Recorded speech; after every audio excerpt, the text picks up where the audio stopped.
everyone and welcome to SQL Full Course by Simplilearn. Have you ever wondered how apps manage data or how businesses handle massive data sets? The answer lies in SQL. Structured query language is the backbone of data management and analysis, making it a must-have skill for data analysts, developers, and database administrators as well. As industries become more data-driven, the demand for SQL experts is skyrocketing. And by 2025, job opportunities in fields like SQL development and data analysis will surge, with starting salaries reaching around $50,000 in the US and around 4 to 8 lakh per annum in India. And even experienced professionals earn around $100,000 or 20 lakh per annum in India. This course will take you from a beginner level to SQL expert. You learn how to write queries, join tables, use subqueries, and apply SQL for hands-on data analysis. And by the end, you'll be equipped to manage and manipulate data like a pro. So let's get started. But before that, if you're interested to make a career in data analytics, check out Simplilearn's postgraduate program in data analytics. This comprehensive course is designed to transform you into a data analyst expert. This program covers essential skills such as data visualization, statistical analysis, machine learning using industry-leading tools and technologies like Excel, R, Python, and even Tableau. The course link is mentioned in the description box below and in the pinned comment. So hurry up and enroll now. In this session, we are going to learn about databases, how data is stored in relational databases, and we'll also look at some of the popular databases. Finally, we'll understand various SQL commands on MySQL Server. Now let's get started with what is a database. So according to Oracle, a database is an organized collection of structured information or data that is typically stored electronically in a computer system. A database is usually controlled by a database management system or DBMS. So it is a storage system that has a collection of data.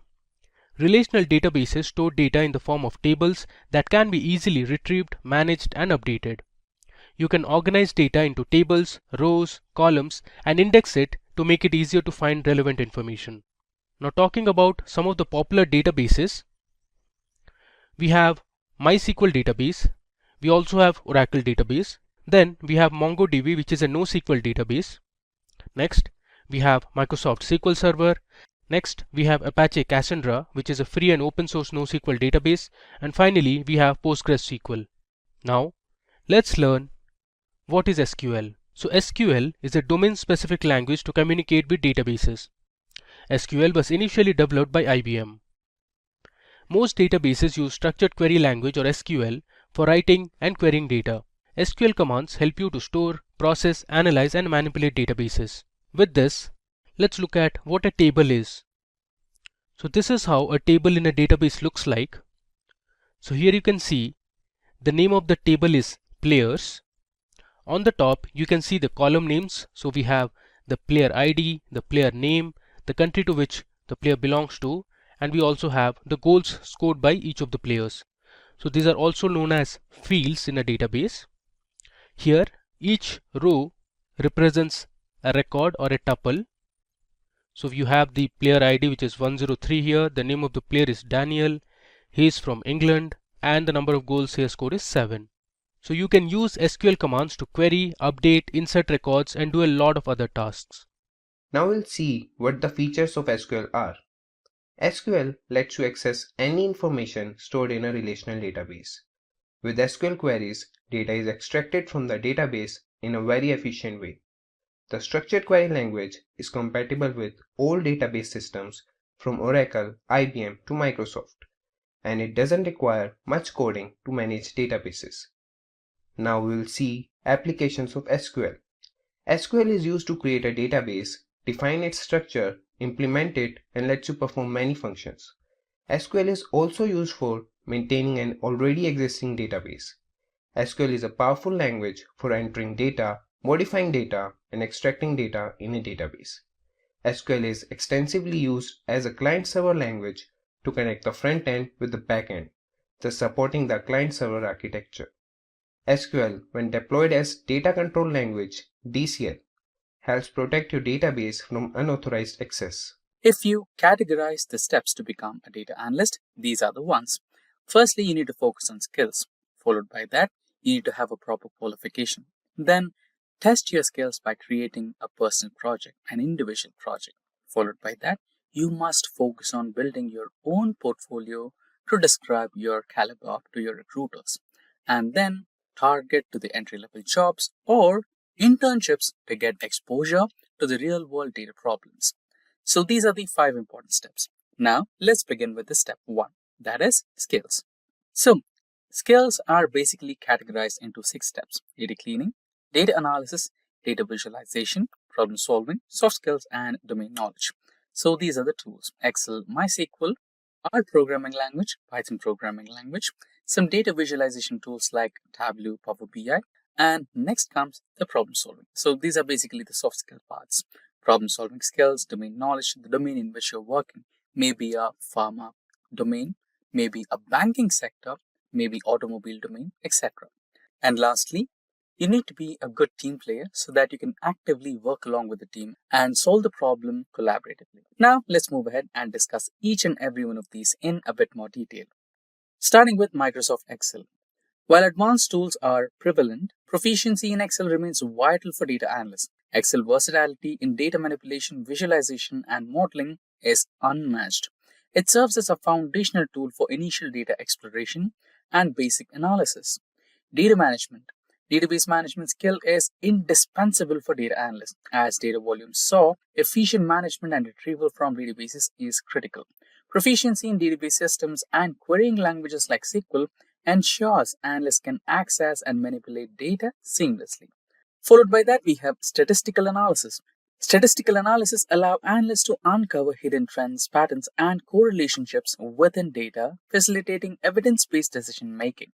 It empowers analysts to identify the significance of findings, validate hypotheses, and make reliable predictions. Next, after that, we have programming languages.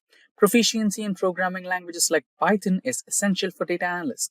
These languages enable data manipulation, advanced statistical analysis, and machine learning implementations. Next comes data storytelling, or also known as data visualizations. Data storytelling skill is paramount for data analysts. Data storytelling bridges the gap between data analysis and actionable insights, ensuring that the value of data is fully realized in a world where data-driven communication is central to business success. Data visualization skill is a cornerstone for data analysts. As data complexity grows, the ability to present insights clearly and persuasively is paramount. Next is managing your customers and problem solving. Managing all your customers' data and companies' relationships is paramount. Strong problem solving skills are important for data analysts. With complex data challenges and evolving analytical methodologies, analysts must excel in identifying issues, formulating hypotheses, and devising innovative solutions. In addition to the technical skills, data analysts in 2025 will require strong soft skills to excel in their roles. Here are the top ones. Data analysts must effectively communicate their findings to both technical and non-technical stakeholders. This includes presenting complex data in a clear and understandable manner. Next soft skill is teamwork and collaboration. Data analysts often work with multidisciplinary teams alongside data scientists, data engineers, business professionals. Collaborative skills are essential for sharing insights, brainstorming solutions, and working cohesively towards common goals. And last but not least, domain knowledge. Knowledge on domain in which you're currently working is really important. It might be a pharmaceutical domain, it can be an automobile domain, it can be banking sector, and much more. Unless you have a basic foundational domain knowledge, you cannot continue in that domain with accurate results. Now, the next step, which was about the qualification to become a data analyst. Master's courses, online courses, and boot camps provide strong, structured learning that helps you gain in-depth knowledge and specialized skills in data analysis. Master's programs offer comprehensive, academically rigorous training and often include research projects, making sure you're highly competitive in the job market. Online courses allow flexibility to learn at your own pace while covering essential topics, and boot camps offer immersive, hands-on training in a short period focusing on practical skills. All 3 paths enhance your credibility, keeping you updated on industry trends and make you more attractive to potential employers. If you are looking for a well-curated all-rounder, then we have got you covered. Simplilearn offers a wide range of courses on data science and data analytics, starting from master's, professional certifications, to post-graduations and boot camps from globally reputed and recognized universities. For more details, check out the links in the description box below and comment section. Now, proceeding ahead, we have the projects for data analyst. Data analyst projects demonstrate practical skills in data cleaning, visualization, and analysis. They help build a portfolio showcasing your expertise and problem-solving abilities. Projects provide hands-on experience bridging the gap between theory and real-world application. They show domain knowledge, making you more appealing to employees in specific industries. Projects enhance your confidence and prepare you to discuss real-world challenges in interviews. Proceeding ahead, the next step is about the portfolio for data analysts. A portfolio is a testament that demonstrates your skill and expertise through real-world projects, showcasing your ability to analyze and interpret data effectively. It provides tangible proof of your capabilities, making you stand out to the employers. Additionally, it highlights your domain knowledge and problem-solving skills, giving you a competitive edge during job applications and interviews. Last but not the least, data analyst internships. Internships provide hands-on experience with real-world datasets, tools, and workflows, bridging the gap between theory knowledge and practical application. They offer exposure to industry practices, helping you understand how data is used to drive decisions. Internships also build your professional network, enhance your resume, and improve chances of securing a full-time data analyst role. So let's understand what an ER diagram is. An entity relationship diagram describes the relationship of entities that needs to be stored in a database. ER diagram is mainly a structural design for the database. It is a framework made using specialized symbols to define the relationship between entities. ER diagrams are created based on the three main components: entities, attributes, and relationships. Let's understand the use of ER diagram with the help of a real-world example. Here, a school needs all its student records to be stored digitally, so they approach an IT company to do so. A person from the company will meet the school authorities, note all their requirements, describe them in the form of ER diagram, and get it cross-checked by the school authorities. As the school authorities approve the ER diagram, the database engineers would carry further implementation. Let's have a view of an ER diagram. The following diagram showcases two entities, student and course, and the relationship. The relationship described between student and course is many-to-many, as a course can be opted by several students and a student can opt for more than one course. Here, student is the entity and it possesses the attributes, that is, student ID, student name, and student age. And the course entity has attributes such as course ID and course name. Now we have an understanding of ER diagram. Let us see why it has been so popular. The logical structure of the database provided by ER diagram communicates the landscape of business to different teams in the company, which is eventually needed to support the business. ER diagram is a GUI representation of the logical structure of a database, which gives a better understanding of the information to be stored in a database. Database designers can use ER diagrams as a blueprint, which reduces complexity and helps them save time to build databases quickly. ER diagrams helps you identify the entities that exist in a system and the relationships between those entities. After knowing its uses, now we should get familiar with the symbols used in ER diagram. The rectangle symbol represents the entities, oval symbol represents attributes, a rectangle embedded in a rectangle represents a weak entity, a dashed oval represents a derived attribute, a diamond symbol represents a relationship among entities, double oval symbol represents multi-valued attributes. Now we should dive in and learn about the components of ER diagram. There are three main components of ER diagram: entity, attribute, and relationship. Entities have weak entity. Attributes are further classified into key attribute, composite attribute, multi-valued attribute, and derived attribute. Relationships are also classified into one-to-one relationships, one-to-many relationships, many-to-one relationships, and many-to-many relationships. Let's understand these components of ER diagram. starting with entities.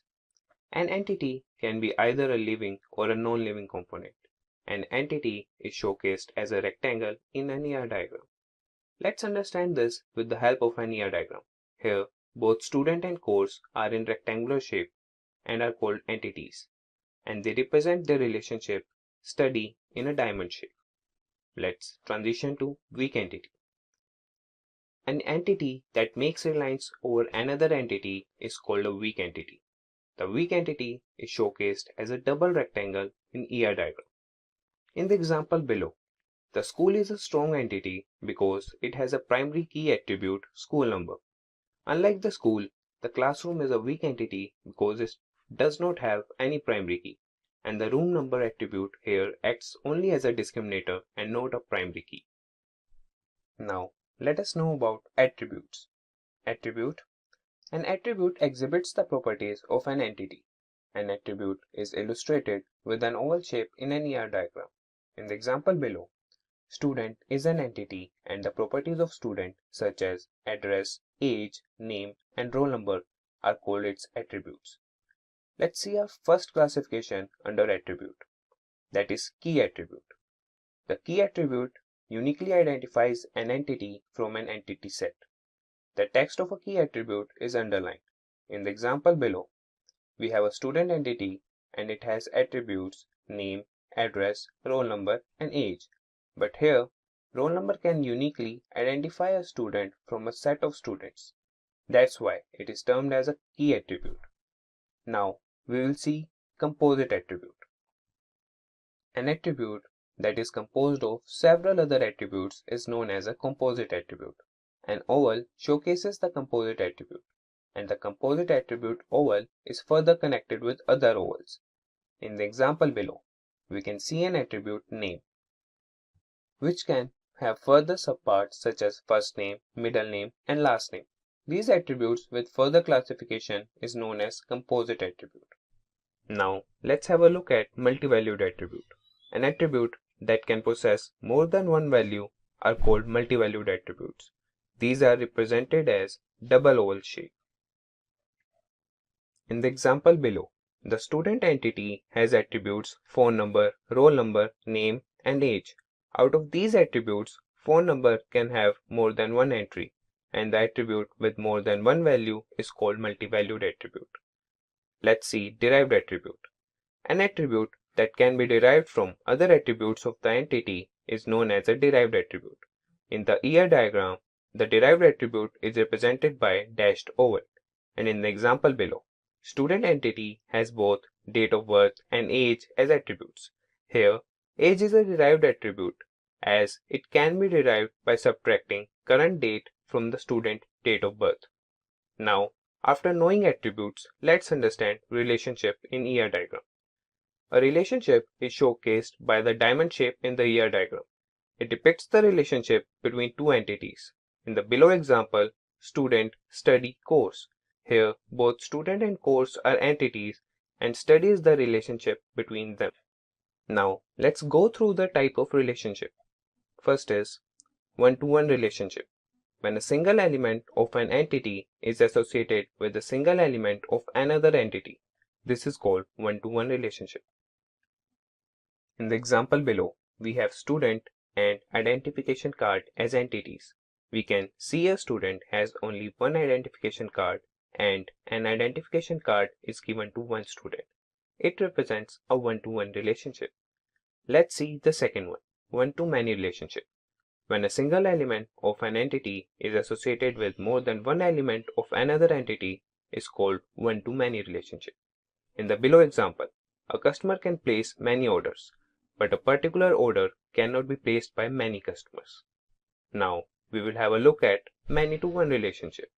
When more than one element of an entity is related to a single element of another entity, it is called many-to-one relationship. For example, students have to opt for a single course, but a course can be opted by a number of students. Let's see many-to-many relationship. When more than one element of an entity is associated with more than one element of another entity is called many-to-many relationship. For example, an employee can be assigned to many projects, and many employees can be assigned to a particular project. Now, after having an understanding of ER diagram, let us know the points to keep in mind while creating the ER diagram. First, identify all the entities in the system, embed all the entities in a rectangular shape and label them appropriately. This could be a customer, a manager, an order, an invoice, a schedule, etc. Identify relationships between entities and connect them using a diamond in the middle illustrating the relationship. Do not connect relationships. Connect attributes with entities and label them appropriately, and the attributes should be in oval shape. Assure that each entity only appears a single time, and eradicate any redundant entities or relationships in the ER diagram. Make sure your ER diagram supports all the data provided to design the database. Make effective use of colors to highlight key areas in your diagrams. There are mainly 4 types of SQL commands. So first we have data definition language or DDL. So DDL commands change the structure of the table, like creating a table, deleting a table, or altering a table. All the commands of DDL are auto-committed, which means it permanently saves all the changes in the database. We have create, alter, drop, and truncate as DDL commands. Next, we have data manipulation language or DML. So DML commands are used to modify a database. It is responsible for all forms of changes in the database. DML commands are not auto-committed, which means it can't permanently save all the changes in the database. We have select, update, delete, and insert as DML commands.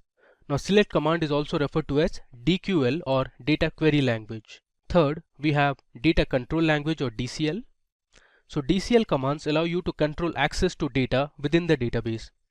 These DCL commands are normally used to create objects related to user access and also control the distribution of privileges among users. So we have grant and revoke, which are the examples of data control language. Finally, we have something called as transaction control language or TCL. So TCL commands allow the user to manage database transactions. Commit and rollback are example of TCL. Now let's see the basic SQL command structure. So first, we have the select statement. So here you specify the various column names that you want to fetch from the table. We write the table name using the from statement. Next, we have the where clause to filter out our table based on some conditions. So you can see here where condition 1, condition 2, and so on. Then we have the group by clause that takes various column names. So you can write group by column 1, column 2, and so on. Next, we have the having clause to filter out tables based on groups. Finally, we have the order by clause to filter out the result in ascending or descending order. Now talking about the various data types in SQL. So we have exact numeric, which has integer, small int, bit, and decimal. Then we have approximate numeric, which are float and real. Then we have some date and time data types such as date, time, timestamp, and others. Then we have string data type, which includes char, this varchar, and text. Finally, we have binary data types, and binary data types have binary, var binary, and image. Now let's see some of the various operators that are present in SQL. So first we have our basic arithmetic operators. So you have addition, the subtraction, multiplication, division, and modulus. Then we have some logical operators like all, and, any, or, between, exists, and so on. Finally, we have some comparison operators such as equal to, not equal to, this greater than, less than, greater than equal to, or less than equal to, not less than, or not greater than. Now let me take you to my MySQL workbench where we will learn to write some of the important SQL commands, use different statements, functions, data types, and operators that we just learned. In this session, we will learn how to install MySQL Workbench, and then we will run some commands. Firstly, we will visit the official Oracle website, that is mysql.com, and now we'll move to the downloads page. Now scroll down and click on MySQL GPL downloads. Now under community downloads, click on MySQL installer for Windows. The current versions are available to download. I will choose this installer and click the download button. Now here just click on no thanks, just start my download. Once the installer has downloaded, open it.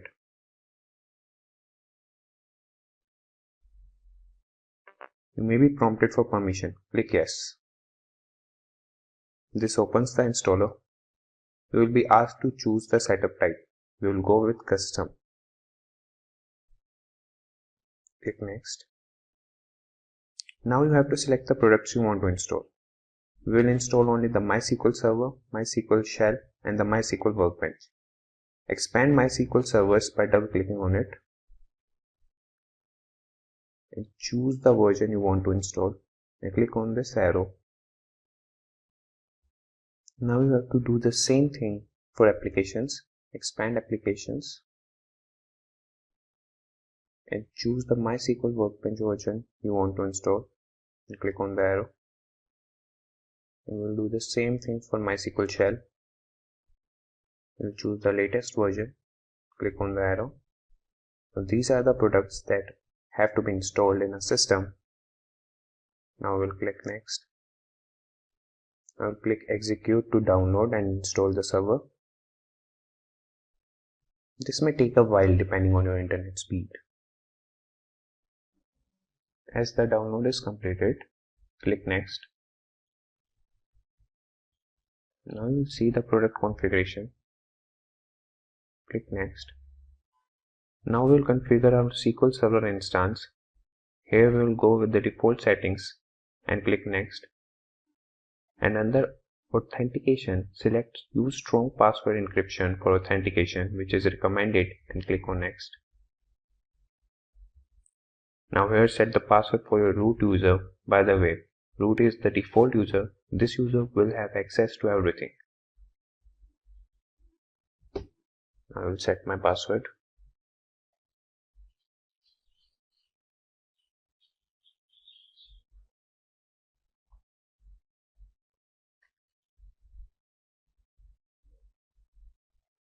Now I will click on Next. And here also we'll keep the default settings and click on Next. Now to apply configuration, we will execute the process. Once all the configuration steps are complete, click Finish. Now you will see the installation is complete. It will launch MySQL Workbench and MySQL Shell after clicking on Finish.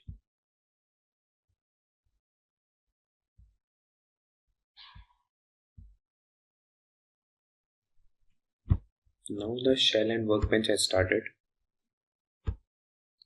Now we will connect by clicking on the root user. It will ask for a password. Enter the password and it will connect successfully.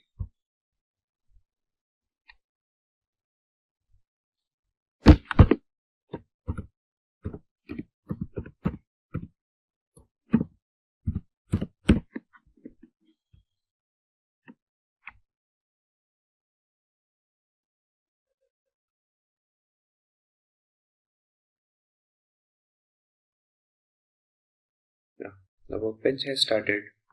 Now we'll just connect the server. So first we'll open command prompt.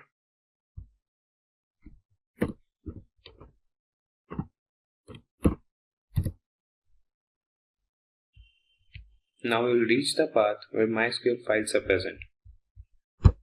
We'll go into this PC, local disk C, program files, MySQL, MySQL Server 8.0, bin. And now I'll copy this path.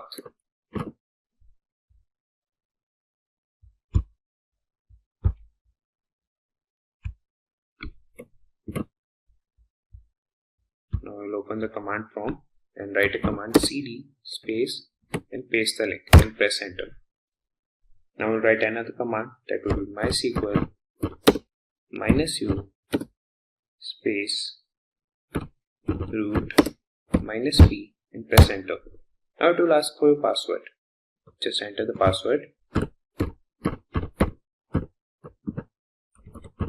and press enter.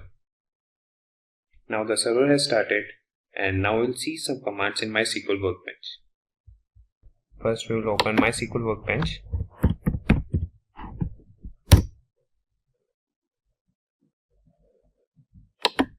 Now we'll click on the local instance MySQL 80 and enter the password to connect to the local host.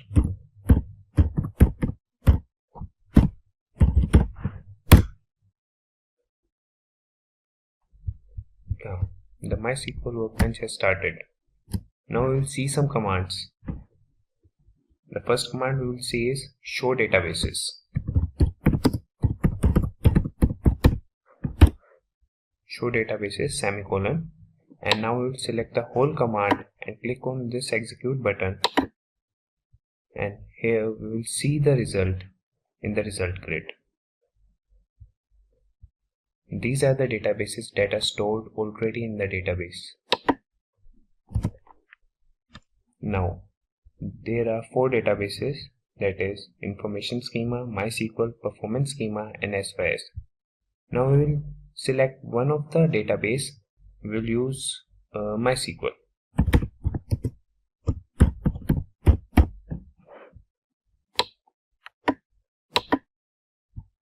Now we have selected the MySQL database, and now in this database we will see which tables are stored in this MySQL database. To see that, we will run a command show tables.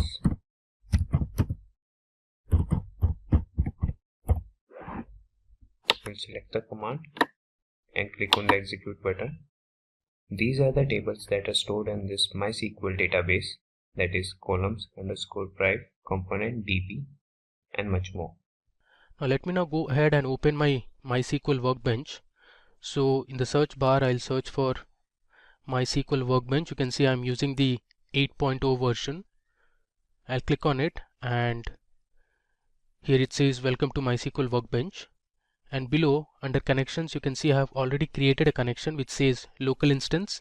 Then you have the root, the local host and the port number. Let me click on it. You can see the service, the username is root, and I'll enter my password and hit OK. Now this will open the SQL editor. So this is how the MySQL workbench looks like. Here we learn some of the basic SQL commands. So first let me show you the databases that are already present. So the command is show databases. You can hit tab to autocomplete. I'll use a semicolon. I'll select this, and here on the top you can see the execute button. So if I run this, below you can see the output. It says show databases, 7 rows are returned, which means currently there are 7 databases. You can see the names. Alright, now let's say I want to see the tables that are present inside this database called world. So I'll use the command use world, which is the database name. Now let me run it. So currently I'm using the world database. So to display the tables that are present in the world database, I can use the show command and write show tables. Give a semicolon, and I'll hit Control Enter this time to run it. Alright, so you can see the tables that are present inside this world database. So we have 3 tables in total: city, country and country language. Now if you are to see the rows that are present in one of the tables, you can use the select command. So I'll write select star, which basically means I want to display all the columns. So star here means to display all the columns. Then I'll write my from the table name, that is city. So this command is going to display me all the rows that are present inside the city table. So if I hit Control Enter, alright, you can see the message here. It says 1000 rows were returned, which means there were total 1000 records present inside the city table. So here you can see there's an ID column, a name column, this country code, district and population. Alright. Similarly, you can check the structure of the table by using the describe command. So I'll write describe, and then I'll give the table name, that is city. Now let's just run it. There you go. The field shows the column names. So we have ID, name, country code, district, population. Type here shows the data type of each of the columns. So district is character 20, ID is an integer, population is also integer. Null says yes or no, which means if no, then there are no null values. If it's yes, which means there are null values in your table. Key here represents whether you have any primary key or foreign key, and these are some extra information. Now let's learn how to create a table in MySQL. So I'll use the create table command for this, and before that let me create a database and I'll name it as SQL Intro. So the command is create database and I'll give my database name, that is SQL_intro. Let me give a semicolon and hit Control Enter. So you can see I have created a new database. Now if I run this command, that is show databases, you can see this newly created database, that is SQL Intro. If I scroll down, there you go, you can see the name here, SQL Intro. Okay, now within this database we'll create a table called employee details. Now this will have the details of some employees. So let me first show you how to create a table that will be present inside the SQL Intro database. So I'll use the command create table and then I'll give my table name, that is going to be employee_details. Next, the syntax is to give the column names. So my first column would be the name column, which is basically the employee name, followed by the data type for this column. Since name is a text column, so I'll use varchar and I'll give a value of 25. So it can hold only 25 characters. Okay. Next, I also want the age of the employee. Now age is always an integer, so I'll give int. Okay. Then we can have the gender of the employee.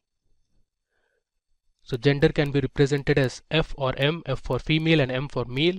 So I'm using the char data type or character data type and I'll give the value as 1.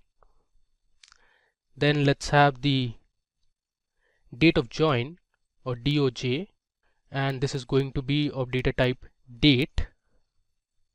Alright. Next, we'll have the city name, that is the city to which the employee belongs to. So again, this is going to be varchar 15. Finally, we'll have a salary column, and salary we'll keep it as float, since salary can be in decimal numbers as well. Now I'll give a semicolon. Alright, so let me just quickly run through it. So first I wrote my create command, then the table, which is also a keyword, followed by the table name, which is employee details here, and then we gave the column names such as name, age, this gender, date of join, city and salary. For each of the columns we also give the data type. Alright, so let me just run it. Okay, so here you can see we have successfully created our first table. Now you can use the describe command to see the structure of the table. I'll write describe emp_details. If I run this, there you go. So under field you can see the column names, then you have the data types. Null represents if the table can accept null values or not, and these are basically empty and we haven't set any default constraint. Alright, moving ahead. Now let's learn to add data to our table using the insert command. So on a notepad I have already written my insert statement, so let me just copy it and then I'll explain it one by one. Alright, so if you see this, so we have used an insert into statement or a command followed by the table name, that is emp details. Then this is the syntax. Using values I have passed in all the records. So first we have Jimmy, which is the name of the employee, then we have 35, which basically represents the age, then M means the gender or the sex, then we have the date of join, next we have the city to which the employee belongs to, and finally we have the salary of the employee. So this particular information represents one record or a tuple. Similarly, the next employee we have is Shane. You can see the age and other information. Then we have Mary, this Dwayne, Sarah and Amy. Alright, so let me go ahead and run this. So this will help you insert the values in the table that you have created. You can see we have successfully inserted 6 records. Now to display the records, let me use the select statement. So I'm using select star from emp underscore details. If I run this, you can see my table here and the values it has. So we have the name column, the age column, the state of join, city, salary, and these are the values that you can see here. Moving ahead, now let's say you want to see the unique city names present in the table. So in this case, you can use the distinct keyword along with the column name in the select statement. So let me show you how you can print the distinct city names that are present in our table. Now if you notice this table clearly, we have Chicago, Seattle, Boston, Austin, there's New York, and there's Seattle repeated again. So I only want to print the unique values. So for that, I can write my select statement as select distinct. Then I'll give my column name, which is city, from my table name, that is emp details. If I run this, you can see my query has returned 5 rows and these are the values. So we have Chicago, Seattle, which was repeated twice, is just been shown once. Then we have Boston, Austin, and New York. Now let's see how you can use inbuilt aggregate functions in SQL. So suppose you want to count the number of employees in the table. In that case, you can use the count function in the select statement. So let me show you how to do that. So I'll write select. I'll use my function name, that is count. Now since I want to know the total number of employees, I'm going to use their name inside the brackets from employee underscore details. Now if I run this, this will return the total number of employees that are present in the table. So we have 6 employees in total. Now if you see here in the result, it says count name. Now this column is actually not readable at all. So what SQL provides is something called as an alias name. So you can give an alias to the resultant output. So here I can write select count of name and use an alias as I can give an alias as count underscore name and run this statement again. There you go. You can see here in the resultant output we have the column name as count name, which was our alias name. Now suppose you want to get the total sum of salaries, you can use another aggregate function called sum. So I'll write my select statement, and this time instead of count I'm going to write sum, and since I want to find the sum of salaries, so inside the bracket I'll give my salary column from my table name, that is employee details. If I run this, this will result in the total sum of salaries. So basically it adds up all the salaries that were present in the salary column. Now let's say you want to find the average salary. So instead of sum, you can write the average function, which is avg. So this will give you the average salary from the column salary. So you can see it here. This says average salary. Now if you want, you can give an alias name to this as well. Now you can select specific columns from the table by using the column names in the select statement.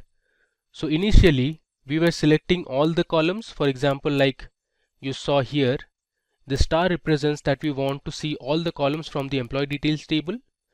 Now suppose you want to see only specific columns, you can mention those column names in the select statement. So let's say I want to select just the name, age, and the city column from my table, that is employee details. So this will result in displaying only the name, age, and city column from the table. If I run it, there you go. It has given only 3 columns to me. Now SQL has a where clause to filter rows based on a particular condition. So if you want to filter your table based on specific conditions, you can use where clause. Now where clause comes after you give your table name. So suppose you want to find the employees with age greater than 30. In this case you can use a where clause. So let me show you how to do it. I'll write select star from my table name, that is employee details, and after this I'll use my where clause. So I'll write where age greater than 30. If I run this, it will give me the output where the age is only greater than 30. So it excluded everything that is less than 30. So we have 4 employees whose age is greater than 30 here. Now suppose you want to find only female employees from the table, you can also use a where clause here. So I'll write select, let's say I want only the name, the gender, which is sex here, comma city from my table that is employee details, where I'll give my column name that is sex is equal to, since I want only the female employees, I'll give F and run this statement. Okay, you can see here our employee table has 3 female employees.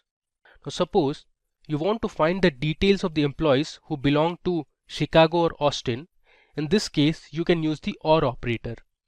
Now the OR operator in SQL displays a record if any of the conditions separated by OR is true. So let me show you what I mean. So since I want the employees who are from Chicago and Austin, I can use an OR operator. So I'll write select star from emp details, which is my table name. Then I'll give my where clause where city equal to, I'll give my city name as Chicago, and then I'm going to use the OR operator, or city equal to, I'll write Austin. I'll give a semicolon and let me run it. There you go. So in the output you can see all the employees who belong to the city Chicago and Austin. Now there is another way to write the same SQL query. So you can use an in operator to specify multiple conditions. So let me just copy this, and instead of using the OR operator, this time I'm going to use the in operator. So I'll delete this. After the where clause I'm going to write where city and use the in operator. Inside bracket I'll give my city names as Chicago and I want Austin. So I'll give a comma and write my next city name, that is Austin. So this query is exactly the same that we wrote on top. Let me run this. You will get the same output. There you go. So we have Jimmy and Dwayne who are from Chicago and Austin respectively. Now SQL provides the between operator that selects values within a given range. The values can be numbers, text or dates. Now suppose you want to find the employees whose date of join was between 1st of Jan 2000 and 31st of December 2010. So let me show you how to do it. I'll write select star from emp details where my date of join, that is DOJ,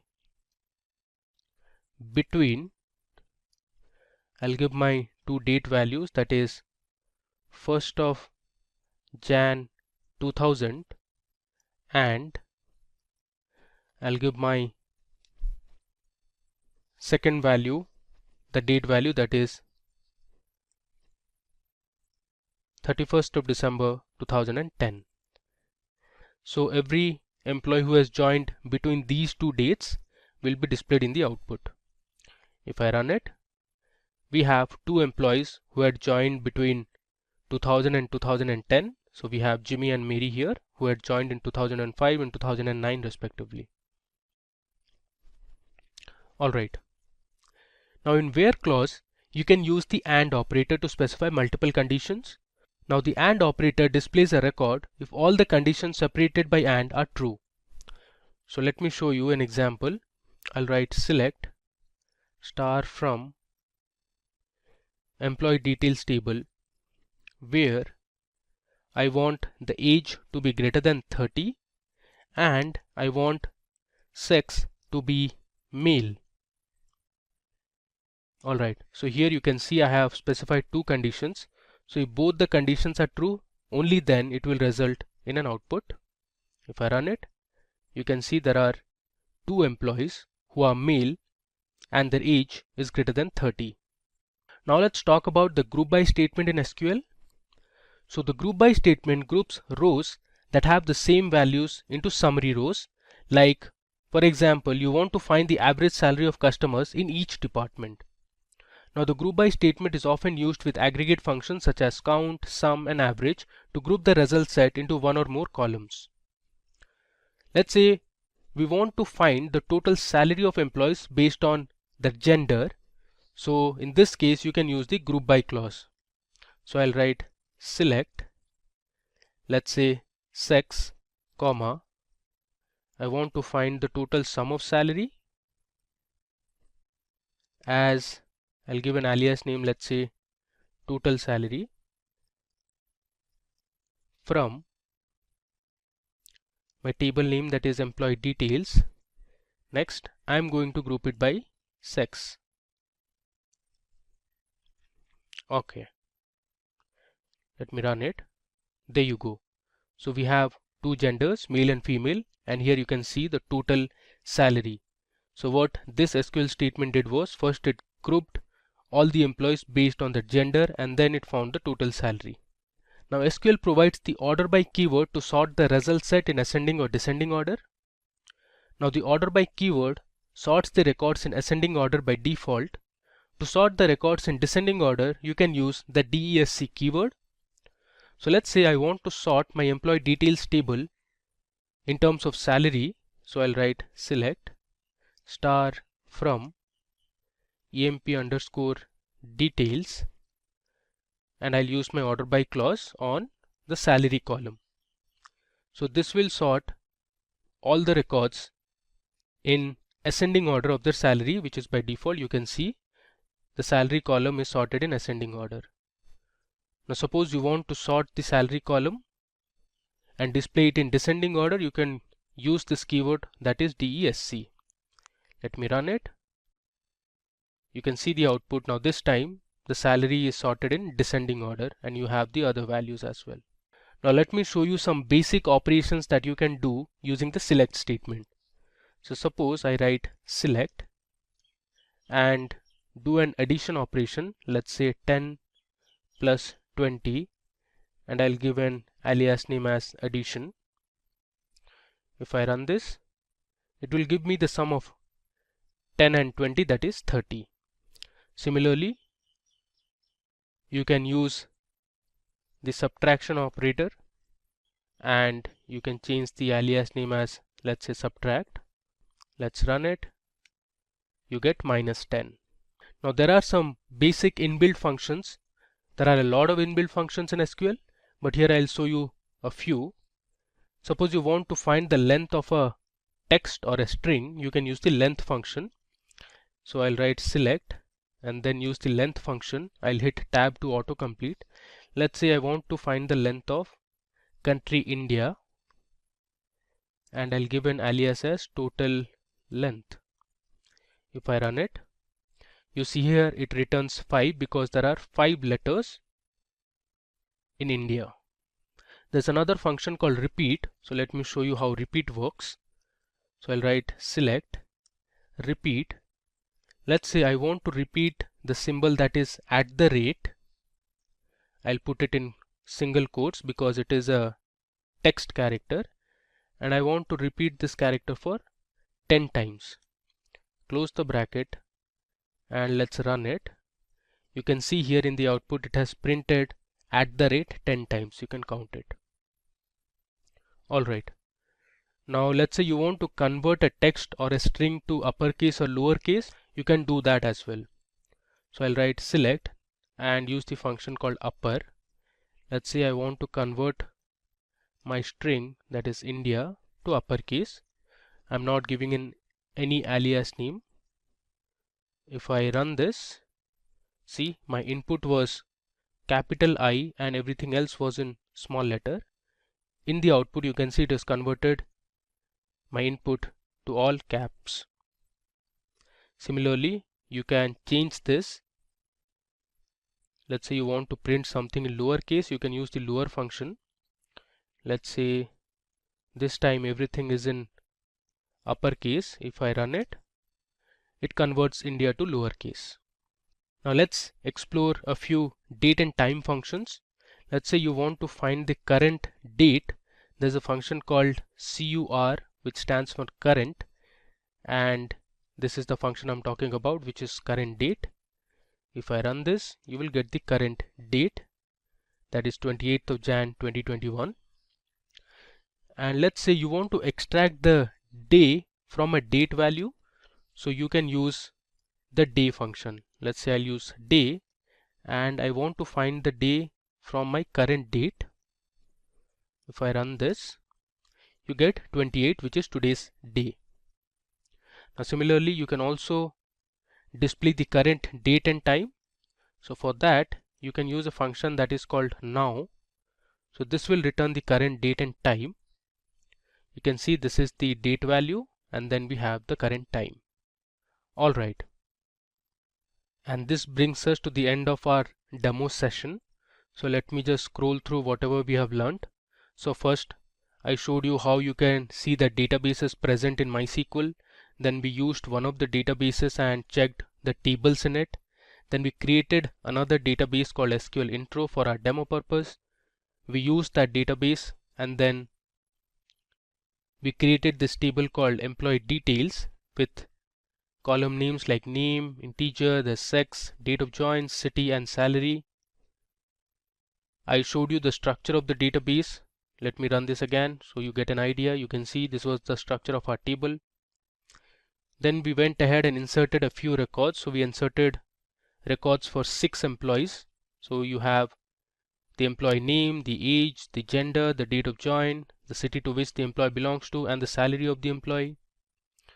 Then we saw how you can use the select statement and display all the columns present in the table. We learned how you can display the unique city names. We learned how to use different aggregate functions like count, average, and sum. Then we learned how you could display specific columns from the table. We learned how to use where clause. Then we used an or operator. We learned about in operator, the between operator. Then we used an and operator to select multiple conditions. Finally, we learned about group by, order by, and some basic SQL operations. Now it's time to explore some string functions in MySQL. So I've given a comment, string functions. First, let's say you want to convert a certain string into uppercase. So I can write select. The function I'll use is upper, and within this function you can pass in the string. Let's say I'll write India. If you want, you can give an alias name as, let's say, uppercase. I'll give a semicolon and let's run it. There you go. So my input was in sentence case, and using the upper function we have converted everything into uppercase. Similarly, let me just copy this and I'll show you. If you want to convert a string into a lowercase, you can use the lower function. I'll run this. You can see the result. Everything is in lowercase now. Of course, I need to change the alias name to lowercase. Now, instead of using lower as the function, there is another function that MySQL provides, which is called the L case. So I'll just edit this and write L case, and let's say I'll write India in uppercase. Let's run it. It returns me the same result. Cool. Now moving on, let's say you want to find the length of a string. You can use the character length function. I'll write select, use the function character length, and I'm again going to pass in my string as India as, let's say, total length. Let's run it. This time I'm going to hit Control Enter to run my SQL command. There you go. it has given us the right result, which is 5, because India has 5 characters in it. Now these functions you can also apply on a table. Now let me show you how to do it. Let's say we already have the students table and you want to find the length of each of the student names. So here you can pass stu_name and you can give the same alias name, let's say total length, and then you can write from table name, that is students. If I run this, you can see the output. It has given me total 20 rows of information. It is not readable actually. Let me also display these student names so that we can compare their length. Alright, I'll run this again and now you can see the result. So Joseph has 6 characters, Nilesh has 6, Vipul has 5, Anubhav has 7. Similarly, if you see, Akshay has 6, Tanishq has 7, Raghav has 6, Cummins has 7, Rabada has 6, so on and so forth. Now instead of using this character length, you can also use the function char length. It will work the same way. Let's see the result. There you go. It has given us the same result. You can either use character length or char length. Now there's another very interesting function called concat. So the concat function adds 2 or more expressions together. Let's say I'll write select. I'll use the function concatenate.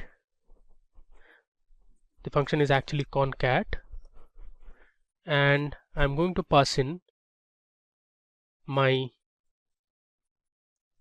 string values. Let's say India is in Asia. Let's run this and see our result. You can see here it has concatenated everything. Let us make it more readable. I'll give a space in between so that you can read it clearly. Now this is much more readable. India is in Asia, and if you want you can give an alias name as well, as let's say merged. There you go. Now the same concat operation you can also perform on a table. I'm going to use the same students table. Let's say I want to return the student ID followed by the student name, and then I am going to merge the student name followed by a space followed by the age of the student, and I can give an alias as let's say name_age from my table, that is students. Let's see how this works. Okay, you see here the result is very clear. We have the student ID, the student name, and the concatenated column that we created, which was name_age, where we have the student name with a space followed by the age of the student. If I scroll down, you can see the rest of the results. Cool. Now moving ahead, let's see how the reverse function works in MySQL. So the MySQL reverse function returns a string with the characters printed in reverse order. So suppose I write select reverse. I'll use the same string again. Let's say I have India. Let's run it. You will see all the characters printed in reverse order. Again, you can perform the same operation on a table as well. Let's say I'll write select reverse and I'll pass in the column as student name from my table, that is students. Let's run it. It gives you 20 students and all the names have been printed in reverse order. Okay. Now let's see what the replace function does. So the replace function replaces all occurrences of a substring within a string within a new substring. So let me show you what I mean. I'll write select, replace, I'll pass in my input string, which is, let's say, orange is a vegetable, which is ideally incorrect. I'm purposely writing this so that I can replace the word vegetable with fruit.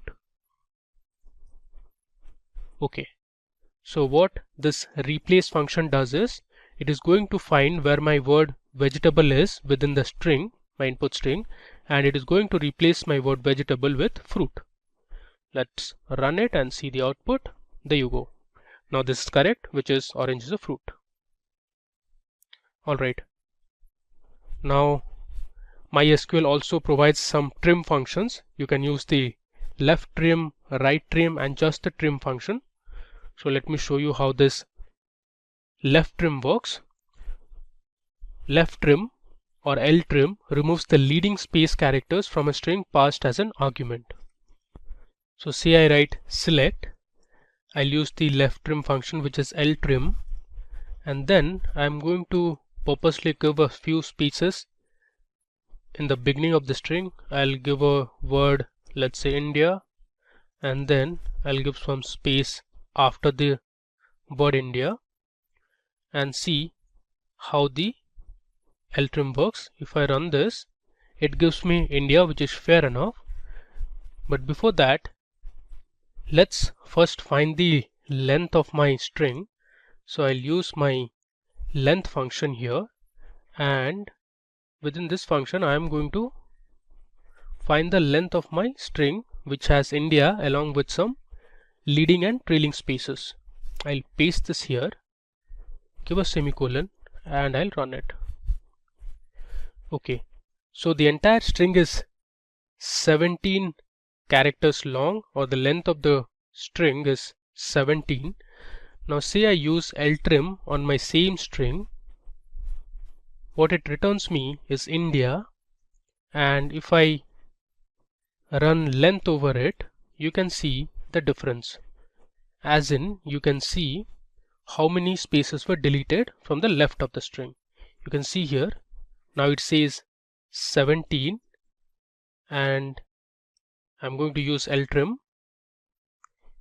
Let's see the difference. It gives me 12. The reason being, it has deleted 5 spaces from the left. You can count it, 1, 2, 3, 4, and 5. So 17 minus 5 is 12, which is correct. Similarly, you can use the rtrim function, which removes the trailing spaces from a string. Trailing spaces are these spaces. When you use left trim, it deletes the leading spaces, which is this. Now let me just replace ltrim with rtrim, which stands for right trim, and see the result. So the length is 10 now. The reason being, it has deleted 7 spaces from the right of the string. If you can count it, 1, 2, 3, 4, 5, 6, and 7. Cool. You can also use the trim function, which will delete both the leading and the trailing spaces. So here, if I just write trim and I'll run it, it gives me 5, because India is total 5 characters long, and it has deleted all the leading and the trailing spaces. Alright. There's also a function called position in MySQL. The position function returns the position of the first occurrence of a substring in a string. So if the substring is not found with the original string, the function will return 0. So let's say I'll write select position.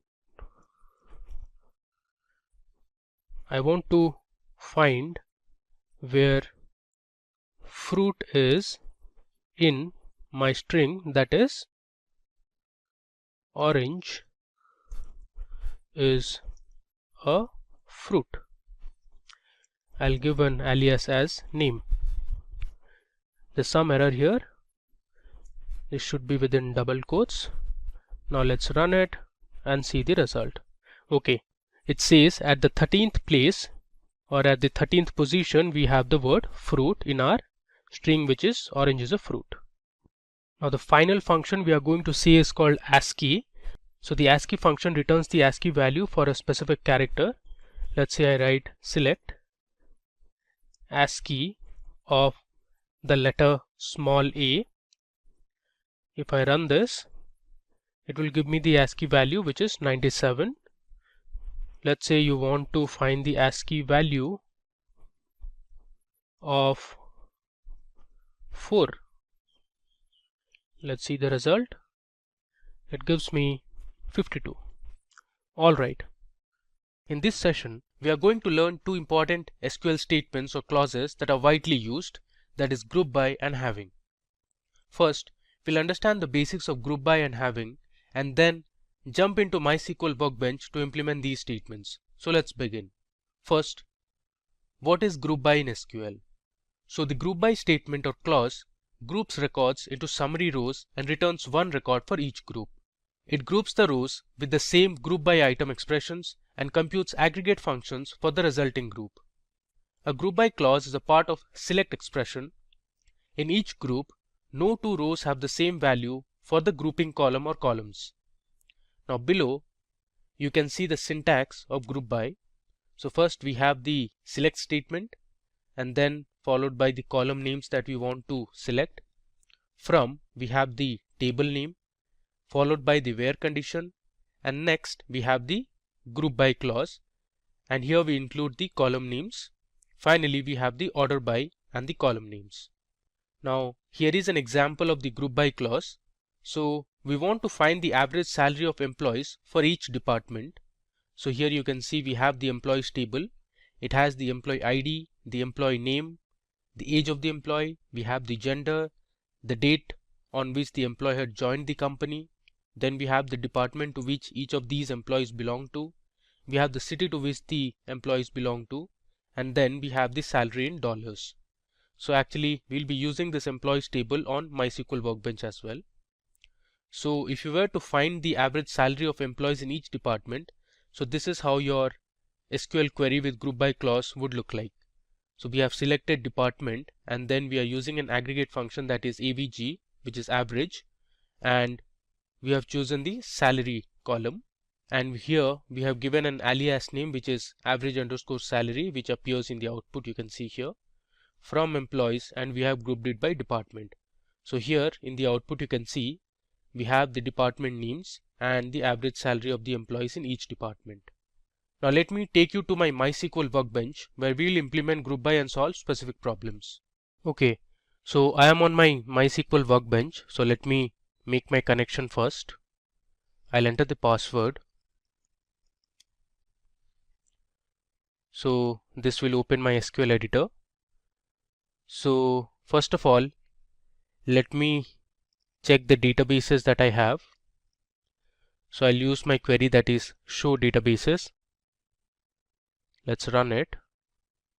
Okay, you can see we have a list of databases here.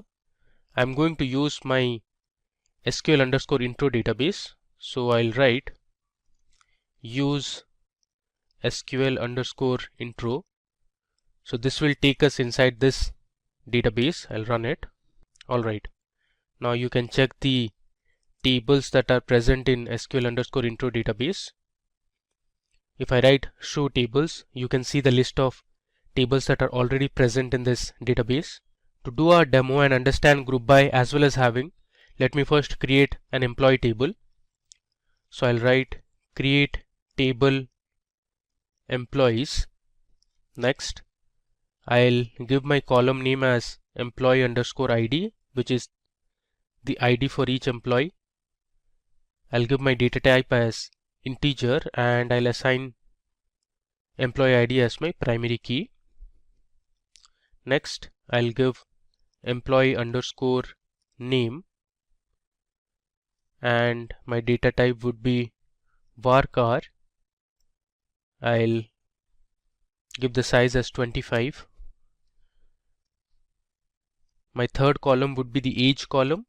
Age would obviously be an integer. Then I have my gender column. I'll use character data type and assign a value of 1 or size of 1. Next we have the date of join, and the data type will be date. We have the department column as well. This is going to be of varchar and 20 will be the size. Next we have the city column, which is actually the city to which the employee belongs to. And finally we have the salary column, which will have the salary for all the employees. Okay, now let me select and run this. You can see here we have successfully created our table. Now to check if our table was created or not, you can use the describe command. I'll write describe employees.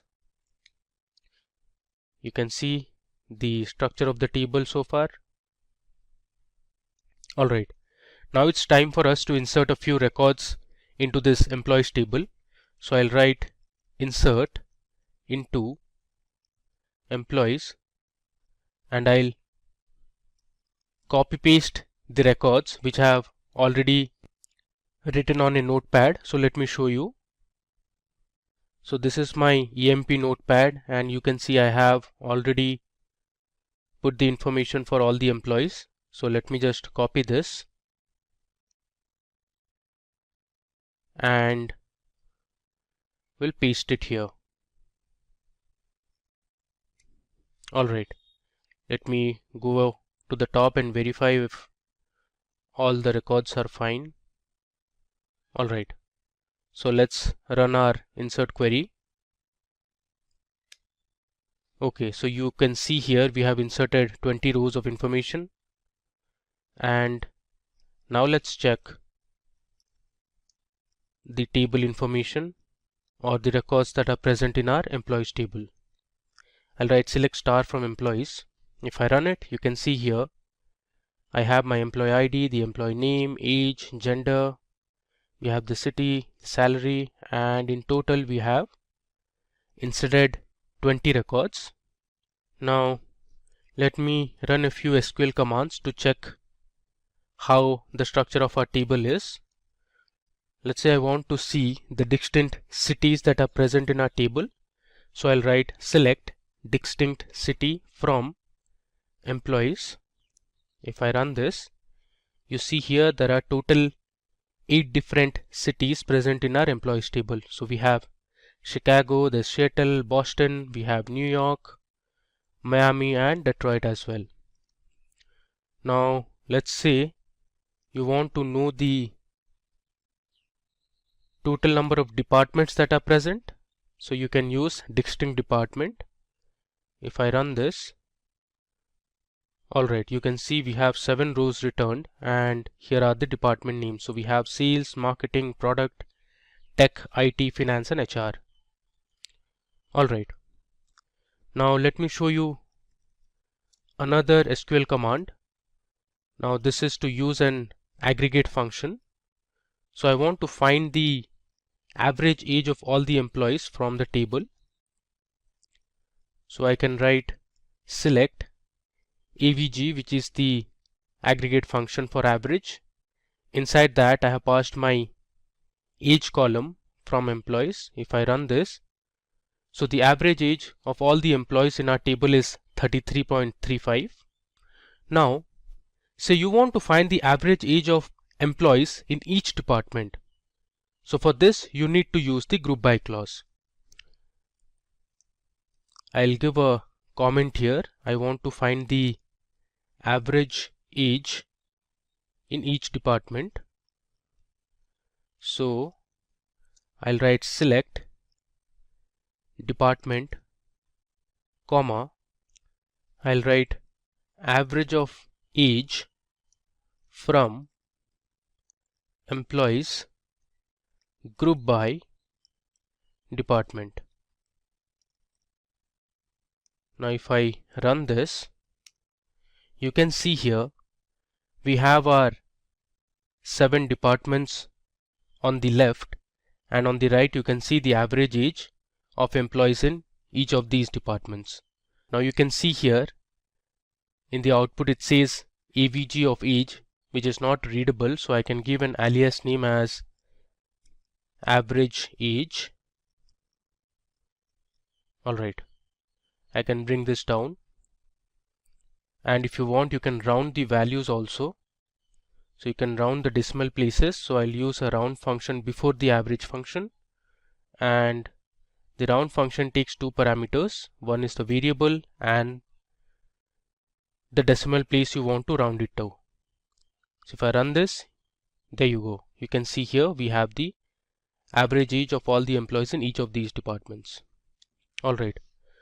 Now suppose you want to find the total salary of all the employees for each department. So you can write select department, comma. Now I want the total salary, so I'll use the sum function and I'll pass my column as salary from employees group by department.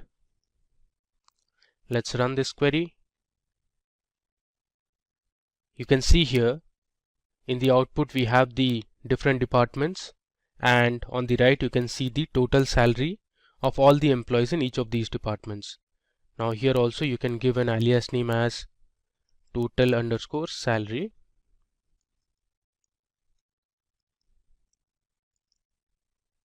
Let's run it again, and you can see the output here.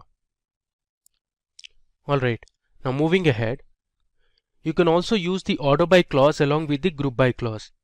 Let's say you want to find the total number of employees in each city and group it in the order of employee ID. So to do this, I can use my select query.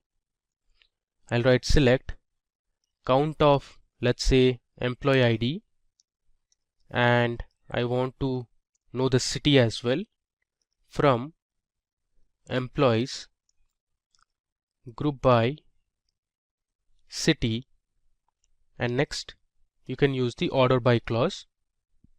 I'll write order by count of employee ID, and I'll write DESC, which stands for descending. If I run this query, you can see here on the left you have the count of employees, and on the right you can see the city names. So in Chicago we had the highest number of employees working, that was 4. Then we had Seattle, Houston, Boston, Austin, and the remaining also had 2 employees. So in this case we have ordered our result based on the count of employee ID in descending order. So we have the highest number appearing at the top and then followed by the lowest.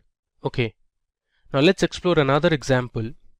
Suppose we want to find the number of employees that joined the company each year. We can use the year function on the date of joining column. Then we can count the employee IDs and group the result by each year. So let me show you how to do it. So I'll write select. I'm going to extract year from the date of join column. I'll give an alias as year. Next, I'll count the employee ID from my table name, that is employees, and I'm going to group it by year, date of join. I give a semicolon. Alright, so let's run this. Great. You see here in the result we have the year that we have extracted from the date of join column, and on the right you can see the total number of employees that joined the company each year. So we have in 2005 there was 1 employee. Similarly, we have in 2009 there were 2 employees. If I scroll down, you have information of other years as well.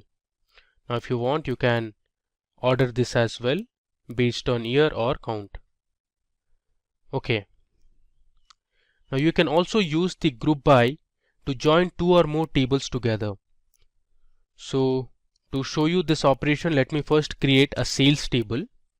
So I'll write create table sales, and the sales table will have columns such as the product ID, which is going to be of integer type. Then we have the selling price of the product. Now this will be a float value. Then we have the quantity sold for each of the products. So I'll write quantity will be of integer type. Next we have the state in which the item was sold, and state I'll put it as varchar and give the size as 20. Let's run this so that we'll create our sales table. Alright, so we have successfully created our sales table. Next, we need to insert a few values to our sales table. So I have already written the records in a notepad. Let me show you.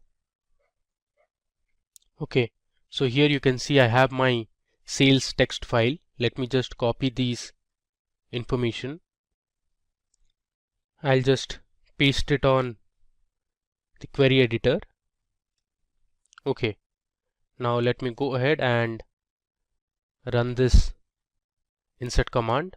Alright, so you can see here we have successfully inserted 9 rows of information. So let me just run it through what we have inserted. So the first column is the product ID column. Then we have the selling price at which this product was sold. Then we have the quantity that was sold and in which state it was sold. So we have California, Texas, Alaska. Then we have another product ID which is 123, and these are the states in which the products were sold.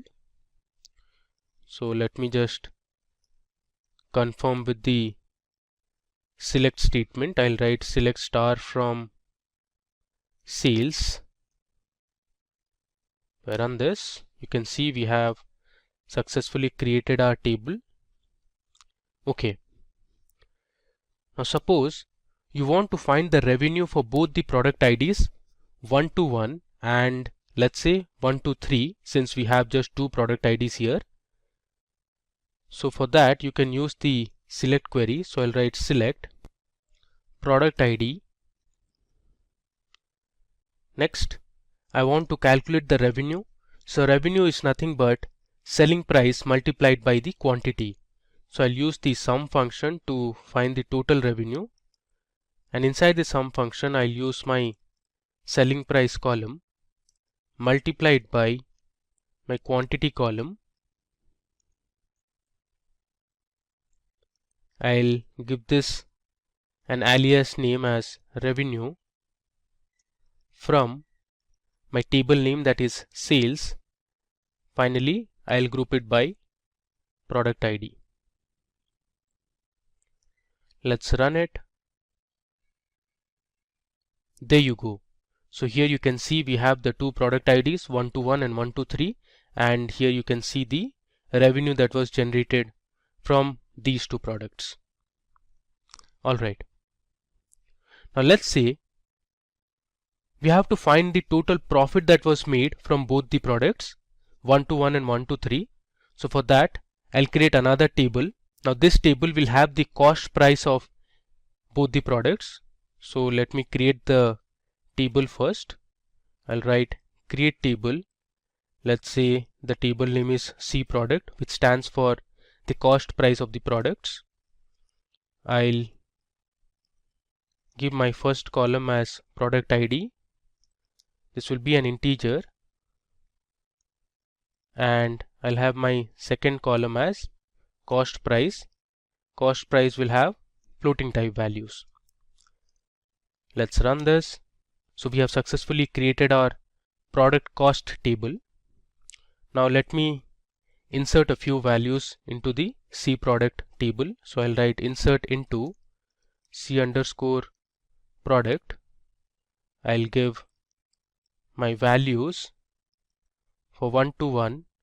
Let's say the cost price was $270 for each, and next we have my product as 123, and let's say the cost price for product 123 was $250.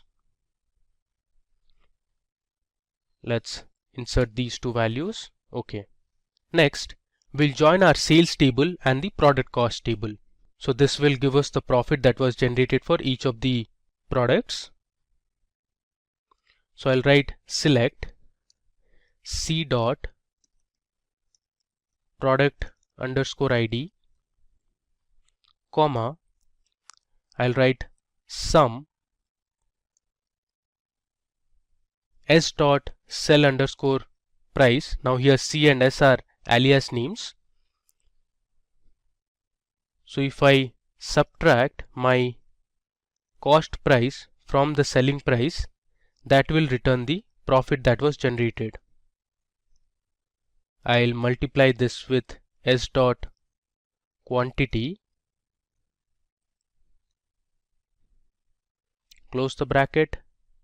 I'll give an alias name as profit from sales as S.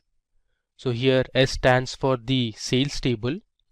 I'm going to use inner join C underscore product table as the alias name should be C, where S dot product underscore ID is equal to C dot product underscore ID. We are using product underscore ID because this column is the common column to both the tables. And finally, I am going to group it by C dot product underscore ID. Alright. So let me tell you what I have done here. So I am selecting the product ID. Next, I am calculating the profit by subtracting the cost price from the selling price, and I have multiplied the quantity column. I am using an inner join to connect my sales and the product cost table, and I am joining on the column that is product ID, and I have grouped it by C dot product ID. Let's run this. There you go. So here you can see for product ID 121, we made a profit of $1,100, and for product ID 123, we made a profit of $840. So now that we have learnt group by in detail, let's learn about the having clause in SQL. The having clause in SQL operates on grouped records and returns rows where aggregate function results matched with given conditions only. So now having and where clause are kind of similar, but where clause can't be used with an aggregate function. So here you can see the syntax of having clause. You have the select statement followed by the column names from the table name, then we have the where conditions, next we have the group by, finally we have having, and at last we have order by column names. So you can see here we have a question at hand. We want to find the cities where there are more than 2 employees. So you can see the employee table that we had used in our group by clause as well. So if you were to find the cities where there are more than 2 employees, so this is how your SQL query should look like. So we have selected the employee ID and we are finding out the count using the count function. Next we have selected the city column. From employees, we have grouped it by city, and then we have used our having clause. So we have given our condition having count of employee ID should be greater than 2. So if you see the output, we have the different city names, and these were the cities where the count of employees was greater than 2. Alright, so let's go to our MySQL workbench and implement how having works. So suppose you want to find those departments where the average salary is greater than $75,000. You can use the having clause for this. So let me first run my table, which is employees.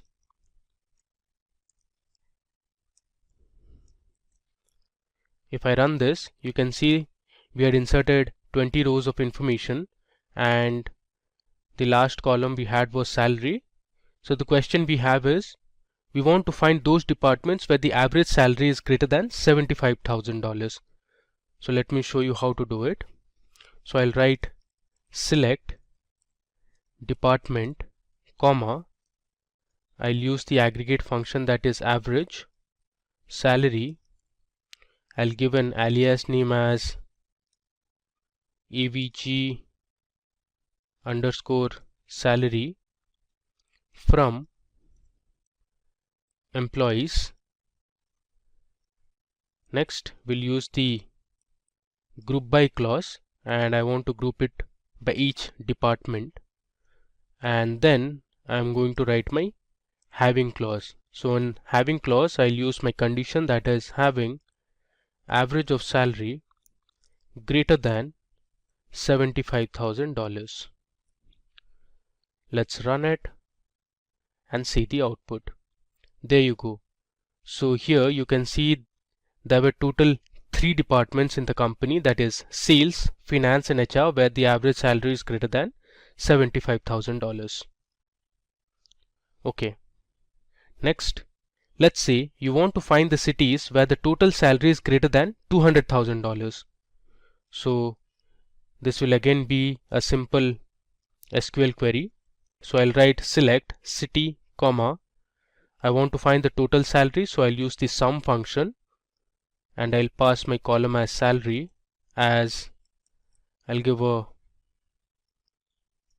alias name as total from employees group by city, and then I am going to use my having clause. I'll pass in my condition as having sum of salary greater than $200,000. Alright, so let's run this query. There you go. So the different cities are Chicago, Seattle and Houston, where the total salary was greater than $200,000. Now suppose you want to find the departments that have more than 2 employees. So let's see how to do it. I'll write select department, comma, this time since I want to find the number of employees, I'm going to use the count function. I'll write count star as employee underscore count or emp underscore count, which is my alias name, from employees. Next, I'll group it by department, having, I'll give my condition count star greater than 2. Let's run this. Okay, so you have departments such as sales, product, tech and IT, where there are more than 2 employees. Okay, now you can also use a where clause along with the having clause in an SQL statement. So suppose I want to find the cities that have more than 2 employees apart from Houston. So I can write my query as select city, comma, count star as emp count from employees, where I'll give my condition city not equal to Houston. I'll put it in double quotes since I don't want to see the information regarding Houston. I'll group it by city, having count of employees greater than 2. So if I run this query, you see we have information for Chicago and Seattle only, and we have excluded the information for Houston. Now you may also use aggregate functions in the having clause that does not appear in the select clause. So if I want to find the total number of employees for each department that have an average salary greater than $75,000, I can write it something like this. So select department, comma, count star as emp count from employees, group by department, and in the having clause I'm going to provide the column name that is not present in the select expression. So I'll write having average salary greater than 75,000. This is another way to use the having clause. Let's run this. Alright, you can see we have department sales, finance and HR, and you can see the employee count where the average salary was greater than 75,000. Okay. So let me run you from the beginning what we did in our demo. So first we created a table called employee, then we inserted 20 records to this table. Next we explored a few SQL commands like distinct, then we used average, and finally we started with our group by clause, followed by looking at how group by can be used along with another table, and we joined two tables, that was sales and product cost table, to find out the profit. Then you learned how to use the having clause. So we explored several different questions and learned how to use having in SQL. In this session we will learn about joins in SQL. Joins are really important when you have to deal with data that is present on multiple tables. I'll help you understand the basics of joins and make you learn the different types of joins with hands-on demonstrations on my SQL workbench. So let's get started with what are joins in SQL. SQL join statement or command is often used to fetch data present in multiple tables. SQL joins are used to combine rows of data from two or more tables based on a common field or column between them. Now consider this example where we have two tables, an orders table and a customers table. Now the order table has information about the order ID, which is unique here. We have the order date, that is when the order was placed. Then we have the shipped date. This has information about the date on which the order was shipped. Then we have the product name, which basically is the names of different products. We have the status of delivery, whether the product was delivered or not, or whether it was cancelled. Then we have the quantity, which means the number of products that were ordered. And finally we have the price of each product. Similarly, we have another table called customers, and this customer table has information about the order ID, which is the foreign key here. Then we have the customer ID, which is the primary key for this table. We also have the phone number, customer name and address of the customers. Now suppose you want to find the phone numbers of customers who have ordered a laptop. Now to solve this problem, we need to join both the tables. The reason being, the phone numbers are present in the customers table, as you can see here, and laptop, which is the product name, is present in the orders table, which you can see it here.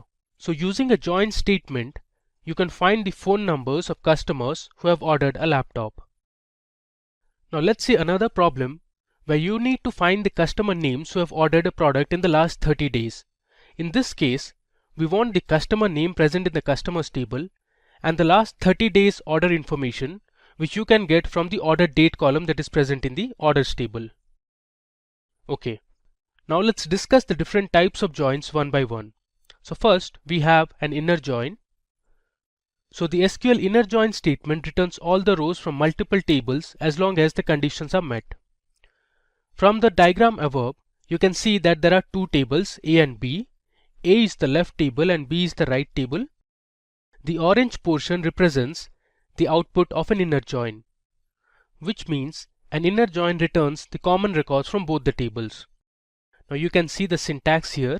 So we have the select command and then we give the list of columns from table A, which you can see here is the left table, followed by the inner join keyword and then the name of the table, that is B, on a common key column from both the tables A and B. Now let me take you to the MySQL workbench and show you how inner join works in reality. So here I'll type MySQL. You can see I have got MySQL workbench 8.0 version installed. I'll click on it. So it will take some time to open. Okay, I'll click on this local instance and here I'll give my password. Okay, so this is how an SQL editor on MySQL Workbench looks like. So first of all, let me go ahead and create a new database. So I'll write create database. This is going to be my command, followed by the name of the database, that is going to be SQL_joins. If I give a semicolon and hit Control Enter, this will create a new database. You can see here one row affected. Now you can check whether the database was created or not using show databases command. If I run it, here you can see I have SQL joins database created. Now I'll use this database, so I'll write use SQL_joins. Okay. Now to understand inner join, consider that there is a college, and in every college you have different teams for different sports such as cricket, football, basketball and others. So let's create two tables, cricket and football. So I'll write create table and my table name is going to be cricket. Next, I'm going to create two columns in this table. The first column is going to be cricket ID. Then I'm going to give the data type as int and use the auto increment operator. I'm using auto increment because my cricket ID is going to be my primary key. Then I'm going to give the name of the students who are part of the cricket team, and for this I'll use varchar data type and give the length as 30. I'll give another comma and I'll assign my cricket ID as primary key. Within brackets I'll give cricket_ID. Cricket ID is nothing but a unique identifier for each of the players, like you have roll numbers in college. Okay, let me just run it. Alright, so we have successfully created our cricket table. Similarly, let me just copy this and I'll paste it here. I'll create another table called football. This will have the information of all the students who are part of the football team, and instead of cricket I am going to give this as football ID. Alright, and the name column will have the names of the students. I'll change my primary key to football ID. Alright, let me run this. Okay, so now we have also created our football table. The next step is to insert a few player names into both the tables. So I'll write my insert into command. First, let's load some data to our cricket table. So I'll write cricket and I'll give my name column followed by values, and here I'll give some names such as, let's say, Stuart. I'll give another comma. The next player I'll choose is, let's say, Michael. Similarly, I'll add a few more. Let's say we have Johnson. The fourth player I'll take is, let's say, Hayden. And finally we have, let's say, Fleming. Okay, now I'll give a semicolon and run this. Okay, so let me just check if all the values were inserted properly. For this I'll use select star from table, that is cricket. If I run it, you can see I have created a table and have successfully inserted 5 rows of information. Now similarly, let's insert a few student names for our football table. So I'll change this to football, and obviously there would be students who will be part of both cricket and football team. So I'll keep a few repeated names. Let's say Stuart, Johnson and let's say Hayden are part of both cricket and football team. Then we have, let's say, Langer, and let's say we have another player in the football team, that is Astle. I'll just run it. Okay, you can see there are no errors, so we have successfully inserted values to our football team as well. Let me just recheck it. I'll write select star from football. Alright, so we have 5 players in the football team as well. Okay, now the question is, suppose you want to find the students that are part of both the cricket and football team. In this case, you can use an inner join. So let me show you how to do it. So I'll write select star from cricket, as I'm using an alias name as C, which stands for cricket. Then I'm going to write inner join.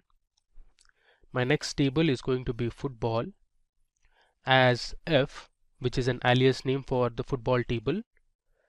Then I'm going to use the on command or operator, and then I'll give the common key, that is name here. So c.name is equal to f.name. So based on this name column from both the table, my inner join operation will be performed. So let's just run it. There you go. So Stuart, Johnson and Hayden are the only 3 students who are part of both the teams. Alright. Now you can also individually select each of the columns from both the tables. So let's say I write select c dot cricket underscore id, comma c dot name, comma f dot football underscore id, comma f dot name.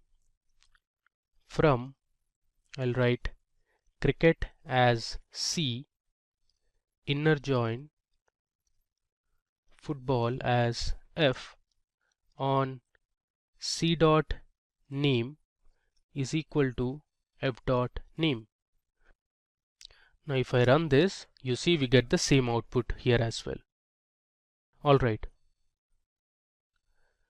Now let's explore another example to learn more about inner joins. So we have a database called classic models. Let me first use classic models. I'll run this. Okay, now let me just show the different tables that are part of classic tables. Alright, so here you can see there are tables like customers, there's employees, office, there's office details, orders, payments, products and product lines as well. Alright, so let me use my select statement to show what are the columns present in the products table. Okay, so this product table has information about different product names. You have the product code. Now this product code is unique here. We also have the product vendor, a little description about the product. Then we have the quantity in stock, buying price and MSRP. Let's see what we have in product lines.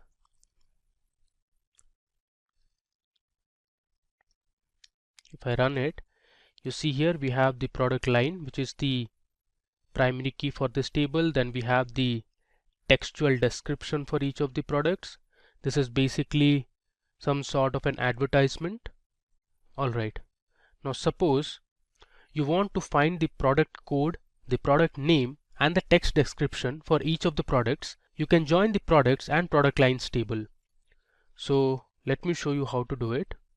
I'll write my select statement and choose my columns as product code. Then we have product name, and let's say I want the text description, so I'll write this column name.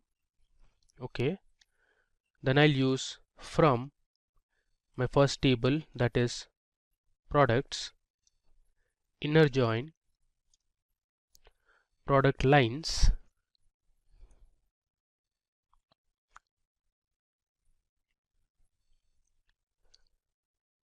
I can use using the common key column, that is product line.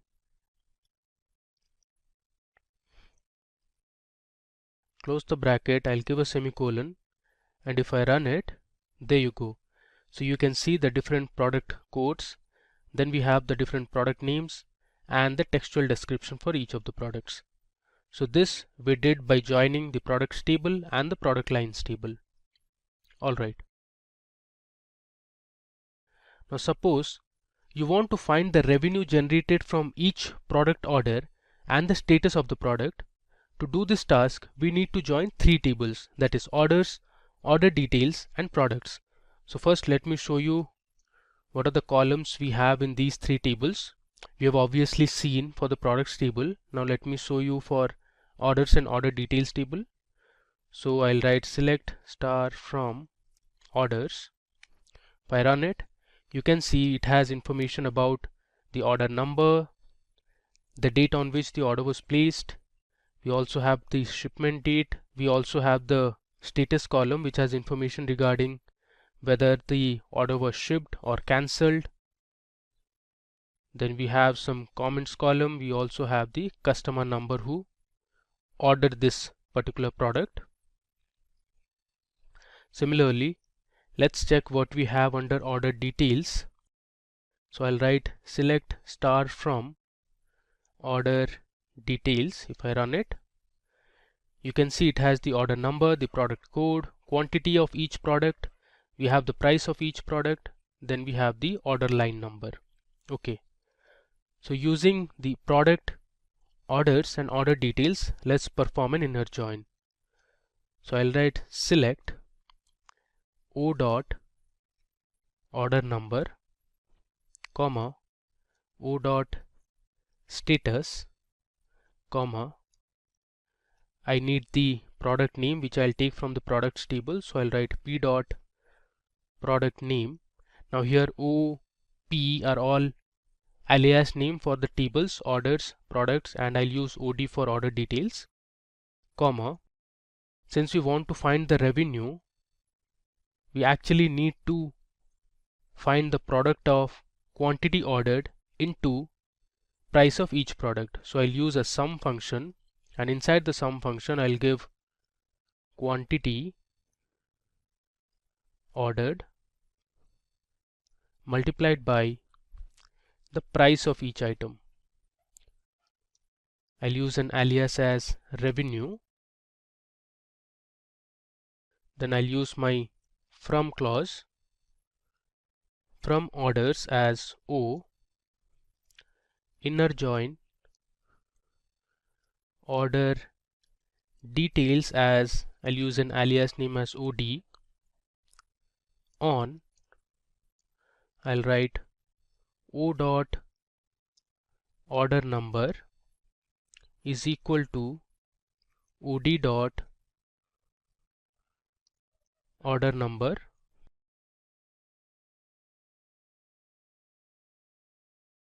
I'll use another inner join, and this time we'll join the products table. So I'll write inner join products as P on P dot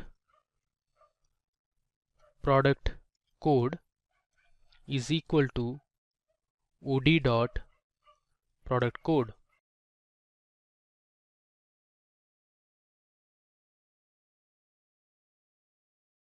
And finally I'll use the group by clause and group it by order number. Alright, let me run this. Okay, there's some mistake here. We need to debug this. It says you have an error in your SQL syntax. Check the manual. Alright. Okay, I think the name of the tables is actually orders and not order. Alright, now let's run it. Okay, there's still some error. It says classic models dot product doesn't exist. So again, the product name is, the table name is products and not product. So let's run it again. Alright, there you go. So we have the order number, the status, the product name and the revenue. This we got it using inner join from three different tables. Now talking about left joins, the SQL left join statement returns all the rows from the left table and the matching rows from the right table. So if you see this diagram, you can see we have all the rows from the left table, that is A, and only the matching rows from the right table, that is B. So you can see this overlapped region, and the syntax for SQL left join is something like this. So you have the select statement and then you give the list of columns from table A, which is your left table. Then you use the left join keyword followed by the next table, that is table B, on the common key column. So you write A dot key is equal to B dot key. Okay, now in our classic models database we have two tables, customers and orders. So if you want to find the customer name and their order ID, you can use these two tables. So first let me show you the columns that are present in customers and orders. I think orders we have already seen. Let me first show you what's there in the customers table. Okay, so you can see we have the customer number, the name of the customer, then we have the contact last name, the contact first name, we have the phone number, then there's an address column. There are two address columns actually. We have the city name, the state, and we have other information as well. And similarly we have our orders table.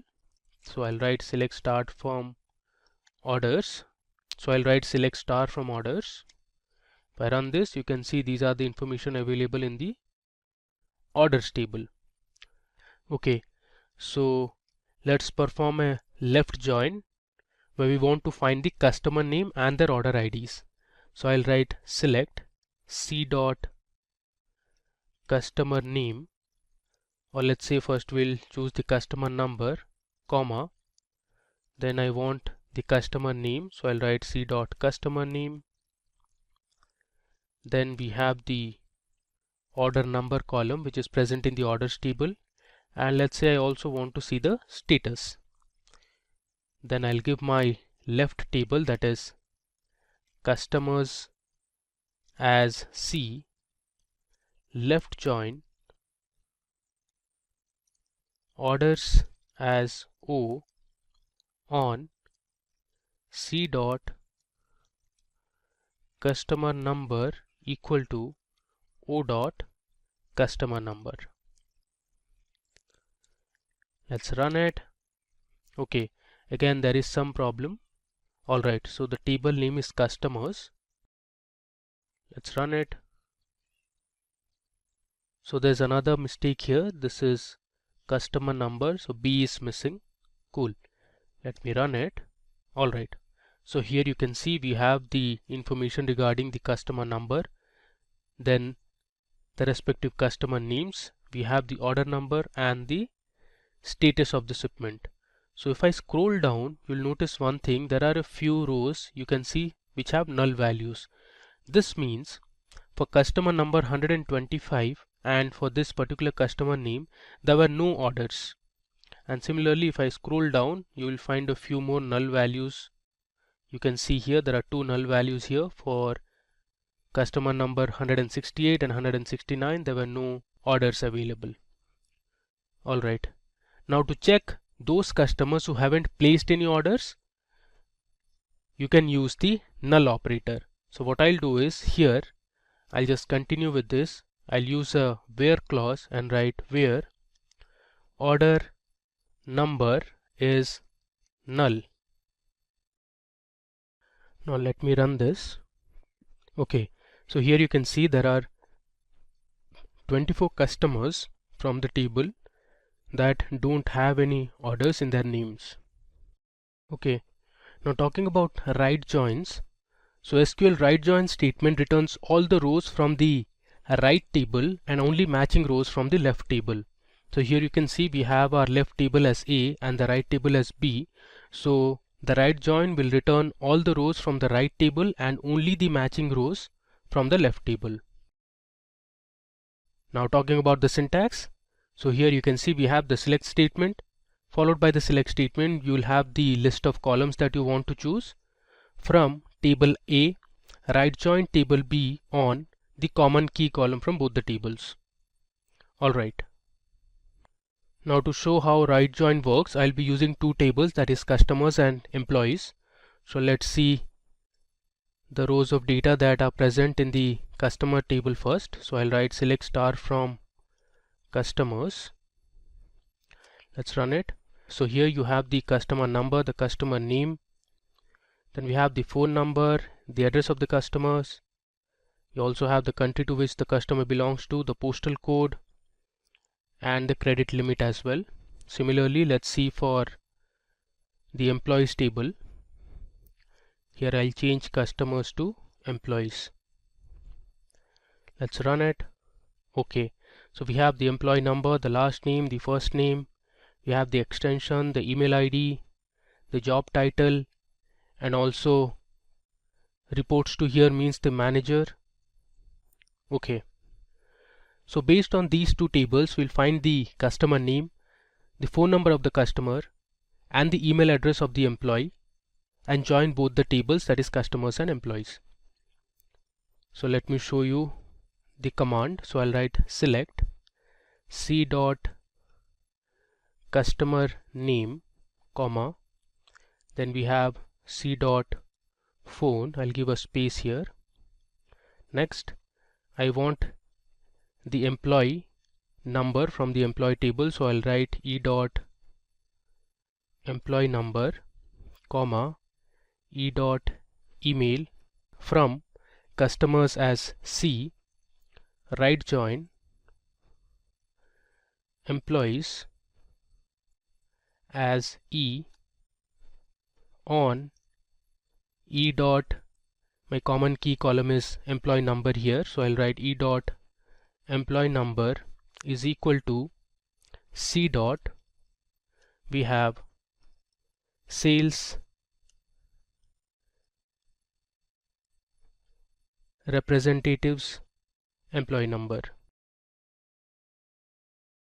and I'm also going to order it by the employee number column. Okay, so you can see I have my customer name selected from the customers table, the phone number of the customer, then we have the employee number and the email address. So let me run it. Okay, there's some problem. Alright, so the table name is customers actually. Let's run it once again. There you go. So you can see here we have all the values selected from our right table, which is the employees table. You can see right join employees, which means your employees table is to the right, and then we have the customer name and phone numbers of the customers from the customer table, which is actually your left table. So you have a few employee numbers such as 1002, there's 1056, which don't have any customer name or phone numbers. Okay, so there's another popular join which is very widely used in SQL, known as self joins. So self joins are used to join a table to itself. So in our database we have a table called employees. Let me show you the table first. Alright, so here you can see we have the employee number, the last name, the first name of the employee, we have the email ID, and here if you see we have a column called reports to. Now this you can think of as the manager column. So the way to read is, for example, for employee number 1056, the manager is 1002. So if you check for 1002, we have Dane Murphy. Then if I scroll down, let's say for employee number 1102, for employee number 1102, the manager is 1056. So here you can see who is at 1056. You have Mary Patterson. Similarly, if I scroll down, let's say for employee number 1188, we have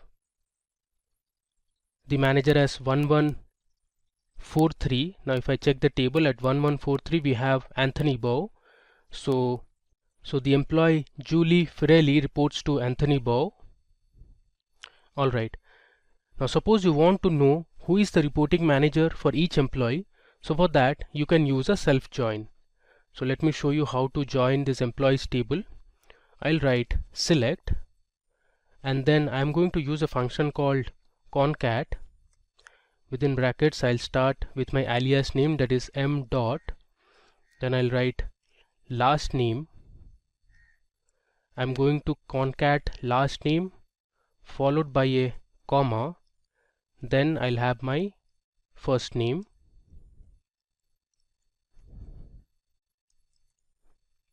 I'll close this bracket, and then I'm going to give my alias name, let's say manager, comma.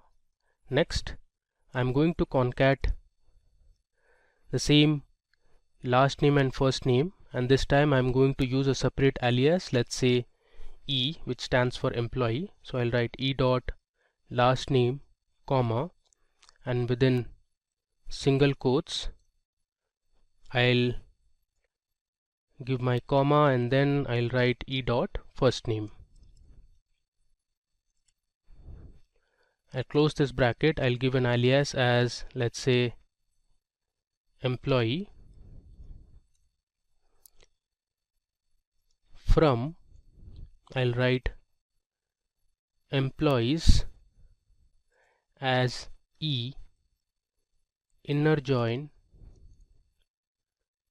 employees as M on M dot.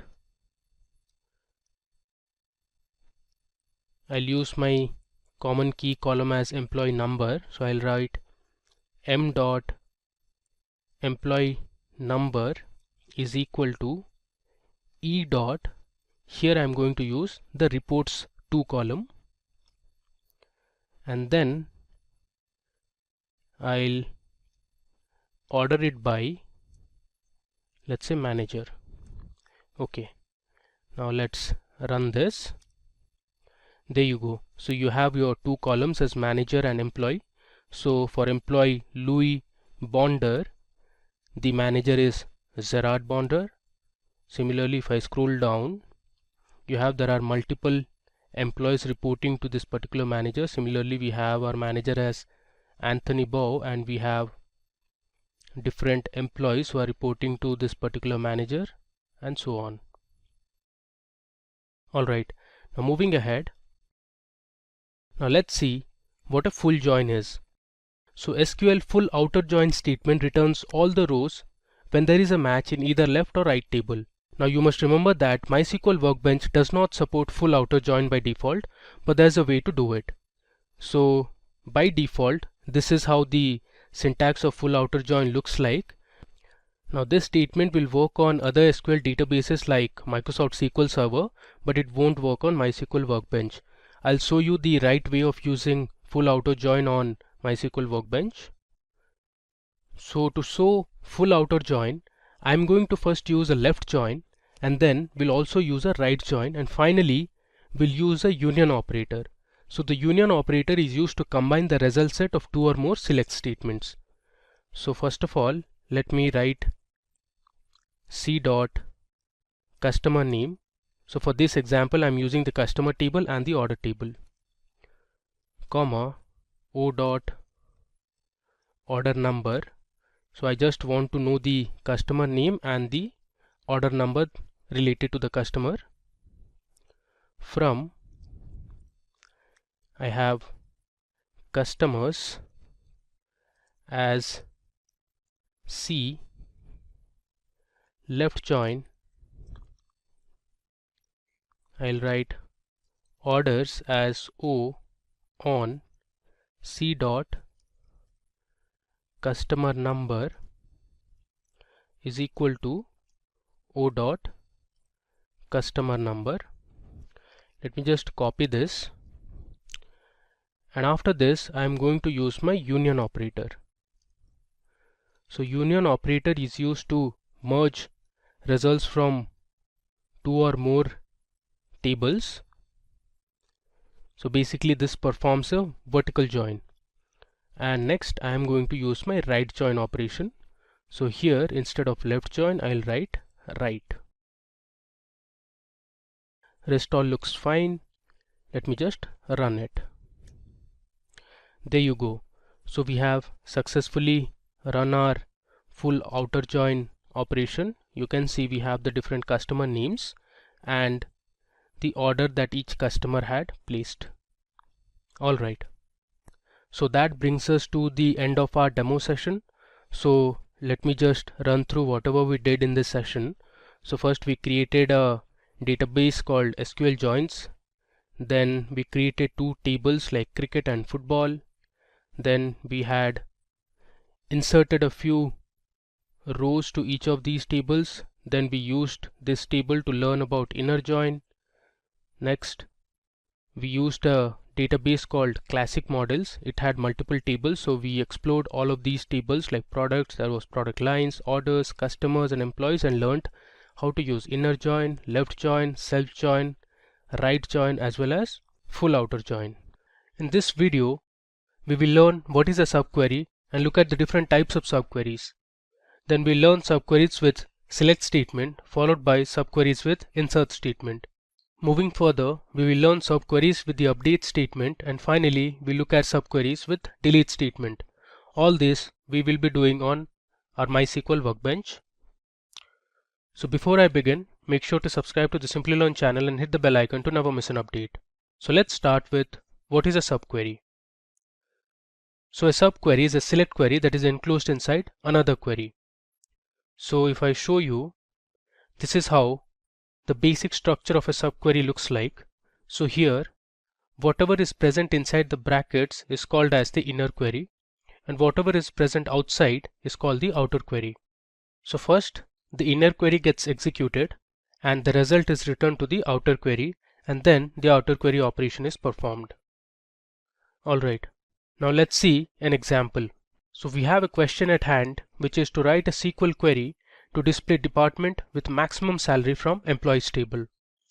So this is how our employees table looks like. It has the employee ID, the employee name, age, gender, we have the date of join, department, city and salary. Now to solve this query, my subquery would look like this. So I'll first select the department from my table, that is employees, where I'll use the condition salary equal to, and then I'll pass in my inner query, which is select max of salary from employees. So what this does is it will first return the maximum salary of the employees in the table. Then our outer query will get executed based on the salary returned from the inner query. So here the output is department sales has the maximum salary. So one of the employees from the sales department earns the highest or the maximum salary. If you see in our table, the employee is Joseph, who earns $115,000. Alright, and Joseph is from the sales department. Now let's see how this query works. So here we have another question, which is to find the name of the employee with maximum salary in the employees table. So this is our previous employees table that we saw, and to find the employee who has the maximum salary, my subquery would look something like this. So I'm selecting the employee name from my table, that is employees, where I'm using the condition salary equal to, and then I'm passing in my subquery or the inner query. So first I'm selecting the maximum salary. This will return a particular value, that is the highest salary from the table. And if you see our table, the highest salary is $115,000. So our query becomes select employee name from employees where salary equal to $115,000. So the employee name is Joseph here, and that's the output. Now if you want to break it down, here you can see first the inner query gets executed. So our SQL query will first execute the inner query that is present inside brackets, select maximum salary from employees. The result is $115,000, and then based on the returned result, our outer query gets executed. So the query becomes select employee name from employees where salary equal to $115,000, and that employee is Joseph. Alright, now we'll learn the different types of subqueries. So you can write subqueries using select statement, update statement, delete and insert statement. We'll explore each of this with the help of example on my MySQL workbench. So let's learn subqueries with the select statement. So subqueries are majorly used with the select statement, and this is how the syntax looks like. You select the column name from the table name, then you have the where condition followed by the columns that you want to pass, the operator, and inside that you have the subquery. So here is an example that we will perform on our MySQL workbench. So in this example, we want to select all the employees who have a salary less than average salary for all the employees. This is the output. So let's do this on my MySQL workbench. Alright, so let me log into my local instance. I'll give my password. Okay, so you can see I'm on my MySQL workbench. So let's start by writing our subquery using the select statement. Okay, so for this demo session, we'll be using a database that is SubQueries. You can see it here. I have a database called SubQueries. So I'll use this SubQueries database and we'll create a few tables as well. Okay, if I run it, now we are inside the SubQueries database. So let me just show you the tables that are present inside this database. I'll write show tables. If I run it, okay, there are two tables, employees and employees underscore B. We'll use this table throughout our demo session. Alright, now for our select subquery, we want to fetch the employee name, the department and the salary whose salary is less than the average salary. So we will be using the employees table. So let me first show you the records and the columns we have in the employees table. So I'll write select star from employees and run it. Okay, you can see here we have 20 rows of information. We have the employee name, the employee ID, age, gender, date of join, department, city and salary. So this is the same table that we saw in our slides. Okay, now for our subquery, I'll write select. I want to choose the employee name, the department and the salary. There should be a comma here instead of a period. Next, I'll give my table name, that is employees, where my salary is less than, and after this I'll start my inner query or the subquery. I'll write select average salary. So I'm using the avg function to find the average salary of all the employees from my table, that is employees. If I give a semicolon and run this, you'll see the output. So we have total 12 employees in the table whose salary is less than the average salary. Now if you want, you can check the average salary. So the average salary is $75,350. Now the employees who have a salary less than the average salary, so these are the people. Alright, now moving back to our slides. Okay, now let's see how you can use subqueries with the insert statement. Now the insert statement uses the data written from the subquery to insert into another table. So this is how the syntax looks like. So you write insert into table name followed by select individual columns or star from the table, use the where clause, and then you give the operator followed by the inner query or the subquery. So here we will explore a table called products table. We are going to fetch few records from the products table based on a condition, that is the selling price of the product should be greater than $100. So only those records will fetch and put it in our orders table. Alright, so we are going to write this query on my MySQL workbench. So let's do it. I'll give my comment as update subquery. Alright, so first of all, let's create a table that is products. So I'll write create table products. Then we'll give our column names. The first column would be the product ID of type integer. Then we have the column as item or the product, which is of type varchar 30. Next we have the selling price of that product. The selling price will be of type float. And finally we have another column which is called the product type. And again, product type is of the data type varchar. I'll give the size as 30, close the bracket and give a semicolon. Now let's just run it. Okay, so we have successfully created our products table. Now let's insert a few records to our products table. So I'll write insert into products followed by values. I'll give 4 records. The first product ID is 101. The product is, let's say, jewelry. Then the selling price is, let's say, $800, and the product type is, it's a luxury product. Next, let's insert one more product detail. The product ID is 102. The product is, let's say, t-shirt. The price is, let's say, $100, and the product type is non-luxury. Next, I'll just copy this to reduce our task. We'll edit this. The third product's ID is 103. The product is laptop, and let's say the price is $1,300, and it's a luxury product. I'll paste again, and finally I'll enter my fourth product, which is, let's say, table, and the price is $400, and it's a non-luxury product.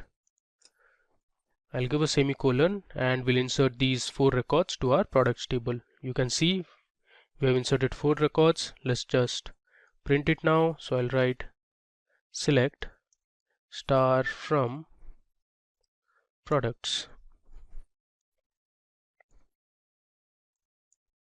If I run it, you can see we have our 4 products ready.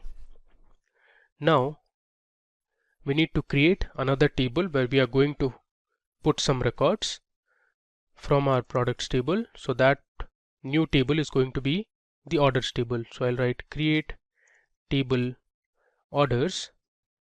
Now it will have 3 columns. The order ID will be of type integer. Then we have product underscore sold. This will be of type varying character of size 30, and finally we have the selling price column. This will be of type float. Let's create our orders table. The table name should be orders, and there is some mistake here. Okay, you should close the brackets. Okay, let me run it. So we have our orders table ready. Now let's write our insert subquery. So I am going to insert into my table, that is orders, and I'll select the product ID, comma, the item, and the selling price or the sell price from my table, that is products, where I'll write product ID in. I'll write my inner query select prod ID or the product ID from products. Next, I'll give a where clause where the selling price is greater than $1,000. So let me tell you what I am going to do here. I am going to insert into my orders table the product ID, the item name, and the selling price from my products table, where the product ID has this condition. So let me first run this condition for you, which is select prod ID from products where the selling price is greater than 1000. If I run this, okay, there is some issue here. The column name is actually prod ID. Now let's run it again so that we can see the product IDs of the products which have a selling price greater than 1000. So it is 101 and 103. Now let's run the entire query. There is another mistake here. Let's debug the mistake. Now this should be product ID instead of product underscore in. Let's insert again. Alright, so we have successfully inserted 2 records to our table, that is orders. Now let's see the orders table. I'll write select star from orders. If I run it, there you go. So there were 2 products from our product table that were jewelry and laptop which have a selling price greater than $1000. So the selling price for jewelry was $1800 and for laptop it was $1300. So this is how you can use a subquery using the insert statement. Alright, now going back to our slides again.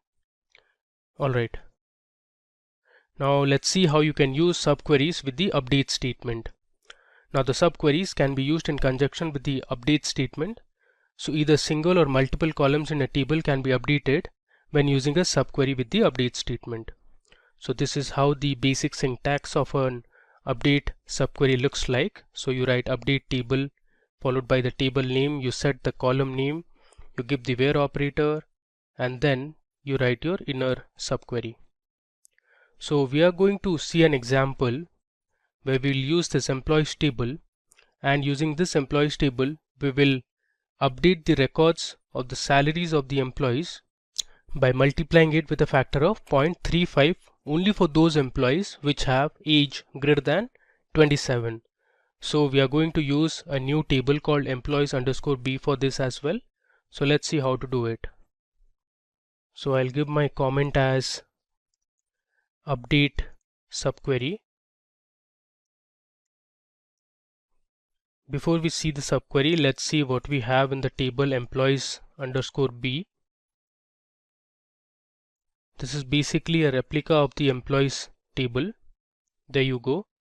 It has the same records that our employees table has. We are going to use both the employees table and the employees underscore b table to update our records.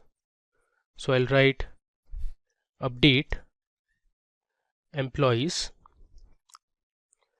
set salary equal to, let me bring this to the next line. I'll write set salary equal to salary multiplied by 0.35, where age in, then I'll write select age from my other table, that is employees underscore b, where age is greater than or equal to, let's say 27. Alright, so let me run through this query and tell you what we are going to do. So I'm going to update the records of the employees table specifically for the salary column.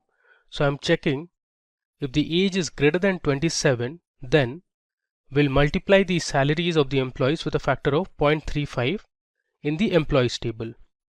Let me just run this, then we'll see our output. Okay, so it says 18 rows affected, which means there are total 18 employees in the table out of the 20 employees whose age is greater than 27. Now if you see, I'll write select star from employees. You can see the difference in the salaries. If I scroll to the right, you can see these are the updated salaries. Okay. Now if you check for employees who have an age less than or equal to 27, for example Marcus, whose age is 25, his salary is the same. We haven't updated his salary. Then if you see, if we have, okay, there is one more employee, Maya. We haven't updated the salary of Maya because the age is less than 27. Alright. Now let's go back to our slides again. As you can see, we got the same output on our MySQL workbench. Now let's explore how you can write subqueries with the delete statement. Now subqueries can again be used in conjunction with the delete statement. So this is how the basic syntax of a delete query using subquery would look like. You write delete from the table name, where clause, the operator value, followed by the inner query in within brackets. So here we are going to use the employees table, and what we are going to do is we'll delete the employees whose age is greater than equal to 27. So let's see how you can do it. Alright, so I'll give my comment as delete subquery. So we'll follow the syntax that we saw. I'll write delete from my table name, that is employees. I'll write where age in, and then I'll start my inner query or the subquery. I'll write select age from employees underscore B, where age is, let's say, greater than equal to 32, or let's say the age is less than equal to 32. Close the bracket and I'll give my semicolon. Let me first run the inner query for you so that you get an idea of the employees who are less than 32 years of age. So there are 9 employees in the table who have an age less than equal to 32. So we are going to delete the records. If I run this, okay, it says 9 records deleted. Now let's print or display what we have in the employees table.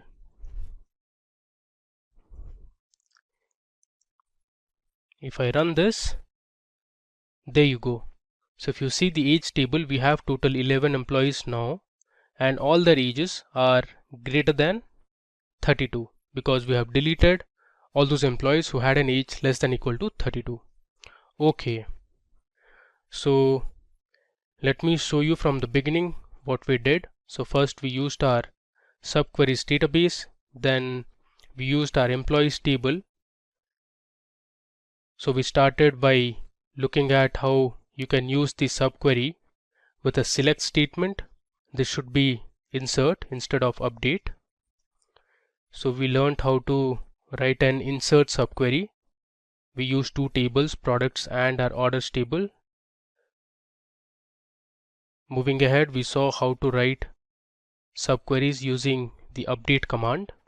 So we updated the salaries of the employee by a factor of 0.35 for those who had an age greater than equal to 27. And finally, we saw how to use the subquery using the delete statement. So we deleted all those records for the employees whose age was less than equal to 32. So let's start with what is normalization. Normalization in DBMS is a method used to organize data within database to reduce repetition. By breaking down large data sets into smaller, more manageable tables and ensuring these tables are properly related, normalization helps prevent issues like data redundancy. Data redundancy means the unnecessary repetition or duplication of data within a database. For example, when a same piece of data is stored in multiple places, it can lead to inconsistencies and take up more storage space than needed. For example, data redundancy before normalization. You can see the table mentioned above where we have order ID, customer name, customer address, product and quantity. You might see some of the data which is being repeated again and again. In the above table, the customer address for John Doe is repeated 3 times. Let's suppose if John Doe moves to a new address, every occurrence of his address in the table must be updated. If any instance is missed during the update, it leads to inconsistencies and errors can occur in the database. The solution is reducing the redundancy through normalization. Let's check it out how. So you can see this is the normalized table we have created. First is the normalized customer table and then we have the order table. So what are the benefits of normalization? The address for John Doe is stored only once in the customer table. If John Doe's address changes, it needs to be updated in one place, ensuring consistency through the database. This reduces the risk of errors and maintains data integrity. The process involves multiple steps that transform data into a tabular format, removing duplicates and establishing clear connections between different tables. making the database more efficient and reducing problems like errors during data insertion, updates, or deletion. Let's now discuss the types of DBMS normal forms. Normalization rules are categorized into different normal forms. The first one is 1NF. For a table to be in first normal form, it must satisfy the 4 rules. Single valued atomic attributes. Each column should contain only one value per row. This means that there should be no repeating groups or arrays within a single column. Same domain values. All values stored in a specific column should be of the same data type or domain. For example, if a column is meant to store dates, all values in that column should be dates. Then we have unique column names. Each column in the table should have a unique name. This ensures clarity and avoids confusion when referring to a specific column. Then we have order of data, which doesn't matter. The order in which rows are stored in the table should not affect the data or its integrity. Let's check the example of the first normal form. Consider the following unnormalized table: customer ID, customer name, and the phone numbers. As you can see, the phone numbers are repeated twice. The problems with the original table is the non-atomic values. The phone numbers column contains multiple phone numbers separated by commas, which violates the atomicity rule of 1NF. Converting to first normal form, to bring this table into 1NF, we must ensure that each column contains only atomic value. This involves splitting the rows where there are multiple phone numbers. As you can see, we have splitted the data. Each row now has a single phone number, ensuring that the phone number column contains atomic value. Same domain names, all the values in the phone number column are consistent in format and type. All are phone numbers. Then we can see that the unique column names, the columns customer ID, customer name, phone number, which has unique name satisfying the requirement. Order of data. The order in which the rows appear does not matter, as the data's meaning and integrity are preserved. By applying these rules, the table now conforms to the first normal form, eliminating any redundancy related to the phone numbers and ensuring data is stored in a more organized and efficient manner. Let's go through each of these database normal forms step by step with simple examples to help you grasp the concepts more easily. Let's talk about the second normal form. For a table to be in second normal form, it must satisfy the following condition. Number 1, it must be in 1NF. Number 2, no partial dependency. Every non-key attribute should be fully dependent on the entire primary key, not just part of it. This rule applies primarily to tables with composite primary keys. Example of second normal form is, consider the following table that is in 1NF. The order ID, product name, quantity, and the supplier name. The problems with this table is that the partial dependency. The product name and the supplier name depend only on product ID, not the entire primary key, which is order ID and product ID. This violates 2NF. Converting to second normal form, to bring the table into 2NF, we separate the data into two tables to remove partial dependencies: order table and the product table. No partial dependency in the order table. Quantity is fully dependent on both order ID and product ID. In the product table, product name and supplier name are dependent only on the product ID. This ensures that each non-key attribute is fully dependent on the primary key, bringing the tables into 2NF. Let's now talk about the third normal form, 3NF. For a table to be in third normal form, it must satisfy the following condition. Number 1, it must be in 2NF. Number 2, there should be no transitive dependency where non-key attributes depend on other non-key attributes rather than the primary key. Let's check out the example of a third normal form. Consider the following table that is in 2NF. The problems with the 2NF table is that the transitive dependency. The instructor name is dependent on the course name, which is not directly on student ID or course ID, and this violates 3NF. So how do we convert this into 3NF? To achieve 3NF, we split the table to remove the transitive dependency. Student course table and course table. No transitive dependency. Now, the student course table, there are no non-key attributes depending on other non-key attributes. The course table stores the course and instructor information separately. This structure eliminates transitive dependency, ensuring the tables conform to 3NF. Let's now talk about the boys code normal form, which is BCNF. BCNF is an extension of the third normal form 3NF. A table is in BCNF if it is in 3NF, and for every functional dependency A implies to B, A should be a super key. Let's check out the example of a boys code normal form BCNF. So you can see this table here consisting of employee ID, department, and the manager. The problem with this table is that the BCNF violation. In this table, department determines manager, but department is not a super key, since employee ID is the primary key. This violates BCNF. So how do we convert this to BCNF? To achieve BCNF, we split the table to ensure that every determinant is a super key. As you can see, the employee table and the department table. The super key requirement in the employee table, employee ID is the primary key, and in the department table, department is now the primary key. The decomposition ensures that every functional dependency is satisfied by a super key, meeting the requirements of BCNF. Let's now talk about the fourth normal form, which is 4NF. A table is said to be in 4NF if it is in BCNF and has no multi-value dependencies. So let's consider an example of a fourth normal form. Consider a table where an employee can have multiple skills and work on multiple projects. As you can see, the employee ID, skill, and the project. The problem with this table is that it is multi-value dependency. An employee skill is independent of the project, but both are stored in the same table. This leads to multi-value dependency, violating 4NF. So, in order to achieve 4NF, we separate the skills and the projects into different tables: the employee skill table and the employee projects table. And now you can see that no multi-value dependency. By separating the skills and the projects, we eliminate multi-value dependencies, ensuring the table conform to 4NF. Let's now talk about the fifth normal form, the employee skill table and the employee projects table. So as you can see that no multi-value dependency is there. By separating the skills and the projects, we eliminate multi-value dependencies, ensuring the tables conform to 4NF. Now let's talk about the fifth normal form, which is 5NF. A table is said to be in fifth normal form if it is in 4NF and cannot be decomposed into any smaller tables, losing information, also known as joint dependency. Let's consider an example of a fifth normal form. This is a table here that records the relationship between suppliers, parts, and a project. The problem with this table is that the joint dependency.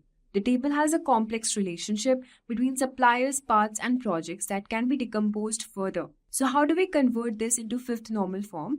In order to achieve 5NF, we break the table into smaller related tables: the suppliers part table and the suppliers project table, also parts project table. Eliminating joint dependency, by decomposing the table into 3 smaller tables, we remove the complex relationship and eliminate the joint dependency, ensuring the tables conform to 5NF. So currently I am on my MySQL workbench. Let me connect to the local instance. So I'll give my password. I'll click on OK. Alright. So this is my MySQL workbench query editor. So first we are going to learn subqueries. Let me give a comment and write subqueries. Alright. So first of all, let's understand what a subquery is. So a subquery is a query within another SQL query that is embedded within the where clause, from clause, or having clause. So we'll explore a few scenarios where we can use subqueries. So for that, I'll be using my database, that is SQL_intro. So I'll write my command use SQL_intro. Now this database has a lot of tables. I'll be using the employees table that is present inside SQL_intro.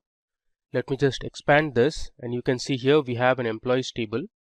So let me first show you the contents within this table. I'll write select star from employees.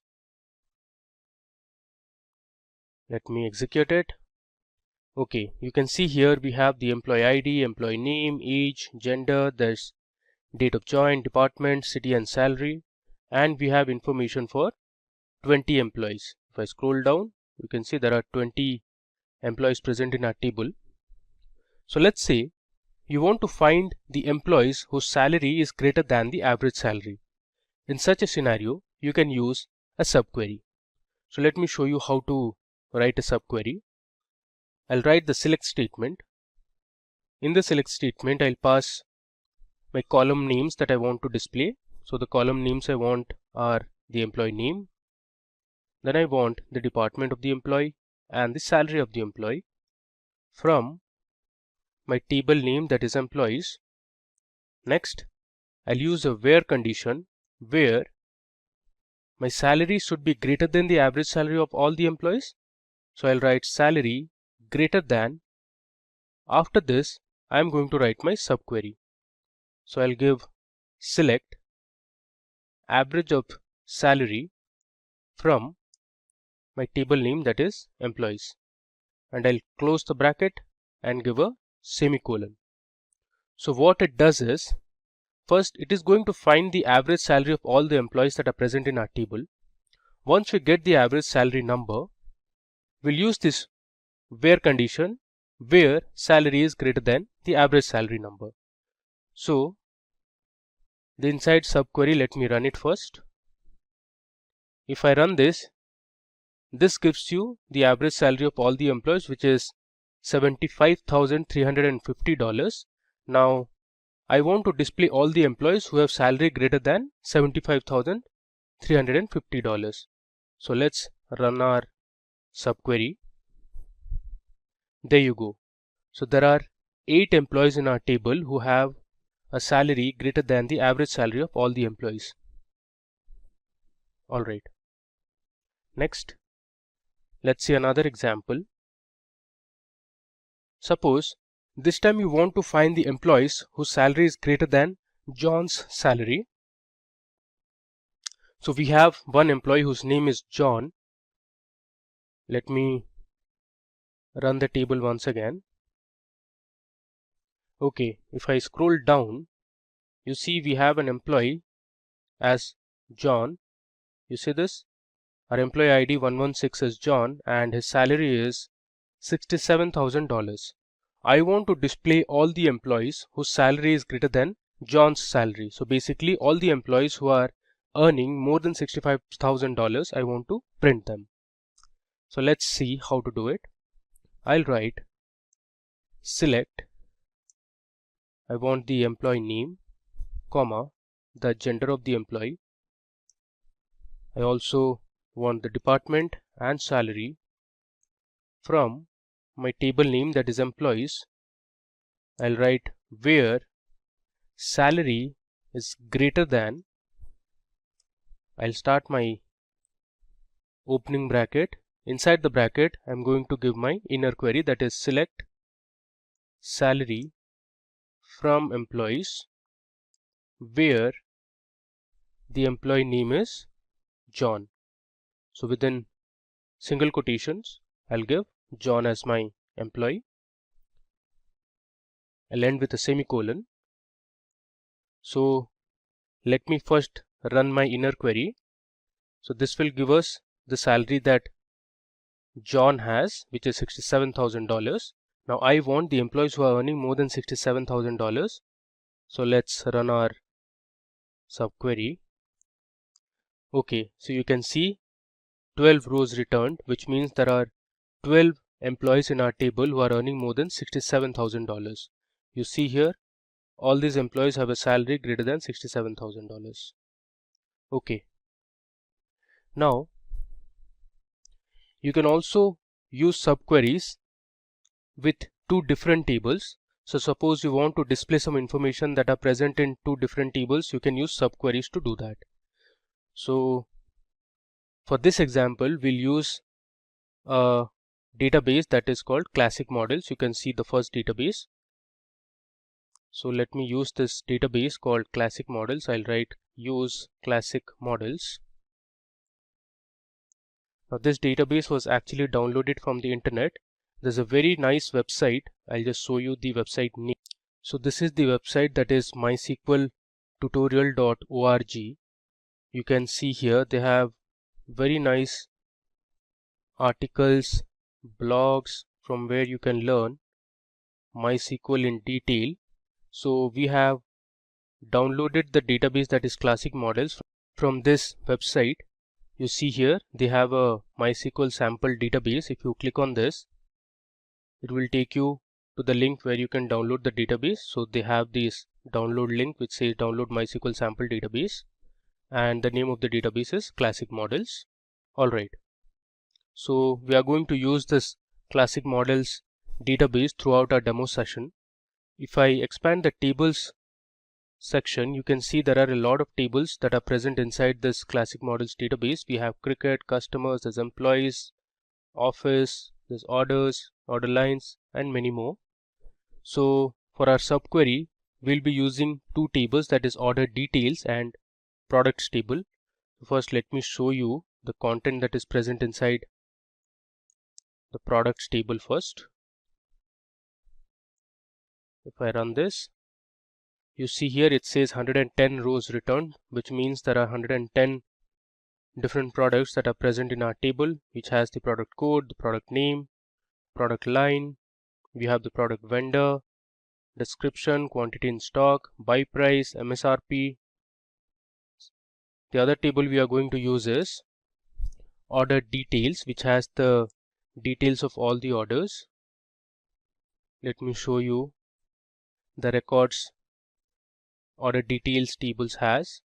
Okay, so there are 1000 records present in this table. You have the order number, the product code, quantity ordered, price of each item. You have the order line number as well.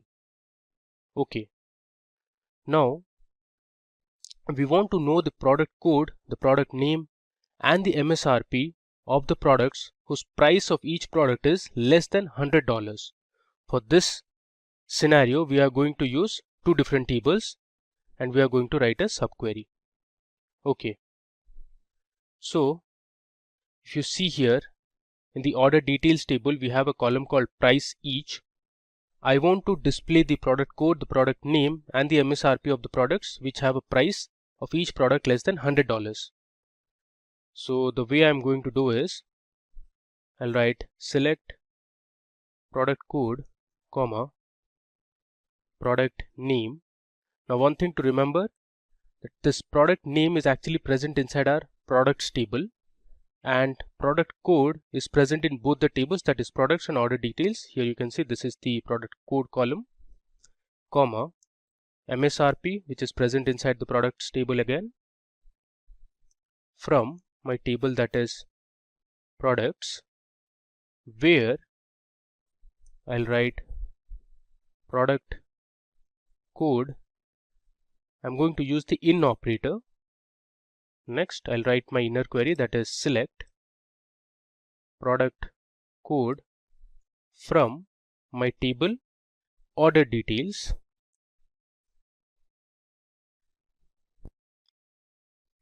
where my price of each product is less than $100. Let me run this. Okay, so you can see there are total 83 products in our table which have a price less than $100. You can see the price here. Okay, now we learn another advanced concept in SQL which is known as stored procedures. I'll just give a comment saying stored procedure. Okay, so first let's understand what is a stored procedure. A stored procedure is an SQL code that you can save so that the code can be reused over and over again. So if you want to write a query over and over again, save it as a stored procedure and then call it to execute it. So in this example, I want to create a stored procedure that will return the list of players who have scored more than 6 goals in a tournament. So I have a database called SQL_IQ. These are a few databases that I have already created. So this database has a table called players. If I expand the tables option, you see we have a table called players, and you can see the columns player ID, the name of the player, the country to which the player belongs to, and the number of goals each player has scored in a particular tournament. So I'll write a stored procedure that will return the list of top players who have scored more than 6 goals in a tournament. So first of all, let me begin by using my SQL_IQ database. We'll run it. So now we are inside the SQL_IQ database. Let me select star from players to show the values that we have in the players table. You can see there are 6 players in our table. We have the player ID, the names of the players, the country to which these players belong to, and the goals they have scored. So I'll write a stored procedure. So the stored procedure syntax is something like this. It should start with a delimiter. Okay. In the delimiter, I'll write ampersand ampersand. Next, I'll write create procedure followed by the procedure name. Let's say I want to name my procedure as top_players. Next statement is begin. After begin, I'll write my select statement. I want to select the name of the player, the country, and the goals each player has scored from my table, that is players, where I'll write goals is greater than 6. I'll give a semicolon. Then I'll end my procedure with a delimiter that was double ampersand. Next, I'll write delimiter and give a semicolon. Now the semicolon suggests this is a default delimiter. And there should be a space. Okay. Now let's run our stored procedure. There you go. So you have successfully created our stored procedure. Now the way to run a stored procedure is you need to use the call method and give the procedure name, that is top_players in our case, with brackets and a semicolon. Let's execute it. Okay, there is some problem here. So we made a mistake while creating a procedure. The name of the column is goals and not goal. Let me create that procedure again. Okay, it says the procedure top_player already exists. Let's just edit the procedure name. Instead of top player, we'll write it as top players, and similarly we'll edit here as well. Now let's create it again. Okay, now to call my procedure, I'll write call space followed by the procedure name, which is top_players. If I run this, you can see we have 2 players in our table who have scored more than 6 goals. So we consider them as the top players in a particular tournament. Alright. Now, there are other methods that you can use while creating a stored procedure. One of the methods is by using an in parameter. So when you define an in parameter inside a stored procedure, the calling program has to pass an argument to the stored procedure. So I'll give a comment stored procedure using in parameter. Alright. So for this example, I'll create a procedure that will fetch or display the top records of employees based on their salaries. So we have a table in our SQL_IQ database which is called employee details. I'm going to use this table. You can see we have the name of the employee, the age, sex, then we have the date of join, city and salary. Using this table, I'll create a procedure that will fetch or display the top records of employees based on their salaries, and we'll use the in parameter. So let me show you how to do it. I'll write delimiter. This time I'm going to use /. I'll write create procedure followed by the procedure name. Let's say SP for stored procedure, sort by salary is the name of my procedure. And inside this procedure, I'll give my parameter in. I'll create a variable var and assign a data type integer. Then I'll write begin followed by my select statement, where I'll select the name, age, salary from my table name, that is EMP details or employee details.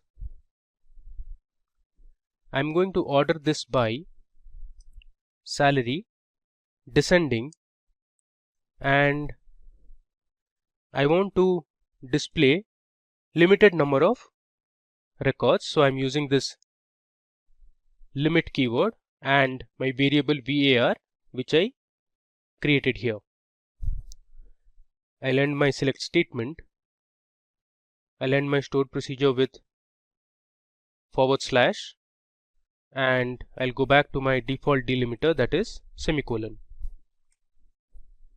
Alright, so let me run this.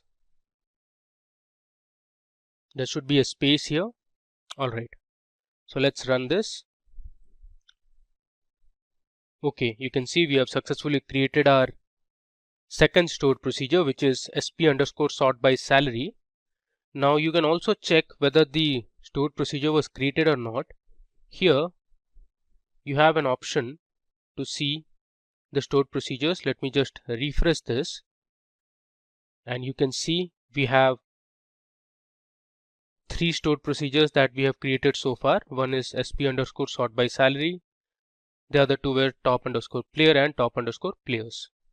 Okay, now let's call our stored procedure. I'll write call space followed by the stored procedure name, which is sp_sort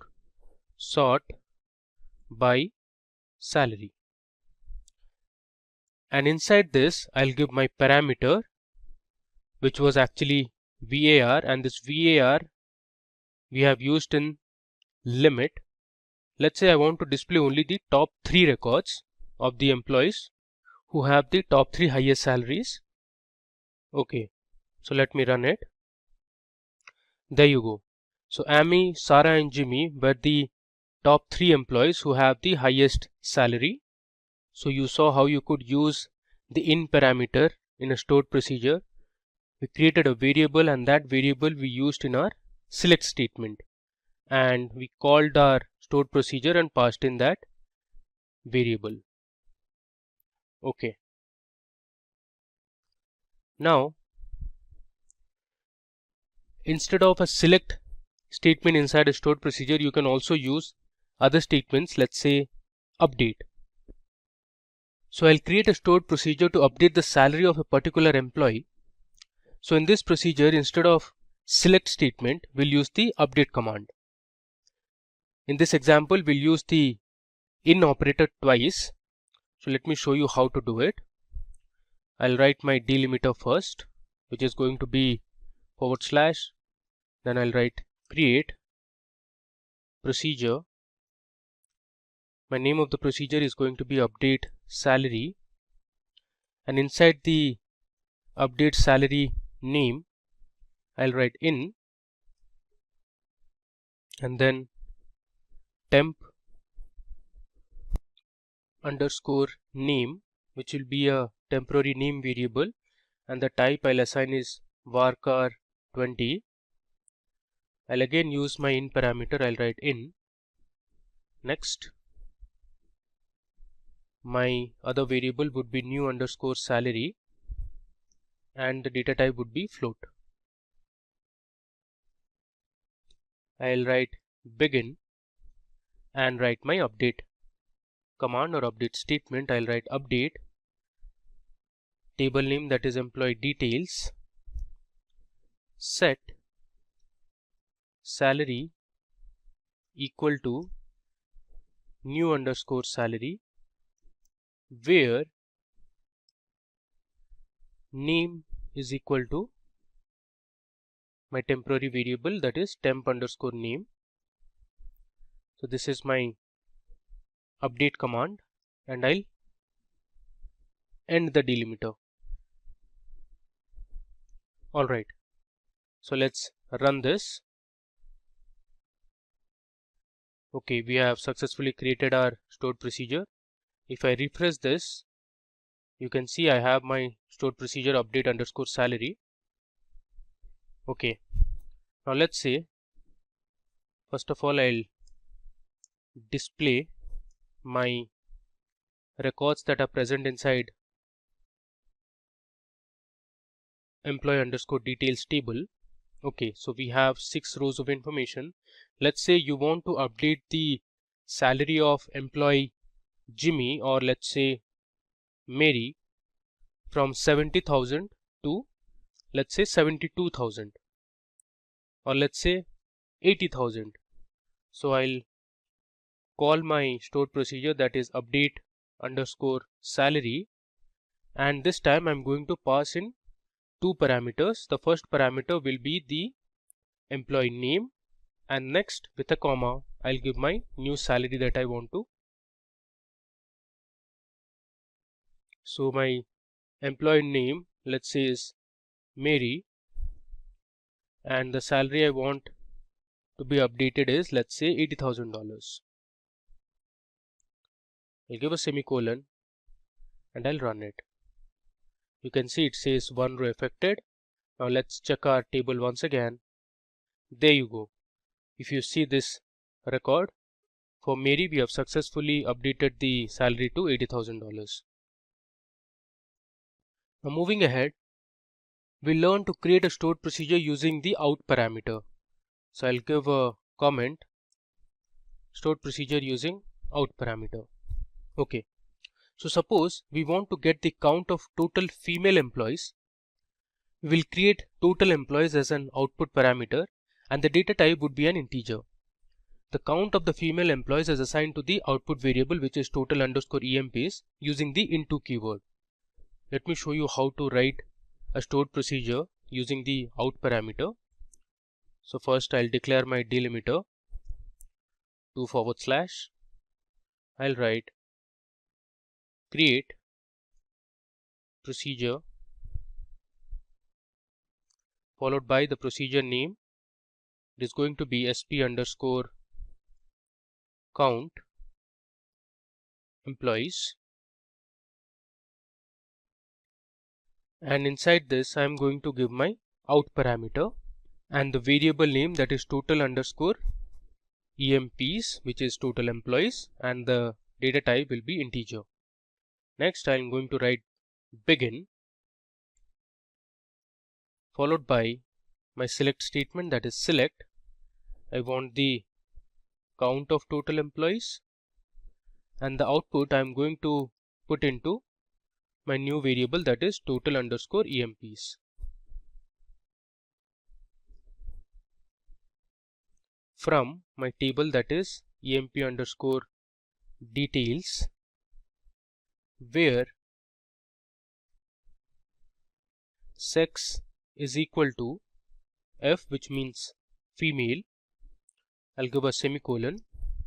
Next I'll end it with the delimiter, and I'm going to change the delimiter to a default delimiter, that is colon. So let me tell you what I am doing here. I'm creating a new stored procedure, that is sp underscore count employees. Using this stored procedure, I am going to count the total number of female employees that are present in our table emp underscore details. So I've used my out parameter and I'm creating a new variable called total underscore EMPs. The data type is integer. Here in the select statement, I'm counting the names of the employees, and the result I am storing it in total underscore EMPs. I have used my where condition where the gender or the sex is female. So let's run this. Okay, so we have created our stored procedure. Let's refresh this. Okay, you can see we have our new stored procedure, sp underscore count employees. Now to call it, I'll write call the name of the procedure, that is count underscore sp underscore count employees. Within brackets, I'll pass in the parameter as @f underscore emp. I'll give a semicolon. Then I'll write select @f_emp as female employees. Okay, so as is an alias name. Let's run this one by one. First I'll call my procedure and then we'll display the total number of female employees. You can see in our table we have 3 female employees. Alright, now with this understanding, let's move on to our next topic in this tutorial on advanced SQL. Now we are going to learn about triggers in SQL. So I'll give a comment here, triggers in SQL. So first let's understand what is a trigger. So a trigger is a special type of stored procedure that runs automatically when an event occurs in the database server. Now there are mainly 3 types of triggers in SQL. We have the data manipulation trigger, we have the data definition trigger and login triggers. In this example, we'll learn how to use a before insert trigger. So we will create a simple students table that will have the student's roll number, the age, the name and the student's marks. So before inserting the records to our table, we'll check if the marks are less than 0. So in case the marks are less than 0, our trigger will automatically set the marks to a random value, let's say 50. So let's go ahead and create our table, that is students. Alright. So I'll write create table student .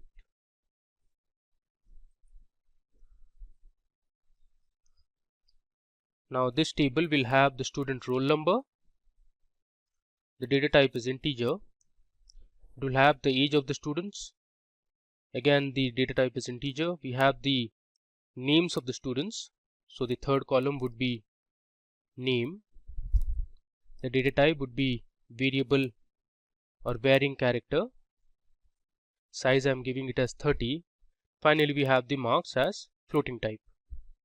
So let's create this table which is student. So we have created our table. Now I'll write my trigger command. So trigger command will start with delimiter like how our usual stored procedures have. Next, this time I'll write create trigger.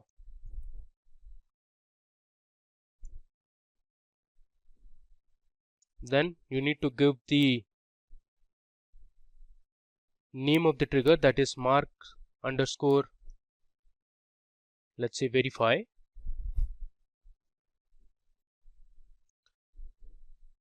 I'm going to use a before insert trigger, so I'll write before insert on my table name, that is student.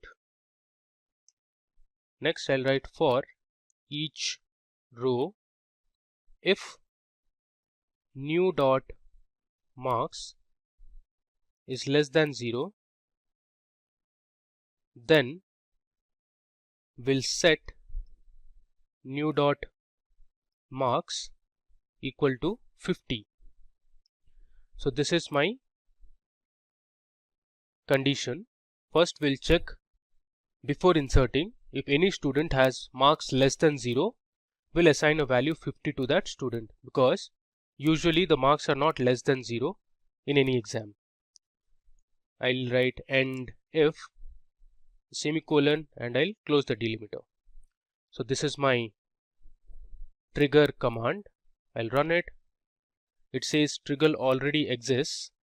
So in this case we need to update the trigger name. Let's say I'll write marks underscore verify underscore student for ST. Let's run it again. Okay, there is an error here because in our table the column name is mark and not marks. So here we need to change it as mark instead of marks. Alright, let's run it. Okay, so we have created our trigger. Now let me insert a few records to the student table. So I'll write insert into student. I'll write values I'll give the values as 501, which is the student roll number. The age is, let's say, 10. The name is, let's say, Ruth. And the marks is, let's say, 75.0. Give a comma. We'll insert our second student record. Student roll number is 502. Age is 12. The name is, let's say, Mike. And this time I'm purposely giving a value of minus 20.5. Give another comma. We'll insert the third record for student roll number 503. Age is 13. The name is Dave. And let's say the marks obtained by Dave is 90. Now we'll insert our final record for student number 504. The age is 10. Name I'll enter as Jacobs. And this time again I'm purposely giving the marks in negative 12. Let's say 5. I close the bracket and give a semicolon, and I'll run my insert statement. Okay, so we have inserted 4 rows of information to our student table. Now let me run the select query. I'll write select star from student. If I run this, you see the difference. There you go. So originally we had inserted for 502 the marks was minus 20.5, and for 504 for Jacobs the marks was minus 12.5. Our trigger automatically converted the negative marks to 50, because when we created our trigger we had set our marks to 50 in case the marks were less than 0. So this is how a trigger works. Now you can also drop a trigger or delete a trigger. You can just write drop trigger followed by the trigger name. In this case our trigger name is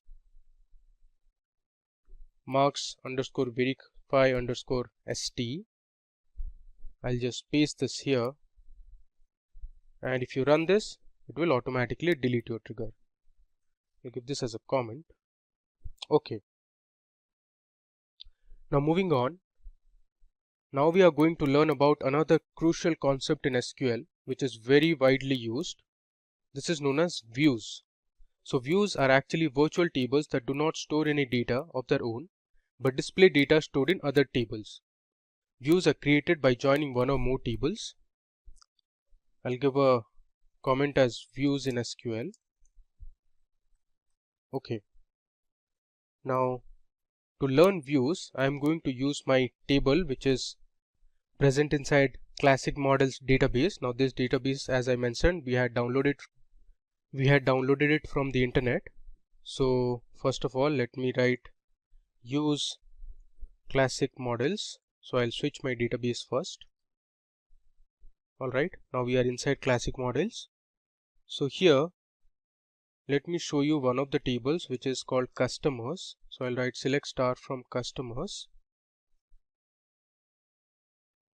Okay, I missed S here. Let's run it again. So this is my customer table which is present inside Classic Models database. It has the contact last name, the contact first name, the customer name, customer number, we have the address, state, country, and other information. Now I'll write a basic view command using this customer table. The way to write is I'll write create view followed by the view name which is cust underscore details. Then you write as select. I'm going to select a few column names from my original customer table, which is this one. So I need the customer name. Let's say I need the phone number and the city. So you have this information here. You have the phone number and the city. Alright, I'll write from my table that is customers. If I run this, my view that is cust details will be created. Let's run it. There's some error here because the name of the table is customers and not customer. I'll give an S and I'll run it again. Alright, so you can see we have created our view, and to display the contents that are present inside our view, I can write select star from followed by the view name, that is cust_details. Let's run it. There you go. So we have the customer name, the phone number and the city of the different customers that we have in our table. Alright. Now let's learn how you can create views using joins. So we'll join two different tables and create a view. So for that I'm going to use my products table and the products lines table. I'm talking about the products table and the product lines table present inside classic models database. So before I start, let me display the records that are present inside the products table. Let's run it. So these are the different products you can see here. Now let's see what we have in product lines table. So we have the product line, the text description, and there's some HTML description and image. So I'll create a view by joining these two tables and will fetch specific records that are present in both the tables. So let me first start by writing create view followed by the view name, that is product_description, as I'll write select product name, comma, then I'll write quantity in stock. I also want the MSRP. Now these three columns are present inside the products table, and next from the product lines table I want the text description of the products. So I'll write from products table, I'll give an alias as P followed by inner join my other table, that is product lines, as let's say PL on the common column, that is product line. So P dot product line is equal to, I'll give a space, PL dot product line. Okay, so here we have used an inner join to fetch specific columns from both the tables, and our view name is product_description. Let us run it. Alright, so we have our view ready. Now let me view or display what is present inside our product_description view. I'll write select star from product_description. Let's run it. There you go. So we have the product name, the quantity in stock, MSRP, and textual descriptions of the different products in the table. Okay, now there are a few other operations that you can perform. Let's say you want to rename a view. Instead of product_description, you want to give some other name. So I'll just give a comment, rename description.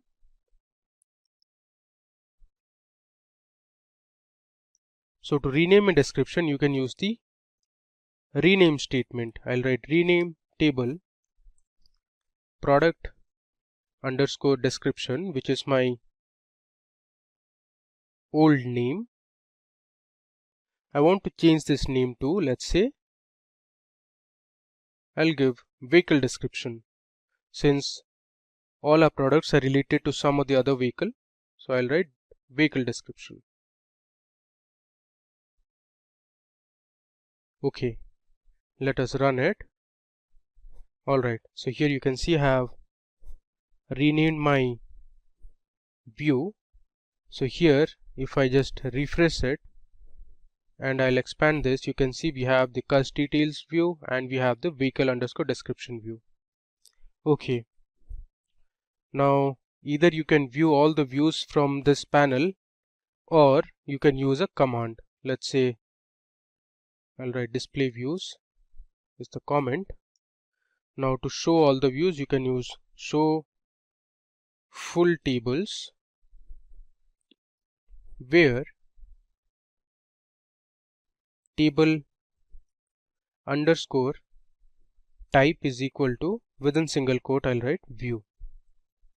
So this is the command that will display all the views that are present inside a database. There is some error here. Let's debug the error. This should be okay. So instead of table types, it should be table type equal to view. Let's run it. You can see the two different views that we have. One is customer details, another is vehicle underscore description. Okay. Now you can also go ahead and delete a view. For that you can use the drop command. So I'll write drop view followed by the view name. Let's say I want to delete customer underscore details or cust underscore details view. I'll write drop view cust underscore details. Let's run it. You can see here we don't have the cust underscore details view anymore. Alright. Now moving to our final section in this demo. Here we will learn about Windows functions. Now, Windows functions were incorporated in MySQL in the 8.0 version. So Windows function in MySQL are useful applications in solving analytical problems. So using the employees table present inside my SQL underscore intro database, so we'll find the total combined salary of the employees for each department. So first let me switch my database to SQL underscore intro database. I'll run it. Okay. I'll display my table, that is employee.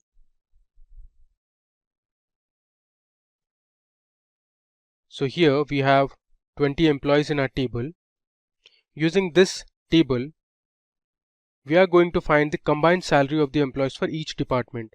So we'll partition our table by department and print the total salary. And this we are going to do using some Windows functions in MySQL. So I'll write select. I want the employee name, the age of the employee, and the department of the employee, comma. Next I'll write the sum of salary over, I want to partition it by department. So I'll write partition by department, which is DEPT, and I'll give an alias as total salary, so that it will create a new column with the name total salary from my table, that is employees. The output will be a little different this time. Let's execute it and see the result. There you go. So here we have created another column in our result, that is total salary, and for each of the employees and the respective departments we have the highest salary. So in finance, the highest salary of one of the employees was $155,000. Similarly, if I come down, we have the highest salary from HR. If I scroll further, we have the highest salary from IT, marketing, product, sales, and the tech team. Alright. Now we'll explore a function which is called row number. Now the row number function gives a sequential integer to every row within its partition. So let me show you how to use the row number function. I'll write select row underscore number function over my column would be salary. So I'll write order by salary. I'll give the alias as row num. I'll give a comma, and I want to display the employee name and the salary of the employee from my table, that is employees, and I'll order by salary. So let's see how our row number function will create sequential integers. Okay, you can see here we have a row num column and we have successfully given row numbers to each of the records. You can see it starts from 1 and goes up till 20. Okay. Now this row number function can be used to find duplicate values in a table. To show that, first I'll create a table. I'll write create table. Let's say I'll give a random name, that is demo. And let's say we have in this table the student ID, which is of type integer, and we have the student name, which is of type varchar. The size is 20. I'll create the small table with a few records. Let's create this table first. Now we are going to insert a few records to our demo table. So I'll write insert into demo values. I'll give 101. The name is Shane. Give a comma. I'll insert the second student name 102. The name is Bradley. I'll give a comma. This time for 103 we have two records. Let's say the name of the student is Herath. I'll give a comma. I'll copy this and we'll paste it again. So we have duplicated 103. Next we have 104. The name of the student, let's say, is Nathan. Then again, let's say for the fifth student, which is Kevin, we have two records. I'll copy this and I'll paste it here. Let me give a semicolon and we'll insert these records to our table demo. Alright. Now let me just run this table for you. I'll write select star from demo.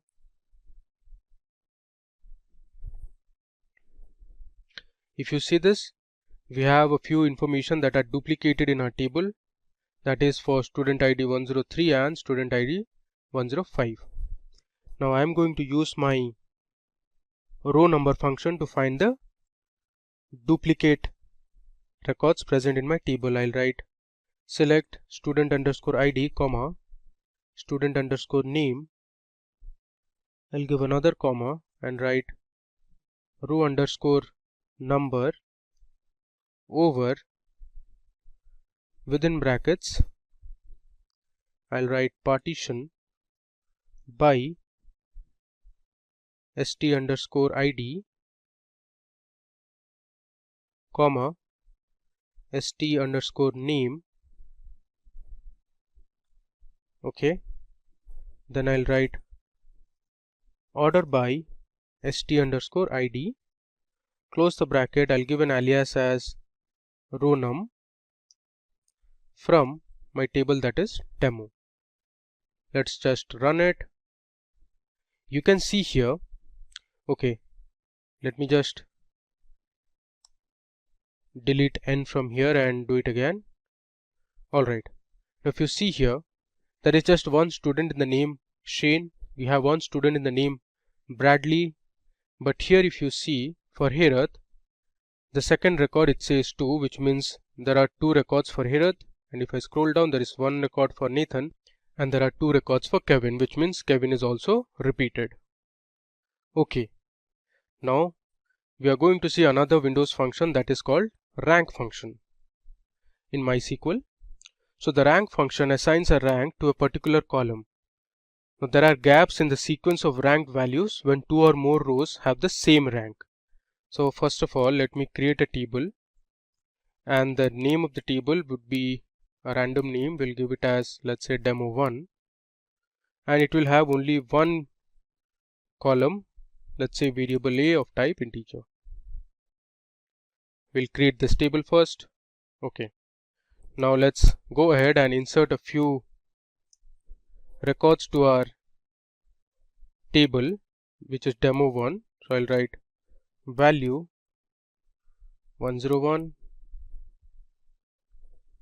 102, let's say 103 is repeated. I'm doing this purposely so that in the output you can clearly distinguish what the rank function does. Next we have 104, 105,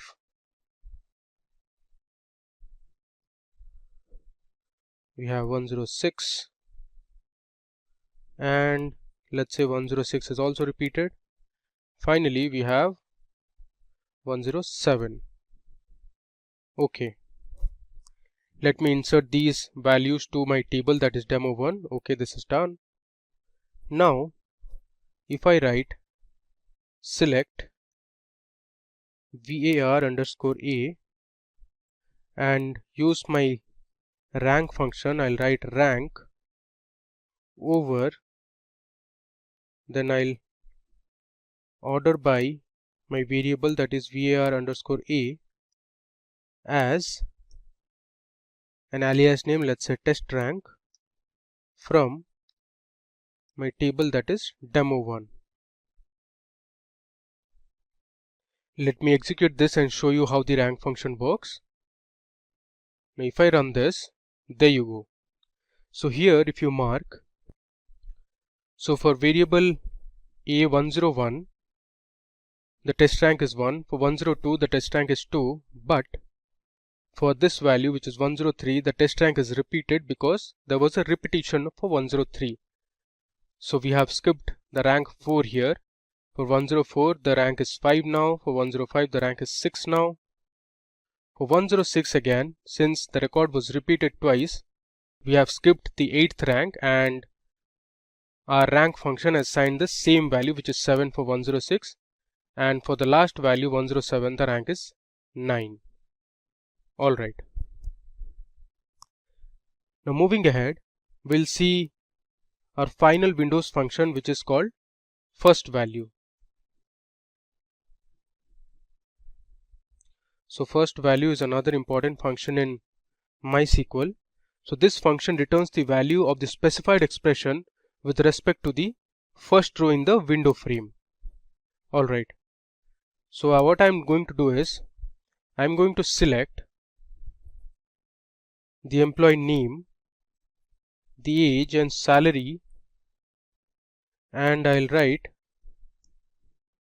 first underscore value, which is my function, and pass in my employee name, and then I'll write over order by my column, that is salary descending. I'll give an alias as highest underscore salary from my table, that is employees. So let me run this and see how the first underscore value function works. Alright, so in our table Joseph was the employee who had the highest salary, which was $115,000. So the first value function populated the same employee name throughout the table. You can see it here. Now you can also use the first underscore value function over the partition. So let's say you want to display the employee name who has the highest salary in each department. So for that you can use the partition. I'll write select emp underscore name, comma, I want the department and the salary, comma, I'll use my function, that is first underscore value followed by the name of the employee inside my first value parameter. I'll write over, here I'm going to use partition. I'm going to partition it by department, since I want to know the employee name who has the highest salary in each department. And I'm going to order by salary descending, and I'll give my alias again as highest salary from my table, that is employees. So let's run this and see the difference in the output. Okay, so as you can see here, we have the employee who had the highest salary from each department. So for finance, Jack had the highest salary. From HR it was Marcus. Similarly in IT it was William. If I scroll down, for marketing it was John. For product it was Alice who had the highest salary. Similarly in sales we had Joseph, and in tech we had Angela. So this is how you can use the first underscore value function using partition. Alright, so that brings us to the end of this demo session on our tutorial. So let me just scroll through and show you what we did from the beginning. First we learnt about subqueries in SQL. So we initially wrote a simple subquery, and then we used our classic models database which was downloaded from the internet. I'd also shown you the link from where you can download this database. Here we used two different tables and we performed a subquery operation. We learned how to create stored procedures. So we learned how you can use the in operator or the in parameter as well as the out parameter in stored procedure. After stored procedure, we learned another crucial concept in SQL which is called triggers. Now triggers are also a special kind of stored procedures. So we saw how to write a before insert trigger. You can see it here. Next, we learned how to delete a trigger. We also saw how to work with views in SQL. So views are basically virtual tables that you can create from existing tables. We also saw how you can use views using two different tables and an inner join. And we learned how to display views, how to rename view names, how to delete a view, and finally we explored a few Windows functions. In this tutorial, we will learn how to work with databases and tables using SQL with Python. To do this demo, we will be using our Jupyter Notebook and the MySQL Workbench. You can see it here. So we will write our SQL queries in the Jupyter Notebook with Python-like syntax. If you don't have MySQL or Jupyter Notebook installed, so please go ahead and install them first. While installing the MySQL Workbench, you will be asked to give the username and password. Let me show you. So I am on my MySQL Workbench. So once you connect, it will ask for the username and the password. So I have given my username as root, and password you can give while installing it. We will be using the same user ID or the username and the password to make our connection.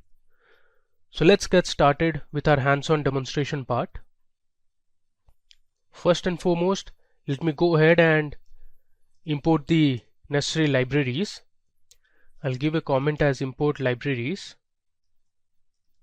Alright, so first I'll import mysql.connector. Next, from mysql.connector,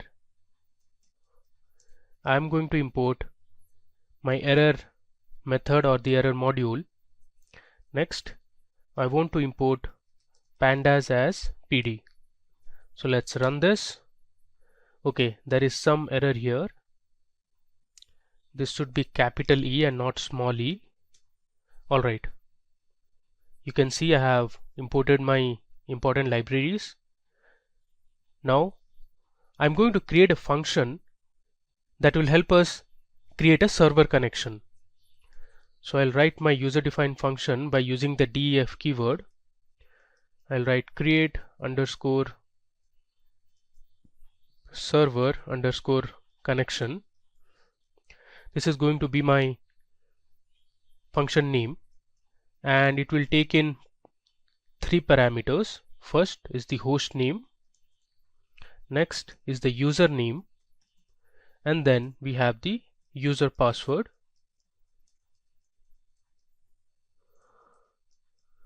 Alright, I'll give a colon, and then in the next line I'm going to define a variable which is going to be connection, and I'll assign it to a value called none. Now we'll be using exception handling techniques to connect to our MySQL server. The try block lets you test a block of code for errors, and the except block will handle the errors. So I'll write try and give a colon, and then I'm going to reassign the connection variable to a method which is mysql dot connector dot connect. Now this mysql connector dot connect method sets up a connection, so it establishes a session with the MySQL server. If no arguments are passed, it uses the already configured or default values. So here we are going to pass in 3 parameters. The first is the host name. I'll write host equal to host name, which is host underscore name. I'll give a comma, then I'll write user equal to user underscore name. Next will be my password, and I'll assign the value user underscore password. Alright, now I'm going to use a print statement and write MySQL database connection successful.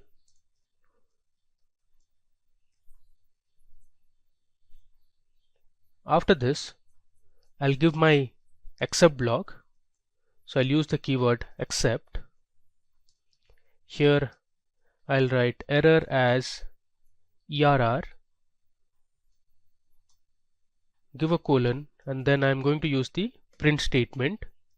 Here I'm going to use some print formatting techniques using the F letter.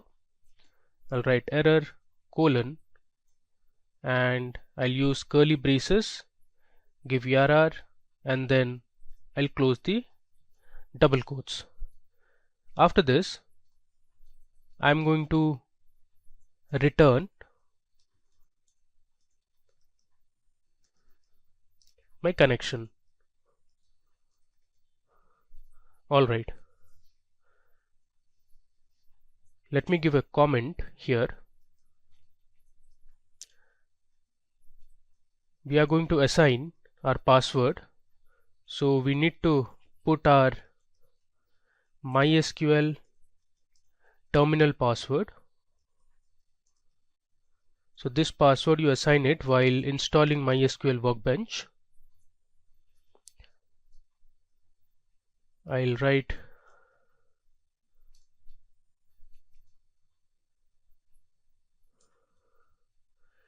pw, and I'll give my password, which is simply @12345, and then I'm going to give my database name, so I'll give database name.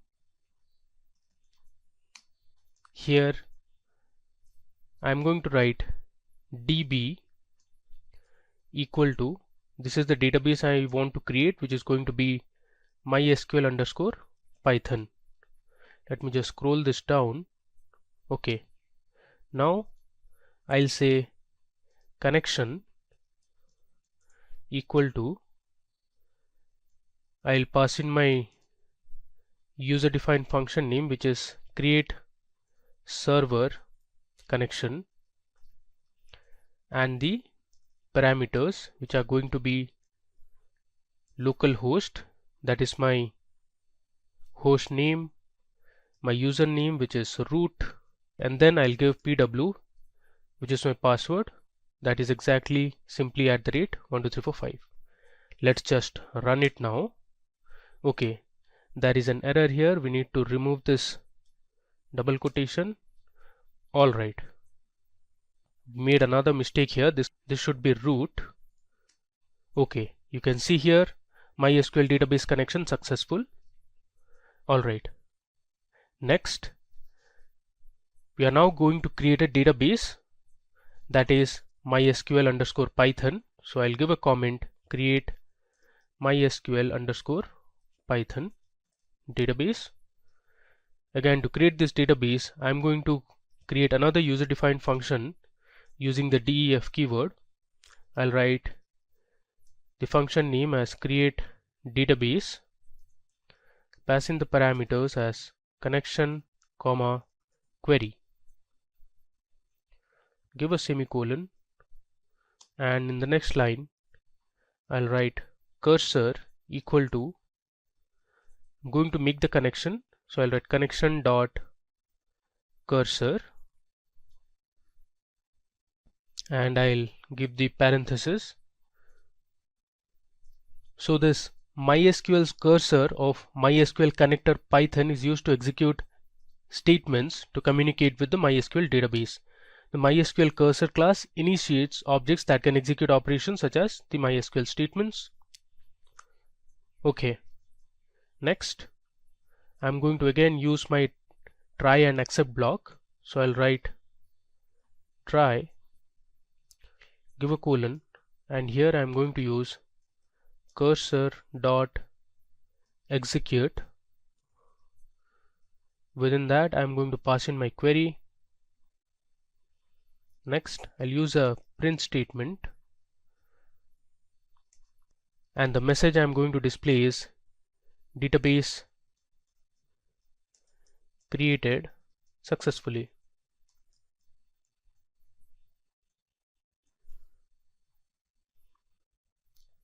After this, I'm going to write my except block.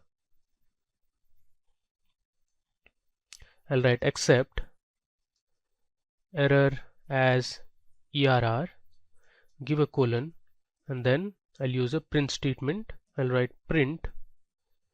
I'll use the formatting again, error colon, and I'll write within single quotes, I'll give curly braces ERR, and then I'll close the double quotes. Next, let's use the variable create underscore database underscore query, and here I'm going to write my SQL query to create the database. So I'll write create database,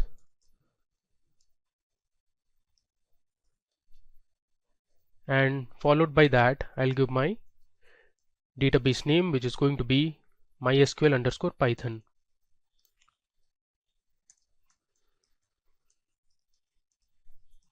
Okay. After this, I'll call my function, which is create database, and I'll pass in the parameters. The first one is connection, and next the query is create underscore database underscore query. Let me just copy it, and I'm going to paste it here. Alright, so what I'm doing here is I am creating a new function, that is to create a new database with the name MySQL underscore Python, which you can see it here. Now this function takes in two parameters, connection and query. I'm using the connection.cursor function, which is often used to execute SQL statements using Python language. And then I have created my try and except blocks. So this try block statements will try to create my new database, which is MySQL underscore Python. In case it fails to create the new database, the except block will work. So here I am writing my SQL query to create a new database, which is create database followed by the database name, and I am assigning it to a variable which is create database query, and then I'm calling my function create database and passing in the two parameters, connection and the query. Alright, so let's just run it. Alright, you can see here it has created my database successfully. Now you can verify this by checking the MySQL workbench or the MySQL shell. You can see on the MySQL workbench here on the left panel under schemas, there is a database called MySQL underscore Python. Let me just expand it. Now we haven't created any table, so it's not showing it now. The next step, we are going to connect to this database.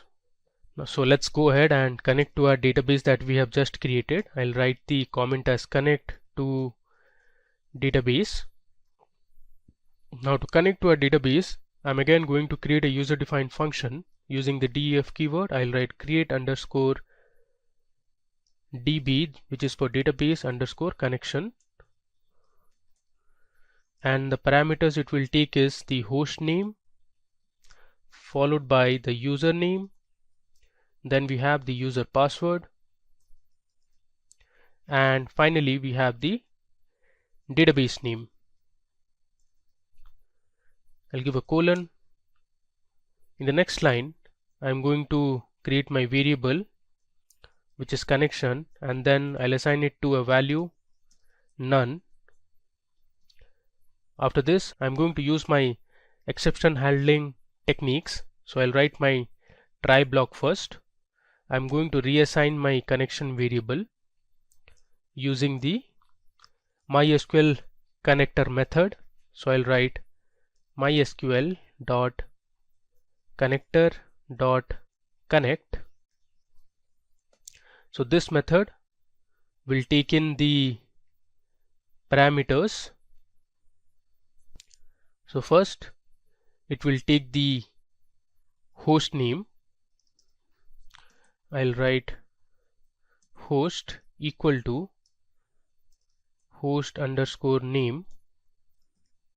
I'll give a comma.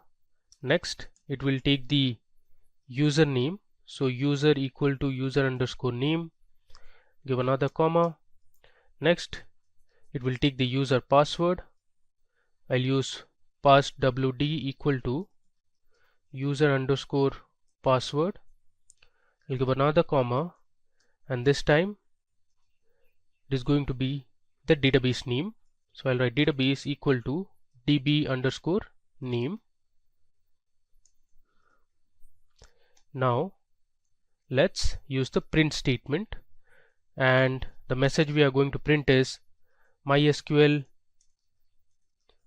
database connection successful. Alright, finally we'll write my except block.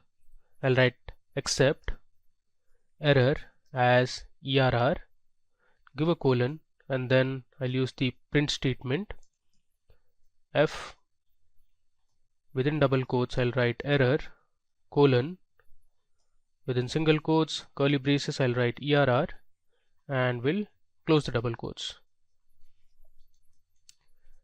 Finally this function will return the connection value. Alright, let's run it, and there you go, it has run successfully. So we have connected to our database. Now it's time for us to execute SQL queries. I'll give another comment saying execute SQL queries. Alright, now to execute our SQL queries, I'll use another user defined function which is execute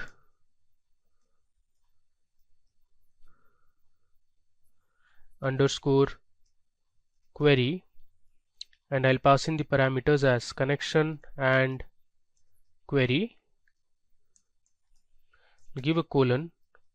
I'm going to write cursor equal to connection dot cursor. Now this is used to establish a connection and run SQL statements. Next we'll use the try and except block. So I'll write try cursor dot execute. This will take in one parameter which is going to be my query, and then I'll write connection dot commit, which is another method. Now let's use the print statement. So I'll write print, let's say the message would be query was successful.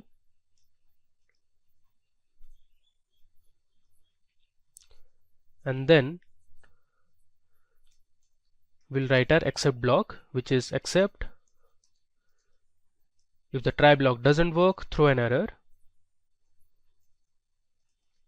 using the print statement. Within double quotes, inside the curly braces, I'll write ERR and close the double quotes.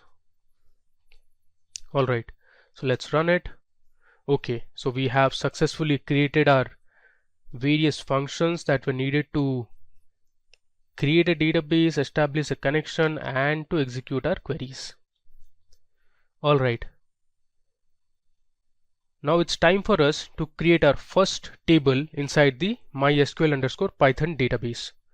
So to do that, I'm going to write my create command in SQL.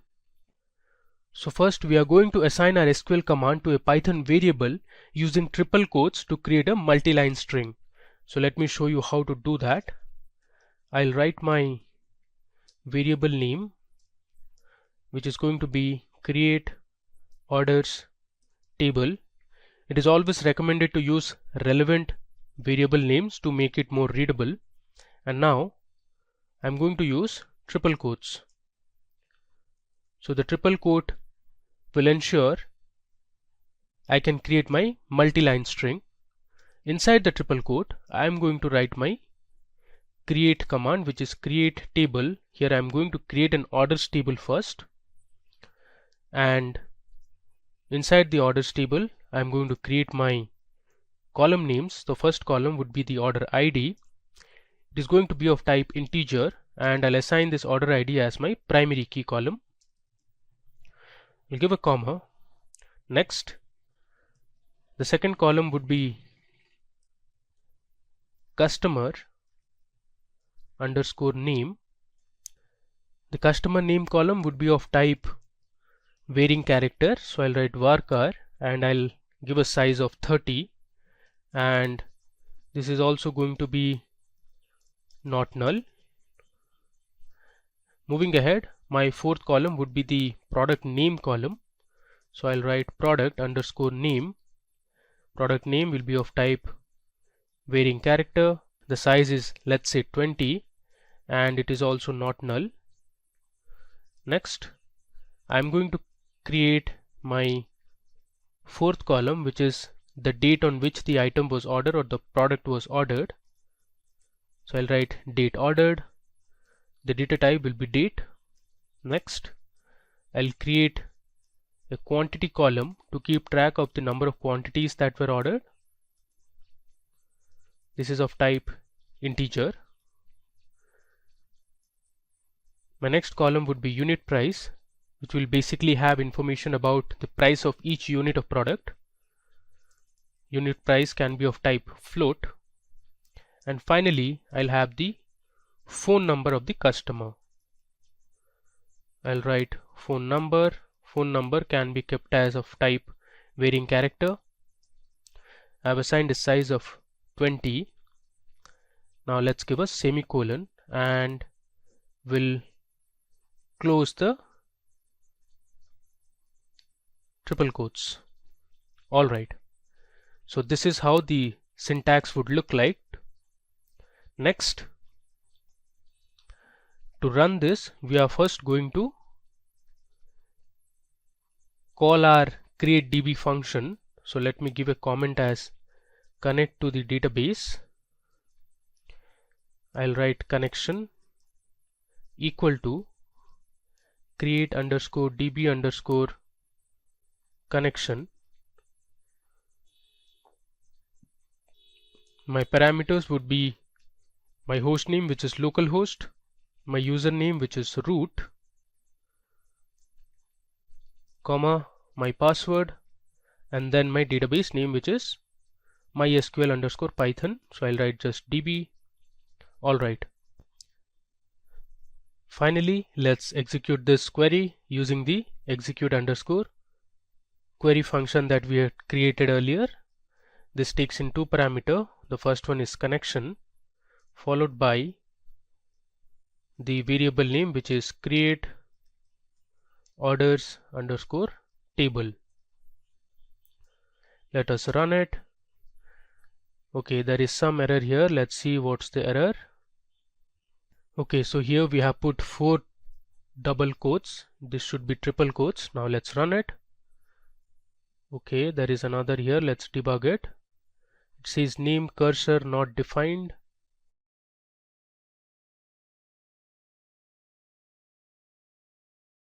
Let me just roll it to the above cell.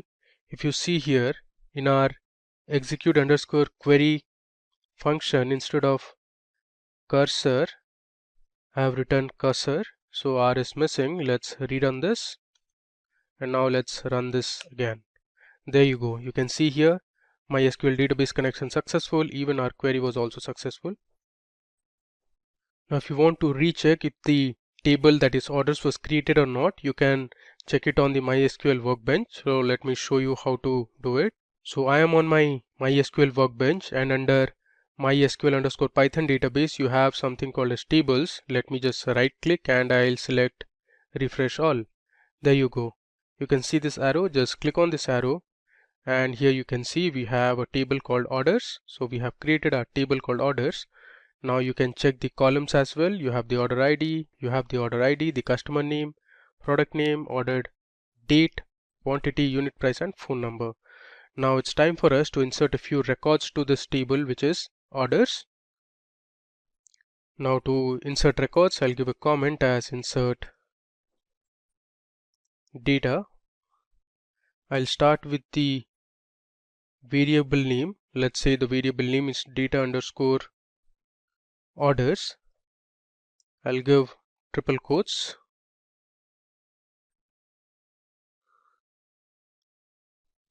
Next, I'll write my insert into command. So I'll write insert into my table name, that is orders, followed by values, and now I'll start entering my records for each of the rows. So first I'll give 101, which is the order ID. Then I'll give the customer's name, let's say Steve, and the product he had ordered is, let's say, laptop. Then I'll give my date in which the item was ordered. Let's say it is 2018. I'll choose 06 as the month, and the date is, let's say, 12. I'll give another comma. This time we'll pass in the quantity, which is 2. Let's say the price of each laptop was $800, and we'll give a phone number. This is random. Let's say 6293730, let's say 802. Alright. Similarly, I am going to insert 5 more records of different customers and their items that they have purchased to this table orders. So here on my notepad I have my rest of the 5 records. Let me just copy it and we'll paste it in the cell here. This will save us some time. Okay, let me recheck if everything is fine. I'll give a comma here. Alright, so we have 6 customers in our table which have their customer IDs from 101 to 106. We have Steve, George, Stacy, Nancy, Maria, and Danny. You have the different items they have purchased: laptop, books, trousers, t-shirts, headphones, and smart TV. This is the date on which they had ordered this item, the number of quantities they had ordered, and then we have the unit price and some random phone numbers. So let's create the connection now. I'll write connection equal to, I'll write create underscore db underscore connection. Then I'll going to give my same parameters. Let me just copy it from the top, which is localhost, the host name, root is my username, then we have password and the database name, and then I'll use the same query as above, which is execute query. I'll copy this, paste it here, and instead of create orders table variable, I'll put as data underscore orders. So this will store my insert into command. You can see the variable I've used here is data underscore orders. Now it's time, let's just run it. Alright, there was some mistake here. Let's debug it. Again, this should be triple quotes and not 4. Now let me rerun it again. There you go. You can see here my SQL database connection successful and my query was also successful. Now we'll create another user-defined function which will help us read query and display the results. So I'll write my function name as def read underscore query. This will take in two parameters, connection and query. Then I'll write cursor equal to connection.cursor. I'll put my result as none, and then I'll use my try and accept block. I'll write try cursor dot execute. This will take in one parameter which is query, and then I'll give another variable which is result equal to cursor dot fetch all. Now this fetch all method will return all the results in the table. I'll write return result. Next we'll use the accept block. So I'll write accept error as ERR, give a colon, and I'll use my print statement. Scroll this down. I'll use my formatting F error, give a colon followed by a space within single quotes. Inside curly braces I'll give ERR and close my double quotes. Let's run it. Alright, so now we are all set. Now we are going to use our select clause, having, whereby. Then we'll see how to use order by clause, some inbuilt functions, we'll update some records, delete some records, and do a lot of other stuff. So let's start with our first query. So our first query is going to be using the select statement. Alright, so suppose I want to display all the records that we have inserted into our orders table. So the way to do is I'll assign my query to a variable, let's say Q1.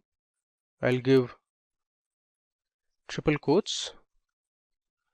Within triple quotes I'll write select star from orders.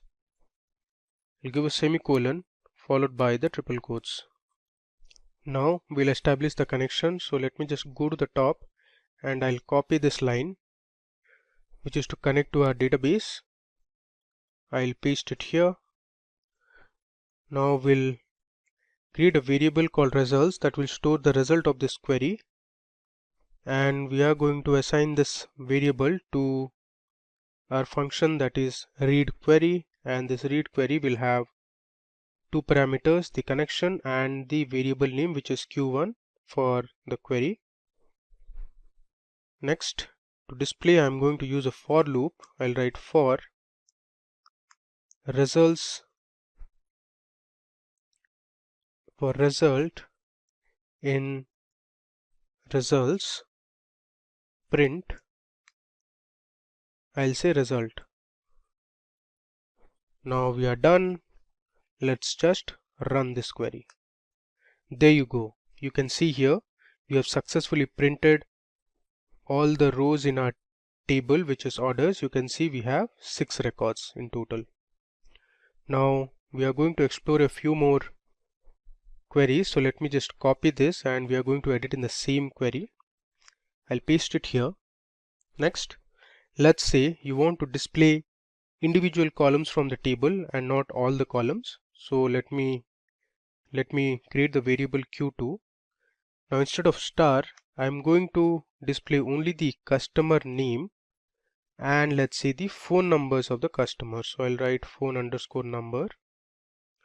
Alright, the rest all remains the same. Let me just recheck it, and here instead of Q1 we'll put Q2, and let's run this cell. Alright, you can see here now we have displayed only two columns. The first column is the customer name, and then we have their respective phone numbers. Okay, now let me just paste that query again. Now we are going to see how you can use an inbuilt function. That is, in our table we have the order date, and from the order date we are only going to display the different years that are present in the order date. So to do that I am going to use the year function. I'll edit this query. Instead of Q1 I'll make it Q3, and here I'm going to write select year, which is my function name, from my column which is date ordered, from orders, and here I'll change this to Q3. Q1, Q2, Q3 are basically query 1, query 2 and query 3. Let's run it. There you go. So we have successfully extracted the different years present in the order date column. Now if you want to display the distinct or the unique dates present in the column, you can use the distinct keyword in the select statement. So the way to do it is I'll write select distinct, give a space, the rest of the query remains the same, and here in Q3 I'll write Q4. I'll make this as Q4. Let's run it. You can see 2018 and 2019 are the unique year values that are present in the order date column. Okay, now moving ahead, let's write our fifth query, and this time we are going to explore how you can use the where clause. So I'll change this to Q5 before I write my query. So let's say you want to display all the orders that were ordered before 31st of December 2018. So to filter this we are going to use the where clause. So I'll write select star from orders. Next I'll write where my date underscore ordered is less than, within quotes I'll give my date value, which is 2018 December 31st. So all the items or the products that were ordered before 31st of December 2018 will be displayed. So let's run it. Alright, you can see here there are 3 orders in our table which have been ordered before 31st of December. Now moving ahead, we want to display all the orders that were made after 31st of December. So here what you can do is I'll just copy the above query again. I'll copy this line. So instead of less than 31st of December 2018, I'll make it as greater than. So every order that was placed after 31st of December will be displayed. If you run it, so you can see here there are 3 orders in our table which were ordered after 31st of December 2018. Now moving ahead, let's write a 7th query. Now let's see how the order by clause works in SQL. So you can filter your results based on a particular column or sort it based on a particular column. So this is going to be my query 7. I'll write it from scratch again. Let's say you want to display all the columns from the table. So I'll write select star from orders. Then I'm going to use order by unit price. I'll give a semicolon. Let's run this query and see the output. Now if you see the result here and you mark the unit price column, the result has been ordered in ascending order of unit price. You see here it starts with the lowest price and then goes on with the highest price towards the end. Now if you want to order it in descending order, you can use the keyword DESC. So this will ensure your top or the most expensive products appear at the top and the least expensive products appear at the bottom. Alright. Next, Now let's see how you can create a data frame from the given table. So as you know, using Jupyter Notebook and Pandas, you can create data frames and work on it very easily. So with this table also, we can create our own data frame. So for that, let me create an empty list first. I'll write from db equal to, I'll assign this as an empty list. So we are going to return a list of lists and then create a Pandas data frame. Next, I'll write my for loop. I'll write for result in results. I'll assign result to list of results. So I'm converting the result into a list, and then I'm going to append it to the empty variable or the empty list, which is from underscore db dot append. I'll append the result to my empty list. Next, we need to pass in the columns now that will be part of our data frame. So I'll write columns equal to this column. I'll pass it within a list. So I'll give my first column as order ID. Then we have the customer name. Next, I have my product name. Then I have the date on which it was ordered. Give a comma. Then we'll have the quantity column. Let me write it in the next line. Next, we have the unit price column. And finally, we have the phone number column. So I'll write within double quotes phone number, and this we are going to assign it to a data frame. So I'll be using pd dot data frame, which is my function to convert a list into a data frame. My variable I'm going to pass is from underscore db, and I'll write my next argument is columns equal to my variable name, that is columns. Finally, let's display the data frame, which is df.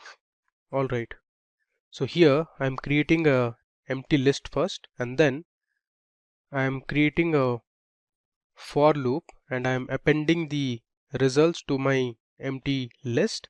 Here you can see I have created my column list, and using pd.dataframe I'm converting the list into a data frame.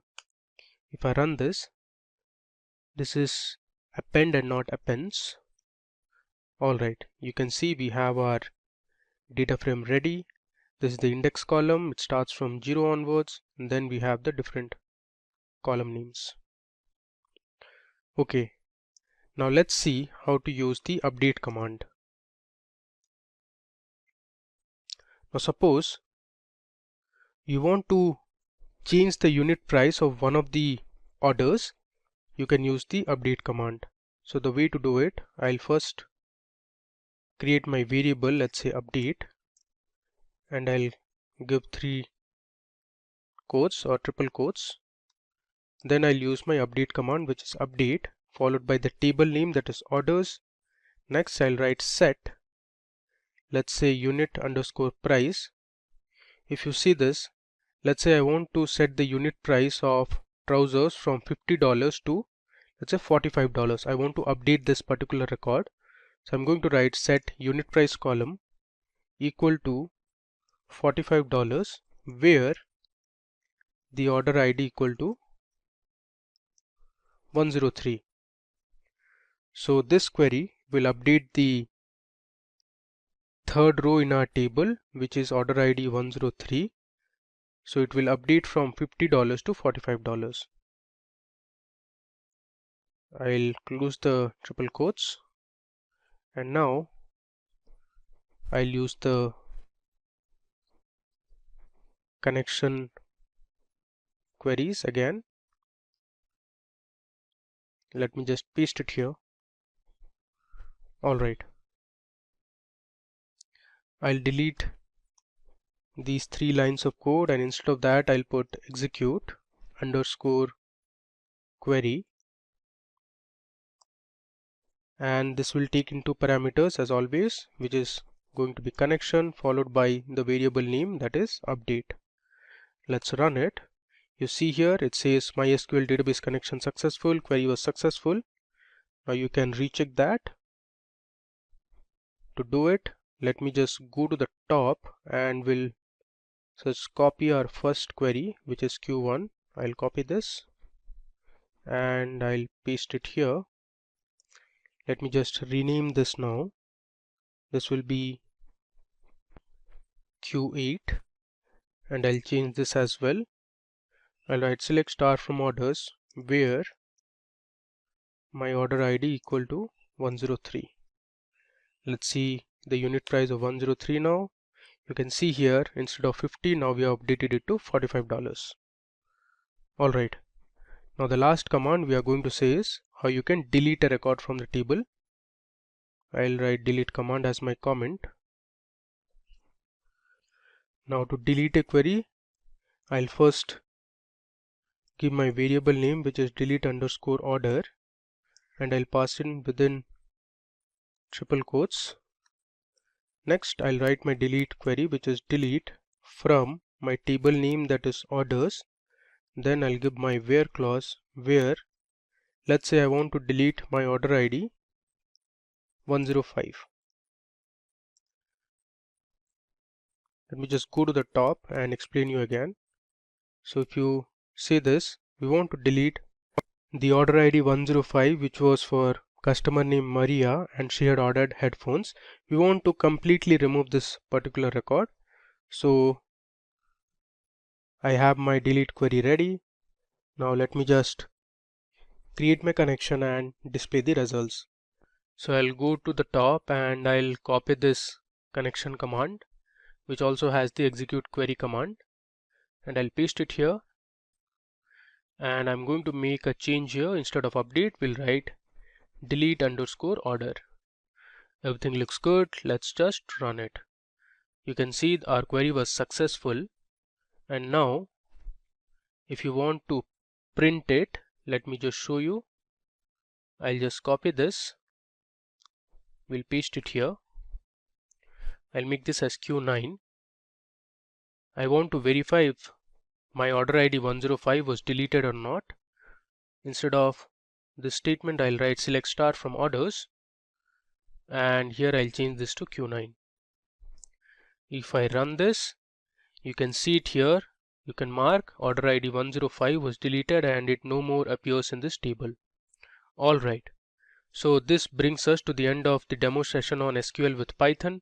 Let me just scroll you through what we did. So first we imported the important libraries, MySQL connector, then we imported the error function, then we imported pandas using PD. We learned how to create a server connection to MySQL database.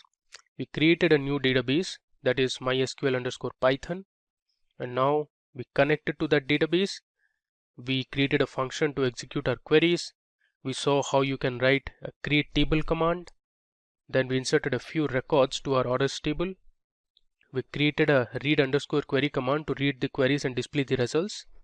Then we started exploring our different SQL commands one by one. We saw how to use select query. Then we selected a few individual columns from our table, followed by using a inbuilt function which was ER. Then we saw how to use the distinct keyword. After that, we used our where clause to filter our table based on specific conditions. We saw how to order your results based on a particular column. Then we saw how you could convert the table into a data frame using pd.dataframe function. Finally, we learned how to use the update command and the delete command. PostgreSQL is a very popular and widely used database in the industries. In this tutorial, we will learn PostgreSQL or PostgreSQL in detail with an extensive demo session. So in today's video, we will learn what PostgreSQL is and look at the history of PostgreSQL. We will learn the features of PostgreSQL and jump into performing PostgreSQL commands on the SQL cell and pgadmin. So let's begin by understanding what is PostgreSQL. PostgreSQL is an open source object relational database management system. It stores data in rows with columns as different data attributes. According to the DB Engine's ranking, PostgreSQL is currently ranked 4th in popularity amongst hundreds of databases worldwide. It allows you to store, process and retrieve data safely. It was developed by a worldwide team of volunteers. Now, let's look at the history of PostgreSQL. So in 1977 onwards, the Ingress project was developed at the University of California, Berkeley. In 1986, the Postgres project was led by Professor Michael Stonebraker. In 1987, the first demo version was released, and in 1994, a SQL interpreter was added to Postgres. The first PostgreSQL release was known as version 6.0 or 6.0 on January 29, 1997, and since then, PostgreSQL has continued to be developed by the PostgreSQL Global Development Group, a diverse group of companies and many thousands of individual contributors. Now, let's look at some of the important features of PostgreSQL. So PostgreSQL is the world's most advanced open source database and is free to download. It is compatible as it supports multiple operating systems such as Windows, Linux and Mac OS. It is highly secure, robust and reliable. PostgreSQL supports multiple programming interfaces such as C, C++, Java and Python. PostgreSQL is compatible with various data types. It can work with primitives like integers, numeric, string and boolean.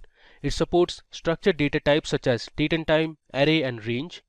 It can also work with documents such as JSON and XML. And finally, PostgreSQL supports multi-version concurrency control or MVCC. Now with this theory knowledge, let's look at the PostgreSQL commands that we will be covering in the demo. So we will start with the basic commands such as select, update and delete. We will learn how to filter data using where clause and having clause in SQL. We will also look at how to group data using the group by clause and order the result using the order by clause. You will learn how to deal with null values, get an idea about the like operator, logical operators such as AND and OR. We will also explore some of the popular inbuilt mathematical and string functions. Finally, we will see some of the advanced concepts in PostgreSQL, that is, to write case statements, subqueries and user-defined functions. So let's head over to the demo now. Okay, so let's now start with our demo. So first we'll connect to PostgreSQL using PSQL cell. So here under type here to search, I'll search for PSQL. You can see this is the SQL cell. I'll click on open. Let me maximize this. Okay, so for server I'll just click enter. Database I'll click enter. Port number is already taken, which is 5432. I'll hit enter. Username is already given, and now it is going to ask for password. So here I'll give my password so that I can connect to my PostgreSQL database. So it has given us a warning, but we have successfully connected to PostgreSQL. Alright, so now to check if everything is fine, you can just run a simple command to check the version of PostgreSQL that we have loaded. So the command is select version with two brackets and a semicolon. I'll hit enter. Okay, you can see the version PostgreSQL 13.2.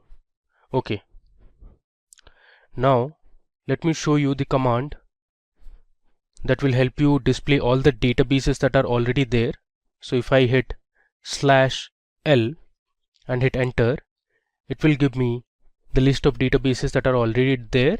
So we have PostgreSQL, there's something called template 0, template 1, and we have a test database as well. Okay, now for our demo, I'll create a new database. So first I'll write create space database, and I'll give my database name as SQL_demo. I'll give a semicolon and hit enter. You see we have a message here that says create database. So we have successfully created our SQL demo database. Now if you want to connect to that database, you can use \c space SQL_demo. There you go. It says you are now connected to database SQL_demo. So here we can now create tables, we can perform insert operation, select operation, update, delete, alter, and much more. Now I'll show you how to connect to PostgreSQL using pgadmin. So when you install the PostgreSQL database, you will get the SQL cell, and along with that you also have the pgadmin. So I'll just search for pg. You can see here it has prompted pgadmin. I'll click on open. This will open on a web browser. You can see it has opened on Chrome, and this is how the interface of pgadmin looks like. It is a very basic interface. So on the top you can see the files, we have object, there's tools, and we have the help section as well. And here you have dashboard, properties, SQL, statistics, dependencies, dependence, and here on the left panel you have servers. Let me just expand this so it will connect to one of the databases. Alright, so if I go back, you see when I had run \L to display the databases, it had shown me PostgreSQL and test. Now you can see here we have the PostgreSQL database and the test database. Alright, now we also created one more database which was SQL demo. So let me show you how to work on this pgadmin and the query tool. Alright, so I'll right click on SQL demo and I'll select query tool. I'll just show you how to run a few commands on the query tool. So let's say you want to see the version of PostgreSQL that you are using, so you can use the same command that we did on PSQL cell, which is select version closed with brackets and a semicolon. I'll select this, and here you can see we have the execute button. So if I hit execute or press F5, it will run that query. You can see we have the output at the bottom, and it says PostgreSQL 13.2 compiled by Visual C++. It has the 64-bit system. Okay, now let me tell you how to perform a few basic operations using PostgreSQL commands. So here let's say I'll write select 5 into 3. I'll give a semicolon, select this and hit F5. So this will run the query and it returns me the result, that is the product of 5 and 3, which is 15. Similarly, let's edit this. Let's say I'll write 5 plus 3 plus, let's say, 6. I'll select this and hit F5 to run it. It gives me the sum of 5 plus 3 plus 6, which is 14. Now the same task you can do it on this cell as well. Let me show you how to do it here. So let's say I'll write select. Let's say I want to multiply 7 into, let's say, 10. You know the result, it should be 70. If I hit enter, it gives me 70. Now this question mark column question wall will deal with this later. Alright, let me go back to my pgadmin again. Let me do one more operation. Let's say this time I'll write select 5 multiplied by, and within brackets I'll write 3 plus 4. I'll give a semicolon. So what SQL will do is, first it will evaluate the expression that is there inside the bracket, that is 3 plus 4, which is 7, and then it will multiply 7 with 5. Now let me select this and I'll hit execute. So you can see 7 multiplied by 5 is 35. Alright, now we'll go back to our shell, and here I'll show you how to create a table. So we are going to create a table called movies on the cell, that is PSQL cell. So here we will learn how you can create a table and then you can enter a few data into that table. Alright, let me just scroll down a bit. Okay, so my create command goes something like this. So I'll write create table followed by the table name, that is movies. Next, my movies table will have a few columns. Let's say I want the movie ID. after the column name, we need to give the data type. So movie ID, I'll keep it as integer. So integer is one of the data types that is provided by PostgreSQL. Next, my second column in the table would be the name of the movie. So I'll write movie underscore name. So all the variables or the column name should be as per SQL standards. So there shouldn't be any space between the column names. So I have used underscore to make it more readable. So my movie name will be of type varchar or variable character or varying character, and I'll give the size as 40 so that it can hold 40 characters maximum.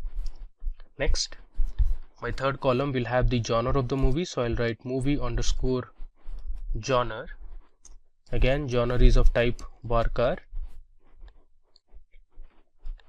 I'll give the size as, let's say, 30. And my final and the last column will have the IMDb rating. So I'll write IMDb underscore ratings. Now the ratings will be of type real, since it can have floating or decimal point values. If I close the bracket, I'll give a semicolon and I'll hit enter. There you go. So we have successfully created a table called movies. Now let me go back to my PG admin. Alright, so here I have my database, that is SQL demo. I'll just right click on this and click on refresh. Now let me go to schemas. I'll just scroll down a bit. Here under schemas we have something called as tables. Let me expand this. Okay, so you can see we have a table called movies in the SQL demo database now, and here you can check the columns that we have just added. So our movies table has movie ID, movie name, genre and ratings. Alright, now there is another way to create a table. The previous time we created using the SQL cell. Now I'll tell you how to create a table using the PG admin. So here under tables, I'll right click and I have the option to create a table. So I'll select table. Okay, so it's asking me to give the name of the table. So this time we are going to create a table called students. So I'll write my table name as students. Alright, these will be default as it is. Now I'll go to the columns tab.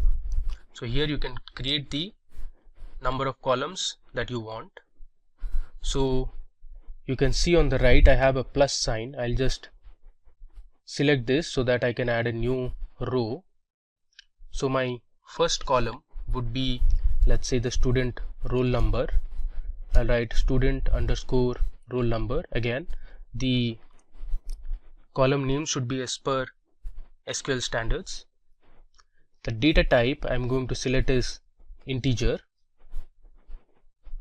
Alright, now if you want, you can give these constraints such as not null, so that student roll number column will not have any null values. And I'll also check primary key, which means all the values will be unique for roll numbers. Alright, now if you want to add another column, you can just click on that plus sign, and let's say this time I want to give the student name as my second column. So I'll write student underscore name. Student name will be of type, let's say, character varying.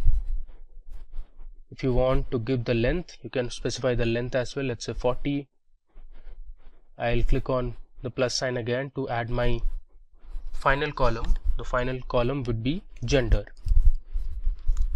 So gender, I'll keep this time as type character. Okay, now you can click on save, so that will successfully create your students table. There you go. So here on the left panel you can see earlier we had only one table, that was movies, and now we have two tables. So one would be added, that was students. So if I expand this under columns, you can see we have the three columns here: student roll number, student name and gender. You can also check the constraints. it will tell you if you have any constants. So you can see it says students roll number, there's one primary key. Alright, now let me run a select statement to show the columns that we have in the movies table. So I'll write select star from movies, give a semicolon, and let me execute this. Okay, so here at the bottom you can see we have the movie ID, the movie name, movie genre, and IMDb ratings. Now the next command we are going to learn is how to delete a table. So there is one way by using the SQL command, that is drop table followed by the table name. Let's say you want to delete students, you can write drop table students and that will delete the table from the database. This is one of the methods, so you just select and run it. Now the other way is to you just right click on the table name and here you have delete / drop. If I select this, you get a prompt, are you sure you want to drop table students? I'll select yes. So you can see we have successfully deleted our students table. Alright, now let's perform a few operations and learn a few more commands in PostgreSQL. So to do that, I'm going to insert a few records to my movies table. So for that, I'll use my insert command. So I have my insert query written on a notepad. I'll just copy this and I'll paste it on my query editor. Okay, so let me just scroll down. Alright, so here you can see I have used my insert command. So I have written insert into the name of the table, that is movies, and we have the movie ID, the movie name, movie genre, and IMDb ratings, and these are the records or the rows. So we have the first record as movie ID 101. The name of the movie is a very popular movie which is Vertigo. Then we have the movie genre, that is mystery. It is also a romance movie. And then we have the IMDb ratings, the current IMDb rating, that is 8.3. Similarly, we have Shawshank Redemption, we have 12 Angry Men, there's The Matrix, 7, Interstellar, and The Lion King. So there are total 8 records that we are going to insert into our movies table. So let me just select this and hit execute. Okay, you can see it has returned successfully 8 records. Now if I run select star from movies, you can see the records that are present in the table. So I'll write select star from movies, I'll select this and I'll execute it. There you go. At the bottom you can see 8 rows affected. If I scroll this down, you have the 8 records of information in the movies table. Alright, now if you want to describe the table, you can go to the SQL cell and here if you write \d and the name of the table, that is movies, this will describe the table. So here you have the column names, this has the data type, and here you can specify if there are any null values or any constraints like default constant or primary key or foreign key and others. Let me go back to my pgadmin. Okay, now first and foremost, let me tell you how to update records in a table. So suppose you have an existing table and by mistake you have entered some wrong values and you want to update those records later. You can use the update query for that. So I'm going to update my movies table and I'll set the genre of movie ID 103, which is 12 Angry Men, from drama to drama and crime. So in our current table we only have genre as drama for 12 Angry Men. I am going to update this column, which is the movie genre, to drama and crime. Okay, so let me show you how to do it. I'll write update followed by the name of the table, that is movies. I'll go to the next line. I'll write set, then I'll give the column name which is movie underscore genre. equal to, I'm going to set it as drama, comma, crime. Earlier it was only drama, and I'll give my condition using the where clause. We'll learn where clause in a bit. So I'll write where movie underscore ID is equal to 103. So here our movie ID is the unique identifier. So it will first look for movie ID 103. It will locate that movie and it'll change the genre to drama and crime. So now you can see the difference. Earlier we had 12 Angry Men as drama as the movie genre. Now if I run this update statement, okay, you can see we have successfully updated one record. Now let me run the select statement again. Okay, so here you can see if I scroll down, there you go. So movie ID 103, movie name 12 Angry Men, we have successfully updated the genre as drama, comma, crime. Okay, now let me tell you how you can delete records from a table. So for that you can use the delete command. So you'll write delete from the table name, that is movies, where let's say I want to delete the movie ID 108, which is the Lion King. So I'll write where movie underscore ID is equal to 108. This is one of the ways to delete this particular movie, or you can give, let's say, where movie name is equal to the Lion King. Let me select this and I'll hit execute. Now if I run my select query again, you see this time it has returned 7 rows and you cannot find movie with movie ID 108, that was the Lion King. So we have deleted it. Alright, next we are going to learn about where clause in PostgreSQL. So to learn where clause, I'll be using the same movie table again. Let's say we want to filter only those records for which the IMDb ratings of the movies is greater than 8.7. So this is my updated table now. I want to display only those records or those movies whose IMDb ratings is greater than 8.7. So we'll display 12 Angry Men, which is 9. Then we are going to display The Dark Knight, which is again 9. And we are also going to display the Shawshank Redemption, which has 9.3. The rest of the movies have an IMDb rating less than 8.7, so we are not going to display those. Alright, so let me show you how to write a where clause. So I'll write select star from movies where I'll give my column name, that is IMDb underscore ratings is greater than, I'll use the greater than symbol, then I'll pass my value, that is 8.7. I'll give a semicolon and let's run it. I'll hit F5. There you go. So we have returned the Shawshank Redemption, The Dark Knight and 12 Angry Men because only these movies had IMDb ratings greater than 8.7. Okay. Now let's say you want to return only those movies which have IMDb ratings between 8.5 and 9. So for that I am going to use another operator called between along with the where clause. So let me show you how to use between with where clause.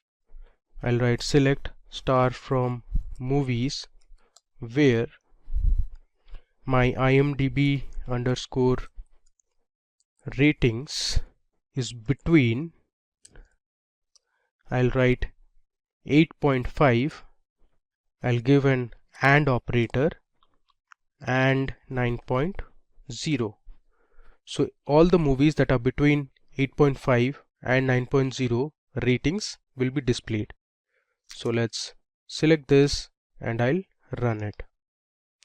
There you go. So we have returned The Dark Knight, The Matrix, The 7, Interstellar, and we have the 12 Angry Men.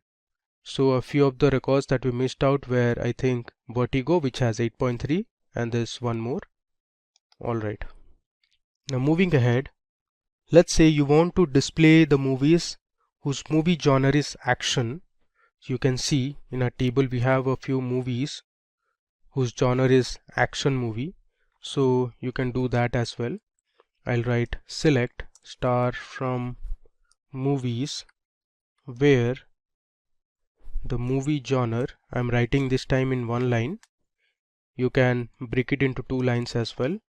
I'll write movie underscore genre, which is my column name, equal to, I'll give within single quotes action. Now why single quote? Because action is a string, hence we need to put it in single quotes. If I run this, there you go. So we had one movie in our table whose movie genre was action, that is The Dark Knight. Okay. Now you can also select particular columns from the table by specifying the column names. Now here in all the examples that we saw just now, we are using star. Now star represents, it will select all the columns in the table. If you want to select specific columns in the table, you can use the column names. So you can specify the column names in the select statement. Let me show you. Let's say you want to display the movie name and the movie genre from the table. So you can write select movie underscore name, comma, I'll give the next column as movie underscore genre from my table name, that is movies, where let's say the IMDb underscore ratings is less than 9.0. So this time in our result it will only show two columns, that is movie name and movie genre. Let me run it. There you go. So these are the movie names and the movie genres you can see that have an IMDb ratings less than 9.0. Alright. Like how you saw the between operator, there is one more operator that you can use with the where clause, that is the in operator. So the in operator works like a or clause or an or operator. So let's say I want to select all the columns from my movies table where the IMDb ratings is in 8.7 or 9.0. If I run this, it will display only those records whose IMDb ratings is 8.7 or 9.0.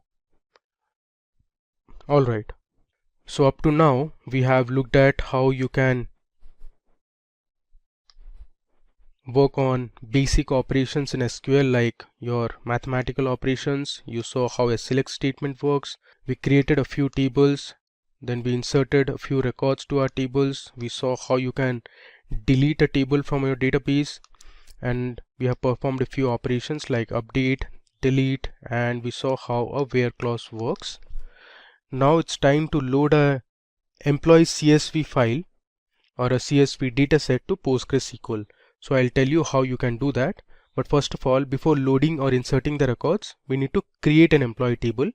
So let me first go ahead and create a new table called employees in our SQL underscore demo database. So I'll write create table. My name of the table would be employees. Next, I'm going to give my column names. So my first column would be employee ID. So the employee ID will be of type integer. It is not going to contain any null values. So I'll write not null, and I'll give my constraint as primary key. So the employee ID, as you know, is unique for all the employees in a company. So once I write primary key, it will ensure that there are no repetition in the employee IDs. Okay.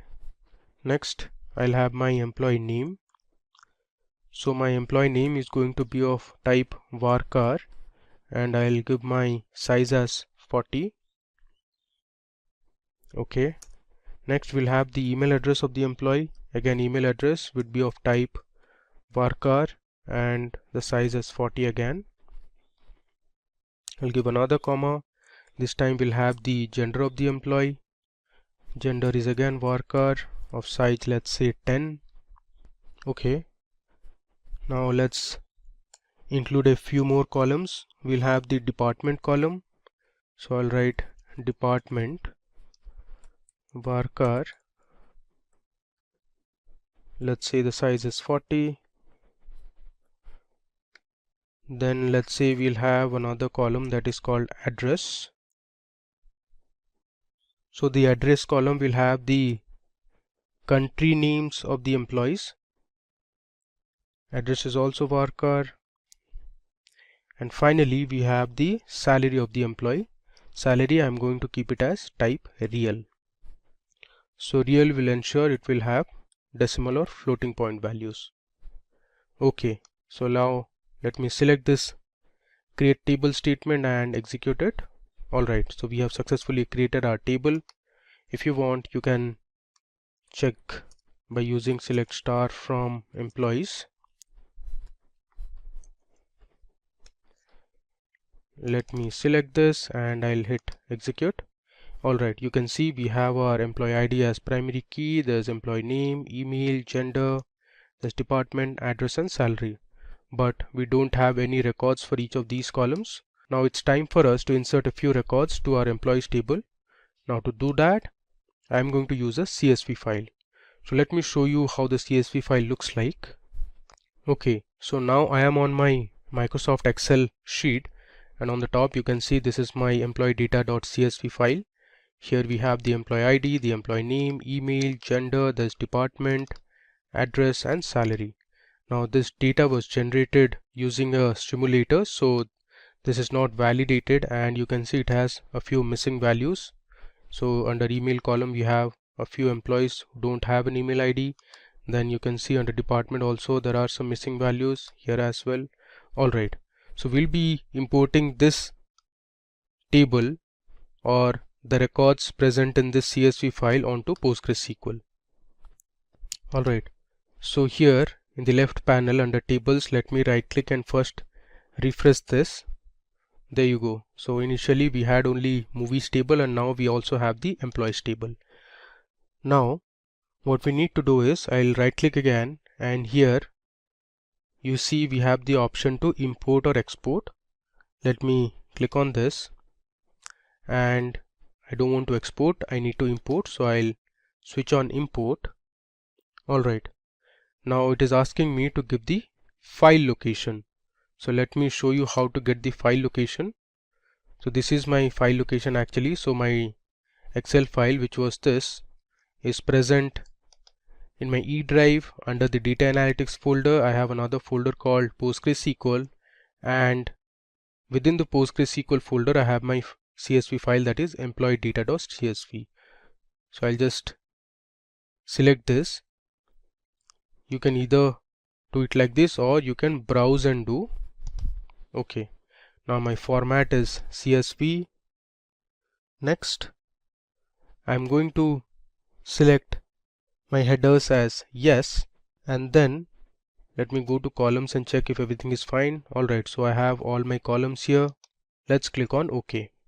You can see I have a message here which says import _ export. Alright, so here you can see successfully completed. We can verify this by using select star from employees again.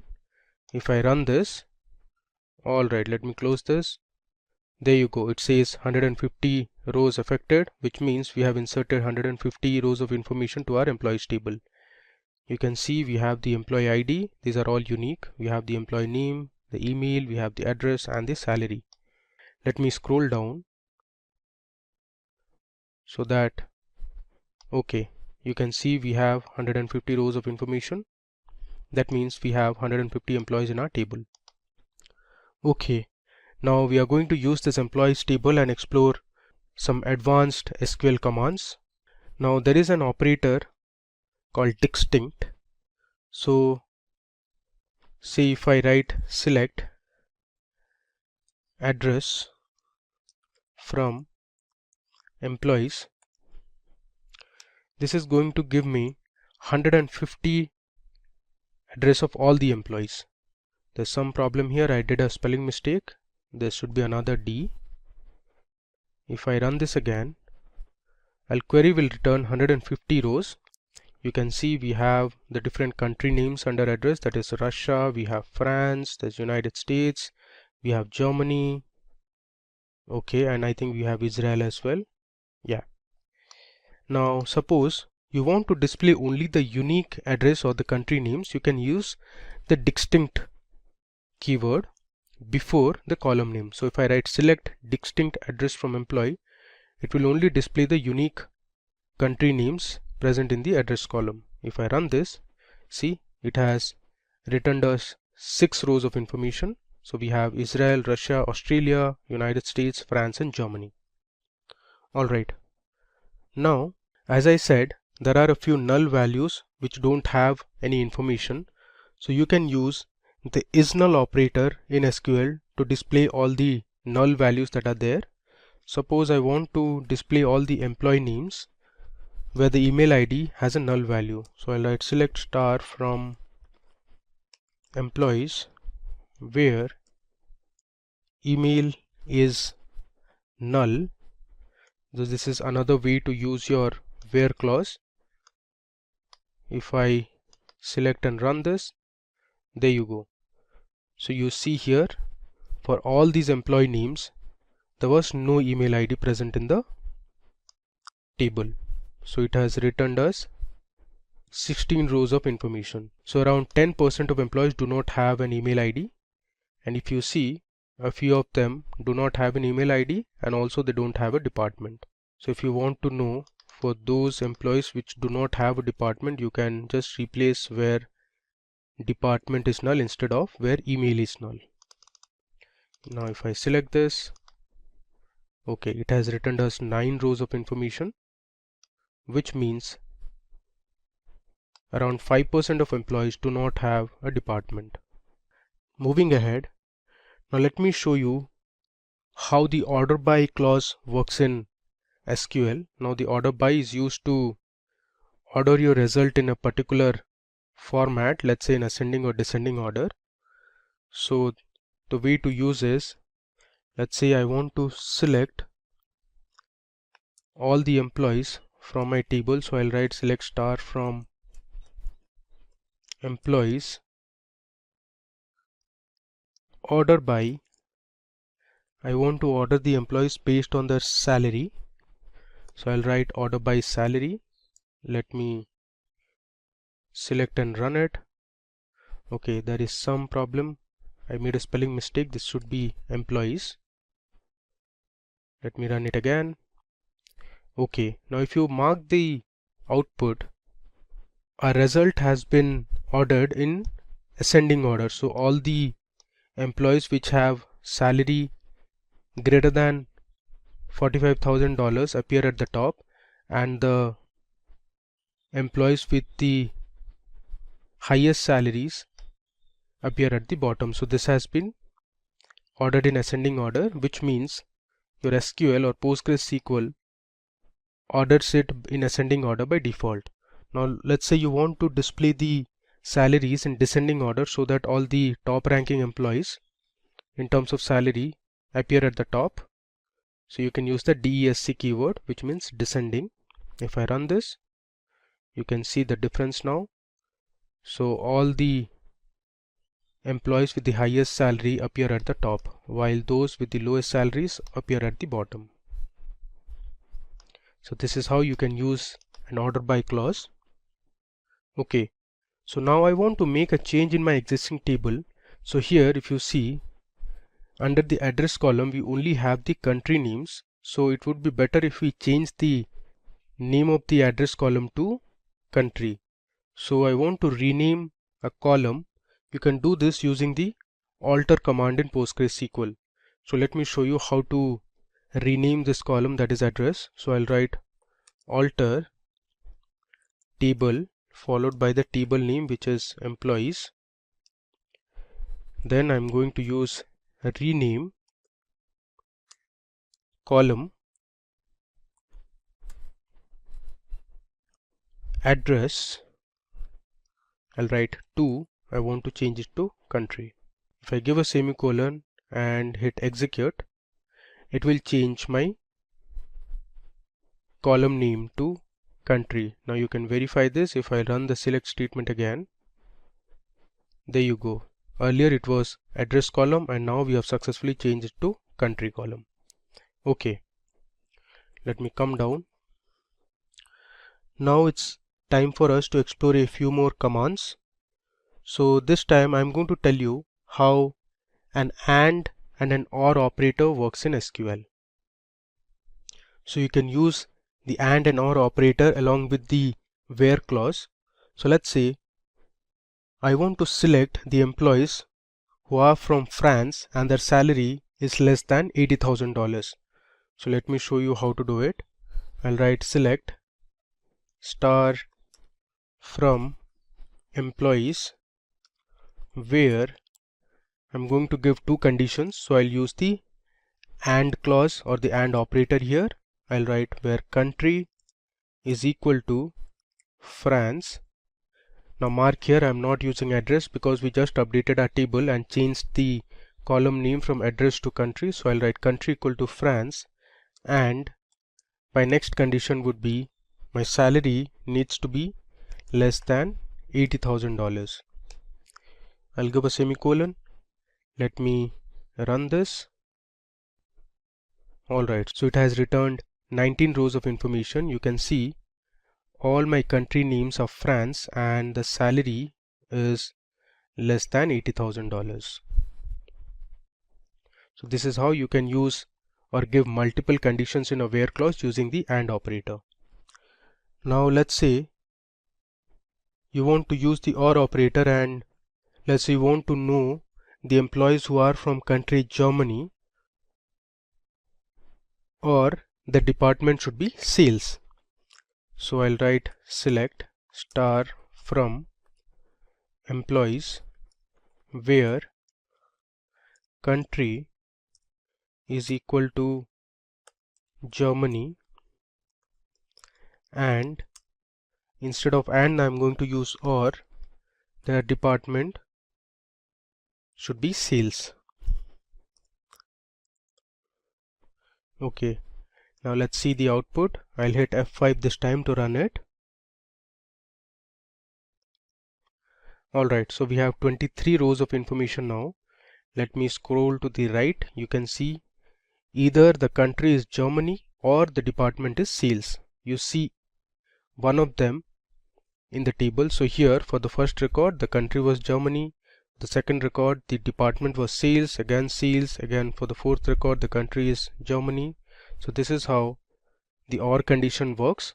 So if one of the conditions are true, it will return the result. It need not be that both the conditions should satisfy. Now in PostgreSQL there is another feature that is called limit. So PostgreSQL limit is an optional clause on the select statement. Now this is used as a constraint which will restrict the number of rows returned by the query. Suppose you want to display the top 5 rows in a table, you can use the limit operator. Suppose you want to skip the first 5 rows of information and then you want to display the next 5, you can do that using limit and offset. So let's explore how limit and offset works. I'll write select star from employees. Let's say I'll use my order by clause. I'll write order by salary, let's say in descending, and limit it to 5. This is going to display the top 5 employees which have the highest salary. If I run this, there you go. You see it has given us 5 rows of information and these are the top 5 employees that have the highest salary. Okay, so this is one method of or one way of using the limit clause. Now in case you want to skip a number of rows before returning the result, you can use offset clause placed before the limit clause. So I'll write select star from employees, let's say order by salary descending. This time I'm going to use limit 5 and offset 3. So what this query will do is it will skip the first 3 rows and then it will print the next 5 rows. If I run this, there you go. So this is how the result looks like. Okay. Now there is another clause which is called fetch. Let me show you how that works. I'll copy my previous SQL query. I'll paste it here. And here, after descending, I'm going to write fetch first 3 row only. So my fetch is going to give me the first 3 rows from the top. There you go. It has given us the first 3 rows, and you can see the top 3 employees that have the highest salary, since we ordered it in descending order of salary. Alright. You can also use the offset along with the fetch clause. I'll copy this again and let me paste it here. Now after descending, I am going to write offset, let's say 3 rows, and fetch first 5 rows only. So what this SQL query is going to do is it will skip the first 3 rows of information and then it is going to display the next 5 rows. It is going to work exactly the same as we saw for this query. Let me run it. There you go. So these are the first 5 rows of information after excluding the top 3 rows. Alright. We have another operator that is called as like in PostgreSQL. So like is used to do pattern matching. So suppose you have a table that has the employee names. You forgot the full name of an employee, but you remember the few initials. So you can use the like operator to get an idea as to which employee name it is. Now let's explore some examples to learn how the like operator works in PostgreSQL. So suppose you want to know the employees whose name starts with A. So for that you can use the like operator. Let me show you how to do it. So I want to display the employee name, and let's say I want to know their email IDs from the table name that is employee, where since I want to know the employees whose name starts with A, so I'll write employee name like. Now to use the pattern is within single quotes I'll write A and then followed by percentage. Now this means the employee name should have an A in the beginning, and percentage suggests it can have any other letter following A, but in the beginning or the starting should be A. If I run this, so there is an error here. The name of the table is employees and not employee. Let's run this again. There you go. You can see there are 16 employees in our table whose name starts with A. You can see this column employee name, all of them have a letter A in the beginning. Okay, now let me just copy this command or the query. I'll paste it here. Let's say this time you want to know the employees whose name starts with S. So instead of A, I'll write S. So this means the starting letter should be S and followed by it can have any other letter. If I run this, so there are 10 employees in the table whose name starts with S. Okay. Let's copy the query again, and this time I want to know the employees whose name ends with D. Now the way to do it is instead of a percentage, I'll write this time percentage D, which means at the beginning it can have any letter, but the last letter in the string or in the name should be ending with D. Now let me copy and run this. So there are 13 employees in the table whose name ends with a D. You can see it here. Alright. Now let's say you want to find the employees whose name contains ISH or have ISH in their names. So the way to do is something like this. So I'll copy this. Now here, instead of a percentage, I'll replace this with percentage ISH percentage. Now this means that in the beginning it can have any letter, and towards the end also it can have any letter, but this ISH should appear within the name. Let me run and show it to you. Okay, so there is one employee whose name contains ISH. You can see here there is an ISH in the last name of the employee. Alright, now suppose you want to find the employee name which has U as the second letter. It can have any letter in the beginning, but the second letter of the employee name should have U. Now the way to do is, I'll copy this, and instead of a%, I'll write underscore U followed by %. Now this underscore, you can think of a blank that can take any one letter. So the beginning can start with A, B, C, D, or any of the 26 alphabets we have. Then it should contain U as the second letter followed by any other letter or letters. Let me run this. Okay, so there are 10 employees in the table whose name has a U as the second letter. You can see these. Okay, now moving ahead, let me show you how you can use basic SQL functions or inbuilt functions. So we'll explore a few mathematical functions now. So let's say you want to find the total sum of salary for all the employees.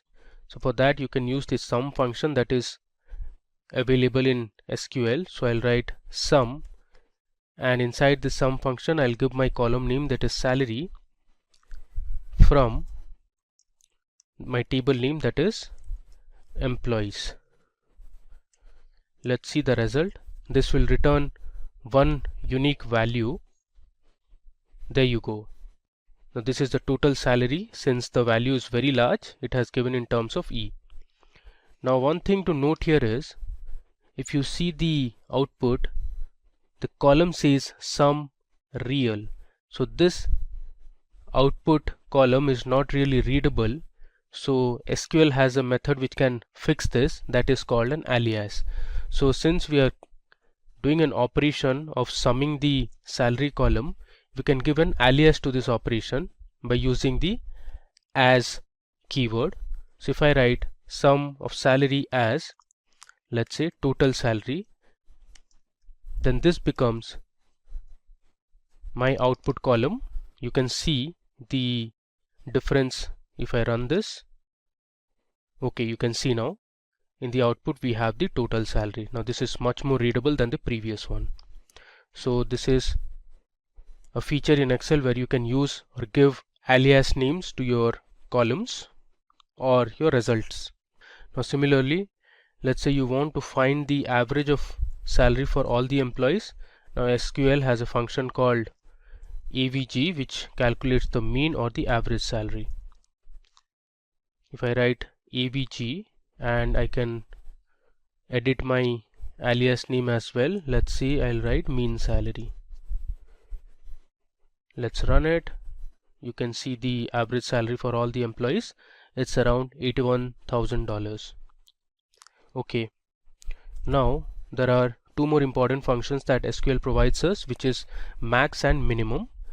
So if I write select maximum or max, which is the function name of salary, as, let's say, instead of total I'll write maximum.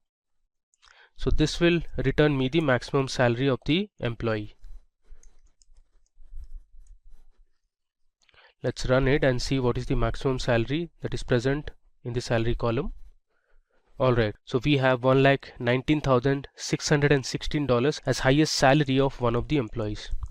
Similarly, you can use the min function as well. I'll just write minimum, and this will return me the minimum salary of one of the employees in the table.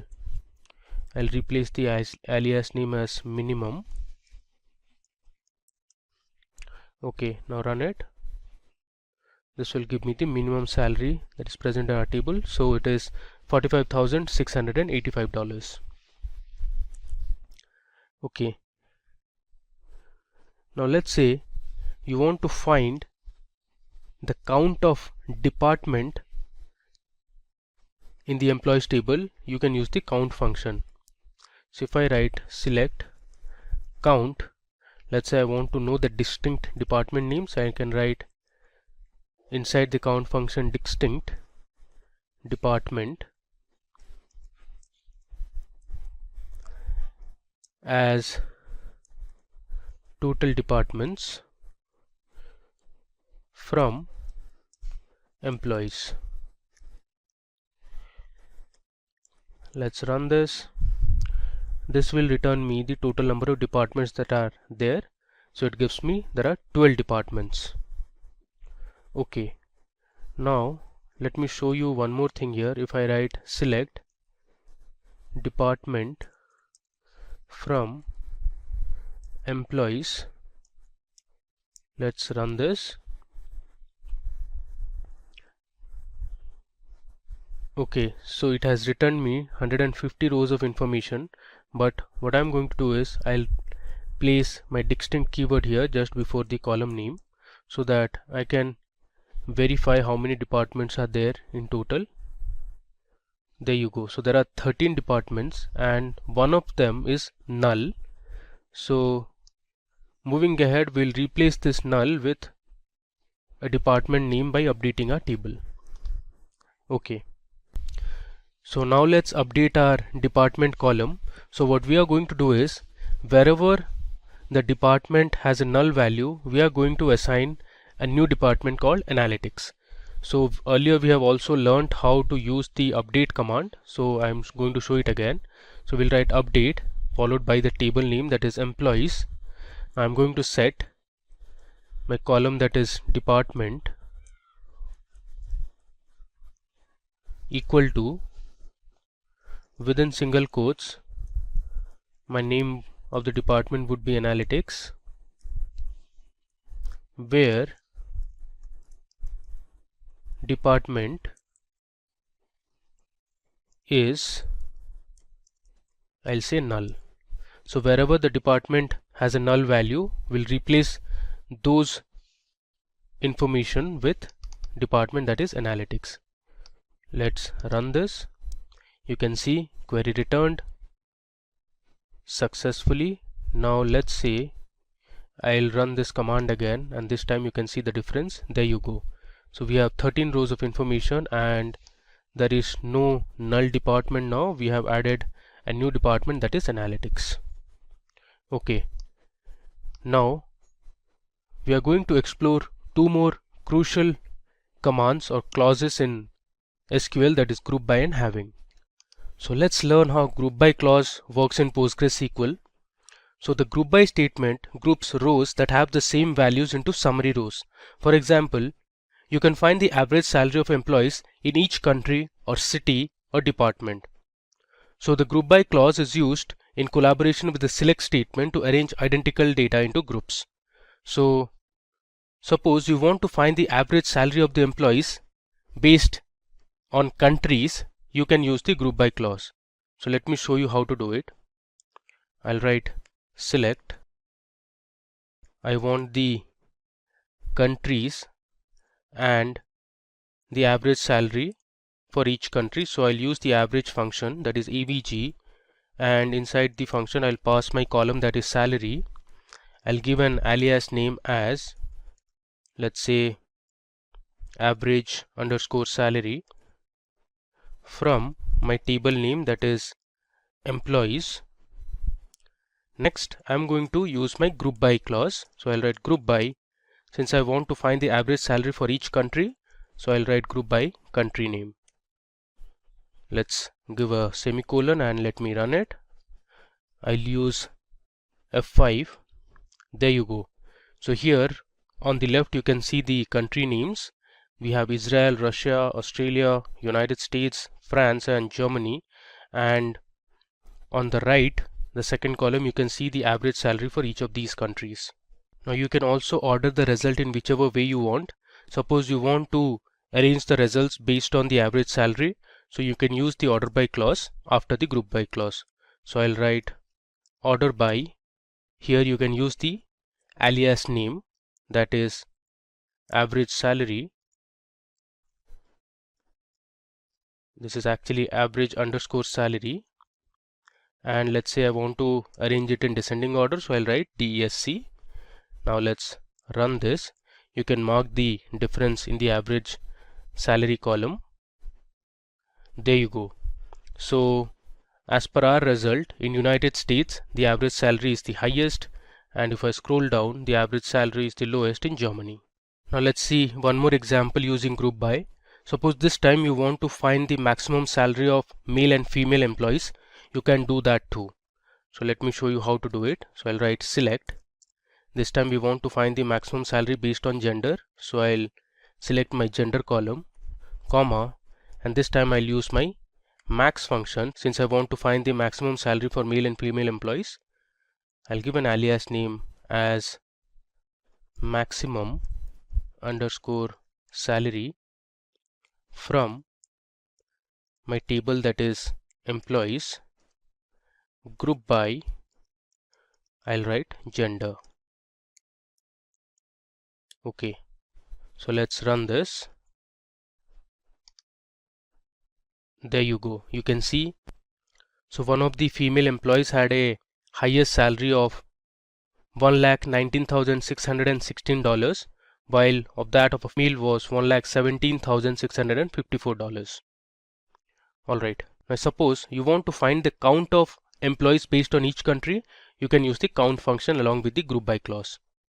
So I'll write the select statement, select, since I want to count the employees based on each country, so I'll first select my country column and then I'm going to use the count function. I'll write count emp underscore id from my table name, that is employees. I'm going to group it by country. So this query will give me the total number of employees from each country. You can see here Israel there are 4 employees, in Australia there are 4 employees, in Russia we have 80 employees, in France there were 31, in United States we have 27, so on and so forth. Now let me scroll down. Okay, now it's time to explore one more clause, a very important clause that is used in PostgreSQL, that is having. So the having clause works like the where clause. The difference is that where clause cannot be used with aggregate functions. The having clause is used with the group by clause to return those rows that meet a condition. So suppose you want to find the countries in which the average salary is greater than $80,000. So you can use the group by clause and the having clause to get the result. So I'll write my select statement as select country, comma, I want the average salary, so I'll write avg of salary. I can give an alias name as average salary from employees. Now I'm going to group it by each country, so group by country column. Since I want to find the countries in which the average salary is greater than 80,000, so I'll use having clause after the group by clause. I'll write having average of salary is greater than 80,000. Now this condition cannot be specified in the where clause, so we need a having clause. You cannot use aggregate functions along with where clause. Let me just run it now. There you go. So we have Russia and United States where the average salary is greater than $80,000. Alright. Now let's say you want to find the count of employees in each country where there are less than 30 employees. So for this I am going to use the count function. First let me select the country column. Then I'm going to use the count function, and in the count function I'm going to pass my employee ID so that we can count the number of employees. from my table, that is employees. Now if you want, you can use an alias name for this as well, but I am just skipping it for the time being. I'll write group by country. Next I'll write having count of employee ID less than 30. So this will return me the countries in which there are less than 30 employees. Let's run it. You can see here Israel, Australia, United States and Germany are the countries in which there are less than 30 employees. Okay, now if you want, you can use the order by clause as well. So suppose I'll write here order by count of employee ID. So what this will do is it will arrange my result in ascending order of employee ID count. There you can see we have successfully arranged our result in ascending order of employee IDs. Okay, next we are going to explore one more feature of PostgreSQL, that is of using a case statement. Now in PostgreSQL, the case expression is same as if-else statement in any other programming language. It allows you to add if-else logic to the query to form a powerful query. Now let me just scroll down and I'll show you how to use a case statement. This is very similar to your if-else statement that you use on Excel, in C++, in Python or any other programming language. So what I'm going to do is I'm going to write a SQL query that will create a new column, and the name of the column would be, let's say, salary range. So I'm going to divide my salary. Suppose if the salary is greater than $45,000 and if it's less than $55,000, in the new column, that is salary range, we are going to assign a value low salary. Now if the salary is greater than $55,000 and if it is less than $80,000, we are going to assign a value that is medium salary. If the salary is greater than $80,000, we'll assign a value high salary. So all this we are going to do using our case expression in PostgreSQL.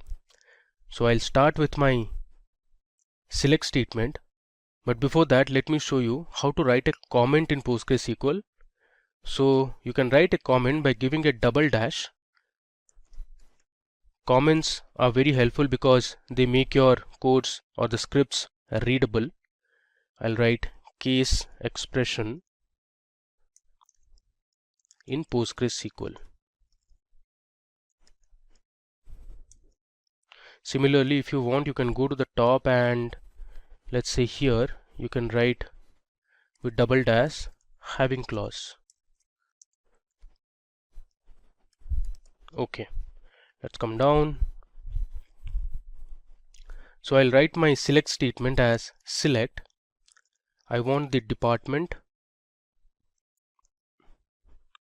the country and the salary column. I'll give a comma and I'll start with my case statement. I'll write case when my salary is greater than 45,000 and my salary is less than 55,000, then the result would be, within single quotes, I'll write low salary. So this is exactly like an if-else condition. Next, I'll write another case when salary is greater than 55,000 and salary is less than, let's say, 80,000, then the result would be medium salary.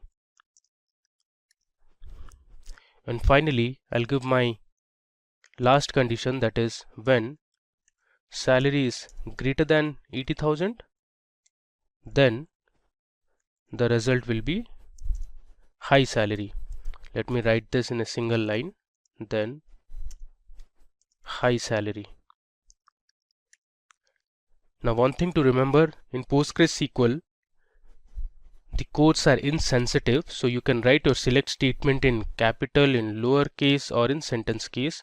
Similarly, I can write case as small c, or you can write as capital C. Alright, now moving ahead, after this I am going to write end. I'll give an alias name as salary range. Now this is going to be my new column in the output. Let me just come down. After this we need to give our table name from employees. I'll order it by salary descending. Okay, so what I'm going to do here is I'll first select department, country and salary column from my employees table, and then I'm creating a new column that is salary range, and I'm specifying the range. So I have three conditions here: for low salary, for medium salary and high salary. So let's run this and see the output. There you go. Here you can see we have added a new column known as salary range, and we have ordered our salary in descending order, so all the highest salaries appear at the top. If I just scroll down, you can see we have medium salaries here, and if I scroll down further, you can see these low salaries. So case statements are really useful when you want to create a new column based on some conditions in the existing table. Alright, now moving ahead, we are now going to see how to write subqueries in PostgreSQL. So subqueries, we write a query inside another query, which is also known as nested query. So suppose we want to find the employee name, department, country and salary of those employees whose salary is greater than the average salary. So in such cases you can use subqueries. Now let me show you how to write a query inside another query. First I'll write the select statement. I am going to select the employee name, comma, I want the department, comma, I also want to display the country name and the salary from the employees table, where my salary should be greater than the average salary. So after this where salary greater than, I am going to use brackets and write my subquery, that is select average salary from employees. Now let me break it down for you. So first we are going to select the average salary from the employees. So this particular SQL statement will find the average salary from the table. We will compare this average salary with salaries of all the employees. So whichever employee has the salary greater than the average salary will display their names, the department, country and their original salary. So if you want, you can run this statement as well. Let me select this statement and run it for you. You can see we have written the average salary of all the employees, which is nearly $81,466. So we want the salaries of the employees to be greater than this average value. So let me run this and see how many employees have a salary greater than the average salary. There you go. So we have around 75 employees whose average salary or whose salary is greater than the average salary. Alright, now moving ahead, this time I'm going to tell you how to use some inbuilt functions. We'll learn some inbuilt mathematical functions and string functions that are available in PostgreSQL. So I'll just give a comment. There's another way to write a comment. Instead of a double dash, you can use the / an asterisk, and inside the asterisk you can write, let's say, SQL functions, and you need to close this. So I'll give another asterisk and a /. So this is also a comment in PostgreSQL. Alright, so first of all we'll explore a few math functions. So there is a function called ABS which is used to find the absolute of a value. So if I write select ABS of let's say minus 100, it is going to return me positive 100 or just 100, because as you know, the absolute of any value will remove the negative sign involved in that value. There you go. So our original input was minus 100, the absolute of minus 100 is plus 100. Next, let's see another function that is called greatest. So the greatest function in PostgreSQL will return the greatest number in a range of numbers. So suppose I write select greatest. Inside the greatest function, I'll pass in a few numbers, let's say 2. I'm just randomly passing a few numbers. Let's say 4, 90, let's say 56.5, and let's say 70. I'll give a semicolon. Let me run this. You will see the greatest function will return the greatest integer value or greatest number that is present in the range of numbers that we have provided.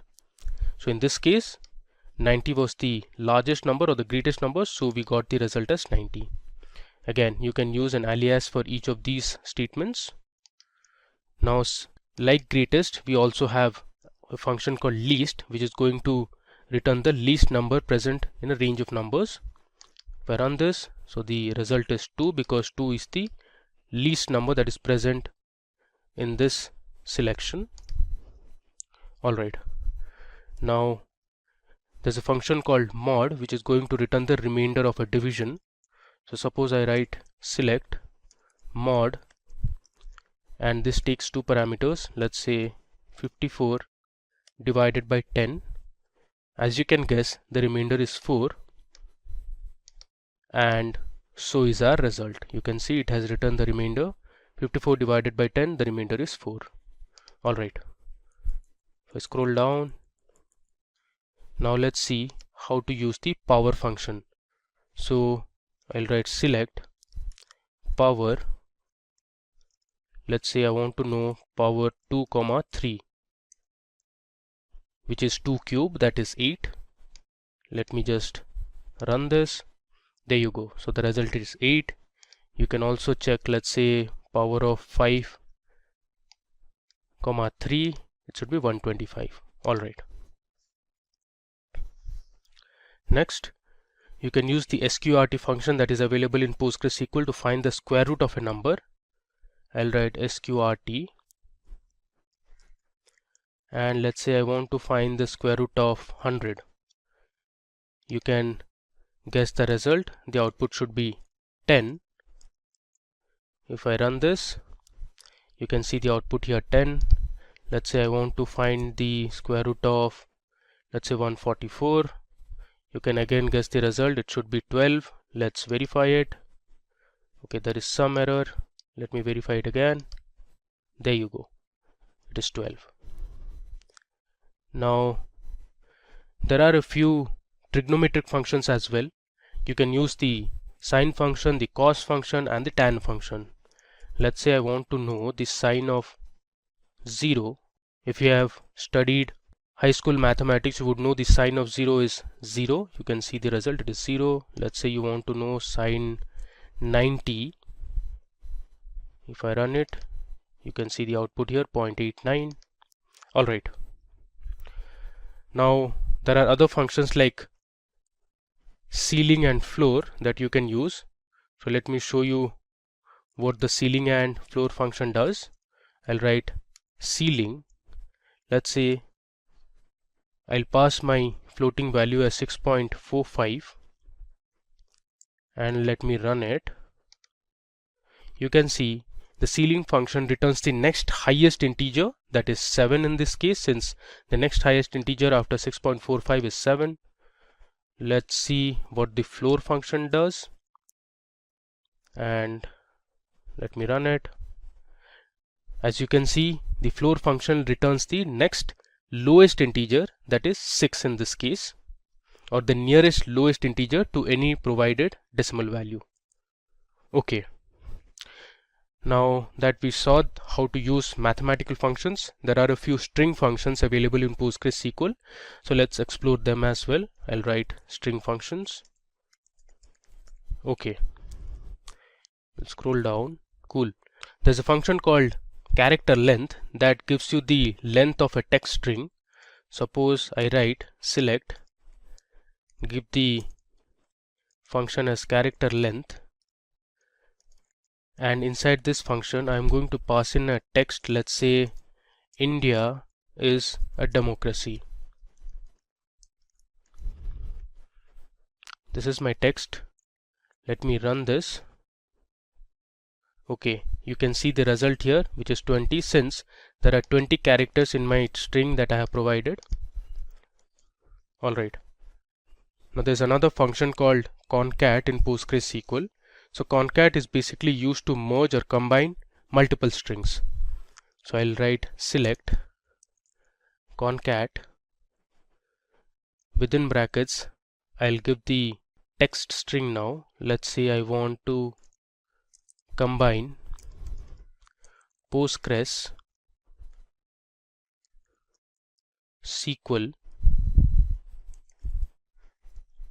I'll give a space, comma, I want to merge PostgreSQL is, I'll give another comma and write my final word, that is interesting. Now what we have done is, inside the concat function we have passed in separate strings, and now using the concat function we want to merge the three strings. Let's see what the result is. I'll run it. Alright, let me just expand this. You can see here we have concatenated the three strings successfully, so the output is PostgreSQL is interesting. Okay, now there are functions like left, right and mid in PostgreSQL. So what the left function does is, it will extract the number of characters that you specify from the left of a string. Let's say I'll write select left, and I'll pass in my text string as India is a democracy. I'll copy this and I'll paste it here. Let's say I want to extract the first 5 characters from my string, so I'll give 5. So what it will do is, it will count 5 characters from left, so 1, 2, 3, 4 and 5. If I run this, it should ideally print India for me. There you go, it has printed India for us. Alright, similarly you can use the right function to extract few characters from the right of a string. Let's say you want to extract, let's say I'll give 12 characters from right, so from here onwards it will count 12 characters. I'll change left to right now. Let me select this and run it. So you can see here, this is the output. From the right it has counted 12 characters and returned a democracy. Okay, now there is a function called repeat. So the repeat function is going to repeat a particular string the number of times you specify. Let's say I want to select and use my repeat function, and inside the repeat function I'm going to pass in, let's say India, and I want India to be displayed 5 times. I'll give a semicolon and run it. In the output you can see India has been printed 5 times. Okay, let's scroll down. There is another function, a string function in PostgreSQL called as reverse. So what reverse function is going to do is, it is going to print any string passed as an input in reverse order. So if I write select reverse, and inside the reverse function I'll pass in my string, that is India is a democracy. I'm going to use the same string. I'll copy this and I'll paste it here. I'll close the quotes and the brackets. Let's print this. You can see it here, India is a democracy has been printed in reverse order. There you go. Alright, now this time we explored a few inbuilt functions that are already present in PostgreSQL. Now PostgreSQL also has the feature where you can write your own user-defined functions. So now we will learn how to write a function of our own in PostgreSQL. So let's create a function to count the total number of email IDs that are present in our employees table. So for this, we'll write a function, a user-defined function. So let me give my comment as user-defined function. Okay.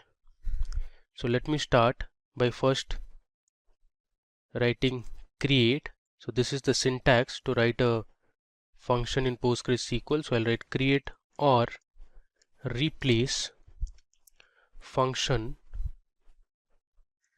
Then I'll give my function name as count emails.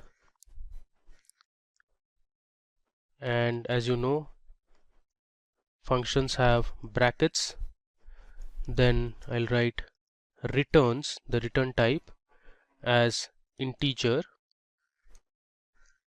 Then an alias with dollar symbol. I'll write total emails, since I'm going to display the total number of email IDs that are present in my table. I'll close the dollar symbol. Then I'm going to declare a variable. The variable name is going to be total underscore emails. This is of type integer. I'll write begin, and inside begin I'll write my select statement. So I'll write select. I want to count the email IDs that are present, so I'll pass my column name, that is email, into total emails from my table name, that is employees.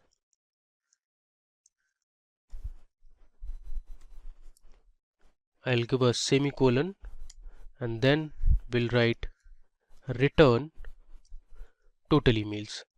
As you know, user-defined functions often return a value, so hence we have mentioned the return statement as well.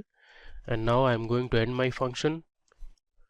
Then the next syntax would be, let me just scroll down. Okay, so here I'll give my dollar symbol again, followed by total underscore emails. Next, I'll write my language PostgreSQL. So the way to mention is PL P G SQL. Let's give a semicolon and end it. So this is my user-defined function that I have written. So I created a function with the function name count underscore emails, and this would return integer as an alias, which is total underscore emails. We declared that variable as an integer. Then we started with a begin statement that has my select statement, where I am selecting the count of email IDs that are present in the employees table, and I am putting the value into total underscore email. So I have used the into keyword, and this returns the result as total underscore emails, and I have ended. Let's run this. Okay, there is some problem. There is an typo, so this should be integer. Okay, let me run it once again. There you go. So you've successfully created a user-defined function. Now the final step is to call that function. Now to call this function, I'm going to use my select statement and the function name, that is count underscore emails. I'll give a semicolon. Let's execute this. There you go. So here you can see there are 134 email IDs present in our employees table. Now one thing to mark is there are total 150 employees in the table, but out of them 134 employees have email IDs, the rest of them don't have, so they would ideally have null values. Alright, so that brings us to the end of this demo session on PostgreSQL tutorial. Let me go to the top. We have explored a lot. So we started with checking the version of PostgreSQL. Then we saw how to perform basic mathematical operation, that is to add, subtract, multiply. Then we saw how to create a table that was movies. We inserted a few records to our movies table. Then we used our select clause.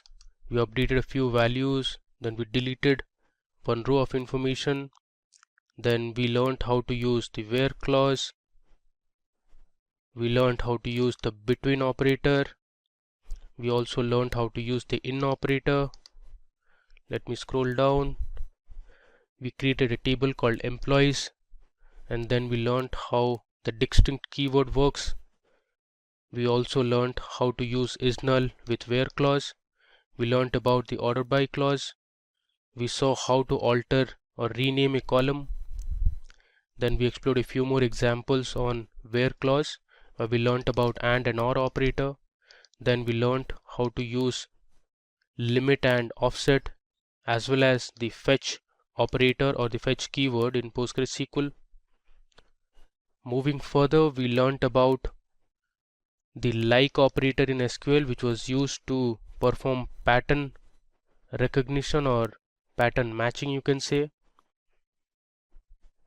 Here we saw how to use basic inbuilt PostgreSQL functions like sum, average, minimum, count, maximum.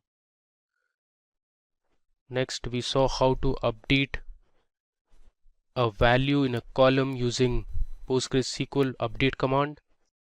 We learned how to use group by. Then we learned how to use having clause. Then we learned how to use case expressions in PostgreSQL. So we saw how case expression is similar to our if else in any other programming language. We explored a few mathematical and string functions, and finally we wrote our own user-defined function. So that brings us to the end of this tutorial on PostgreSQL. In this session, we will learn about how to join 3 or more tables in SQL. That's right. So far we have a fundamental understanding of how to join 2 tables. But in a few situations, you might have to extract the data by joining 3 or more tables, right? So that's exactly what we are going to discuss today. Now, without further delay, let's get started. Now, we will jump into the MySQL workbench where we have our query ready. So here we will be using 3 tables: employee details, employee register, and employee joining register. So we want employee name, contact number, and joining date. Joining date is available in joining register, contact number is available in employee register, and employee name is available in employee details, right? So here we are utilizing all 3 tables and joining them to extract these 3 columns. So here I'm providing the table name and the column name to make sure that the SQL workbench will not get confused which employee name, which employee name column should I access, which table should I use. So to clear that confusion, I'm providing the table name. So MySQL will use employee details table, and from there it will extract the employee name column. And contact number, to be sure, it is present in only one table, so it will go to employee register. And joining date, it is also present in only one table, so no need to specify the table name. But to be on safer side, if you want to add, you can add, that's well and good, and it will create an impact to your interviewer considering that you know about the syntaxes. So I'll just follow the normal syntax the way I'm going now, and now I'm trying to join. It's the same operation what you use to join 2 different tables. So you'll just use the join clause and give the second table name and on what basis. So I'm joining these 2 tables on the primary key employee ID. So both tables have the same common employee ID. So based on that, I'm joining these 2 tables, and then you will use the join clause once again and give the third table name here, and based on which primary key or which common key. So this is the one which is common in both the tables and is unique, which is the employee ID. So I'm using the same one to join the 2 tables with the third one. You can follow the same syntax and join another table to it as well. So with this, let's execute this particular query to find our answer. So there you go, you got the query executed and you have the table over here with employee name, contact, and joining date. Let's quickly get back to MySQL workbench. So here, let's say you wanted to create a table and load the data. So if the data is minimalistic, maybe the data about 10 rows or 15 rows, you can manually create a table and insert the elements into your table using such insert commands. But this set, like mine, which is in the Excel spreadsheet and has about 10,000 rows, would you like to, write 10,000 insert commands? No, right? It would be really time consuming. So for situations like this, MySQL Workbench has enabled developers to load the data from spreadsheets within a few steps. But before we get started, let's check our column headers. So here you can see it is not compatible with the MySQL Workbench or SQL commands, right? So it has a space and it has a word row and it is a keyword in MySQL, right? So we don't want that confusion. So for that reason, we will try to modify this maybe using an underscore, right? Similarly, for the row ID, you can eliminate space and use an underscore. And when it comes to order ID, the same. So just let us quickly change all the column headers so that they are SQL compatible. There you go. So we have replaced all the row headers with underscores and made them SQL compatible. So let us save it. And when you're saving it, just make sure that your Excel file data is also having the SQL compatible name. So here we have load CSV to MySQL. So here we have the name with space, right? So let's try to change that to lowercase Excel data, and right now it is SQL compatible. Now quickly let's go back to MySQL Workbench. Here we have it. Now you can just create a new table. Just right click here, or you can also do it from here. Create a new database, and the new schema will be the name of your data set. So let's type it as Excel data or just Excel, and apply. Now this is the schema. Apply. Now you have Excel right here. Just drop down, and here you can see the tables. Right click the tables, and here you have the option of import data wizard, right? Just click on that. Now browse your folders and have it. So yeah, another notification for you guys. So you need to save your Excel spreadsheet in the form of comma separated file, right? Let's quickly go back and do that. Open your spreadsheet, go to file, save as, comma separated file, save. There you go. Now let's get back to Workbench, and now I think you will be able to find it. Just open, next, drop table if exists. Make sure you do that to be on the safer side, and check all the names here. So we have a problem with row ID, but that is something which you can fix down the line. And before you go to the next step, check all the other names as well. Every other name on the column header is fine. Just the first one we can just alter the table, not a big deal. And next, it should start importing. There you go. The data file got imported. Of course, it took a little while because it's 10,000 rows. That's normal. Now let's quickly go to the next step, and here you can see 9,987 records imported successfully. Just click on finish, and I think it should be shortly done. Let's close the schema, go to the query table, and yeah. So you can quickly refresh so that you will have the Excel data over here. Now let's use the database that is Excel. On it. Now we are in Excel database. Now the table we are looking for is select star from the data name. The data table name is Excel data without a space, semicolon. Just quickly run it, and I think we should be shortly able to see all the data sets right over here. Yeah, about the first column ID, we can simply use the alter table function or query to change the name. Let's quickly do that with the table name, alter table, rename. Okay, what was this? Can you copy that? Copy field name, rename row ID to. So a small syntax error there. So I think they should be sorted. Yeah. And now let's quickly run this, and I guess it should be done. Now let's quickly run the select command again. There you go. So we have the row ID, order ID, order date, shipment mode, customer ID, customer name, etc. And everything is as per the expectations. And that's how you can load Excel data to MySQL Workbench. We will learn about the top 5 interview questions in SQL that you must know to crack your business analytics interviews. Now, without further ado, let's get started. So, speaking about the top 5 interview questions, let's quickly jump to the workbench of SQL. So, I'm using MySQL Workbench, and here we have a database called use Simplilearn. So, SLP is the database name. So, we will be using the use command to get access to that particular database. So, we are in access to it. And now, let's quickly check our tables. Show tables. There you go. We have a few tables here: book collection, book order, employee details, joining register, and employee register. So let's go with the employee details. So I'll just simply shoot a command, select star from emp details.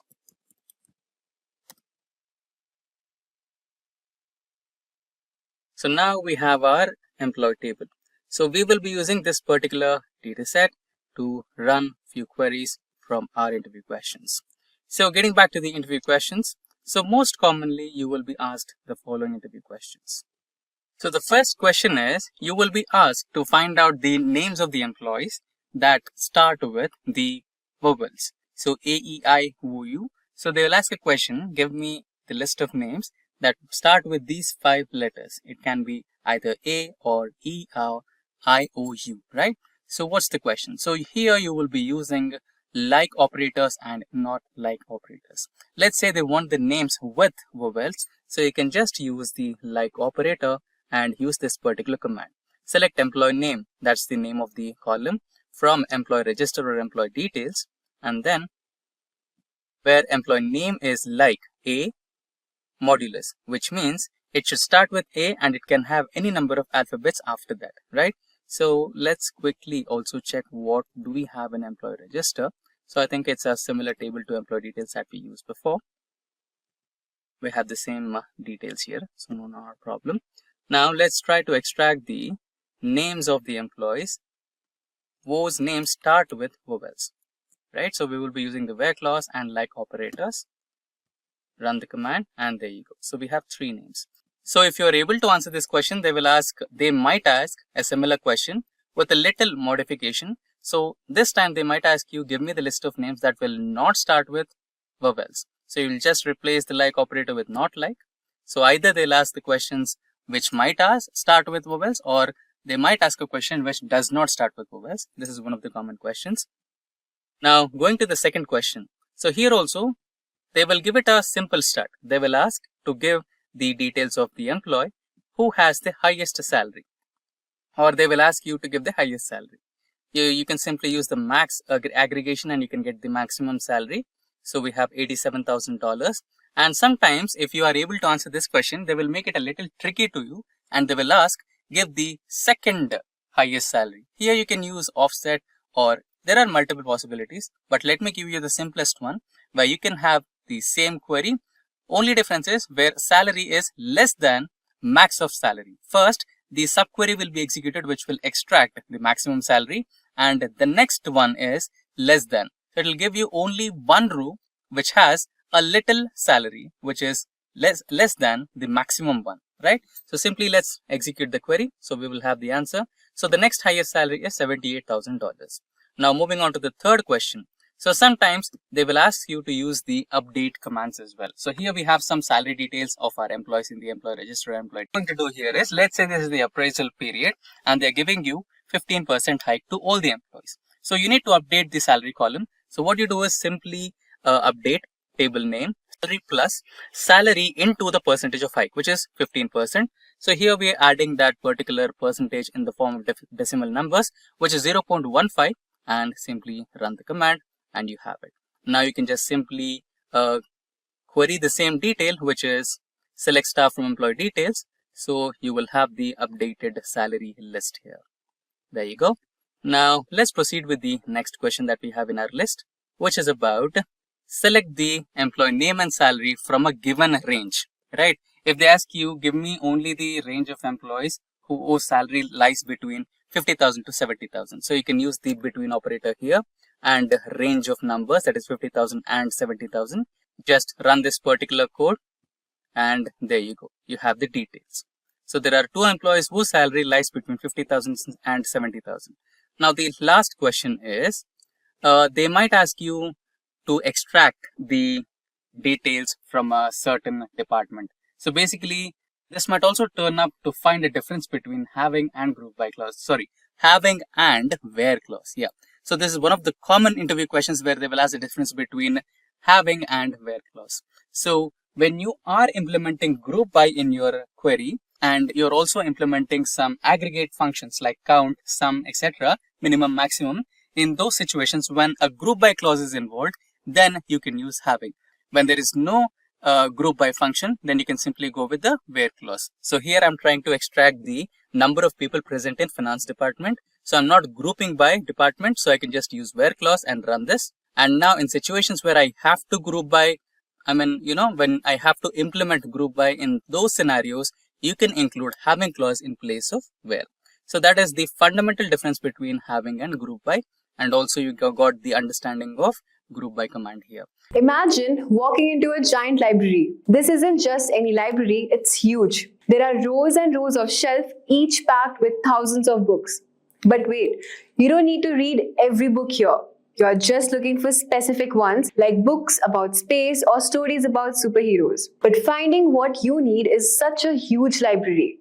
That's going to be tricky. This massive library is like a database. A database is a huge collection of information stored neatly, ready to be used. It holds everything: name, address, grades, prices, whatever data you can think of. But sometimes all that information can be overwhelming. You don't want to shift through everything every time. You need something specific, right? That's where views comes in. In this video, we will explore views in SQL, explaining what they are and how they simplify working with databases. We'll also cover how to create views, manage them by updating, deleting, and listing them, and also introduce different types of views like simple, complex, read-only, and those with check option. We'll also dive into materialized views which store data for faster queries. And by the end, you will understand how views can manage data easier and more efficient. We will also look into a quiz question to clarify your understanding. So, what exactly is a view? Let's go back to our library example. Imagine if you had a magic window, a special one that only shows you the books about space or superheroes that you are interested in. You don't have to wander through the entire library anymore. You just look through your magic window and it gives you exactly what you need. That magic window is what a view is in the world of databases. A view is a special virtual window into a data that shows you only what you need to see. And the best part is, it's not actually storing any new data. It's giving you a filtered look into a huge database. Think of view as a shortcut, making your life a whole lot easier. So let us get into the demo part about how to creating a view and the types of views in SQL. So let's start with the demo part, that is how do we create a table in MySQL. So here, as you can see, I've just logged into an online compiler, and now we will just learn how do we create a table, and then we'll move on to creating views and the types of views. So first, to create a table, just enter this command, just write over here, create table,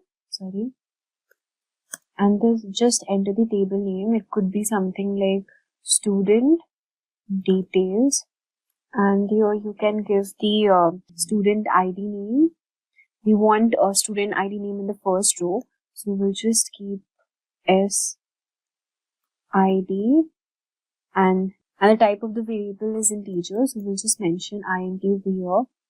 And since it's a primary key, we'll just mention it over here, primary key. Next variable can be something like name, and for this the type is varchar. You can just enter any number here. Suppose I've entered 255.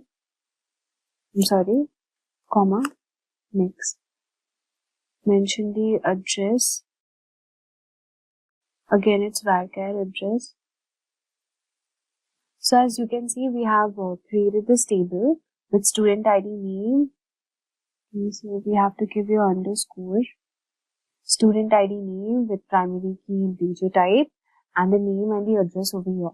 So after we have created this table, we want to insert data into the table. This is our next step. So to insert data, what could be the basic command which you can write? Can be something like insert into student, the table name, student details over here, and just mention what all columns which we have, attributes we have created, which is S underscore ID.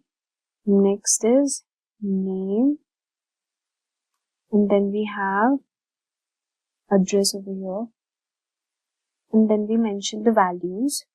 So now that we have created table, and then we can enter our details over here. So these are the values which I have inserted, which is Harsh, Ashish, Pratik, Dhanraj, Ram. Okay, so like this you can enter the values over here. And now if I want my records to be displayed here, the command which I'm using is select star from student details. So all these, the table will be shown here. So we'll just click on this run button over here. Okay, so now you can see this is the SID name, number, and the names which we have mentioned over here. So as you can see, this is the output generated. This is the SID, the name, and here is the address. So as you can see, the table is created now, and the output is also shown. Now we will move on to the main step, which is creating a view. So what exactly is a view? A view is like a window that lets you see specific data, as I've already told you in the intro part. So now let's say we only care about students with SID less than 5. Okay. And instead of running the same query every time, we want to create a view. So here's how you can do it. You can just simply enter a command. So here's how you can create a view. So just mention this command, which is create view detail view as select name, comma, address from student details. So student details is the table here which we have already created before. And I want the student ID less than 5. Okay. So I want this to be shown here. So we'll just simply click on run over here. So as you can see, this is the error it's showing. Why is it showing? Because line number 20, create view must be the first statement in a query batch. So to resolve this, we have to ensure that the SQL batch is properly separated by go command and the view creation is syntactically correct.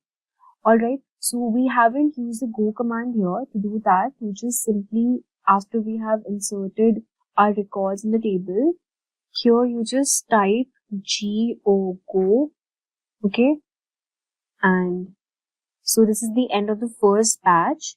And now since we have created a view in a new batch, we'll just mention this whatever command we have already given, and at the end of the second batch we'll again write go. Okay, and now next I want my query to be shown here, so I'll just write this command for generating my output, which is select star from and the table name.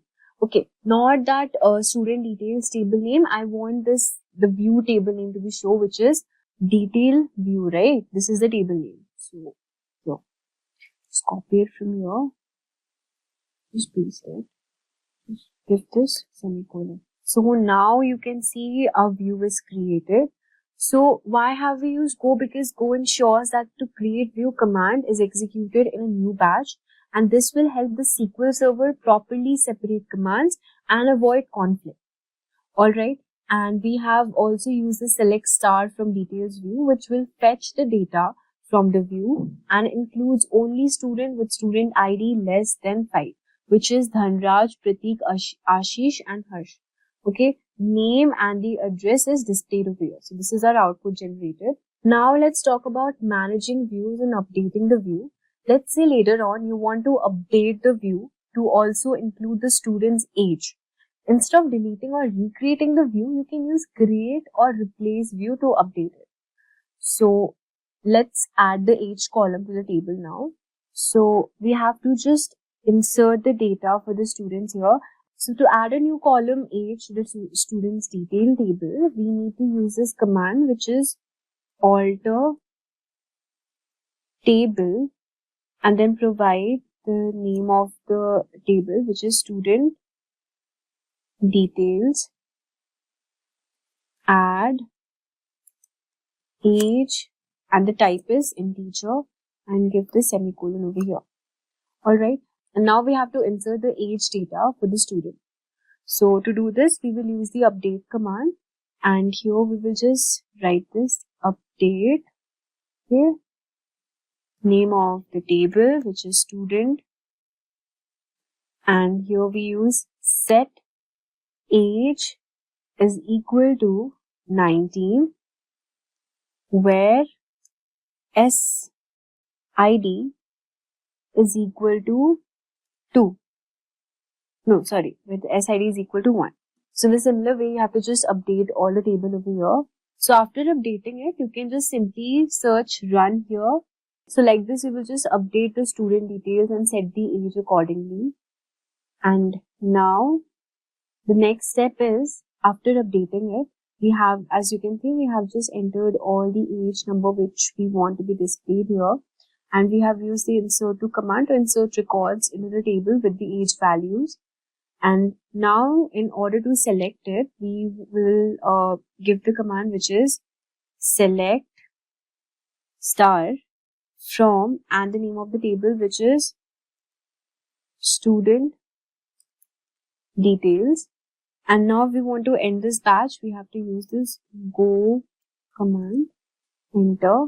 So now, as you can see, we have updated and inserted all the age data for the student, and we have selected all the data from student details to display the final result by giving this command, which is select star from student details, and this is the name shown over here, and here is the address, and this is the age.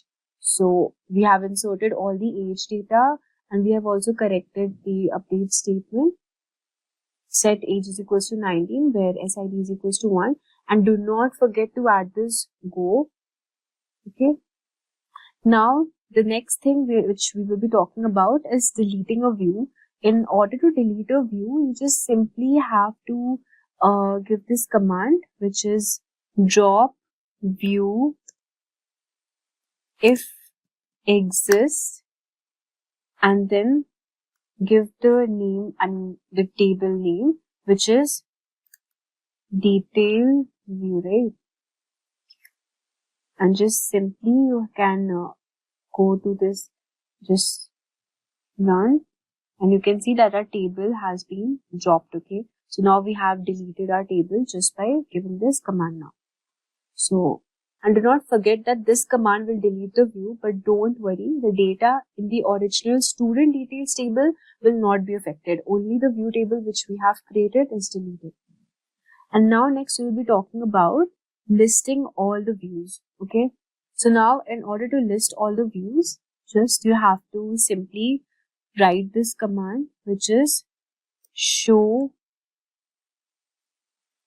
full tables where table type is equals to VIEW, view.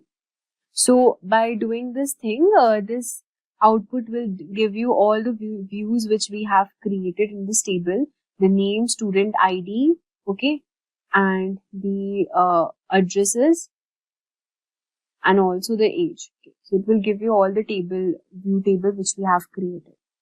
Now let's move on to the main part, which is the types of views in SQL. Now let us first understand what is a simple view. So a simple view is created from a single table. It's straightforward and it doesn't involve complex logics like joins or subqueries. For example, to create a simple table, you just simply have to write this command, which is create view student names as, and then select name from student details. Okay, so if you query this view and then write select star from student names. Okay, so after doing this thing, you just simply click on run. So after we have written this view, simple view, which is create view student name as select name from student details, and do not forget again to mention this go, and then select query the simple view to display student names and select star from student names. Alright, and at last again add this go, and here this is the output generated, the names. Alright, so by using simple query you can do this thing. Now let's move on to the second part, which is creating a complex view. A complex view involves multiple tables or complex logic. Let's say we have another table known as student marks that stores student marks. So let's say we have created this table student marks, and we have given the details here, and again we have inserted the data values, student ID, marks 193. These are the values which we have inserted. This is the student ID and these are the marks which we have given. Alright, so now let's create a view that pulls data from both student details and student marks. So now as you can see, we have created a complex view by providing all these details, and this is the student ID and the marks shown over here. Alright, so now let's move on to the third part, which is read-only view. So a read-only view ensures that no one can modify the data through the view. This is useful when you want users to able to see the data but not change it. To make the view read-only, you can use permissions in your SQL databases, and this feature depends on your database engine. To create a read-only view in SQL Server, we cannot directly enforce read-only behavior with the create view statement. However, you can control access to the view using permissions. So here's how you can do it. So first you can create the view normally. You can use revoke, insert, update, and also delete permissions from users for that particular view, ensuring that they can only read the data. So now, this was all for the read-only view. Let's move on to the fourth type of the view which we are discussing today, which is the check option. So with the check option is SQL, which is with the check option. I'll just type here with check option. Okay. This is the fourth type of view which we are talking about with check option in SQL. It ensures that any insert or update operation performed through a view complies with the conditions specified in the where clause of the view. This means that you cannot insert or update records through the view that violate the condition of the view itself. So let's go through the creation of a view with the with check option and provide an example with an explanation and expected output. So now as you can see, we have the expected output for the valid insertion using this command, which is with check option. And with view creation with check option, we created a view named sample view, as you can see here, that selects student ID and name from the student details table, but only where the name is not null. Alright. So as you can see, we have clearly mentioned here not null.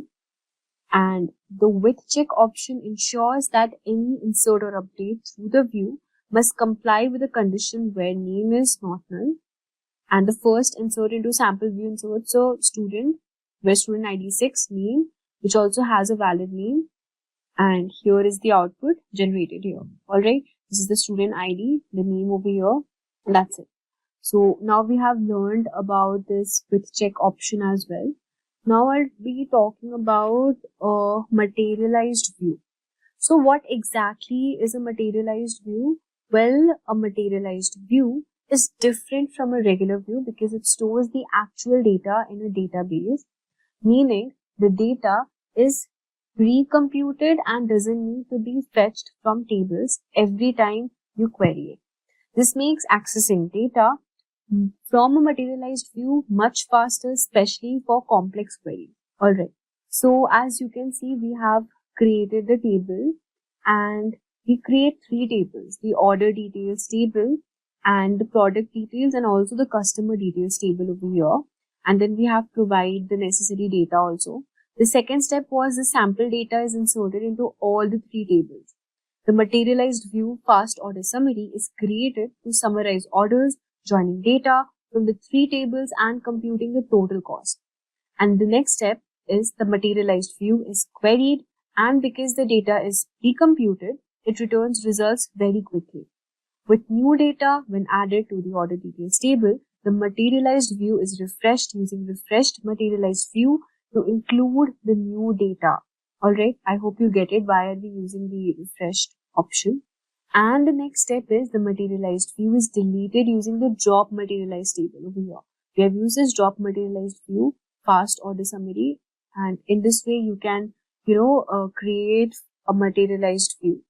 So now you might be wondering that what is the difference between the materialized view and the complex view and the simple view. I'll be seeing you that later. So first, let us now discuss why are views so useful. Okay. So, why are views so useful? By now you might be wondering what's the big deal with the views, and here's why it's so useful. They make our life easy. You don't have to keep writing complex queries over and over. You create a view once and it saves you tons of time. They also help you in simplifying data. Instead of pulling everything from your database, views can help you narrow down exactly what you need. They also help in improving security. Want to show only certain parts of the data to certain people? Use views to control what others can see without letting them touch the raw data.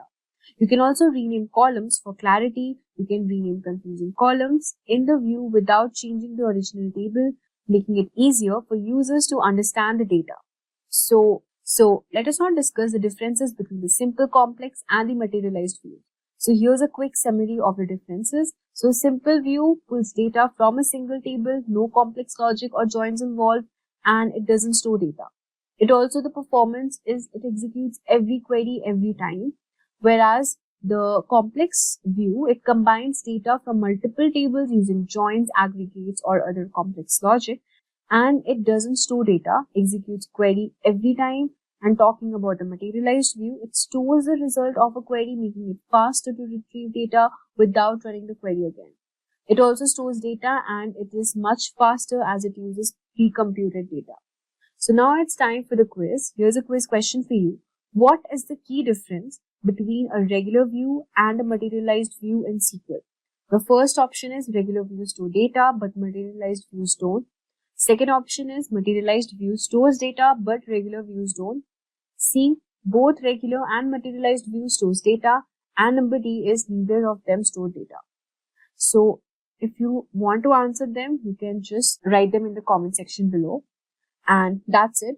Views are an incredible tool in SQL that can simplify your queries, improve security, and make your life easier.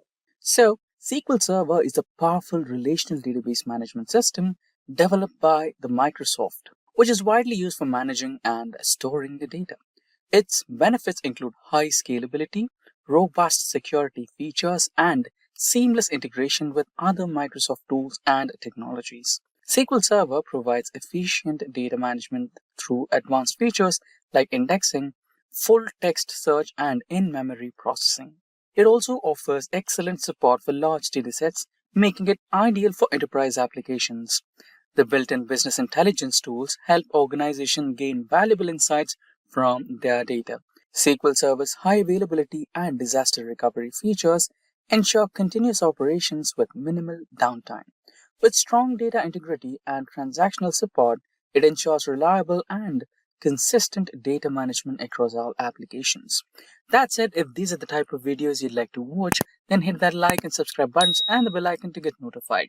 So in this session for today, which is SQL Server tutorial, we will cover the SQL basics. That is how to create a table, how to insert data, how to retrieve the data from the tables, etc.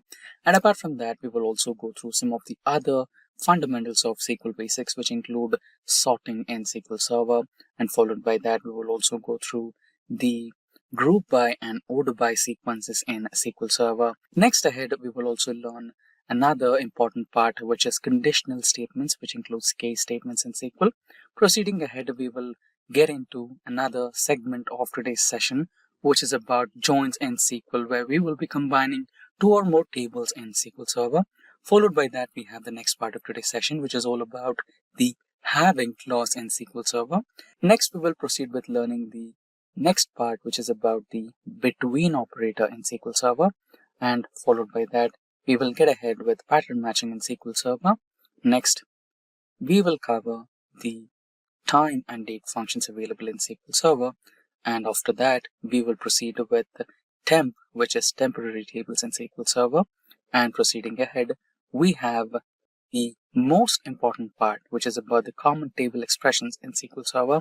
And followed by that, we have the last part in SQL Server tutorial, which is about creating views and executing a query to extract the data present in a view in SQL. So far, so good. So these are the foundational skills in SQL Server that you need to get before becoming a pro in SQL Server.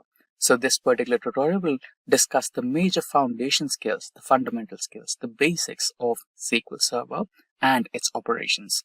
Now, without further delay, let's get started with one of the compilers which can help us execute the SQL Server queries. So we are on one of the SQL Server compilers available online.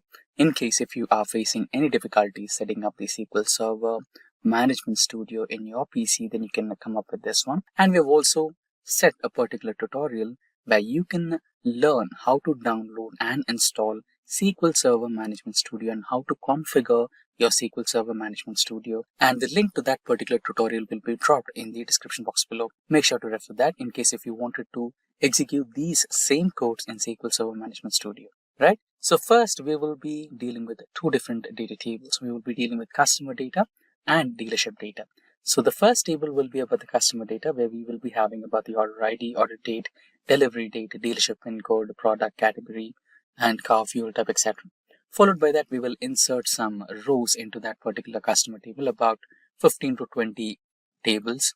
And after that, we have a dealership database where we will be having order date, state, region, customer ID, customer name, primary key, foreign key, etc. And we will be inserting about 20 entries into that particular table. Don't worry if you have more than 20 entries. In case if you have more than 20 entries, let's say about 2,000 entries or 20,000 entries, it's not at all a big deal if you're working on SQL Server Studio, right? There you can use the wizard to just ingest the data from your source into the SQL Server, right? You can use SSIS tool to import all that data and you're good to go. You don't have to manually create the data and you don't have to manually insert the data. Just for the sake of learning the basic process of how to create a data table and how to insert the data table, you're going through this particular procedure. So far, so good. So we have also inserted the data in the next data table, which is our dealership data. And now let's query the data from our tables. And now let's select the execute data. There you go. We have the data table right over here. And let's copy this query and paste it to query the data from the customer table as well. So instead of dealership, we will be writing down customer. So if you observe closely, I'm using uppercase for keywords like select and from, and sentence case or lowercase for the variables, the table names, etc. So that there's a difference between the keyword as well as the regular variables.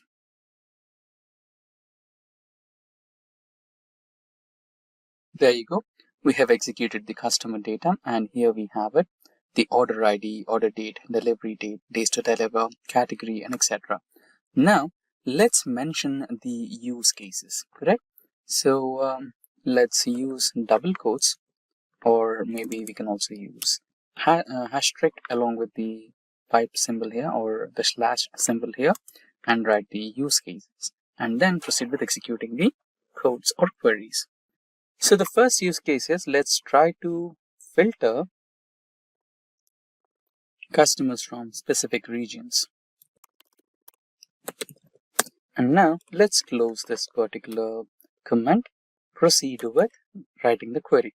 So we will be using select keyword and we want customers from a specific region, right? So let's write down the customer name. So I think the customer name is not mentioned in the customer data, but instead of customer name, we have a order ID. So let's extract the order ID, not a problem. Select order ID and dealership name, comma state, and the important part, which is about the region and what product did they, and what's the revenue that the dealership has extracted out of that particular customer from the table customer. Next line is about join dealership. So we will be using join table dealership. The keyword. So we have one common keyword in between both the tables, which is about the order ID, which is equals to order ID. So this is not done here. Since we are clubbing both the tables, we need to specify the tables here. So dealership dot order ID and customer dot order ID, so that the SQL Server will identify we are trying to map two different tables, and we are trying to combine and extract the data. Now we are trying to filter out customers from a specific region, correct? Now we will be using where clause to specify that particular region. So let's go with West region, correct? Since we are using the text format here, so it's better we choose double quotes, correct? Now let's run this query. Let's give it a next try. Ambiguous order ID. So let's do one thing. We will pull customer table name here so that it's no more ambiguous.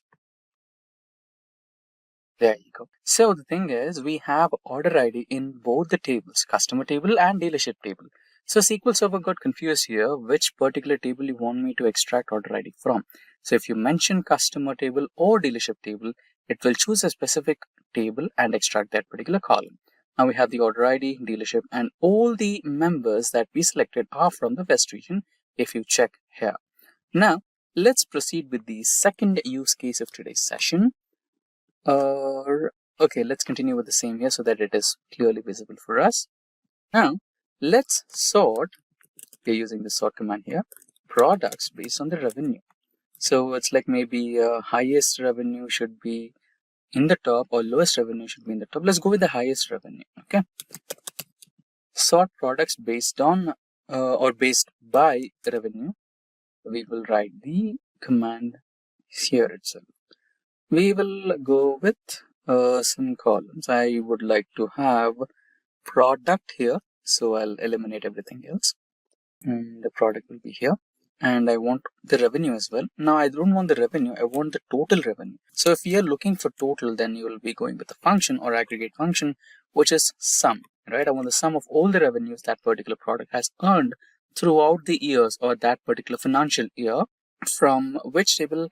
So I have both product and revenue in the customer table itself. So I'll go with customer table itself. I don't want to join anything here. I'll eliminate the join command. And instead of region or instead of where command, I would use the group by command here. Group by product. And it is not done so far.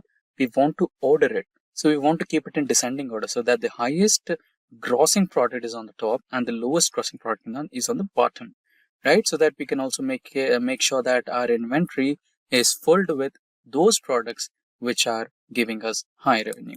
So we will be using order by total revenue, right? So we can give it an alias as total revenue. Right, now we can use this particular term here, order by total revenue, descending. DESC is good enough. Now this is how you will sort the products. Now let's execute this particular query. There you go.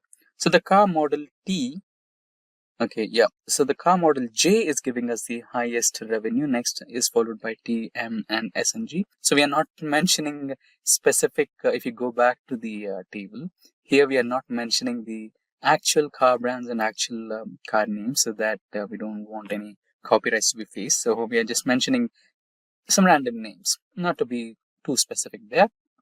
Now, let's proceed with our next query for the session, where we want to group by state and calculate total revenue. Let's edit the same comment here. Don't worry, if you want this demo document, we will also link that demo document with all edit and view rights so that all the viewers can have a quick glance and try to execute these queries in their own local systems. Okay. Now let me type down group by state and calculate total revenue. There you go. Now let's try to edit the same query. Now we want state-wise revenue and we want from customer table, right? We want to join a dealership for this particular one because dealership is the one which has some details for it. So the state data, right here you can see we have inserted state data California, Texas. So we want the state data, so it is present in dealership table. So we also want to perform a join there. No worries, let's edit the same query here. So we want, instead of product, we want state. And instead of sum of revenue, we want revenue. So we will keep it as it is, total revenue as total revenue, sum of revenue as total revenue from customer table. And we want to perform a join operation. So let's create some space, join dealership. Okay, let's copy the name so that we don't make any confusions here. Dealership, sorry here. Don't worry, we'll make some edits down the line. Dealership on order ID. So let's go with the order ID, which is available here. Order ID equals to order ID. Remember the first step we did. Eliminate the confusions by mentioning the table names, dot column name and customer name. The customer table name, dot column name on. We did it on dealership dot order ID equals to customer dot order ID. Now we will be performing the group by operation. We don't want the order by here. Group by state. Of course, in case if you wanted to, order by the highest grossing state, you could have used order by there. But so far, according to the use case, we don't want that. So let's continue with the same execution here. Click execute and you will be having the answer here. So based on the states, you have their respective revenues. There you go. Now let's proceed with the next use case for today's discussion, which is about using a conditional statement like case. Using case, query or clause for custom calculations. We'll perform some customized calculations. Now let's say we wanted to find out a product which is giving revenue greater than 10,000 as high revenue. Let's say we have revenues in terms of thousands of dollars, and let's have a benchmark like $10,000. And $10,000 is the minimum revenue you wanted to extract out of that product. And if it is not yielding at least 10,000 for your dealership, then that product is not selling much. So that you can at least make some space in your dealership so that you can import some products which are giving you highest revenue, right? So we want to find out those products which are giving us revenue between 5,000 to 10,000 as medium revenue, and less than 5,000 as low revenue, and greater than 10,000 as high revenue. You understood the game, right? So we have three segments: high revenue, medium, okay type of revenue, and least revenue products, so that you can eliminate the least revenue products out of your inventory. Now we want order ID. So copy the order ID from here and paste it here. So we are looking for order ID and we are also looking for product. So we don't want sum of revenue here. Let's eliminate this one, and instead of that, let's add product. From we'll extract this from, before from, this from statement will be at the last. Here we will begin with a use case, right? Let's type case. Now, when a specific product or revenue, revenue is greater than $10,000, then let's not use sentence case, let's use keywords in caps. Then mention it as high or high revenue. Let's copy paste the same code here when revenue is between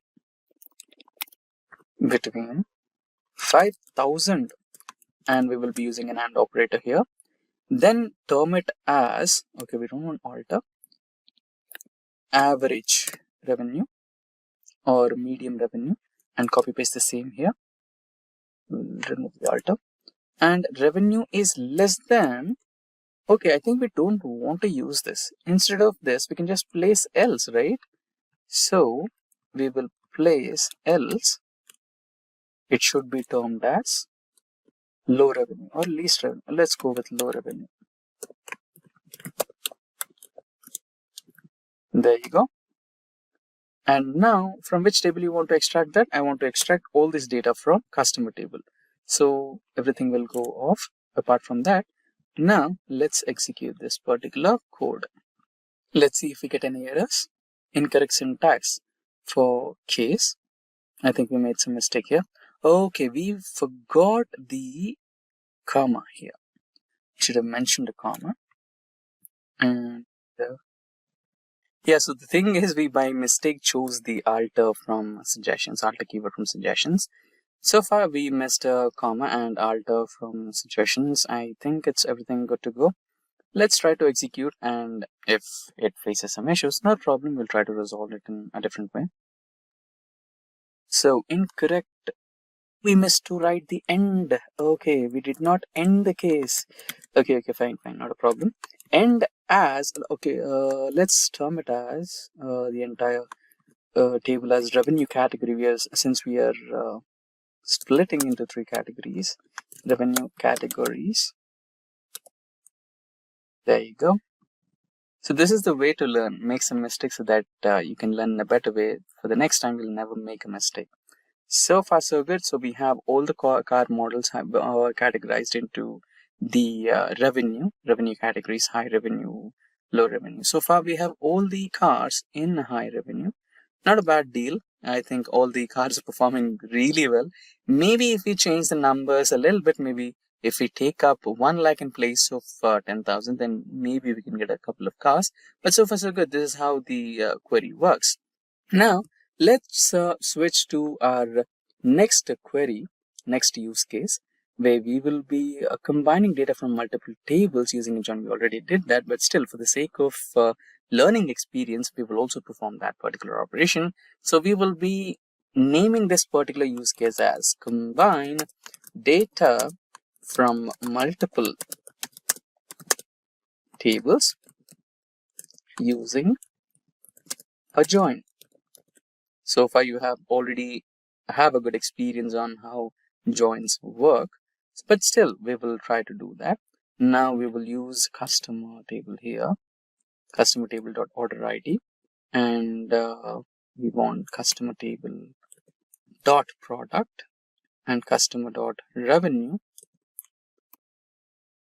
And, let's also say take some data from dealership. So we already know that some data of states is in dealership, so we'll also take the dealership data.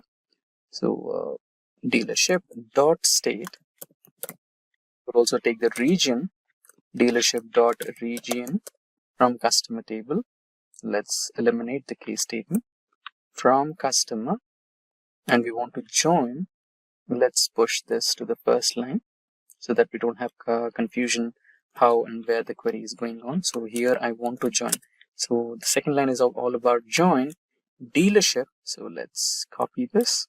We are combining dealership with customer on order ID. In the same way, we will take order ID equals to order ID. Now, which order ID is equals to which order ID? The first table, customer.order ID, is equals to the second table, dealership order ID, so that SQL Server understands which columns from which tables are being joined here for what reason. Right? So far, so good. We have given the columns that we want to have in our output, which are these columns, and we are joining 2 tables based on certain criteria.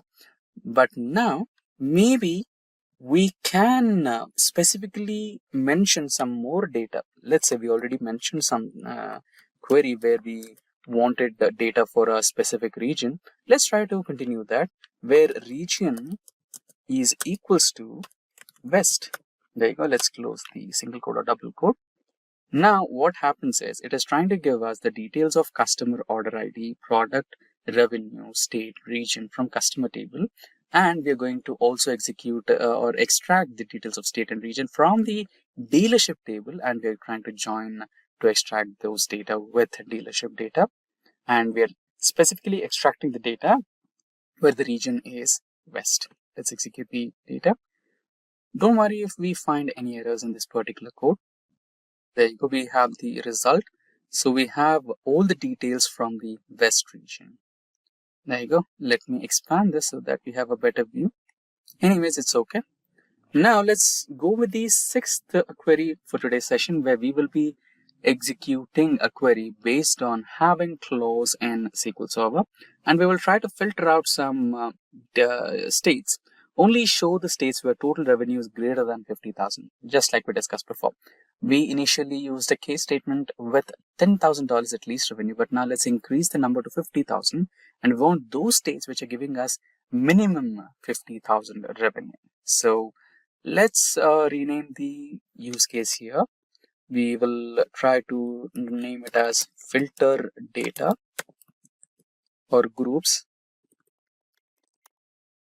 with having clause. Okay, so we want state. We have state here, and let's also count as total orders. So order ID. So customer.order ID will be now count of total orders. So the count will be the aggregation function here, count total order IDs, and we can name it as total orders. And do we have revenue? Yes, we have revenue. And let's also remove the product. I don't think we might need a product here. And the aggregation will be sum aggregation here, sum of revenue. And I don't think we need to specifically mention it here. But anyways, we'll keep state first. Copy state and drop it here. We want state, count of orders as orders, and sum revenue as total revenue. What this does is it will give a clarity, right? So instead of if I don't alias it, what it shows is sum of revenue.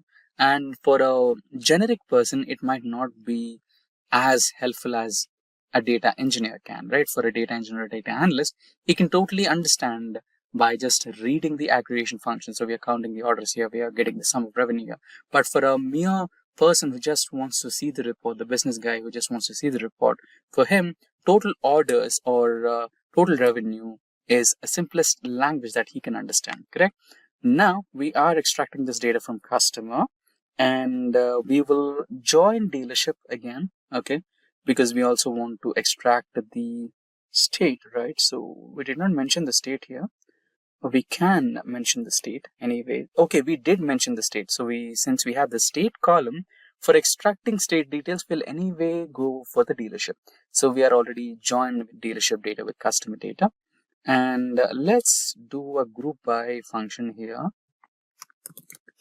Group by region, group by state actually. And now the condition, having sum of revenue at least or greater than 50,000. So we will go with the having clause here, and the sum of revenue, or you can also use the alias name, total revenue greater than $50,000. So let's execute this query and see if the alias works or not. Okay, I think alias will not work here. In case of alias, let's go with the actual term and place it over here. And now let's try to execute this if it works or not. Okay, we mentioned two things here, region and the state. So we just wanted state there, not region. I think this should solve the issue. 20 rows affected, ambiguous column, order ID. Now we will, let's say, take customer name and place it here. Or I think the dealership would be the best, because we have the details of orders here. No. customer table has the order details. So let's keep it that way. There you go. So we have so many number of states which have revenue greater than 50,000. So these are the outputs. There you go. Now let's proceed with the next query, where we will be using the range function, which is also known as the between function in SQL Server. So let's name the comment as using the range function. Let's not capitalize it. Using the range function named between. So between is the keyword, right? Now let's build a use case. Let's identify couple of states. We will use the same query, will not make some major differences here. So we want to identify a couple of states whose revenue is greater than 50,000 but less than 1 lakh, right? This makes a good use case for that implementation of between function. We will keep all the columns as they are, and maybe we can also include a couple of columns, maybe product as well, and we will join two tables. Now I think we don't need a group by here, but in place of group by and in place of having, we will specify where sum. So to use where clause, to use between clause, having is not the right keyword, where is the right keyword. So sum of revenue should be, in place of the symbol between, you take the suggestions, and 1 lakh. Yeah, this is 1, 2, 3, 4, 5 zeros. So this is the right way. Now let's try to execute if it works or not. If there is some error, yeah, there is some error. An aggregate may not appear where clause unless it is subsidiary. Okay, contain having clauses select. I think this is the place where we can go with the alias name. Let's try that. Or if alias does not work, then we will go with the revenue.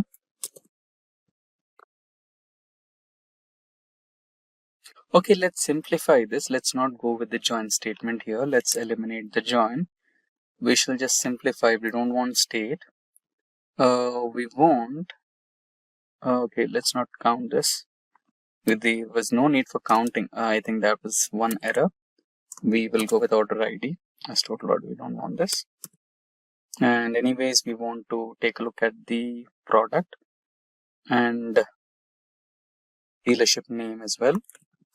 And we also want revenue from customer table, where revenue is between these numbers. Let's try to simplify and run this query.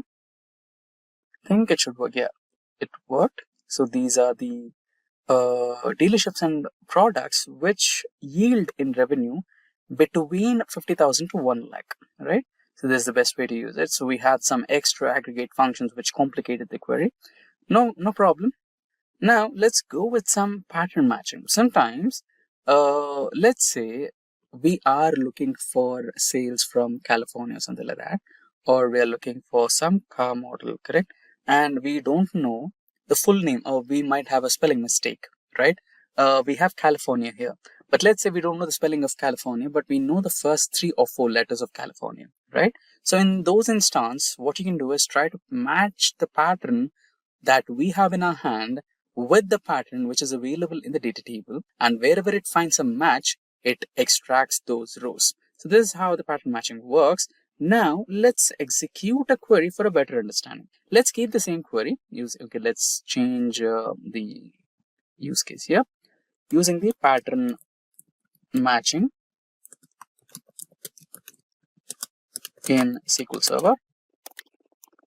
So we will have order ID as it is, dealership name as it is, and product as it is from customer table, where product, so let's copy this and paste it here, like, or I like is the opposite, so let's go with like. Car model, let's check with the car models first. So all car models are the same. So maybe if we go with the fuel type. I think fuel type will help, because all the car models have the keyword car model, and the only thing is an alphabet M, etc. So it doesn't make sense for us to execute the like operator here. So instead of product, let's keep fuel type like hybrid. Correct? Let's go with the hybrid one. So we will take only the first 4 letters. Let's imagine we don't know the full spelling of hybrid. So if the pattern is like, and since it's a text, we will use single quotes or double quotes. If the pattern HYBR matches with the elements or the column present in the customer data, it will pull all those columns or rows. Now let's execute this. So there you go. Okay, we missed one important thing. We missed to include the percentage. This percentage symbol will make SQL Server understand that the text should have HYBR, and after that anything is accepted. So anything which has a beginning with HYBR should be pulled out, right? Now let's execute once again and see the data. There you go. You have it. Correct? So remember the symbol percentage, right? And in case if you didn't knew the hybrid, let's say, it has some YBR in its format, right? It has some YBR in the format. Anything before YBR is okay. Anything after YBR is okay. Again, it will yield the same result, hybrid. There you go. But in case if you wanted to change, let's write the name of petrol. I don't know the spelling of petrol, so let's say PEET. So let's imagine I don't know the name of petrol. So instead of petrol, I'm eliminating P and I'm writing PETR and anything after that. Now let's run this query and see the output. There you go. So we have all the vehicles which are of fuel type petrol. So this is how you can use pattern matching in SQL Server. Now let's perform some calculations with dates, right? So we'll perform some date and time calculations.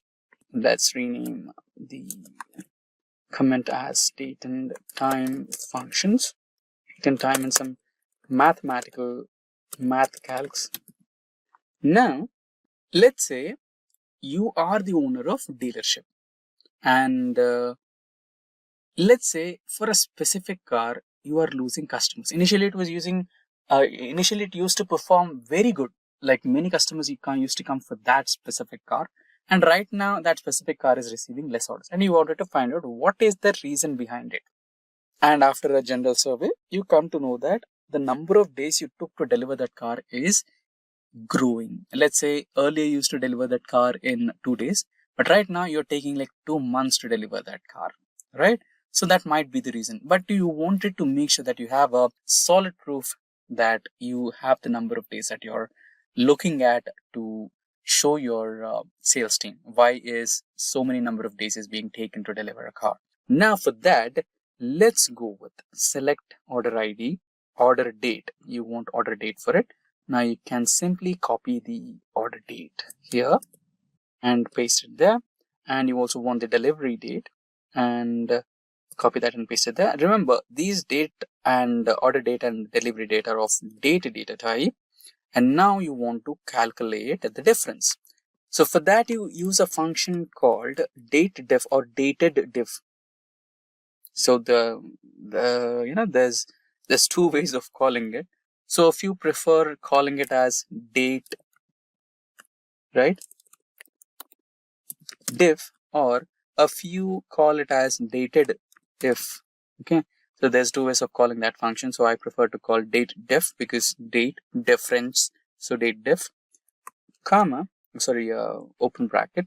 So I want to provide some details here. So I want to provide a day. I want to count the days, right? So I want the count of days. I'm mentioning day and order date, difference between the order date and the delivery date. You can specify that using a comma. So I want the difference between these two. In case if you want to alias it, you can also do that. Days to deliver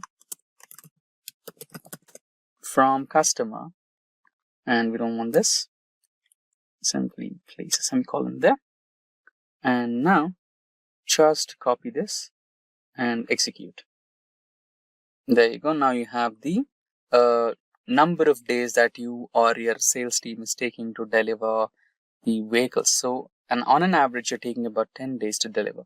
Now you can prove this to your sales team and let them know this is not good. You want to have at least a minimum 4 to 5 days or 2 to 3 days to deliver a vehicle. If this goes on, the sales might drop and it might be a little problematic, right? Now let's proceed with the next use case of today's session about the temporary tables. Now, why temporary tables? So there comes a situation where you have to just run some numbers, run something very not too critical, but you just wanted to do that. So in such scenarios, what you can do is you don't want to harm the original table. So what you can do is you can create a temporary table or a copy of that table, which is somewhere in the intermediate memory storage. And as soon as you close the studio, it fades away and nothing happens to your original data table. So that is where the temporary tables come into picture. Now let's create a simple use case for that particular temporary tables, right? So we will be selecting order ID, and let's also take product, and let's also take revenue into temp order. Yeah, it's enough. Temp order tables. I don't want that. Temp order, and I don't want to alias it. And from which table are you taking that? I'm taking that from customers. You can either choose to keep it in a new line, or you can keep it in a same line, but I want to keep it in a new line. From customers, and where revenue is, I said you right, you wanted to just explore a few things which is not too mandatory, but you just want to take a look at it. That's where you take the option of creating temporary tables. And I want to find out which are those products which are giving us revenue greater than 1, 2, 3, 4, 5, $1 lakh, right? Now let's run this. It's done, but we don't know where it is. So what you can do is you just write up simple select query, select star from your temporary table. Close the query and run it. There you go. So far, there are no such products which are giving us greater than 1 lakh sales about that single product. Invalid object name, temp order. Okay, there might be some error about this particular query. Let's try to reduce the number. Did we miss anything? Where revenue is greater than, okay, this is a number, we don't want semicolon there. Okay, we missed a semicolon here. Let's run this, execute. Let's keep it as 10,000. Okay, so there was no certain product which was above 1 lakh. That was a problem. Okay, so these are the products which are giving us 10,000 sales at least. Not a problem. Now let's proceed with the next important part of today's session, which is about the common table expressions. So remember, common table expressions are also known as CTEs, play a very major role in real-time data analytics. Right? So let's have a sample of that. Let's create a common table expression, which is rather simple, and just learn how technically it works. Right? So the only difference is the CTEs start with a keyword named as with, and after that you can term your common table as some data. So or some name. I'll give it as sales data as, and open a bracket, and inside this bracket is where you write your actual query. Now let's organize a few things. I don't want the temp order table here. I don't want temp order here. Okay, I want to extract a few columns. I want maybe state, and I maybe want I don't want order ID. I want revenue. Maybe revenue is good. So let's sum the revenue and term it as total revenue from customer. And now let's proceed with a join command where we will be joining dealership data. Let's copy the dealership data table name. We will be joining based on the order ID that is common. So maybe order ID. Copy the order ID is equals to order ID. And which order ID are you talking about? I am talking about customer's order ID and dealership data order ID. So we need to mention that on dealership.order ID and customer.order ID.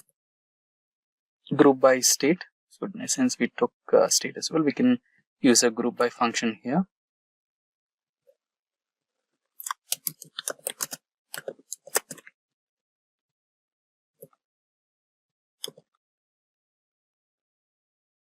And this is not the end of everything. So semicolon may have to wait. So this is the first part.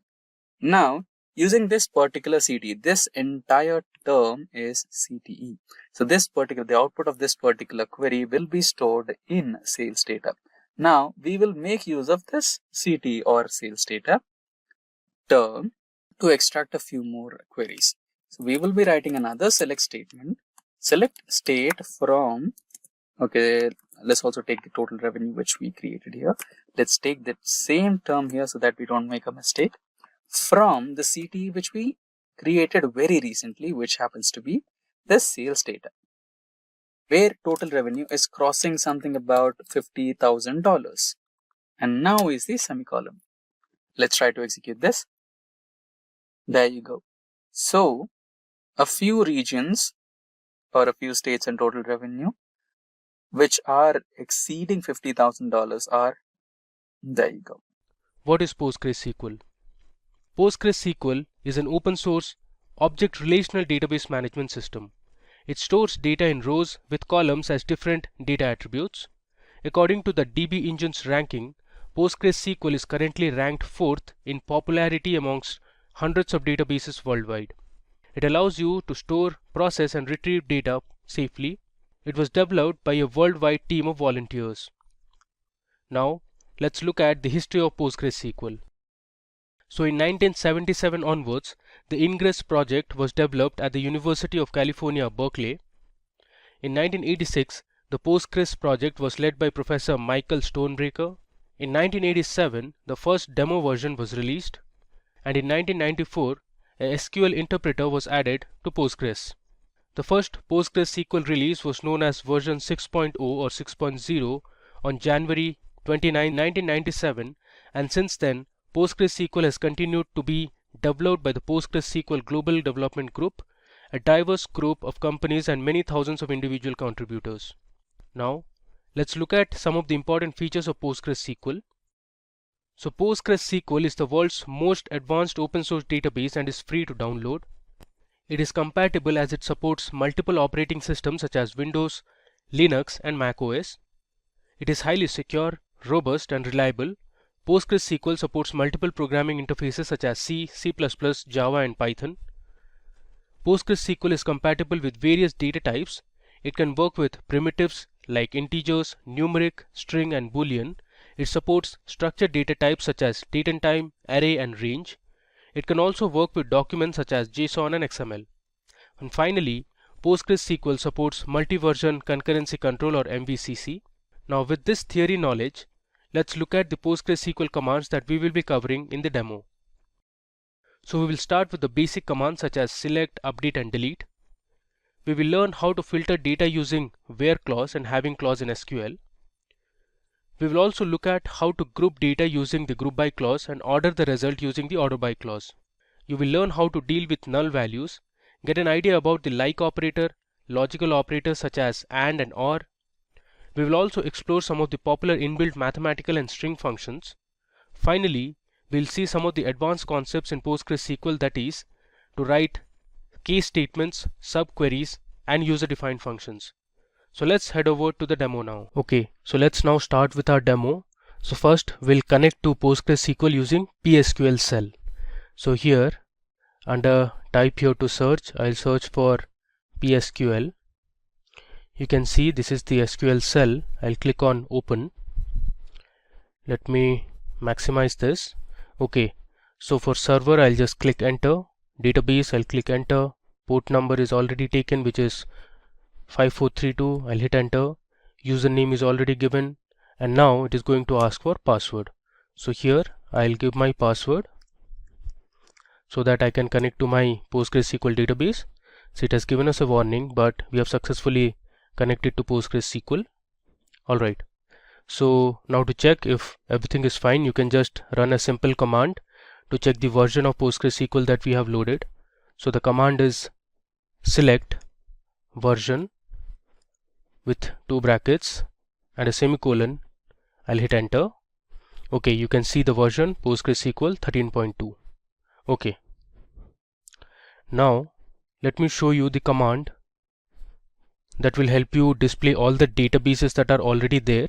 So if I hit /L and hit enter, it will give me the list of databases that are already there. So we have PostgreSQL, there's something called template 0, template 1, and we have a test database as well. Okay, now for our demo, I'll create a new database. So first I'll write create space database, and I'll give my database name as SQL_demo. I'll give a semicolon and hit enter. You see we have a message here that says create database. So we have successfully created our SQL demo database. Now if you want to connect to that database, you can use \c space SQL_demo. There you go. It says you are now connected to database SQL_demo. So here we can now create tables, we can perform insert operation, select operation, update, delete, alter, and much more. Now I'll show you how to connect to PostgreSQL using pgadmin. So when you install the PostgreSQL database, you will get the SQL cell, and along with that you also have the pgadmin. So I'll just search for pg. You can see here it has prompted pgadmin. I'll click on open. This will open on a web browser. You can see it has opened on Chrome, and this is how the interface of pgadmin looks like. It is a very basic interface. So on the top you can see the files, we have object, there's tools, and we have the help section as well. And here you have dashboard, properties, SQL, statistics, dependencies, dependents, and here on the left panel you have servers. Let me just expand this so it will connect to one of the databases. Alright, so if I go back, you see when I had run \L to display the databases, it had shown me PostgreSQL and test. Now you can see here we have the PostgreSQL database and the test database. Alright, now we also created one more database, which was SQL demo. So let me show you how to work on this pgadmin and the query tool. Alright, so I'll right click on SQL demo and I'll select query tool. I'll just show you how to run a few commands on the query tool.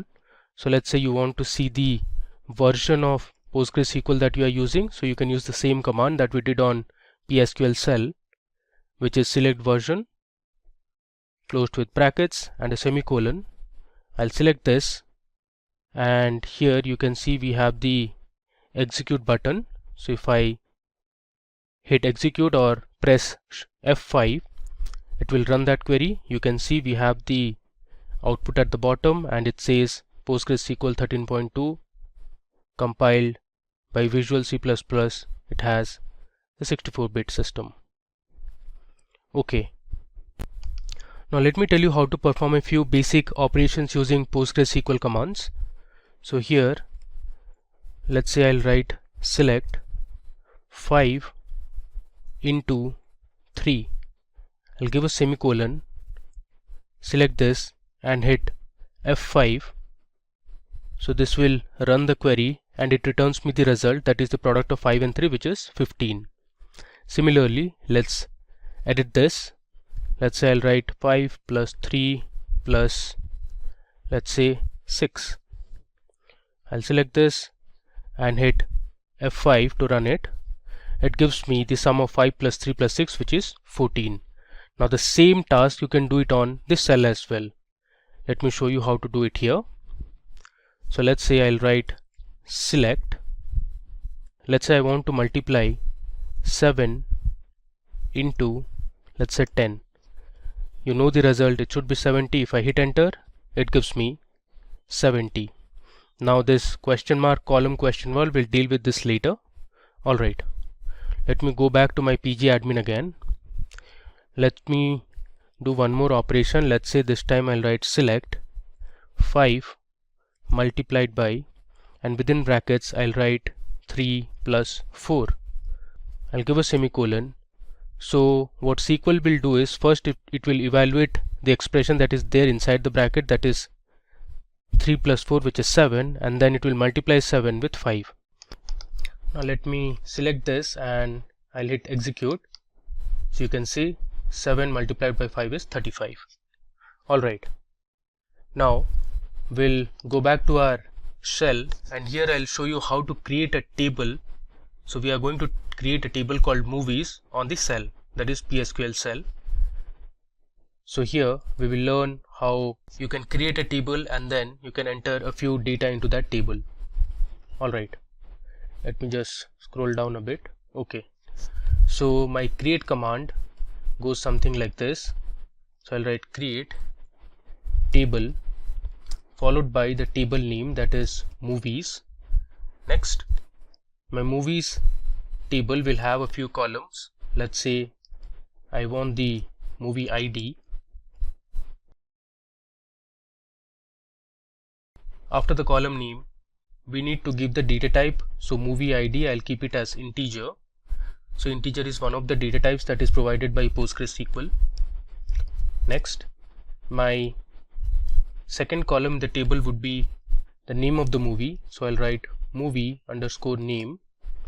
So all the variables or the column names should be as per SQL standards. So there shouldn't be any space between the column names. So I have used underscore to make it more readable. So my movie name will be of type varchar or variable character or varying character, and I'll give the size as 40 so that it can hold 40 characters maximum. Next, my third column will have the genre of the movie. So I'll write movie underscore genre. Again, genre is of type varchar. I'll give the size as, let's say, 30. And my final and the last column will have the IMDb rating. So I'll write IMDb underscore ratings.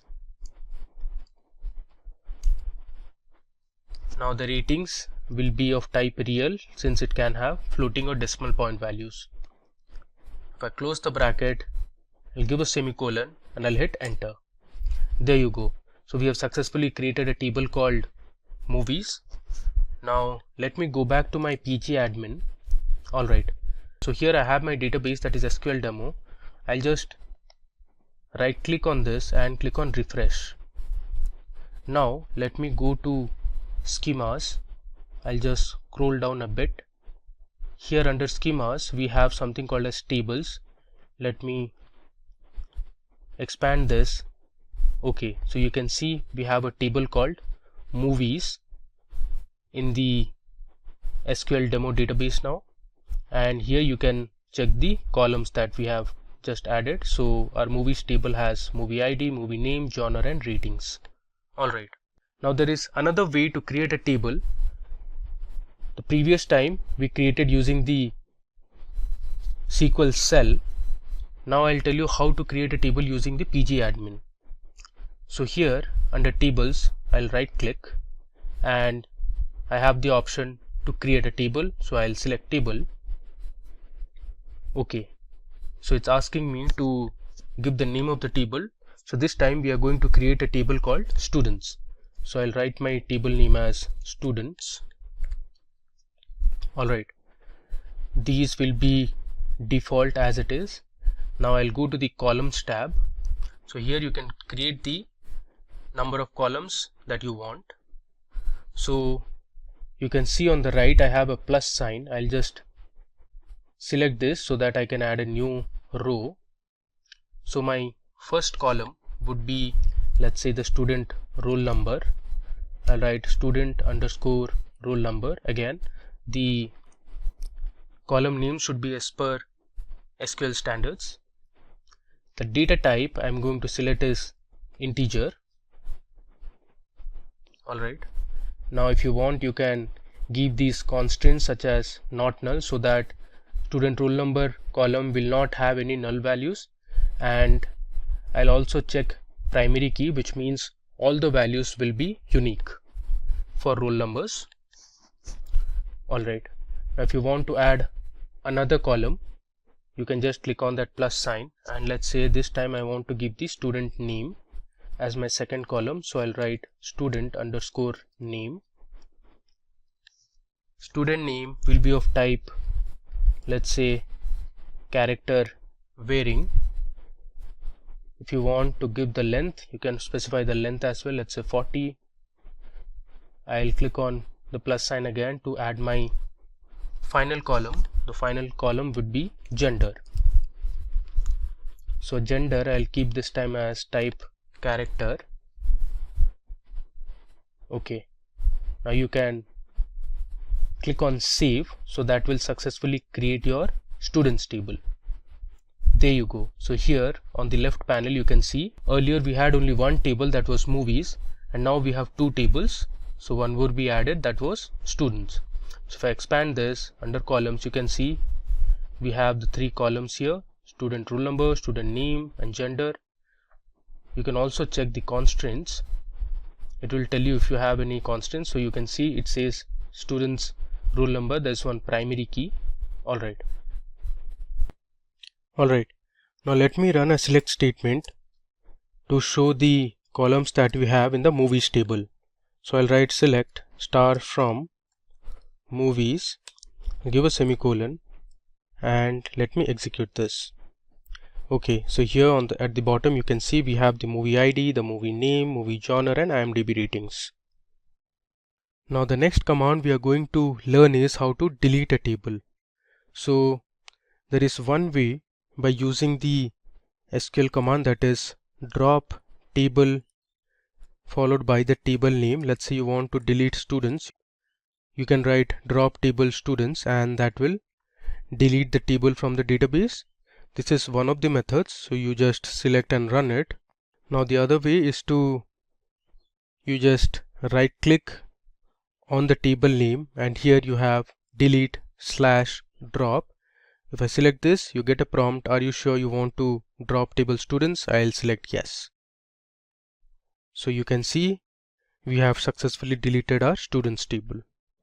Alright, now let's perform a few operations and learn a few more commands in PostgreSQL. So to do that, I'm going to insert a few records to my movies table. So for that, I'll use my insert command. So I have my insert query written on a notepad. I'll just copy this and I'll paste it on my query editor. Okay, so let me just scroll down. Alright, so here you can see I have used my insert command. So I have written insert into the name of the table, that is movies, and we have the movie ID, the movie name, movie genre, and IMDb ratings, and these are the records or the rows. So we have the first record as movie ID 101. The name of the movie is a very popular movie, which is Vertigo. Then we have the movie genre, that is mystery. It is also a romance movie. And then we have the IMDb ratings, the current IMDb rating, that is 8.3. Similarly, we have Shawshank Redemption, we have 12 Angry Men, there's The Matrix, 7, Interstellar, and The Lion King. So there are total 8 records that we are going to insert into our movies table. So let me just select this and hit execute. Okay, you can see it has returned successfully 8 records. Now if I run select star from movies, you can see the records that are present in the table. So I'll write select star from movies, I'll select this and I'll execute it. There you go. At the bottom you can see 8 rows affected. If I scroll this down, you have the 8 records of information in the movies table. Alright, now if you want to describe the table, you can go to the SQL cell, and here if you write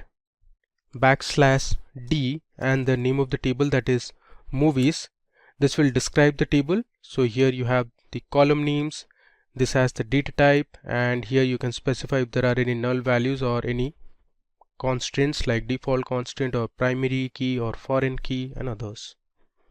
Let me go back to my PG admin. Okay, now first and foremost, let me tell you how to update records in a table. So suppose you have an existing table and by mistake you have entered some wrong values and you want to update those records later. You can use the update query for that. So I'm going to update my movies table and I'll set the genre of movie ID 103, which is 12 Angry Men, from drama to drama and crime. So in our current table we only have genre as drama for 12 Angry Men. I am going to update this column, which is the movie genre, to drama and crime. Okay, so let me show you how to do it. I'll write update followed by the name of the table, that is movies. I'll go to the next line. I'll write set, then I'll give the column name, which is movie underscore genre, equal to, I'm going to set it as drama, comma, crime. Earlier it was only drama, and I'll give my condition using the where clause. We'll learn where clause in a bit. So I'll write where movie underscore ID is equal to 103. So here our movie ID is the unique identifier. So it will first look for movie ID 103. It will locate that movie and it'll change the genre to drama and crime. So now you can see the difference. Earlier we had 12 Angry Men as drama as the movie genre. Now if I run this update statement, okay, you can see we have successfully updated one record. Now let me run the select statement again. Okay, so here you can see if I scroll down, there you go. So movie ID 103, movie name 12 Angry Men, we have successfully updated the genre as drama, crime. Okay, now let me tell you how you can delete records from a table. So for that you can use the delete command. So you'll write delete from the table name, that is movies, where, let's say I want to delete the movie ID 108, which is the Lion King. So I'll write where movie underscore ID is equal to 108. This is one of the ways to delete this particular movie, or you can give, let's say, where movie name is equal to the Lion King. Let me select this and I'll hit execute. Now if I run my select query again, you see this time it has returned 7 rows and you cannot find movie with movie ID 108, that was the Lion King. So we have deleted it. Alright, next we are going to learn about where clause in PostgreSQL. So to learn where clause, I'll be using the same movie table again. Let's say we want to filter only those records for which the IMDb ratings of the movies is greater than 8.7. So this is my updated table now. I want to display only those records or those movies whose IMDb ratings is greater than 8.7. So we'll display 12 Angry Men, which is 9. Then we are going to display The Dark Knight, which is again 9. And we are also going to display the Shawshank Redemption, which has 9.3. The rest of the movies have an IMDb rating less than 8.7. So we are not going to display those. Alright, so let me show you how to write a where clause. So I'll write select star from movies where I'll give my column name, that is IMDb underscore ratings is greater than, I'll use the greater than symbol, then I'll pass my value, that is 8.7. I'll give a semicolon and let's run it. I'll hit F5. There you go. So we have returned the Shawshank Redemption, The Dark Knight and 12 Angry Men because only these movies had IMDb ratings greater than 8.7. Okay. Now let's say you want to return only those movies which have IMDb ratings between 8.5 and 9. So for that I am going to use another operator called between along with the where clause. So let me show you how to use between with where clause.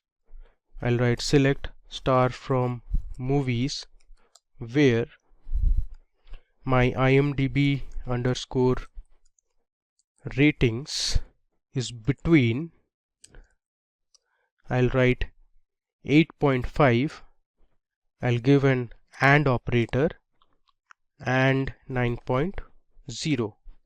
So all the movies that are between 8.5 and 9.0 ratings will be displayed. So let's select this and I'll run it. There you go. So we have returned The Dark Knight, The Matrix, The Seven, Interstellar, and we have the 12 Angry Men. So a few of the records that we missed out were, I think, Vertigo, which has 8.3, and there's one more. Alright. Now moving ahead, let's say you want to display the movies whose movie genre is action. So you can see in our table we have a few movies whose genre is action movie. So you can do that as well. I'll write select star from movies where the movie genre, I'm writing this time in one line. You can break it into two lines as well. I'll write movie underscore genre, which is my column name, equal to, I'll give within single quotes action. Now why single quote? Because action is a string, hence we need to put it in single quotes. If I run this, there you go. So we had one movie in our table whose movie genre was action, that is The Dark Knight. Okay. Now you can also select particular columns from the table by specifying the column names. Now here in all the examples that we saw just now, we are using star. Now star represents it will select all the columns in the table. If you want to select specific columns in the table, you can use the column names. So you can specify the column names in the select statement. Let me show you. Let's say you want to display the movie name and the movie genre from the table. So you can write select movie underscore name, comma, I'll give the next column as movie underscore genre from my table name, that is movies where, let's say, the IMDb underscore ratings is less than 9.0. So this time in our result it will only show two columns, that is movie name and movie genre. Let me run it. There you go. So these are the movie names and the movie genres you can see that have an IMDb ratings less than 9.0. Alright. Like how you saw the between operator, there is one more operator that you can use with the where clause, that is the in operator. So the in operator works like a OR clause or an OR operator. So let's say I want to select all the columns from my movies table where the IMDb ratings is in 8.7 or 9.0.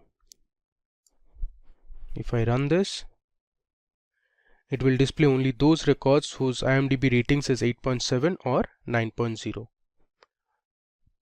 Alright, so up to now we have looked at how you can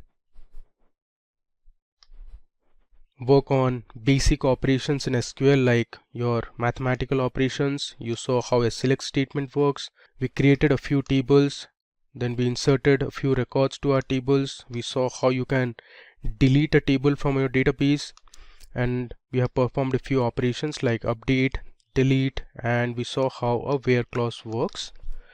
Now it's time to load a employee CSV file or a CSV dataset to PostgreSQL. So I'll tell you how you can do that. But first of all, before loading or inserting the records, we need to create an employee table.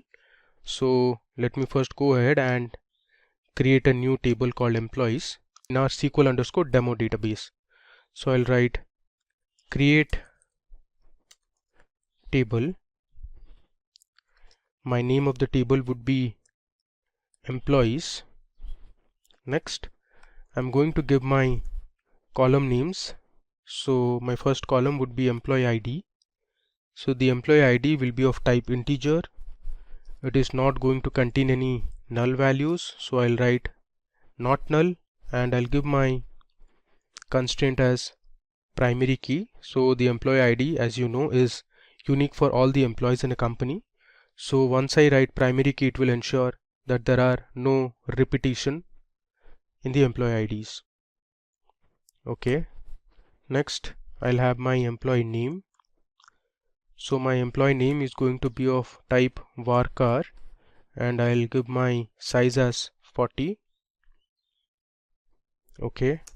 Next, we'll have the email address of the employee. Again, email address would be of type varchar and the size as 40 again. I'll give another comma. This time we'll have the gender of the employee. Gender is again varchar of size, let's say 10. Okay. Now let's include a few more columns. We'll have the department column. So I'll write department varchar. Let's say the size is 40. Then let's say we'll have another column that is called address. So the address column will have the country names of the employees. Address is also varchar. And finally we have the salary of the employee. Salary, I'm going to keep it as type real. So real will ensure it will have decimal or floating point values. Okay, so now let me select this create table statement and execute it. Alright, so we have successfully created our table. If you want, you can check by using select star from employees. Let me select this and I'll hit execute. Alright, you can see we have our employee ID as primary key. There's employee name, email, gender, there's department, address and salary. But we don't have any records for each of these columns. Now it's time for us to insert a few records to our employees table. Now to do that, I'm going to use a CSV file. So let me show you how the CSV file looks like. Okay, so now I am on my Microsoft Excel sheet, and on the top you can see this is my employee data.csv file. Here we have the employee ID, the employee name, email, gender, there's department, address and salary. Now this data was generated using a simulator, so this is not validated, and you can see it has a few missing values. So under email column we have a few employees who don't have an email ID. Then you can see under department also there are some missing values here as well. Alright, so we'll be importing this table or the records present in this CSV file onto PostgreSQL. Alright, so here in the left panel under tables, let me right click and first refresh this. There you go. So initially we had only movies table, and now we also have the employees table. Now what we need to do is I'll right click again, and here you see we have the option to import or export. Let me click on this, and I don't want to export, I need to import, so I'll switch on import. Alright, now it is asking me to give the file location. So let me show you how to get the file location. So this is my file location actually. So my Excel file, which was this, is present In my E drive, under the data analytics folder, I have another folder called PostgreSQL, and within the PostgreSQL folder I have my CSV file, that is employee data.csv. So I'll just select this. You can either do it like this or you can browse and do. Okay, now my format is CSV. Next, I'm going to select my headers as yes, and then let me go to columns and check if everything is fine. Alright, so I have all my columns here. Let's click on OK. You can see I have a message here which says import _ export. Alright, so here you can see successfully completed. We can verify this by using select star from employees again. If I run this, alright, let me close this. There you go, it says 150 rows affected, which means we have inserted 150 rows of information to our employees table. You can see we have the employee ID, these are all unique. We have the employee name, the email, we have the address and the salary. Let me scroll down so that, okay, you can see we have 150 rows of information.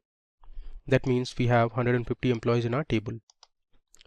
Okay, now we are going to use this employees table and explore some advanced SQL commands. Now there is an operator called distinct. So say if I write select address from employees, this is going to give me 150 address of all the employees. There's some problem here, I did a spelling mistake. There should be another D. If I run this again, our query will return 150 rows. You can see we have the different country names under address, that is Russia, we have France, there's United States, we have Germany, okay, and I think we have Israel as well. Yeah. Now suppose you want to display only the unique address or the country names, you can use the distinct keyword before the column name. So if I write select distinct address from employee, it will only display the unique country names present in the address column. If I run this, see, it has returned us 6 rows of information. So we have Israel, Russia, Australia, United States, France and Germany. Alright, now as I said, there are a few null values which don't have any information. So you can use the isNull operator in SQL to display all the null values that are there. Suppose I want to display all the employee names where the email ID has a null value. So I'll write select star from employees where email is null. So this is another way to use your where clause. If I select and run this, there you go. So you see here, for all these employee names, there was no email ID present in the table. So it has returned us 16 rows of information. So around 10% of employees do not have an email ID, and if you see, a few of them do not have an email ID and also they don't have a department. So if you want to know for those employees which do not have a department, you can just replace where department is null instead of where email is null. Now if I select this, okay, it has returned us 9 rows of information, which means around 5% of employees do not have a department. Moving ahead, now let me show you how the order by clause works in SQL. Now the order by is used to order your result in a particular format, let's say in ascending or descending order. So the way to use is, let's say I want to select all the employees from my table. So I'll write select star from employees order by. I want to order the employees based on their salary. So I'll write order by salary. Let me select and run it. Okay, there is some problem. I made a spelling mistake. This should be employees. Let me run it again. Okay, now if you mark the output, our result has been ordered in ascending order. So all the employees which have salary greater than $45,000 appear at the top, and the employees with the highest salaries appear at the bottom. So this has been ordered in ascending order, which means your SQL or PostgreSQL orders it in ascending order by default. Now let's say you want to display the salaries in descending order so that all the top ranking employees in terms of salary appear at the top. So you can use the DESC keyword, which means descending. If I run this, you can see the difference now. So all the employees with the highest salary appear at the top, while those with the lowest salaries appear at the bottom. So this is how you can use an order by clause. Okay, so now I want to make a change in my existing table. So here if you see, under the address column we only have the country names. So it would be better if we change the name of the address column to country. So I want to rename a column.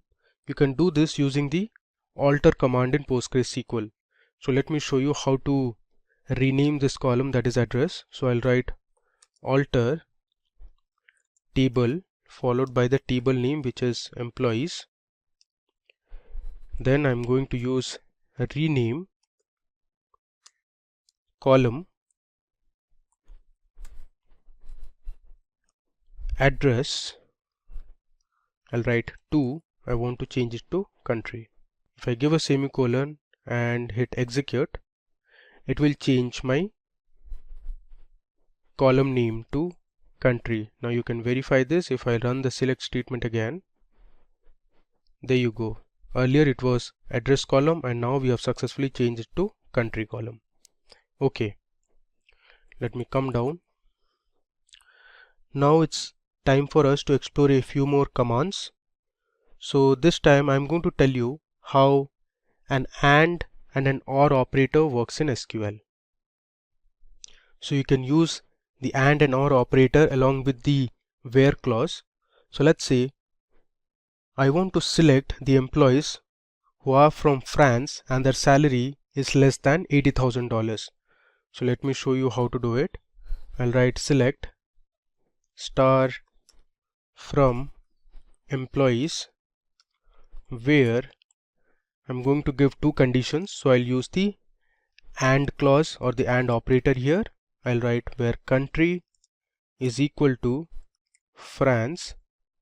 Now mark here, I'm not using address because we just updated our table and changed the column name from address to country. So I'll write country equal to France, and my next condition would be my salary needs to be less than $80,000. I'll give a semicolon. Let me run this. Alright, so it has returned 19 rows of information. You can see all my country names are France and the salary is less than $80,000. So this is how you can use or give multiple conditions in a where clause using the AND operator. Now let's say you want to use the OR operator and let's say you want to know the employees who are from country Germany, or the department should be sales. So I'll write select star from employees where country is equal to Germany, and instead of and I'm going to use or, their department should be sales. Okay, now let's see the output. I'll hit F5 this time to run it. Alright, so we have 23 rows of information now. Let me scroll to the right. You can see either the country is Germany or the department is sales. You see one of them in the table. So here for the first record the country was Germany, the second record the department was sales, again for the fourth record the country is Germany. So this is how the OR condition works. So if one of the conditions are true, it will return the result. It need not be that both the conditions should satisfy. Now in PostgreSQL there is another feature that is called limit. So PostgreSQL limit is an optional clause on the select statement. Now this is used as a constraint which will restrict the number of rows returned by the query. Suppose you want to display the top 5 rows in a table, you can use the limit operator. Suppose you want to skip the first 5 rows of information and then you want to display the next 5, you can do that using limit and offset. So let's explore how limit and offset works. I'll write select star from employees. Let's say I'll use my order by clause. I'll write order by salary, let's say in descending, and limit it to 5. This is going to display the top 5 employees which have the highest salary. If I run this, there you go. You see it has given us 5 rows of information and these are the top 5 employees that have the highest salary. Okay, so this is one method of, or one way of using the limit clause. Now in case you want to skip a number of rows before returning the result, you can use offset clause placed before the limit clause. So I'll write select star from employees, let's say order by salary descending. This time I'm going to use limit 5 and offset 3. So what this query will do is it will skip the first 3 rows and then it will print the next 5 rows. If I run this, there you go. So this is how the result looks like. Okay. Now there is another clause which is called fetch. Let me show you how that works. I'll copy my previous SQL query. I'll paste it here.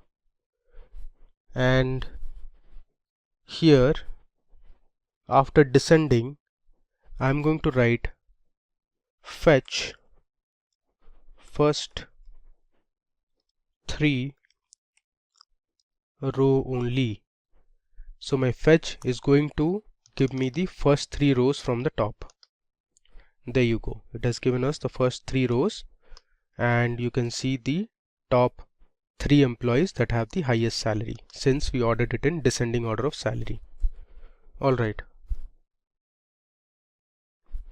You can also use the offset along with the fetch clause. I'll copy this again and let me paste it here. Now after descending I am going to write offset, let's say 3 rows, and fetch first 5 rows only. So what this SQL query is going to do is it will skip the first 3 rows of information and then it is going to display the next 5 rows. It is going to work exactly the same as we saw for this query. Let me run it. There you go. So these are the first 5 rows of information after excluding the top 3 rows. Alright. We have another operator that is called as like in PostgreSQL. So like is used to do pattern matching. So suppose you have a table that has the employee names. You forgot the full name of an employee but you remember the few initials, so you can use the like operator to get an idea as to which employee name it is. Now let's explore some examples to learn how the like operator works in PostgreSQL. So suppose you want to know the employees whose name starts with A. So for that you can use the like operator. Let me show you how to do it. So I want to display the employee name and let's say I want to know their email IDs from the table name that is employee, where since I want to know the employees whose name starts with A, so I'll write employee name like. Now to use the pattern is within single quotes I'll write A and then followed by percentage. Now this means the employee name should have an A in the beginning, and percentage suggests it can have any other letter following A, but in the beginning or the starting should be A. If I run this, so there is an error here. The name of the table is employees and not employee. Let's run this again.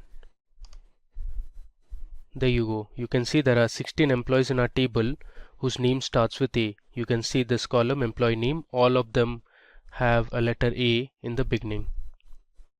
Okay, now let me just copy this command or the query. I'll paste it here. Let's say this time you want to know the employees whose name starts with S. So instead of A, I'll write S. So this means the starting letter should be S and followed by it can have any other letter. If I run this, so there are 10 employees in the table whose name starts with S. Okay. Let's copy the query again, and this time I want to know the employees whose name ends with D. Now the way to do it is instead of a percentage I'll write this time percentage D, which means at the beginning it can have any letter, but the last letter in the string or in the name should be ending with D. Now let me copy and run this. So there are 13 employees in the table whose name ends with a D. You can see it here. Alright. Now let's say you want to find the employees whose name contains ISH or have ISH in their names. So the way to do is something like this. So I'll copy this. Now here instead of a percentage I'll replace this with percentage ISH percentage. Now this means that in the beginning it can have any letter and towards the end also it can have any letter, but this ISH should appear within the name. Let me run and show it to you. Okay, so there is one employee whose name contains ISH. You can see here there is an ISH in the last name of the employee. Alright, now suppose you want to find the employee name which has U as the second letter. It can have any letter in the beginning, but the second letter of the employee name should have U. Now the way to do is I'll copy this, and instead of a% I'll write underscore U followed by %. Now this underscore, you can think of a blank that can take any one letter. So the beginning can start with A, B, C, D or any of the 26 alphabets we have. Then it should contain U as the second letter followed by any other letter or letters. Let me run this. Okay, so there are 10 employees in the table whose name has a U as the second letter. You can see these. Okay, now moving ahead, let me show you how you can use basic SQL functions or inbuilt functions. So we'll explore a few mathematical functions now. So let's say you want to find the total sum of salary for all the employees. So for that you can use the sum function that is available in SQL. So I'll write sum, and inside the sum function I'll give my column name that is salary from my table name that is employees. Let's see the result. This will return one unique value. There you go. Now this is the total salary. Since the value is very large, it has given in terms of E. Now one thing to note here is, if you see the output, the column says sum real. So this output column is not really readable. So SQL has a method which can fix this, that is called an alias. So since we are doing an operation of summing the salary column, we can give an alias to this operation by using the as keyword. So if I write sum of salary as, let's say, total salary, then this becomes my output column. You can see the difference if I run this. Okay, you can see now in the output we have the total salary. Now this is much more readable than the previous one. So this is a feature in Excel where you can use or give alias names to your columns or your results. Now similarly, let's say you want to find the average of salary for all the employees. Now SQL has a function called AVG which calculates the mean or the average salary. If I write AVG and I can edit my alias name as well, let's see, I'll write mean salary. Let's run it. You can see the average salary for all the employees. It's around $81,000. Okay, now there are two more important functions that SQL provides us, which is max and minimum. So if I write select maximum or max, which is the function name of salary, as let's say instead of total I'll write maximum. So this will return me the maximum salary of the employee. Let's run it and see what is the maximum salary that is present in the salary column. Alright, so we have $1,19,616 as highest salary of one of the employees. Similarly, you can use the min function as well. I'll just write minimum and this will return me the minimum salary of one of the employees in the table. I'll replace the alias name as minimum. Okay, now run it. This will give me the minimum salary that is present in our table. So it is $45,685. Okay, now let's say you want to find the count of department in the employees table. You can use the count function. So if I write select count, let's say I want to know the distinct department names, I can write inside the count function distinct department as total departments from employees. Let's run this. This will return me the total number of departments that are there. So it gives me there are 12 departments. Okay, now let me show you one more thing here. If I write select department from employees, let's run this. Okay, so it has returned me 150 rows of information, but what I'm going to do is I'll place my distinct keyword here just before the column name so that I can verify how many departments are there in total. There you go. So there are 13 departments and one of them is null. So moving ahead, we'll replace this null with a department name by updating our table. Okay, so now let's update our department column. So what we are going to do is wherever the department has a null value, we are going to assign a new department called analytics. So earlier we have also learned how to use the update command. So I'm going to show it again. So we'll write update followed by the table name, that is employees. I'm going to set my column, that is department, equal to, within single quotes, my name of the department would be analytics, where department is, I'll say null.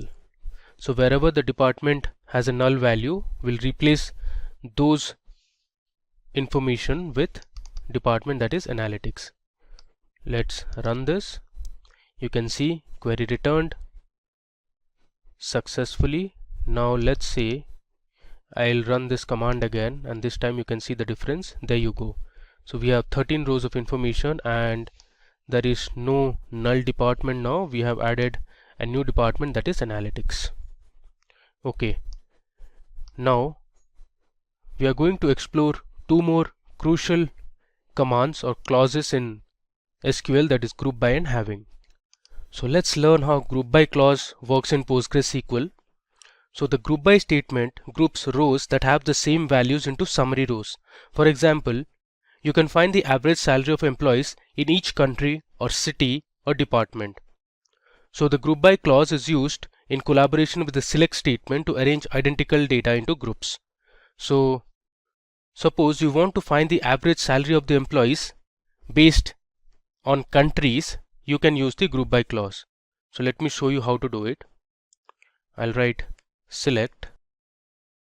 I want the countries and the average salary for each country. So I'll use the average function, that is avg, and inside the function I'll pass my column, that is salary. I'll give an alias name as, let's say, average underscore salary from my table name, that is employees. Next, I'm going to use my group by clause. So I'll write group by. Since I want to find the average salary for each country, so I'll write group by country name. Let's give a semicolon and let me run it. I'll use F5. There you go. So here on the left you can see the country names. We have Israel, Russia, Australia, United States, France and Germany, and on the right, the second column, you can see the average salary for each of these countries. Now you can also order the result in whichever way you want. Suppose you want to arrange the results based on the average salary, so you can use the order by clause after the group by clause. So I'll write order by.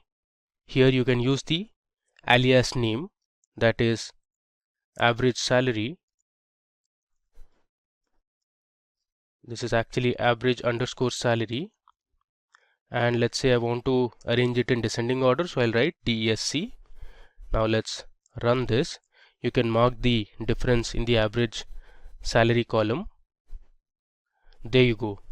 So as per our result, in United States the average salary is the highest, and if I scroll down, the average salary is the lowest in Germany. Now let's see one more example using group by. Suppose this time you want to find the maximum salary of male and female employees. You can do that too. So let me show you how to do it. So I'll write select.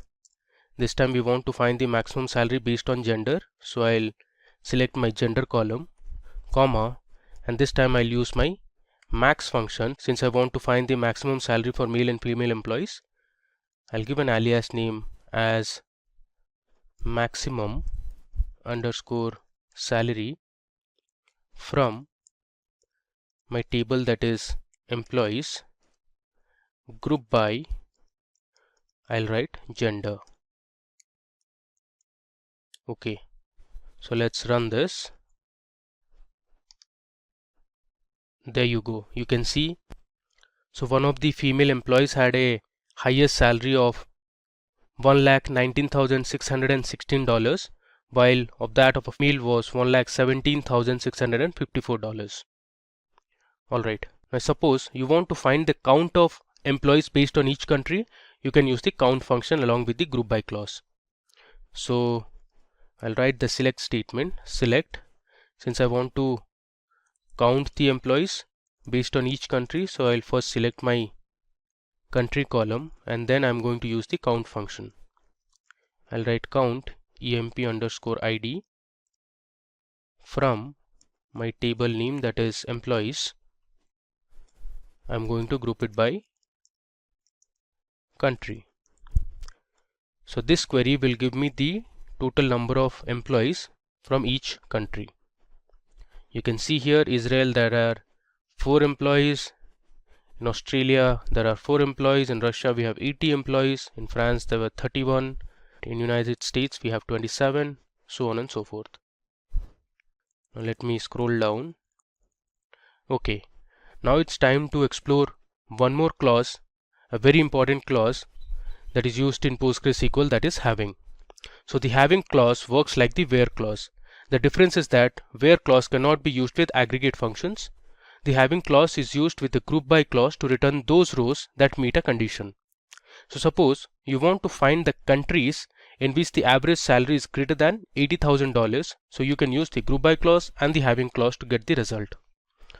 So I'll write my select statement as select country, comma, I want the average salary. So I'll write AVG of salary.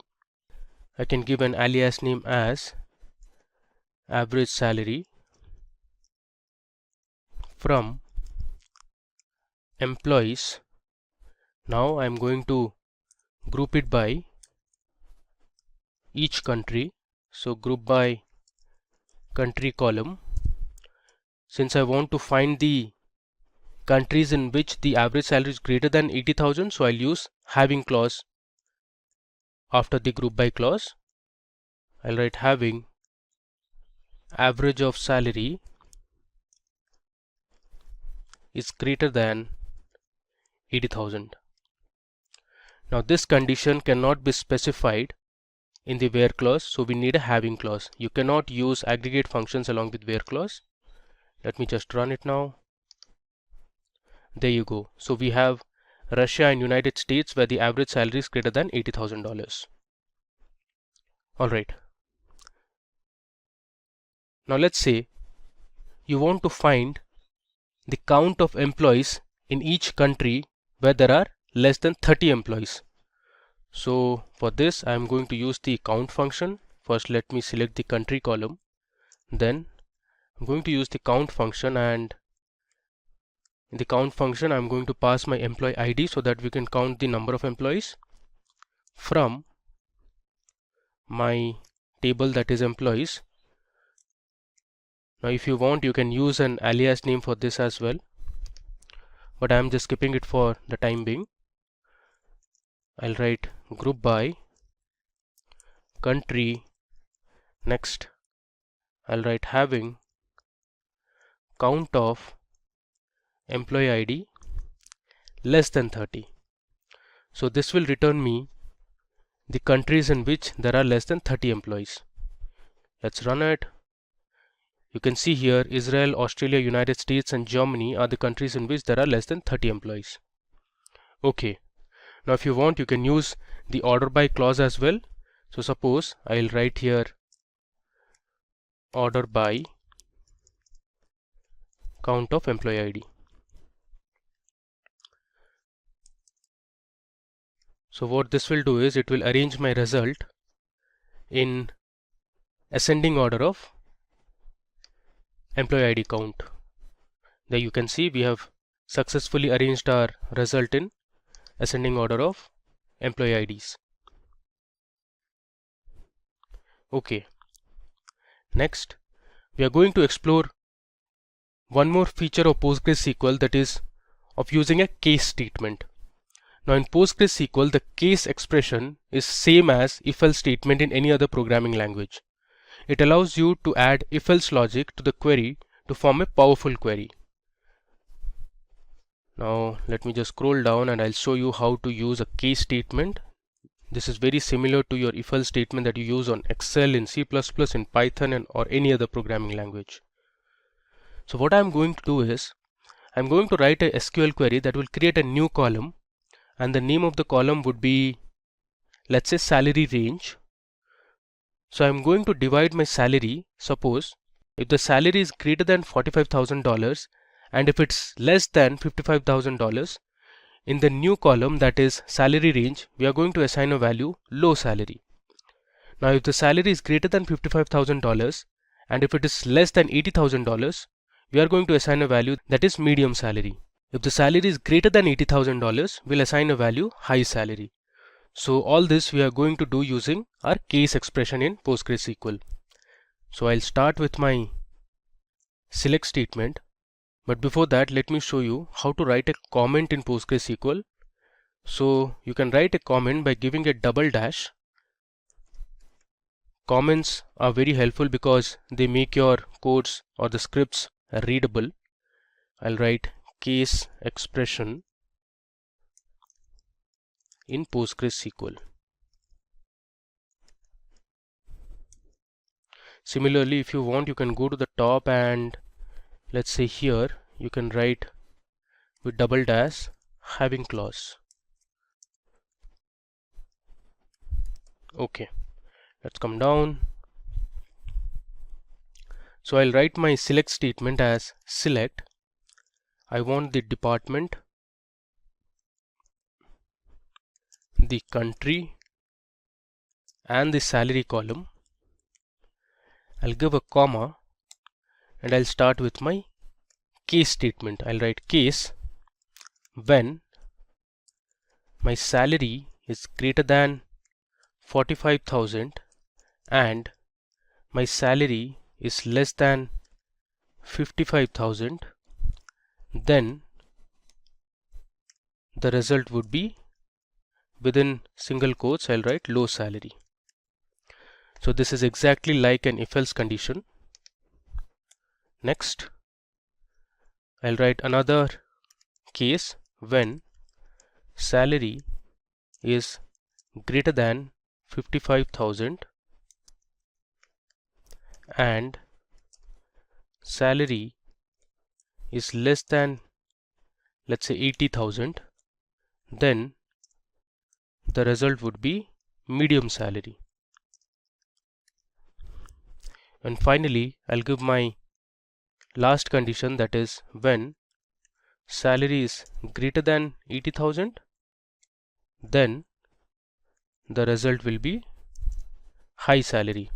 Let me write this in a single line, then high salary. Now one thing to remember, in PostgreSQL the quotes are insensitive, so you can write your select statement in capital, in lowercase or in sentence case. Similarly, I can write case as small c or you can write as capital C. Alright, now moving ahead, after this I am going to write end. I'll give an alias name as salary range. Now this is going to be my new column in the output. Let me just come down. After this we need to give our table name from employees. I'll order it by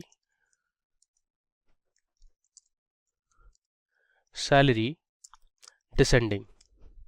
Okay, so what I'm going to do here is I'll first select department, country and salary column from my employees table, and then I'm creating a new column, that is salary range, and I'm specifying the range. So I have three conditions here, for low salary, for medium salary and high salary. So let's run this and see the output. There you go. Here you can see we have added a new column known as salary range, and we have ordered our salary in descending order, so all the highest salaries appear at the top. If I just scroll down, you can see we have medium salaries here, and if I scroll down further, you can see these low salaries.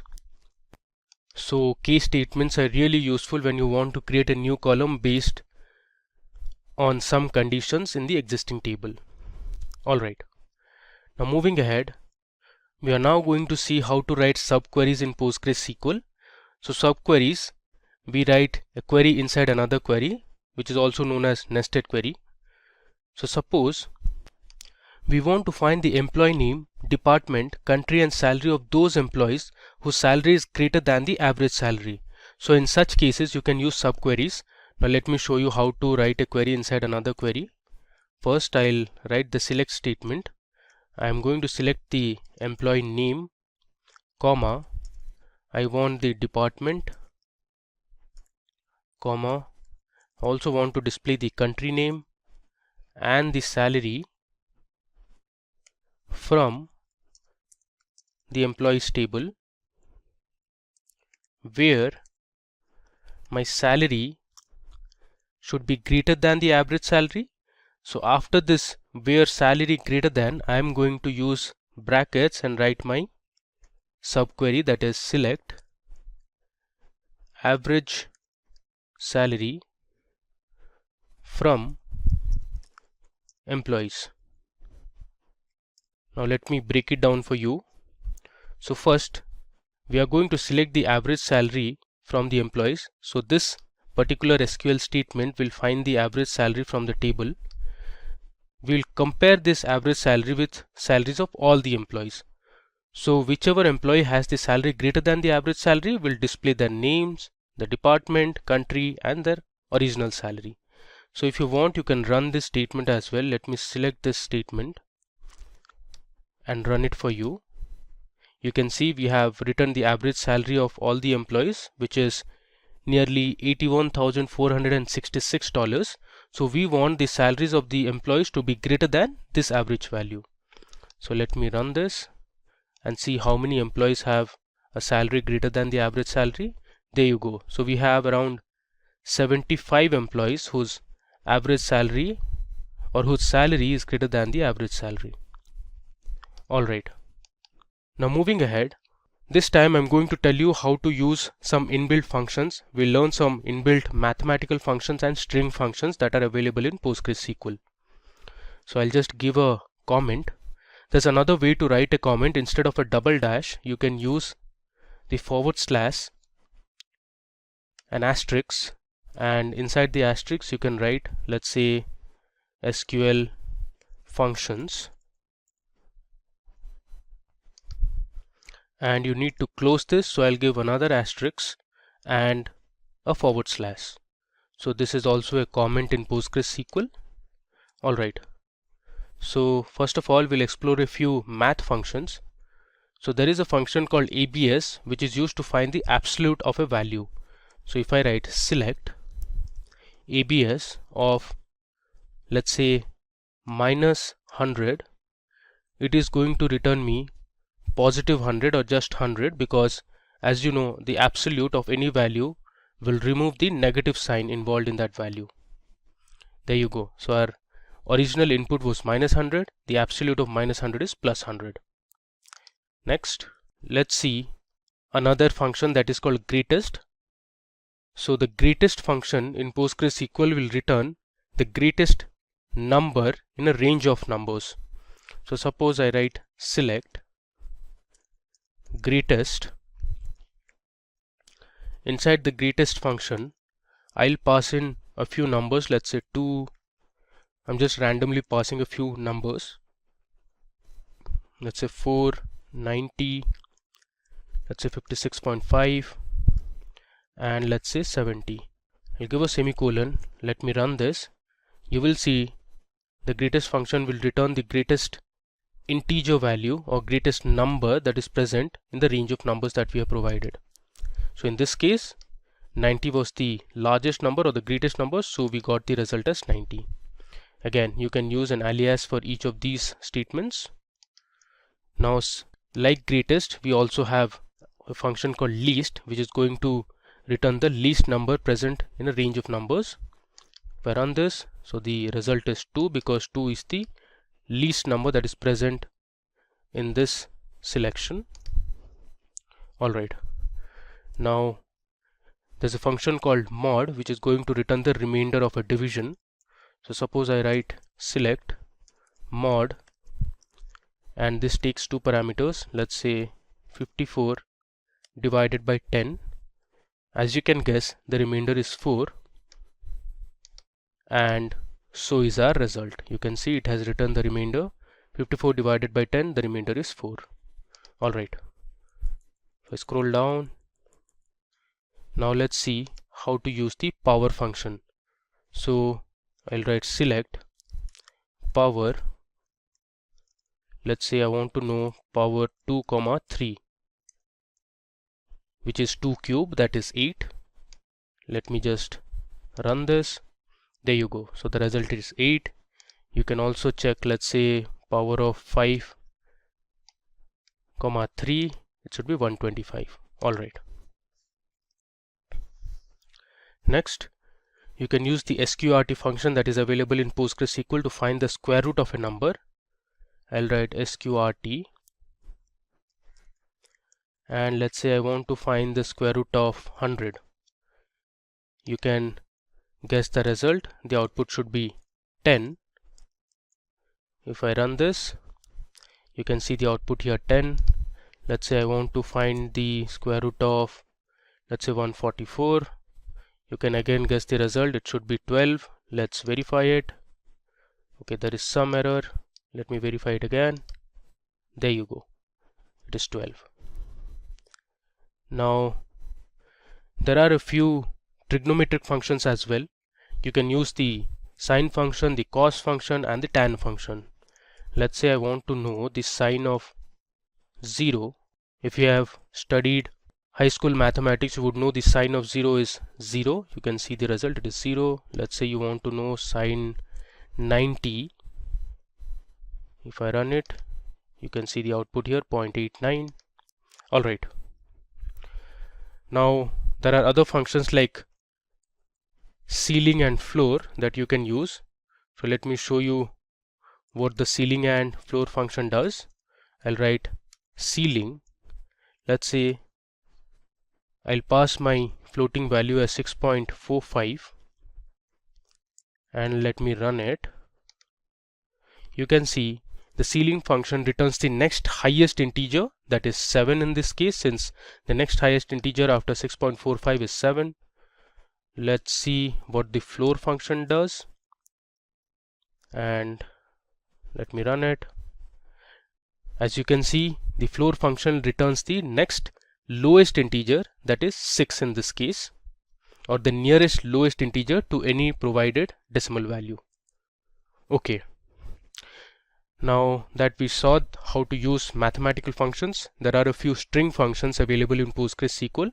So let's explore them as well. I'll write string functions. Okay. Let's scroll down. Cool. There's a function called character length that gives you the length of a text string. Suppose I write select, give the function as character length,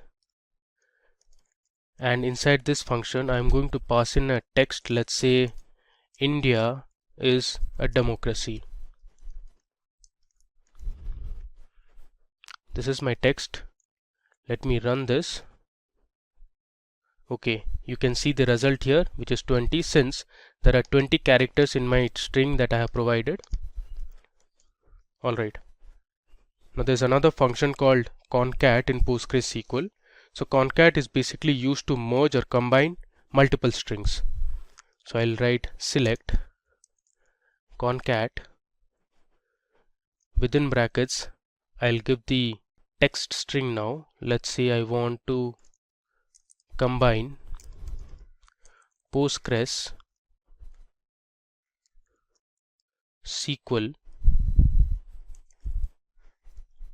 I'll give a space, comma, I want to merge PostgreSQL is, I'll give another comma and write my final word, that is interesting.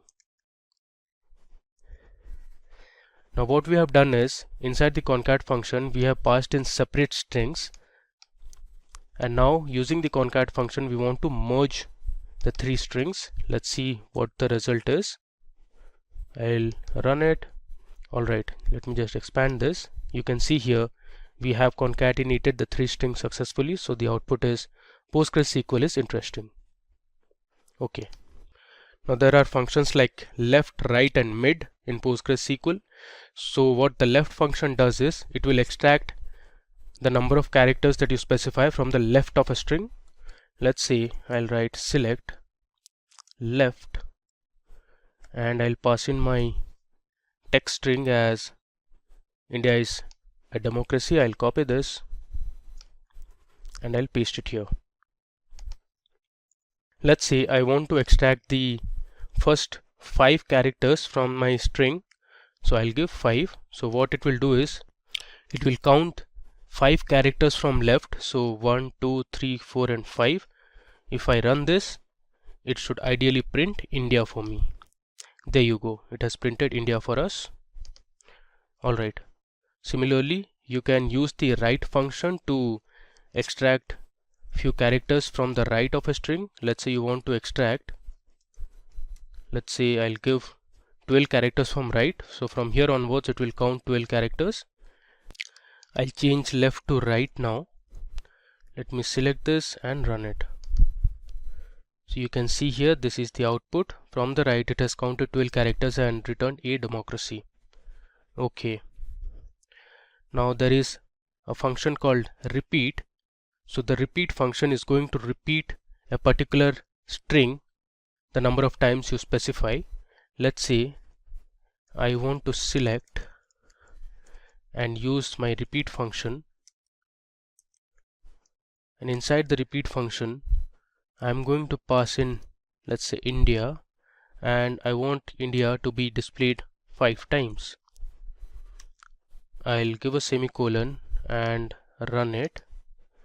In the output you can see India has been printed 5 times. Okay, let's scroll down. There is another function, a string function in PostgreSQL called as reverse.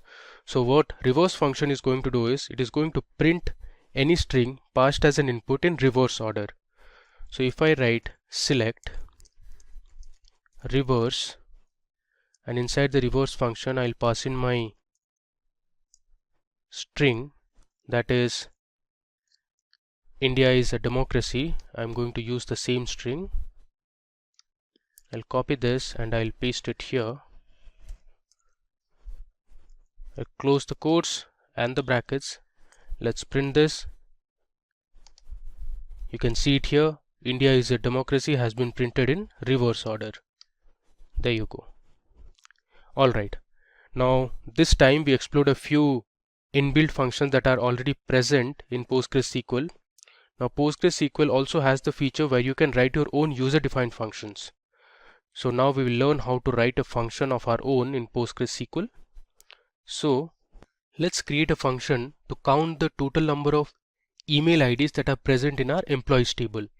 So for this we'll write a function, a user-defined function. So let me give my comment as user-defined function.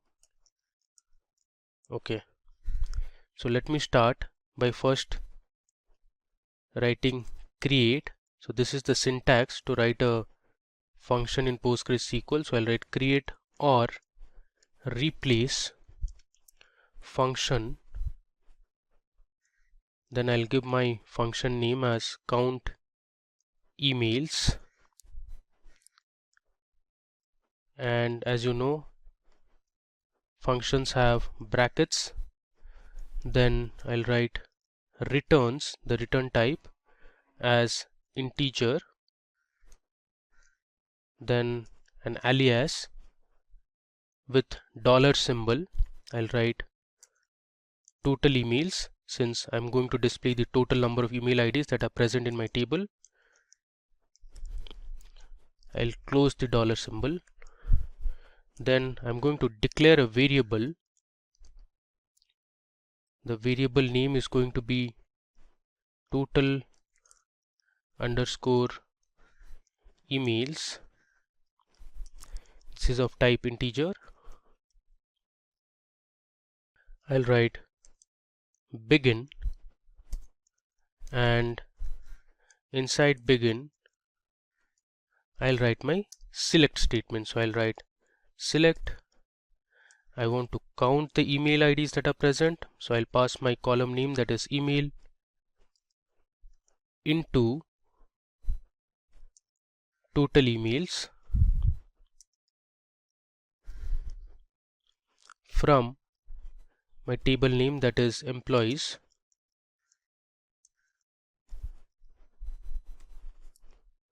I'll give a semicolon and then we'll write return total emails.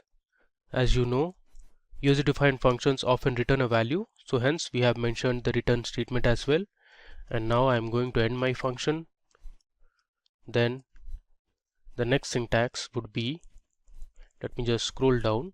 Okay, so here I'll give my dollar symbol again, followed by total underscore emails. Next I'll write my language as PostgreSQL. So the way to mention is PL, P, G SQL. Let's give a semicolon and end it. So this is my user defined function that I have written. So I created a function with the function name count underscore emails, and this would return integer as an alias which is total underscore emails. We declared that variable as an integer. Then we started with a begin statement that has my select statement where I am selecting the count of email IDs that are present in the employees table, and I am putting the value into total underscore email. So I have used the into keyword, and this returns the result as total underscore emails, and I have ended. Let's run this. Okay, there is some problem. There is an typo, so this should be integer. Okay, let me run it once again. There you go. So you've successfully created a user defined function. Now the final step is to call that function. Now to call this function, I'm going to use my select statement and the function name, that is count underscore emails. I'll give a semicolon. Let's execute this. There you go. So here you can see there are 134 email IDs present in our employees table. Now one thing to mark is there are total 150 employees in the table, but out of them 134 employees have email IDs, the rest of them don't have, so they would ideally have null values. Alright, so that brings us to the end of this demo session on PostgreSQL tutorial. Let me go to the top. We have explored a lot. So we started with checking the version of PostgreSQL. Then we saw how to perform basic mathematical operation, that is to add, subtract, multiply. Then we saw how to create a table that was movies. We inserted a few records to our movies table. Then we used our select clause. We updated a few values. Then we deleted one row of information. Then we learned how to use the where clause. We learned how to use the between operator. We also learned how to use the in operator. Let me scroll down. We created a table called employees, and then we learned how the distinct keyword works. We also learned how to use isNull with where clause. We learned about the order by clause. We saw how to alter or rename a column. Then we explored a few more examples on where clause, where we learned about and or operator. Then we learned how to use limit and offset, as well as the fetch operator or the fetch keyword in PostgreSQL. Moving further, we learned about the like operator in SQL, which was used to perform pattern recognition or pattern matching, you can say. Here we saw how to use basic inbuilt PostgreSQL functions like sum, average, minimum, count, maximum. Next, we saw how to update a value in a column using PostgreSQL update command. We learned how to use group by. Then we learned how to use having clause. Then we learned how to use case expressions in PostgreSQL. So we saw how case expression is similar to our if else in any other programming language. We explored a few mathematical and string functions, and finally we wrote our own user defined function. So that brings us to the end of this tutorial on PostgreSQL. Now if you want to get this SQL file that we have used in the demo, you can give your email IDs in the comment section, and our team will share this SQL file with you over email. So, what exactly is a CTE, you ask? Now, if you are a beginner in SQL, let's say you wanted to club two different tables or more different tables, maybe 3 or 4, right? So you will be using one keyword, which is join, right? And let's say you may have to create a query in such a way that you have to club different tables and you have to extract the results from one table into another and finally create a output table, right? So this might be sounding a little too complex. So basically what CTE does is it acts as a temporary table, right? Now you can write a query and save it as a CTE, right? And that particular resultant table from CTE will not be created, but will be in the memory as a temporary data or an intermediate resultant data, right? Now, whenever you want to use a join or whenever you want to use the same query inside a bracket or inside something in your query, you can just simply use the name of the CTE and then the data you require, the columns you require, and done. You will get the data. Now, this might be a little too complicated to understand in just mere words. Now, let's just go through the formal definition of what exactly is a CTE and what it does, and then let's quickly. So, it's a little too complicated to understand it just with mere words. So, let's get started with the practical examples. But before that, let's understand a formal definition of what exactly is a CTE in SQL. So, CTE, also known as or also called as the common table expression, or some people also are used to call it as a with expression. So the keyword is with.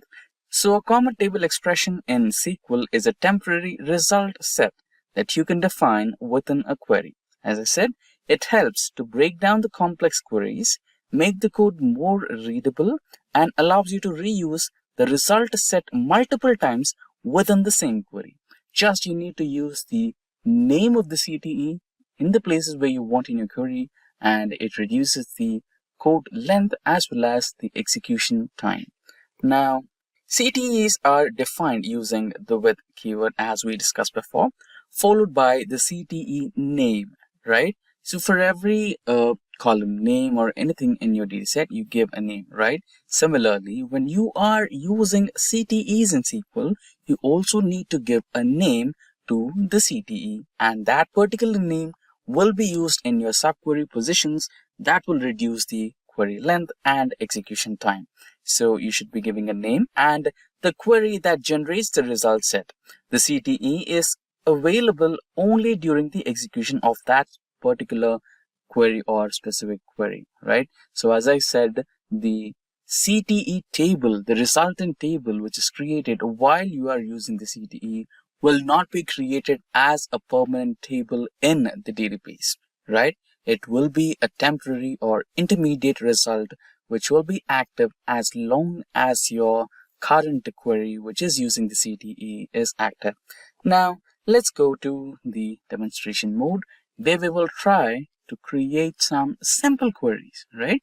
And we will understand how exactly a CTE can be beneficial in those situations. Now, let's go to the MySQL workbench. This is my MySQL workbench. So I have a lot of tables here. We have the credit card dataset. We have the Sakila dataset, SLP dataset, Sys Superstore World, etc. Right? So we will be using the Superstore dataset. The database. So firstly, we need to write in the query, which means that I am going to use the Superstore database, right? Sorry, Superstore. So I prefer using smaller case or lowercase for database names and column names, and uppercase for the keywords. For example, here use is uppercase and Superstore is the name of the keyword, right? So that is for identifying or easy readability, which is a keyword and which is a name, right? So let's execute this query and have access to the Superstore dataset. And in Superstore dataset, I have one table called as Excel data. Now let's quickly check what we have in Excel data. Select star from Excel data. Here we have row ID, order date, ship mode, customer care, everything, right? So we have region, we have sales, quantity, discount, profit rate. So we have a number of possibilities, a number of reports that we can generate. But let's try to keep it simple. Let's try to find out unique regions, right? Select unique of regions, right? Or just regions, Excel data.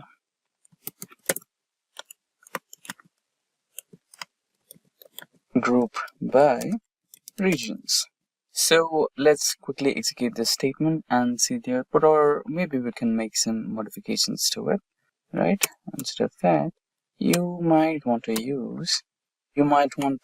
use distinct function so that you don't get all 10,000 plus rows. So basically, this particular dataset has about 10,000 or more rows in it, and it's not real, it's completely made up report using artificial intelligence.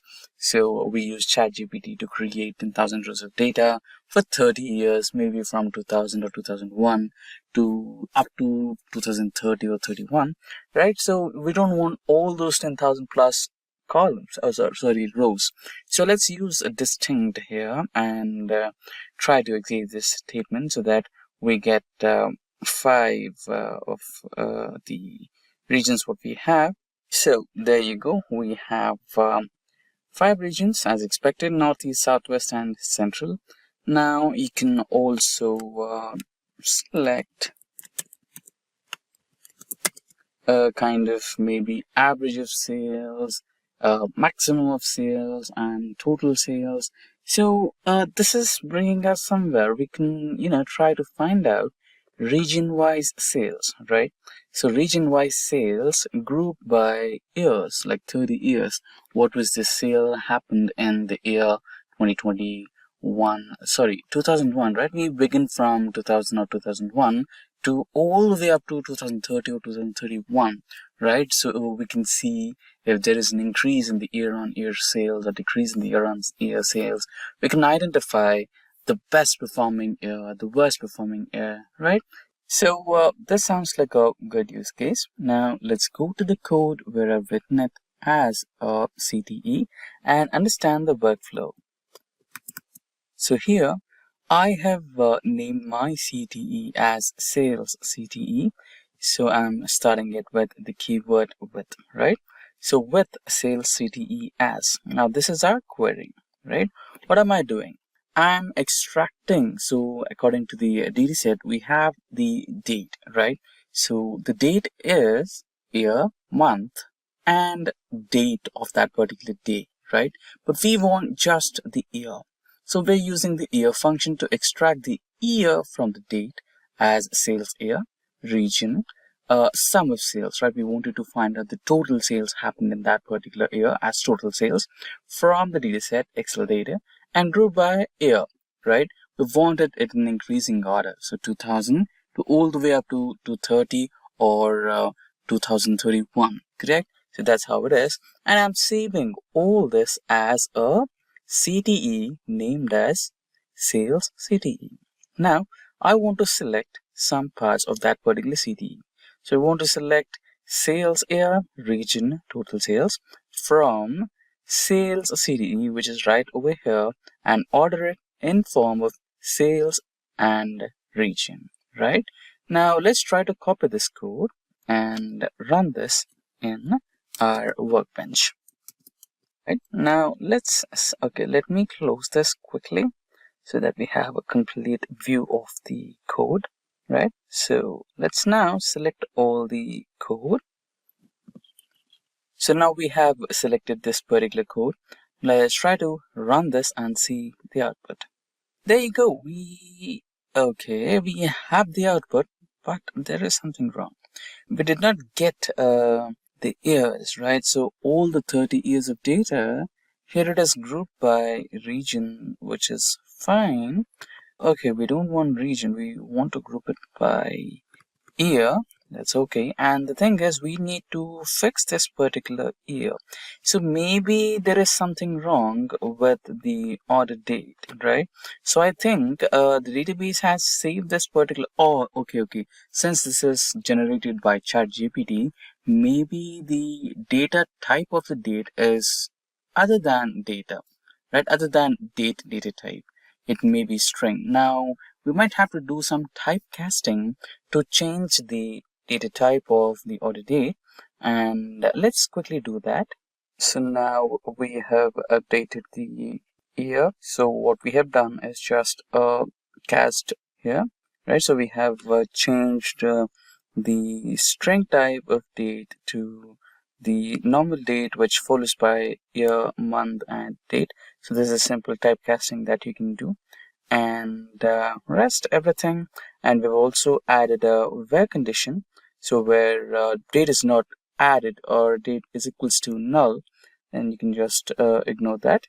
And now let's try to execute this query, and we have also removed that region thing, right? Group by region or order by region. So we want that to be ordered according to the year, which should start with 2001, or the first ever year, to the last ever year according to the dataset. Now let's select the entire CTE query and run that and check our outputs. So there you go. So you have the year-on-year sales from 2001 to all the way up to the year 2030 and 2031, right? So that's how the CTE, or common table expressions in SQL, or the with query in SQL, can be used. So welcome to the demo part of the SQL project. So in this we will do digital music store analysis. Okay, so this SQL project is for the beginners.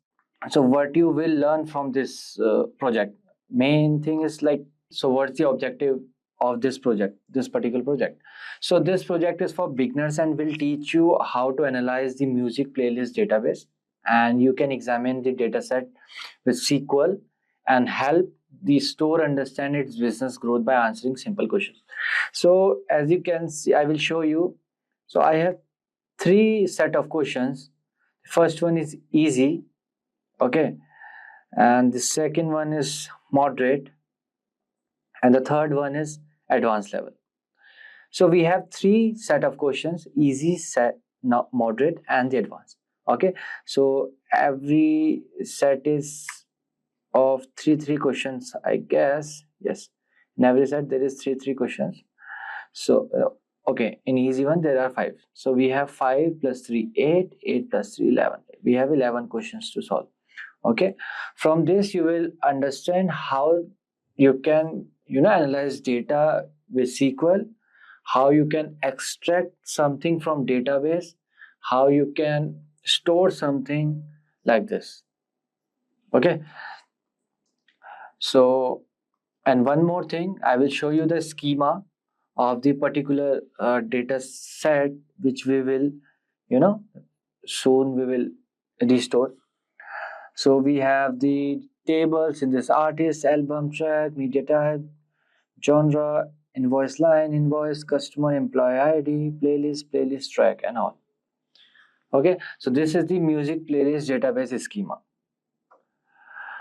So without any further ado, let me create one database. So here, just right click, create database.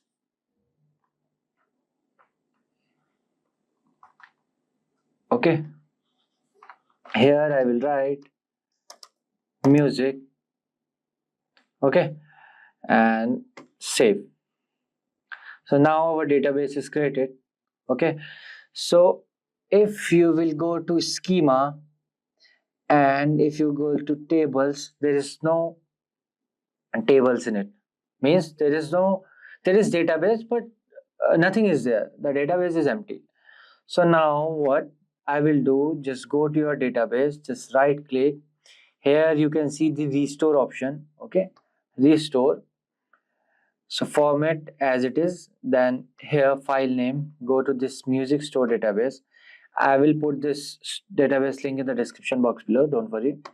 Open, then restore. Process started, process complete. Some people will face this that the process is failed or something. Okay, so for that what you have to do, just go to file, then preferences. Here you have to set the path, just binary path. Okay, see, I am using the 15th version. Okay, so I have set the path here also and this also, but you have to set this path is important. Okay, if you will not set this EDV advanced server path, it's fine, but this path is most important. Okay, but for the future reference, I have added on the both. So what you have to do, you have to just see where you will find this path. Just go to this PC, then OS, then program files. Here you will find this PostgreSQL. Then I'm using C15, 15, then bin. So you have to copy this path, right? You have to just copy it and paste it here, and then select this one. After that, just save. You won't find any failed thing. Okay, the process will complete, right? So now let's move forward and see the tables. Okay, it's still empty. Why? Just refresh it. See, now you can see all the columns in my tables. Okay, so what I will do for the checking, I will run one query here. Okay, let me close it. Okay, I will write here select star from album. Okay, let me run it. So now, as you can see here, my table is working fine, everything seems good. Okay, so now what we will do, we will solve question one by one. Okay, so the first question, let's see the first question, easy one. Who is the senior most employee based on job title? Okay, who is the senior most? Okay, so I will write here like the first question is who is the senior most employee based on job title. Okay, so this is our question. So we know we have the table name called employee, so we will select that table first. So I will write here select star from employee. So you should know which table should to select. Okay, so here as you can see in this question, there is word employee. Who is the senior most employee based on the job title? Most employee means employee is in employee table, right? So I will run it. Okay, so what I will do, I will just select this and run it. Okay, so now you can see there in employee there is employee ID, last name, first name, title, report levels, birth date, hire date, and all the details of the particular. Okay, so we will do, so there is one more thing, you can see the levels. Okay, level 1, level 2. So we have to write who is the senior most employee based on the job title. So what I will do, I will write here order by levels in decreasing order. Okay, so first I will do, so now you can see the levels are in the descending order from senior to this. Okay, L7 to L1. So what we want only one employee name. So what I will write here, limit is 1. Okay, I will copy this and I will done it. Okay, so now you can see the last name is Mohan Madan. This is last name, this is first name. So Mohan Madan is the senior most employee based on the job title. So question first is done. So the second question is which countries have the most invoices? Okay, first I will write down the question, which country has the most have the most invoices. Okay, so for this, what we have to do, see, just first check. First, we have to check from which table, we will get the solution. So here you can see the word invoices. Okay, so we have one table, invoice and invoice line. We have to select it from this. Okay,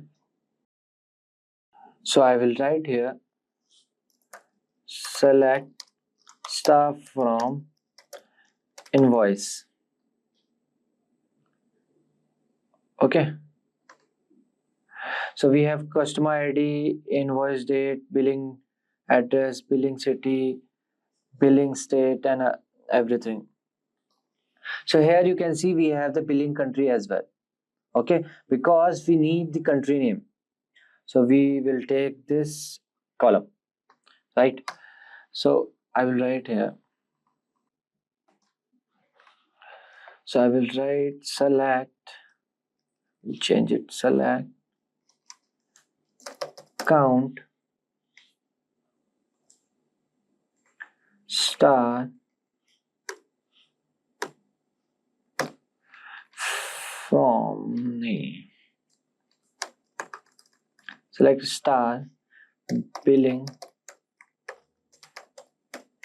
country from invoice group by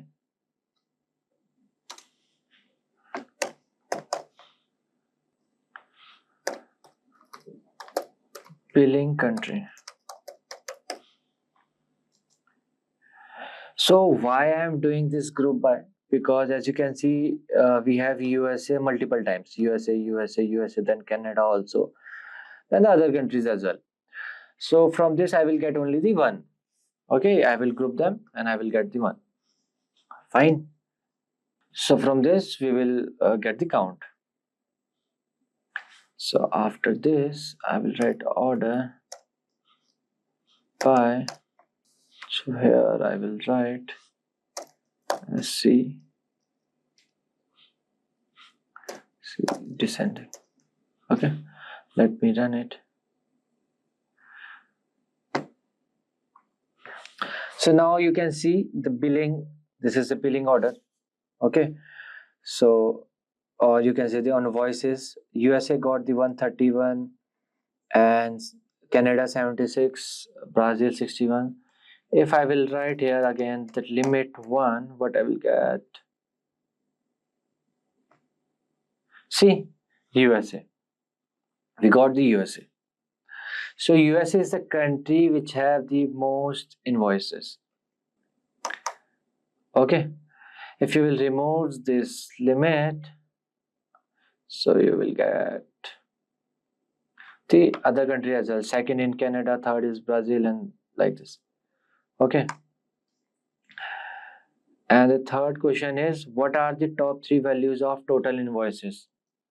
Okay, again we need the same table. Okay, first I will write the question. Third question is, what are the top 3 values of total invoices? Top 3 value of total invoices. Okay, I know I can just solve this question by the second one, but I want to do it from the starting. Okay, so first I will take select star from invoice. Let me run it.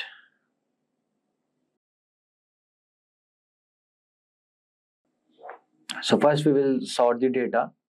Here I will write order by total, because the last, this is a table name. Okay, total in the descending order. So first I will select. So we need just the top 3. So first I will do, everyone know, limit 3. Okay, Okay, so here I have wrote this star. That is why it's giving me all the values. If I want this, only this value, so I can write select total from invoice order by this. Okay, I will write and run it. So I have this total like 23.75999 and 19.8 and 19.8. So these are the top 3 values of total invoices. Okay, so here the fourth question is, which city has the best customer? We would like to throw a promotion music festival in the city. We made the most money. Write a query that returns one city that has the highest sum of invoice total. Return both the city name and sum of the all invoice total. So let me write the question first. Okay, I am writing question for your better understanding. Okay, question fourth.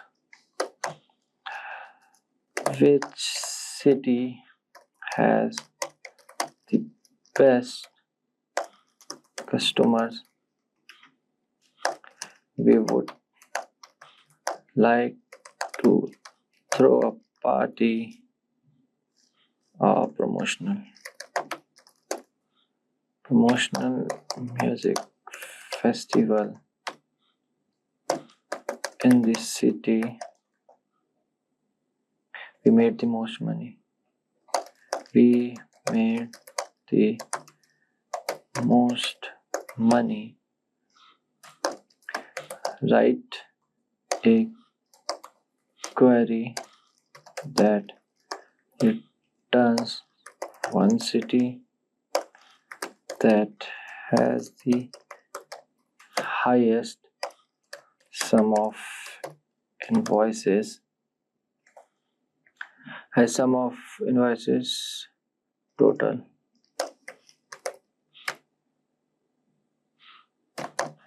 Return both the city name and sum of all invoices. Okay.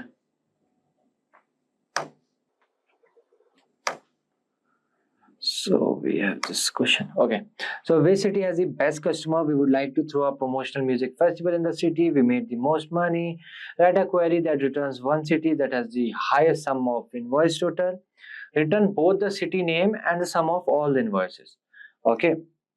So first, what we will do, we will select stuff from invoice. Okay, sorry. We'll select this.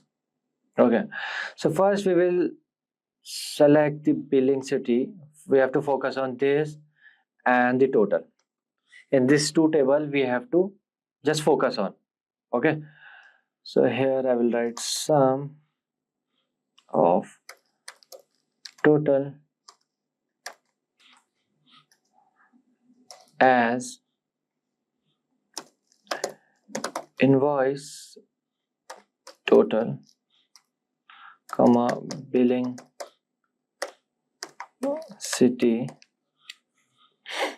from invoice. So this time we will do group by billing city because we need the city names. Then I will add order by invoice total in the descending order. Seems good. Select sum total as invoice total billing city from invoice billings. Okay, so let me select this. So as you can see, the highest billing city is Prague, and the best customer is from the Prague city. Okay, so which city has the best customer? Obviously Prague, you, or sorry for the mispronunciation. Okay, So this is how we have solved our fourth question as well. Okay, because written both the city name and the sum of all the invoices. This is the city names and the invoice total. Okay, moving forward to our fifth question, which is again the long one. Who is the best customer? The customer who has spent the most money will be declared the best customer. Write a query that returns the person who has spent the most money. Okay, so I will write here who is the best customer. The customer who has spent the most money will be declared the best customer. So write a query that returns the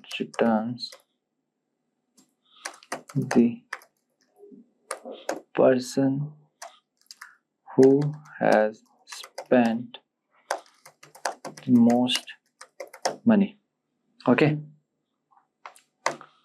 yeah, so who is the best customer? The customer who has spent the most money will be declared as the best customer. Write a query that returns the person who has spent the most money.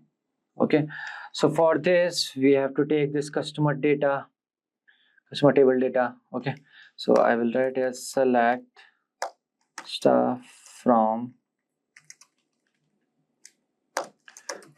customer. Okay, I will select this and I will run it. Okay, so this is our table data of customer. Okay, so we have the country, fax, emails, state, city, address, last name, first name. Okay,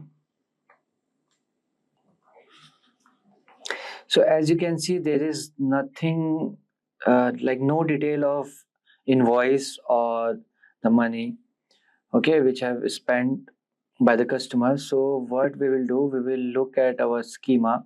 So now what we can do, if we can't solve a particular question from with one table, we have to join the table to the other table. So here we have to join customer table to invoice table.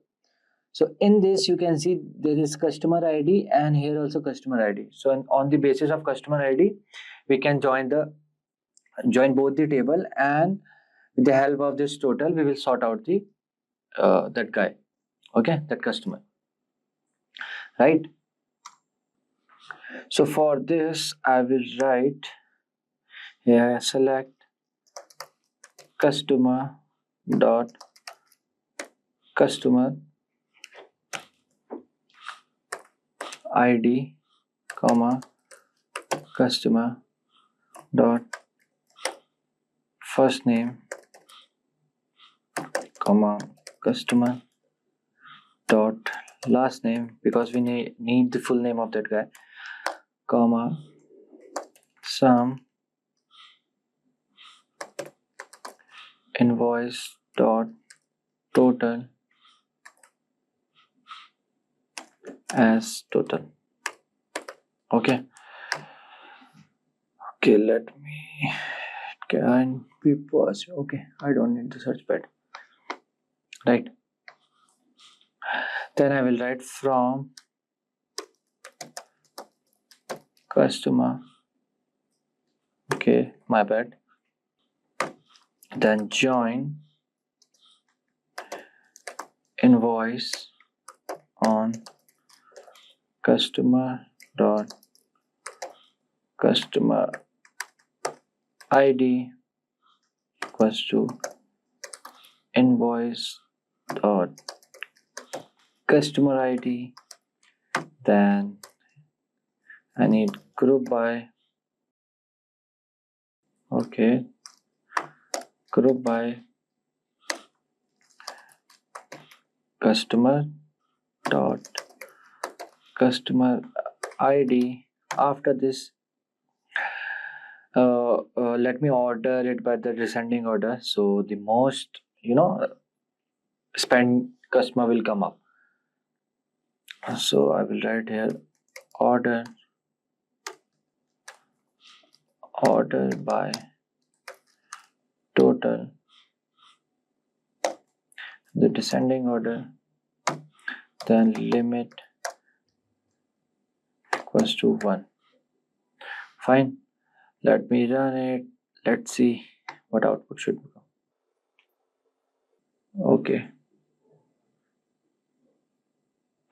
Okay, some error is coming. Limit. Okay, sorry. Okay, so as you can see, the customer ID is 5. The first name is R, the last name is Madhav. R Madhav spent the highest value 144.540000 and 2. So who is the best customer? Madhav, R Madhav, sorry, my bad. R Madhav, right? R Madhav has spent the most money. Okay, so this is how we are done with our easy set of questions. Now let's jump into the moderate one. Okay, so let me write the question first for the moderate. So I will write here moderate questions. So these analytics skill help you in the data analytics to become a data analyst or to become a data scientist. Okay, so the question first is write query to return. Okay, write query to return the email, query to return the email, comma first name, comma last name, and genre of all rock music listener. Okay, then return your list ordered alphabetically by email starting with A. Okay, let me get this. Yeah. So for this, okay, let me open this first. Yeah. Okay, fine. So first, what I will do. So now in this question, as you can see, we have to return the email, first name and the last name and the genre of all rock music listener. So if you will see, select stuff from customer. Okay, let me run this. And if I will see, there is no column name genre. Okay, if I will show you the schema of this, see the genre is here and the customers is here. Okay, we need the first name, last name and the email ID and the genre. Okay, and the genre should be rock. Okay, so what I can do, I can connect this genre with track. Then because here is also track ID and here is also track IDs. Then track ID to invoice line, then invoice line to invoice, then invoice to customer with the customer ID. Okay, this pattern I have to follow. Right. So for this, I will write select, just copy this. Okay, just follow these steps. Select distinct email, comma first name, comma last name from customer, join invoice on customer dot customer ID equals to invoice dot customer underscore ID, then join invoice underscore line on invoice dot invoice ID. Okay, then invoice underscore ID, then where track ID should be in. Here I will do select track ID, okay, from track, then join genre, yeah, on track dot genre dot id equals to genre dot genre id, where this is important, genre name like rock, because we need, as you can see, write a query to return this is this and genre of all rock music listeners. Okay, rock, right? Then order by email. Okay, before that let me show you this track. Okay, select star from track. Okay, let me show you this table. You can see the name, the track ID, album ID, media type, genre ID. Okay, then the composer, this, bytes, and the unit price. Right? Okay, so you know this, we have then this customer. Okay, invoice ID we took. Right, fine. So now what I will do, I will just select this and okay, invoice ID. Okay, invoice ID is ambiguous. Here I have to write invoice line dot invoice ID. Okay, let me now run. Let me run it. Okay, one more. Join genre on track dot genre ID. There is entry for table genre, but it cannot be referenced from this part of the query. Okay.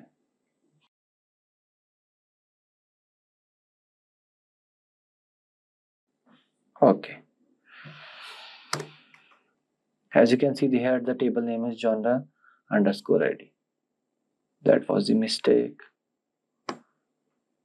Okay, one more, genre dot name.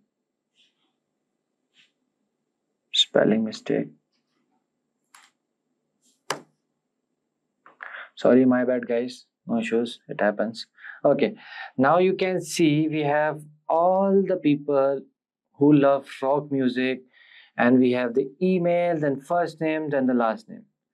See, Aaron Mitchell, Alexandra Roca, Astrid Gruber, like this, Camille, Dan, Edward, like this. Okay, so there are total 59 people who loves rock music from this particular database. Okay, now question 2.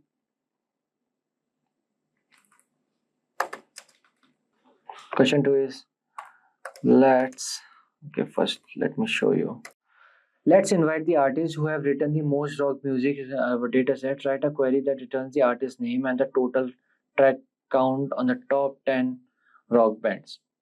Okay, so let's invite the artists who have written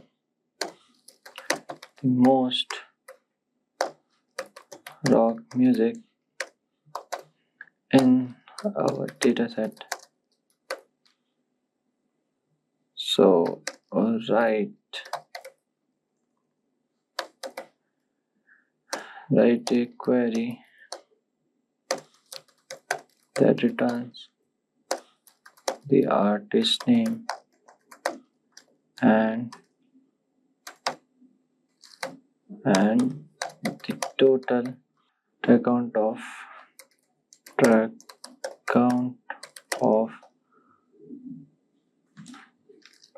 top 10 rock bands.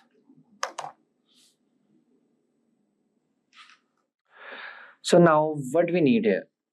Okay, let me do this. So what we need here? So let's invite the artists who have written the most rock music. First we need the artist. Okay, and the second is rock music. Then we need track. Okay, and the total track count means we will get from the track. So here we have track column, track table, and we have the artist. So now let's see the schema part. So we need genre. Okay, for the rock music. Then we have to combine this with the track ID because genre ID is there. From track ID to album because we need the artist name. See artist ID and artist ID. So this is how we have to connect the table. Now, so for this, I will write here. Just follow the steps. Select artist dot artist ID comma artist dot name comma count artist dot artist ID as number of songs because we need the total number. Okay, who have written the most rock music, number of songs, find from track. Now we have to join album on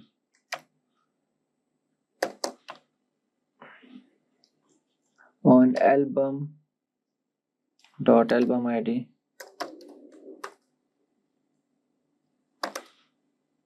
equals to track dot album ID. Okay, then we have to join the artist with artist ID. So join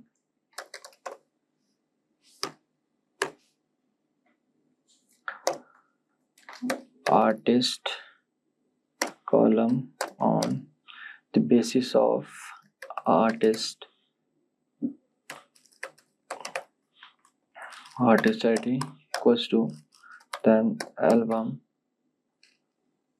to album dot artist ID. Okay, so here I have joined the artist to the album column table.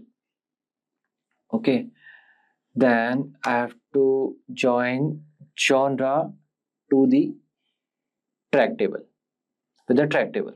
Okay, so here I will write join genre on genre dot genre ID equals to genre ID. Okay, sorry, track ID. Track dot genre ID. Okay, so here I will write where genre dot name like frock. Okay, rock. Fine. Then I will group by, my bad, group by artist dot artist ID. I need the ID as well. Then order by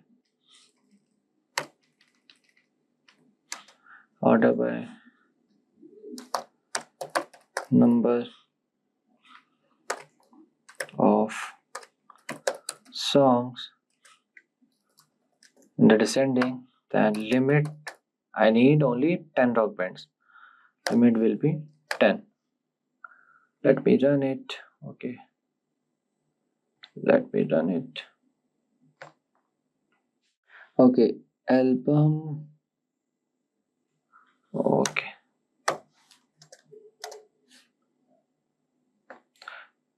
now let me run it.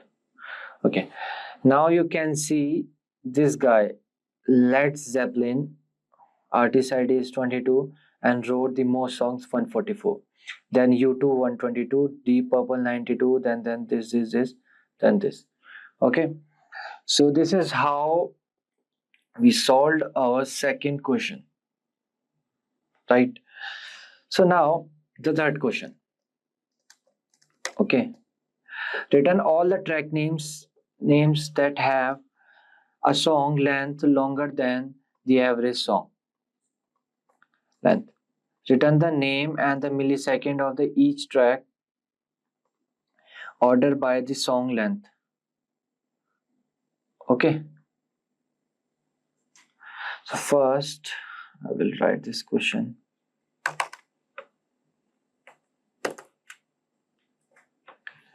Q3.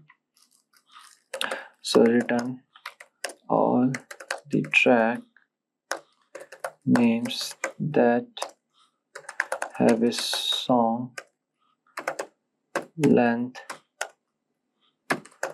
longer than the average song length. Okay, first we return all the track names that have the song length longer than the average song length. Okay, then return the name and milliseconds for each track. Fine. After that, order by the songs with the longest song listed first. Okay, fine. So we have to return all the track names that have a song length and the okay. First we will find the total length of this songs, then we will do the where then we will put the where clause to find out the particular longest song. Okay, so this will do in the two step. First we will find the average track length. Okay, so I will write here select name comma milliseconds. Okay, from track where milliseconds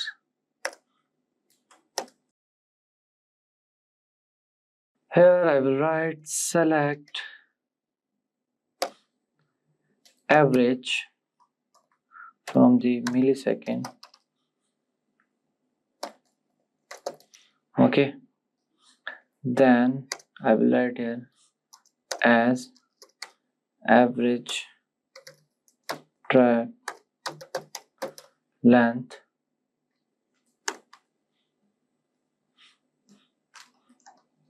okay. Then here I will write from track. After this I will write here order by milliseconds. I need in the descending order, okay. So let me run it.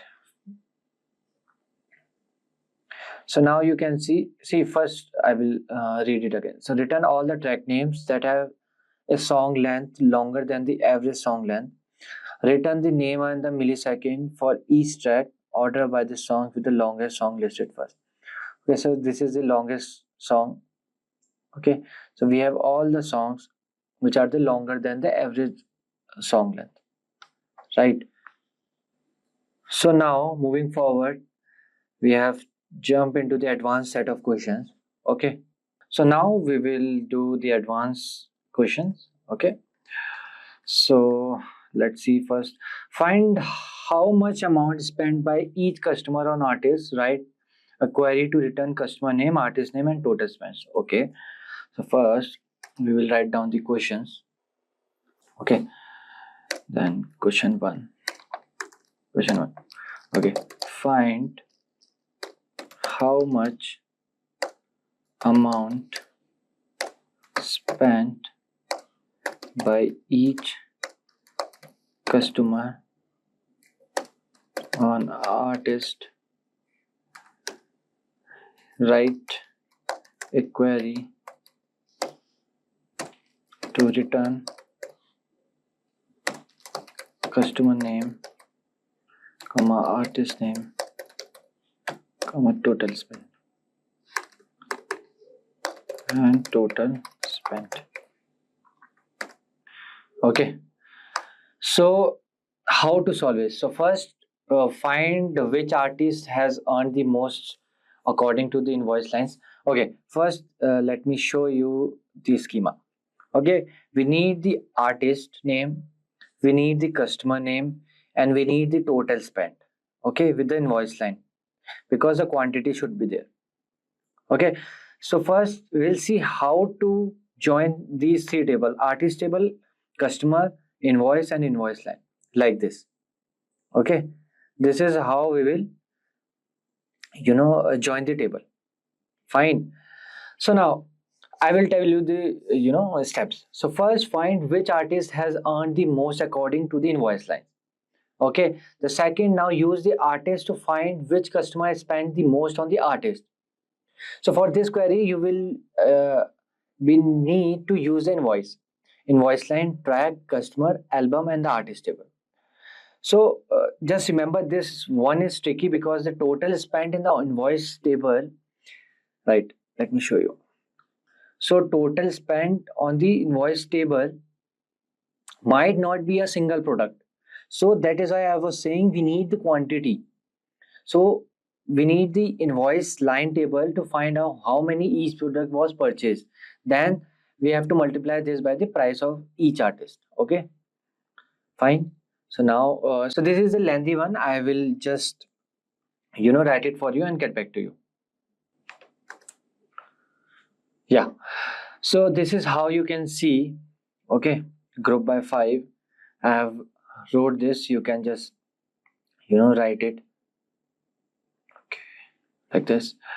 Okay, we took artist name, then sum of invoice line, unit price into invoice line, the quantity that I showed you. Okay, we have multiplied this total with the quantity.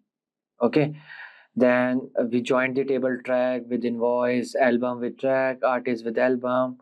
Okay, so now let's run it. Yeah, so now you can see this Hugh, O'Reilly, Queen, amount spent 27. The customer ID is this. Okay, then Nicholas Schroeder, then 18. Okay, we have the everything. Okay, customer name, artist name, and the total spent. This is the customer name, the artist name, and the total amount they spent. Fine. So now let's move forward to the next one, which is okay.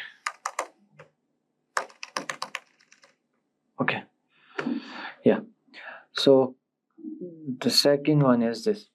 We want to find out the most popular music genre for each country. We determine the most popular genre as the genre with the highest amount of purchase. So write a query that returns each country along with the top genre. For countries with the maximum number of purchases shared, return all the genres.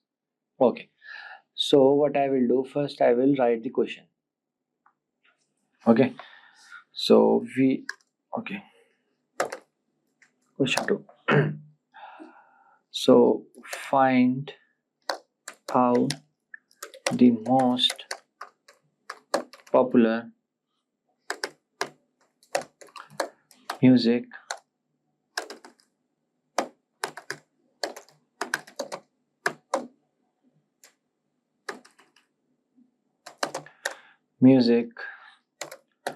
genre for each country.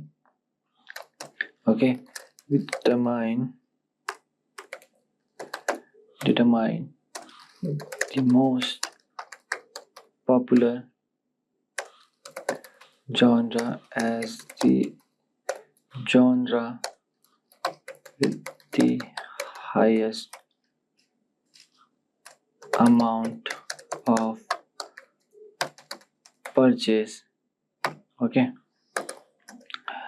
then write a query that returns each country along with the top genre for countries where the maximum number of purchase. Okay, so so there are two parts in this question. First, the most popular music genre, and the second is the need of data at the country level. Okay, so we can do it from the two methods. Okay, using CTE and using the recursive method. So I will use the using CTE. I will do this CTE. So for that you have to write with popular genre as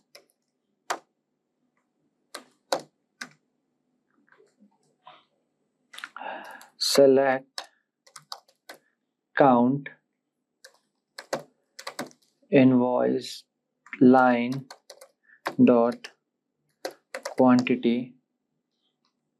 Okay, as purchases comma customer dot country comma genre dot name comma genre dot genre id.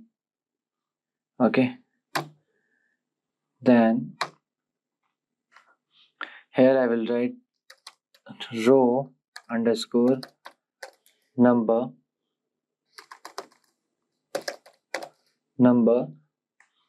then I will write over partition by customer dot country order by count voice line dot quantity. Okay, into descending order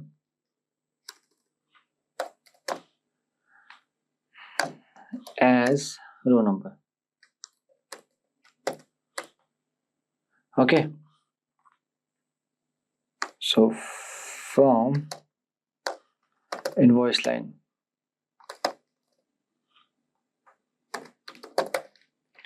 Okay, yeah, so here I will join the tables, join invoice on invoice dot invoice id equals to invoice line dot invoice id. Okay, then again join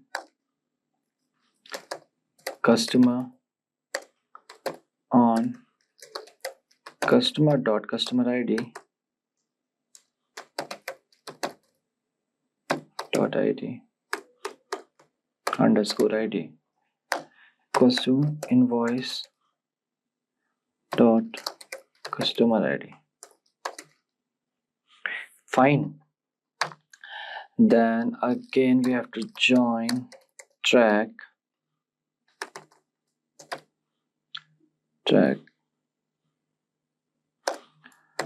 on track dot track id equals to invoice underscore line dot track underscore id. Then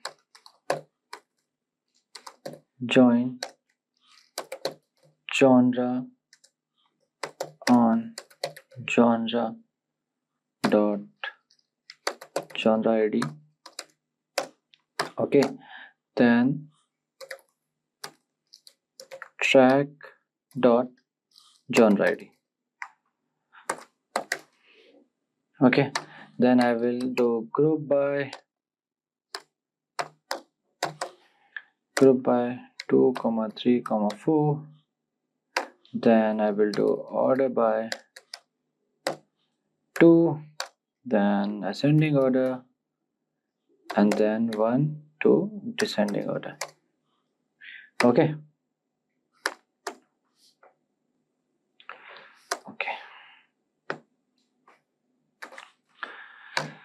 Then now I will write select star from popular genre where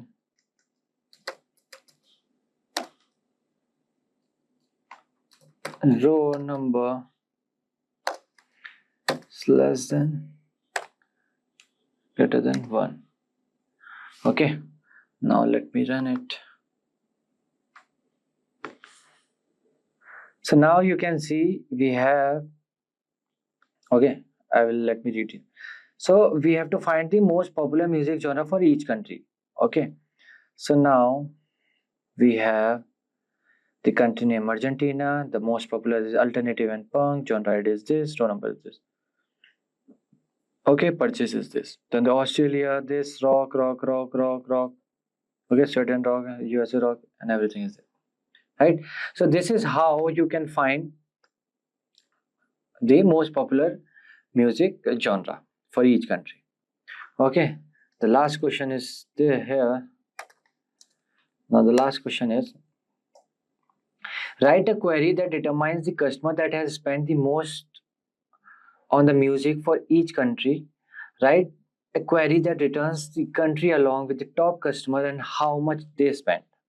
Okay, for the countries where the top amount of spent is shared, right? And they provide all the customer who spent this amount. Okay, so for this, this is like a similar to this question. Okay, so there are two parts in this question. Find the most spent on music for each country, and the second is to filter the data for the respective customer. It's very easy. Okay, so okay, I will write the solution. Okay, you can check the question from there. Okay, I will write customer with country as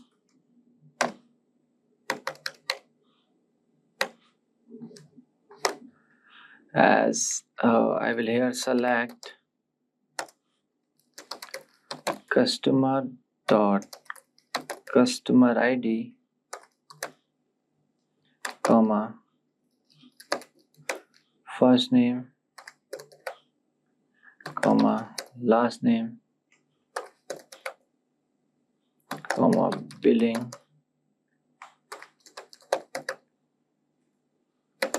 billing country, comma, sum should be total as total spending, right?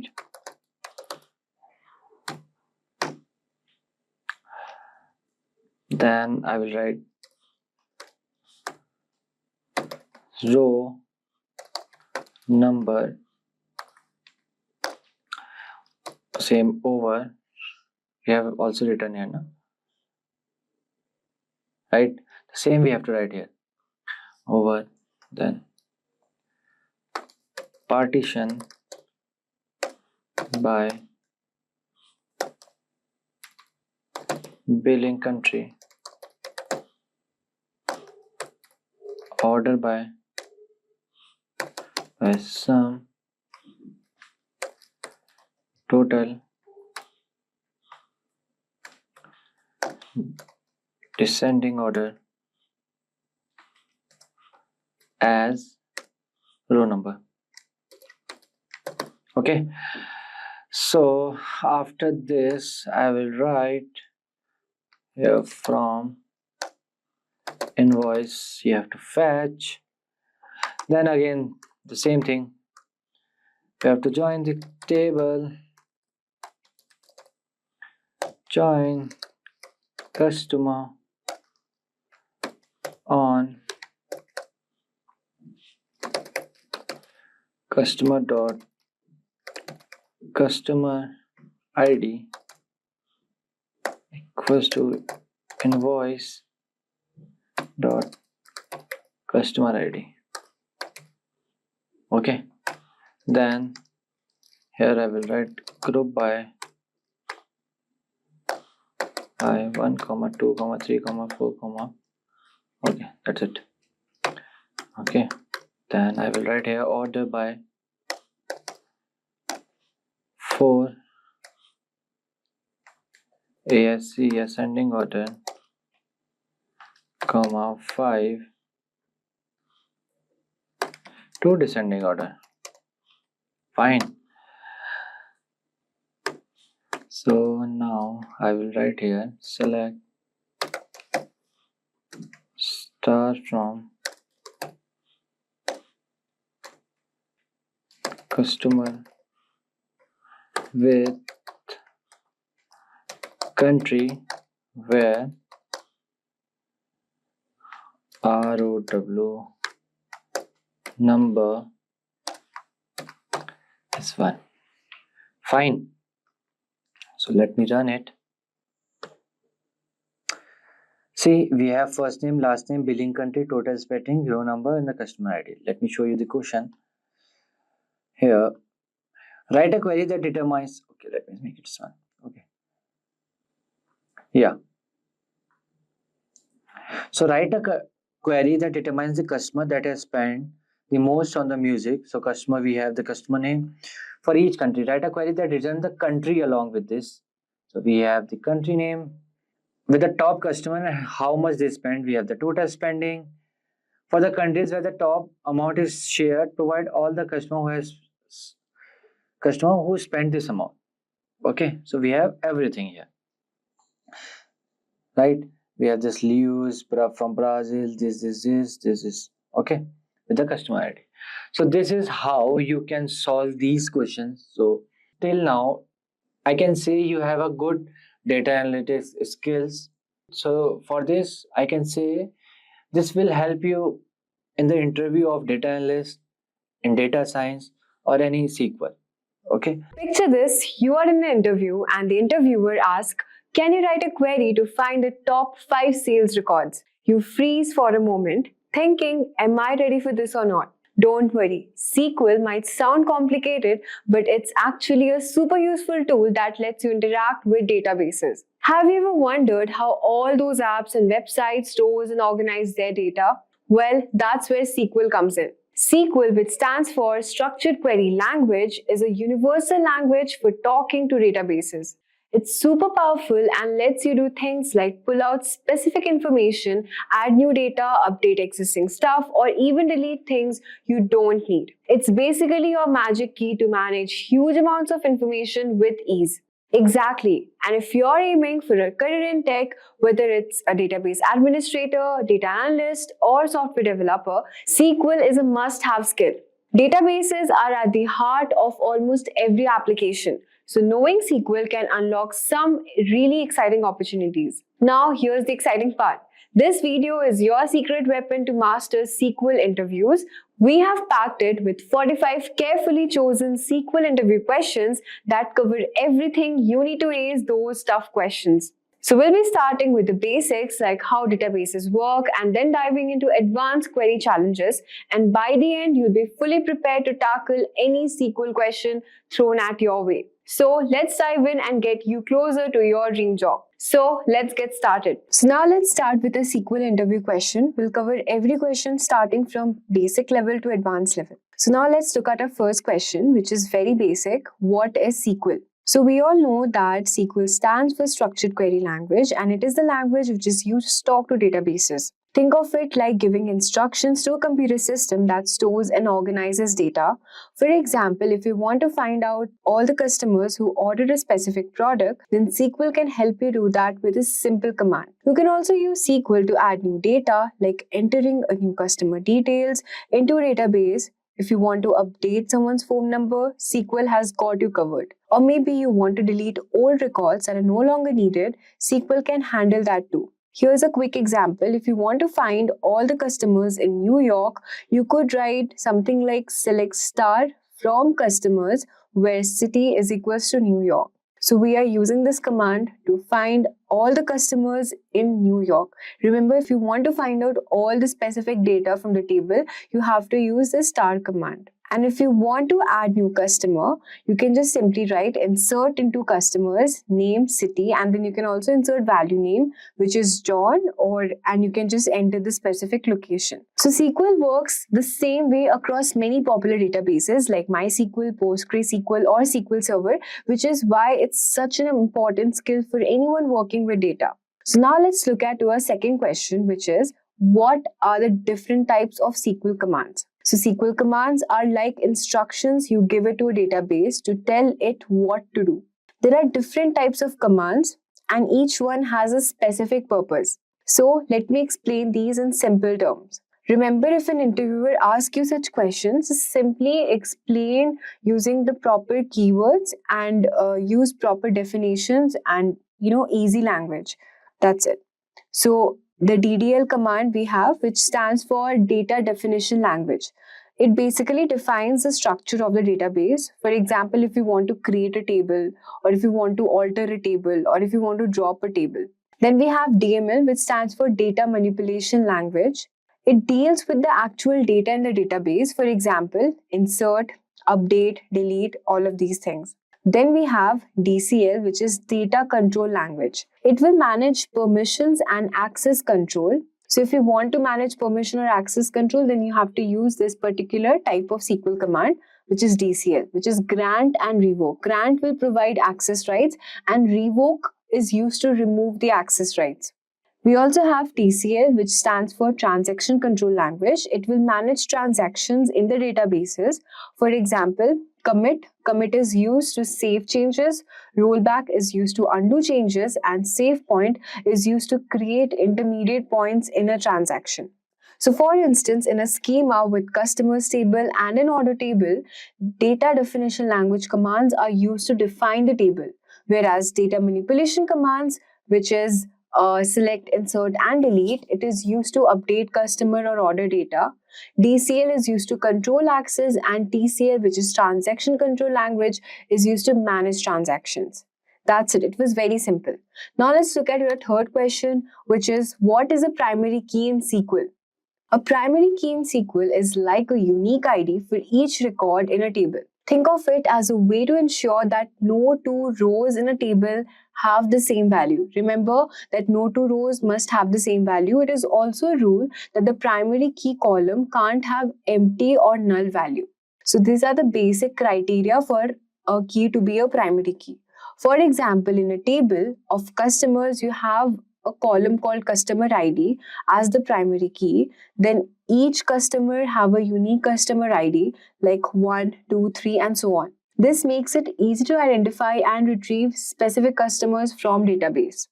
Here's a simple example. Suppose we have created this table, create table customers, and we have given the customer ID as primary key. We have given name as varchar, the city name as well. So the primary key will ensure that each customer ID is unique, no duplicates are there, no customer ID is left blank, that is there should be no null values, and primary keys are also important when linking tables together. For example, if you have orders table, you can use the customer ID as a reference to connect each order to a specific customer. This helps maintain data integrity across the databases. Now the fourth question is, what is a foreign key? A foreign key in SQL is like a connection or link between two tables. It's just like a field in one table that refers to the primary key in another table. This creates a relationship between the tables and ensures that the data stays consistent. For example, let's suppose you have two tables, a customer table with a primary key called customer ID and a sales table with a field called customer ID, which is a foreign key linking back to the customer ID in the customers table. So here's how it will look like. We have created this table and you can see in this example that suppose we have customers and sales table. So we have used this customer ID in our customer table as well. So here customer ID is the foreign key and in the customer table the customer ID which we had used is the primary key.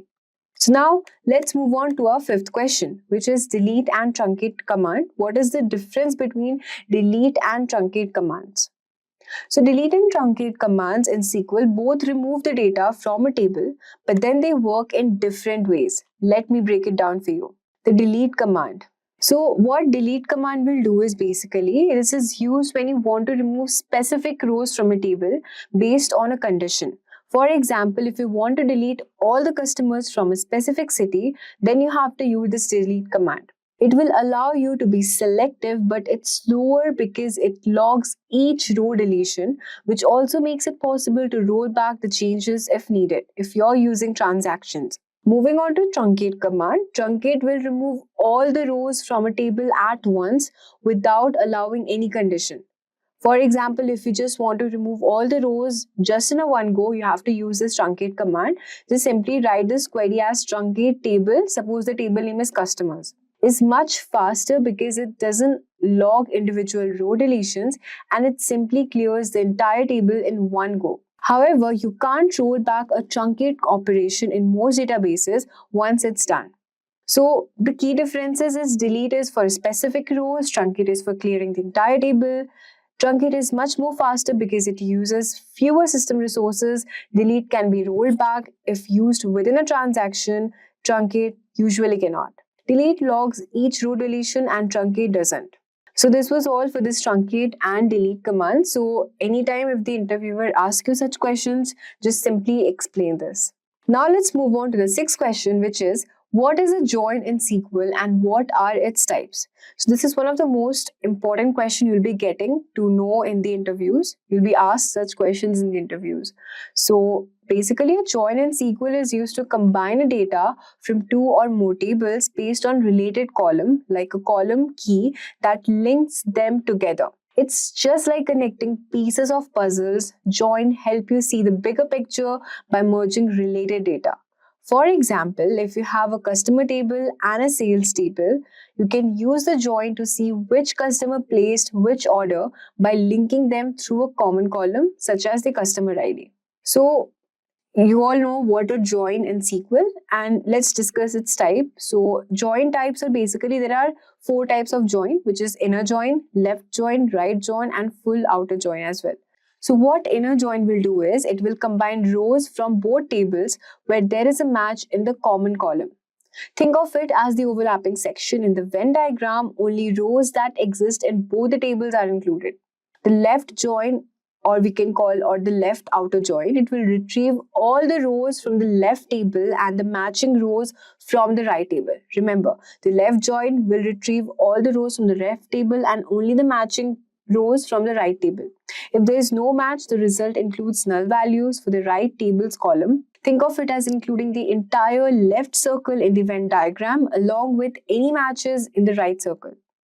Right join or the right outer join is similar to the left join, but it will retrieve all the rows from the right table and matching rows from the left table. If there is no match, null values are included for the left table column.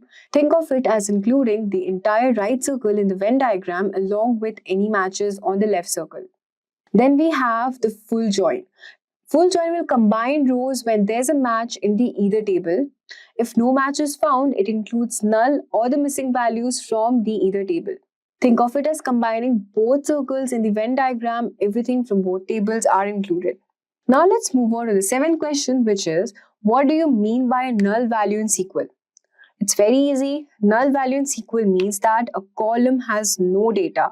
It's missing or unknown. It's not the same as an empty string or the number 0. Those represent actual value, while null represent no value at all. For example, if you have a table of customers and one of the row doesn't have a phone number, then the phone number column for that row would be null. See, we have listed this in the table here, you can see. If you do not have any data, just simply write null. So the next question is, define a unique key in SQL. So a unique key in SQL ensures that all values in a column or a combination of columns are unique. That is, no duplicates are allowed. It's like having a rule to make sure that no two rows in a table must have the same value in that column. For example, in a user table, the email column can have a unique key to ensure that no two users can register with the same email address.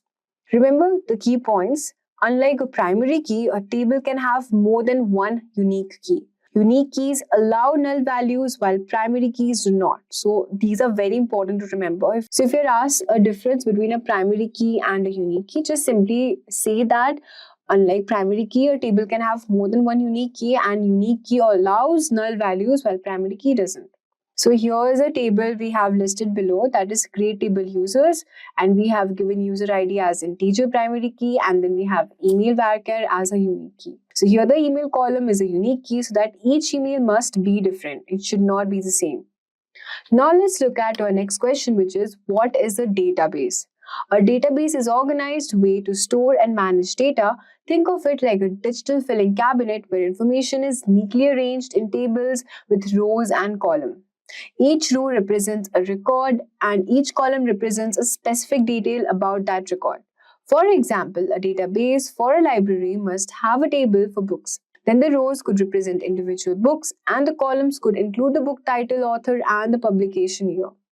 The main purpose of a database is to make it easy to store, manage, and quickly retrieve data whenever you need it. Databases are used in everything from apps and websites to banking system and e-commerce platform. Now let's look at our question number 10, which is explain the differences between SQL and NoSQL databases. So here's a simple explanation. SQL databases are structured, which means they can store in tables with rows and columns, like a spreadsheet. They follow predefined schema, meaning the structure of a data is fixed and you need to define it before adding any data. These databases are great when you need consistent and reliable data, like for banking system or inventory management. Examples are MySQL, Oracle, MS SQL, PostgreSQL, etc.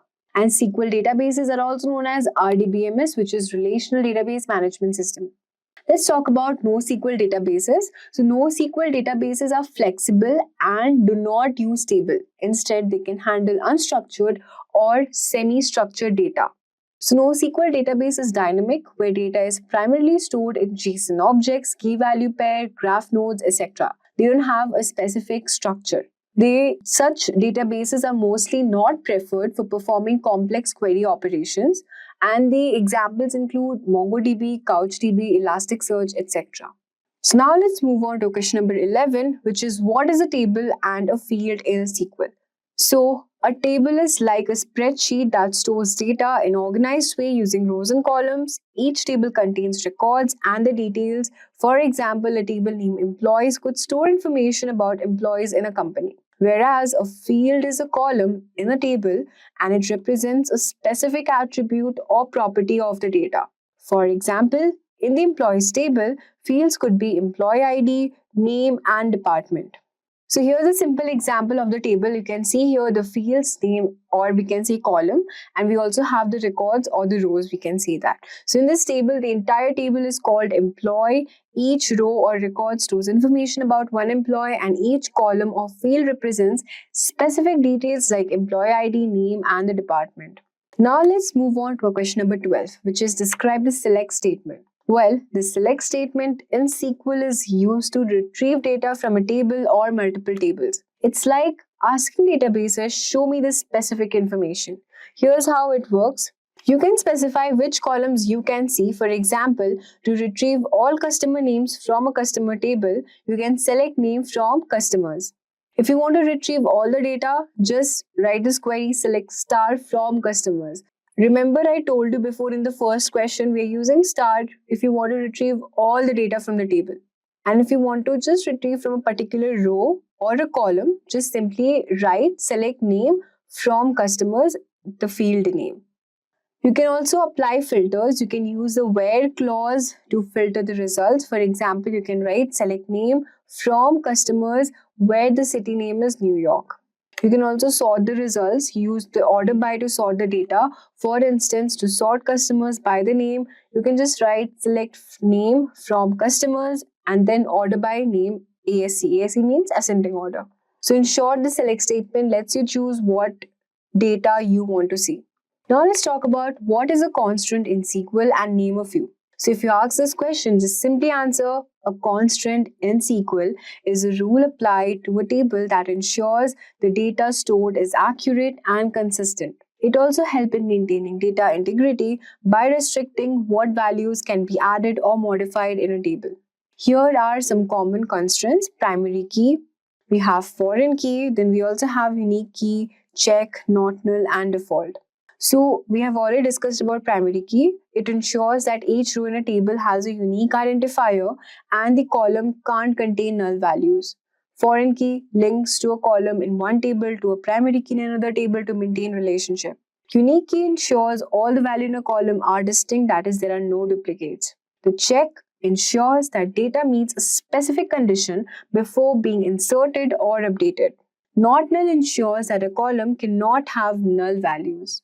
The constraints are essential for maintaining reliable and valid data in your database. Now let's talk about what is normalization in SQL. Normalization in SQL is a process which is used to organize data in a database to make it more efficient and reliable. The goal is to reduce redundancy, which is duplicate data, and ensure data consistency. This is done by splitting a large table into smaller related tables and then linking them using relationship like primary and foreign key. For example, imagine a single table that stores customer details and the orders. If the same customer places multiple orders, then their information like name and address would be repeated for each order. Now, using normalization, you would separate this into two tables. First, we would have customer table, which will store customer details like customer ID, name, and the address. And then we have order table, which will store order details like order ID, customer ID, and the order date. Now, by linking these tables using customer ID, you can also reduce duplication and ensure that any changes to customer details are updated in just one place. Now, let's talk about question number 15, which is how do you use the where clause? It's very easy. So just answer the where clause within SQL queries serves the purpose of selectively filtering rows according to a specified condition, thereby enabling you to fetch exclusive those rows that align with the criteria you define. For example, select star from employees where department is equals to HR. Now let's move on to question number 17, which is difference between union and union all. So union is used to merge the contents of two structurally compatible tables into a single combined table. The difference between union and union all is that union will omit duplicate records, whereas union all will include duplicate records. Very easy. Union will omit duplicate records and union all will include duplicate records. The performance of union all will typically be better than union since union requires the server to do the additional work of removing any duplicates. So in cases where it is certain that there are not any duplicates or where having duplicates is not a problem, then we can use union all. It would be recommended for performance. So now let's move on to the question number 18. So here a table is given below and you will have to say what will be the result of a query. The query is select star from runners where ID not in, select winner ID from races. So the answer is, given the simple data provided, the result of this query will be an empty set. So the reason for this is as follows. If the set is being evaluated by the SQL not in condition contains any value that are null, then the outer query here will return an empty set, even if there are many runner IDs that match winner IDs in the races table. Question number 19 is, what are indexes in SQL? Indexes in SQL are just like having a shortcut to quickly find data in a table. Instead of searching through every row one by one, an index creates a sorted structure based on one or more columns, making data retrieval much more easier. For example, you can think of an index in a book. If you're looking for a specific topic, you can go to the index at the back and find the page number instead of flipping through every page. Similarly, in database, an index helps the system quickly locate the rows you need. So here's how it works. If you often search for customers by their name, creating an index will speed up those queries. You can just write create index IDX customer name on customer and then the customer name. The database uses the index to find the row, so you just have to run a query which is select star from customers where name is John, and then you can use the index to find the row with name is equals to John much faster. Let's move on to question number 20, which is explain group by in SQL. The group by clause in SQL group rows with the same values in a column, allowing you to apply functions like sum, count, or average to each group. For example, in a sales table to find total sales by region, you just simply have to write this query which is select region, sum amount as total sales from sales group by region. So the group the sales by region and calculates the total for each. It's a quick way to summarize data by categories. So now let's talk about question number 21, which is what is an SQL alias? A SQL alias is a temporary name you can give it to a table or a column in a query to make it easy to read or work with. It's like giving a nickname to something for clarity. For example, if you have a column named first name, you can use an alias to rename it as first name in the query results. You just simply have to write this query as select first name as first name in capital letter, last name as last name from employee. Here the AS keyword assigns the alias and the output will show the columns as first name and last name. Aliases are also useful for tables. So for this, you can just write the code as select E first name from department table. So this shortens table name for easier referencing. Aliases are not permanent, they only exist while the query is running. Now let's talk about the question number 22, which is explain order by in SQL. So you can answer this question like the order by clause in SQL is used to sort the result set of a query based on one or more columns. You can specify each column sorting order, ascending or descending. For ascending, you have to use ASC, and for descending, you have to use DESC. Okay. So just have to simply write this query as select star from product order by price DESC. Now let's talk about question number 23, which is differences between where and having in SQL.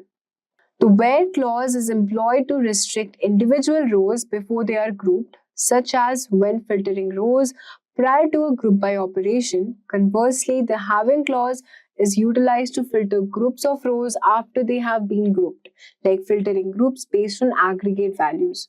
The having clause, it cannot be used without the group clause, whereas the where clause specifies the criteria which individual records must meet the selected query. It can be used with the group by clause.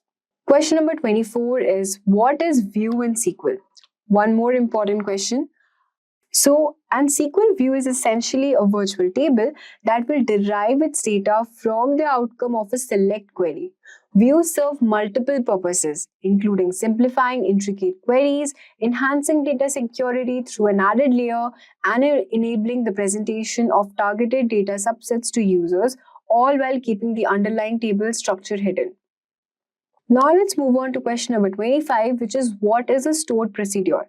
So if you are asked this question, just simply say a SQL stored procedure comprises of pre-compiled SQL statements that can be executed together as a unified entity. These procedures are commonly used to encapsulate business logic, improve performance, and also ensure consistent data manipulation practices. That's it. Now let's move on to question number 26, which is one more important question, which is what is triggers in SQL? A SQL trigger consists of a predefined sequence of actions that are executed automatically when a particular event occurs, such as when an insert or delete operation is performed on a table. Triggers are employed to ensure data consistency, conduct auditing, and streamline various tasks. So you can use insert trigger, update trigger, or delete trigger accordingly.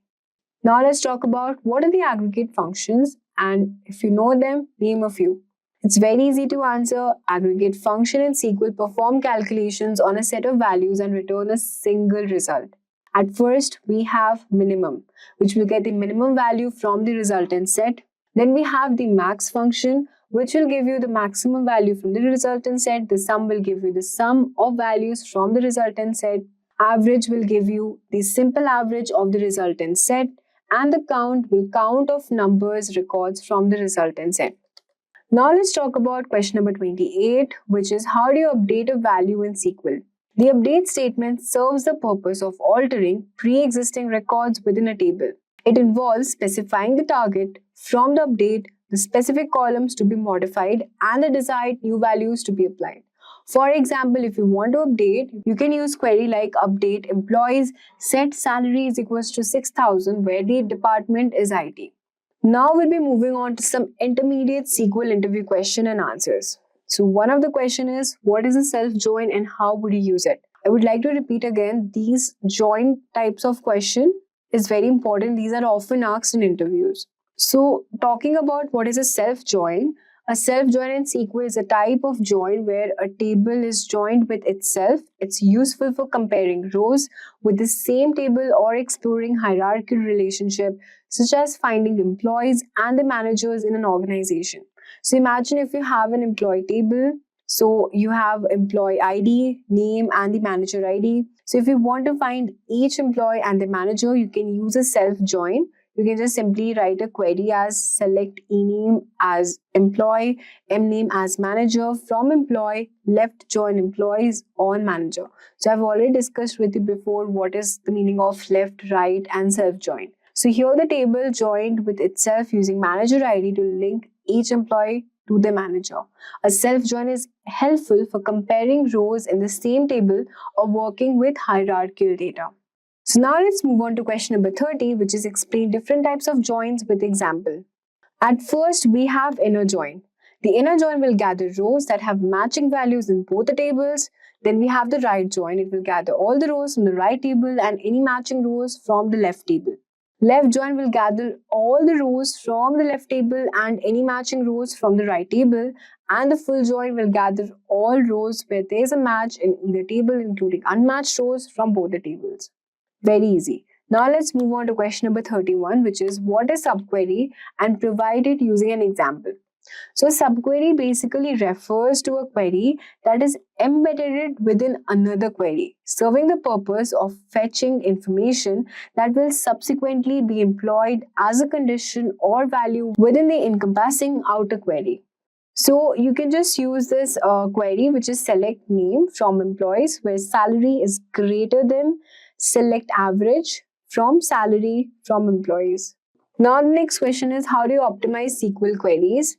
So basically the answer to this question would be something like SQL query optimization involves improving the performance of SQL queries by reducing resource usage and execution time. Strategies include using appropriate indexes, optimizing query structure, and avoiding cost operations like fully table scans. Now let's talk about question number 33, which is what are correlated subqueries?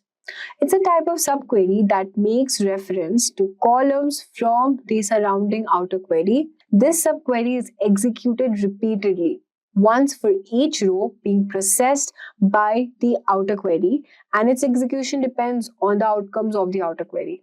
Now we'll be talking about what is a transaction in SQL, and it's very important. One of the most important questions asked every time in SQL interview questions.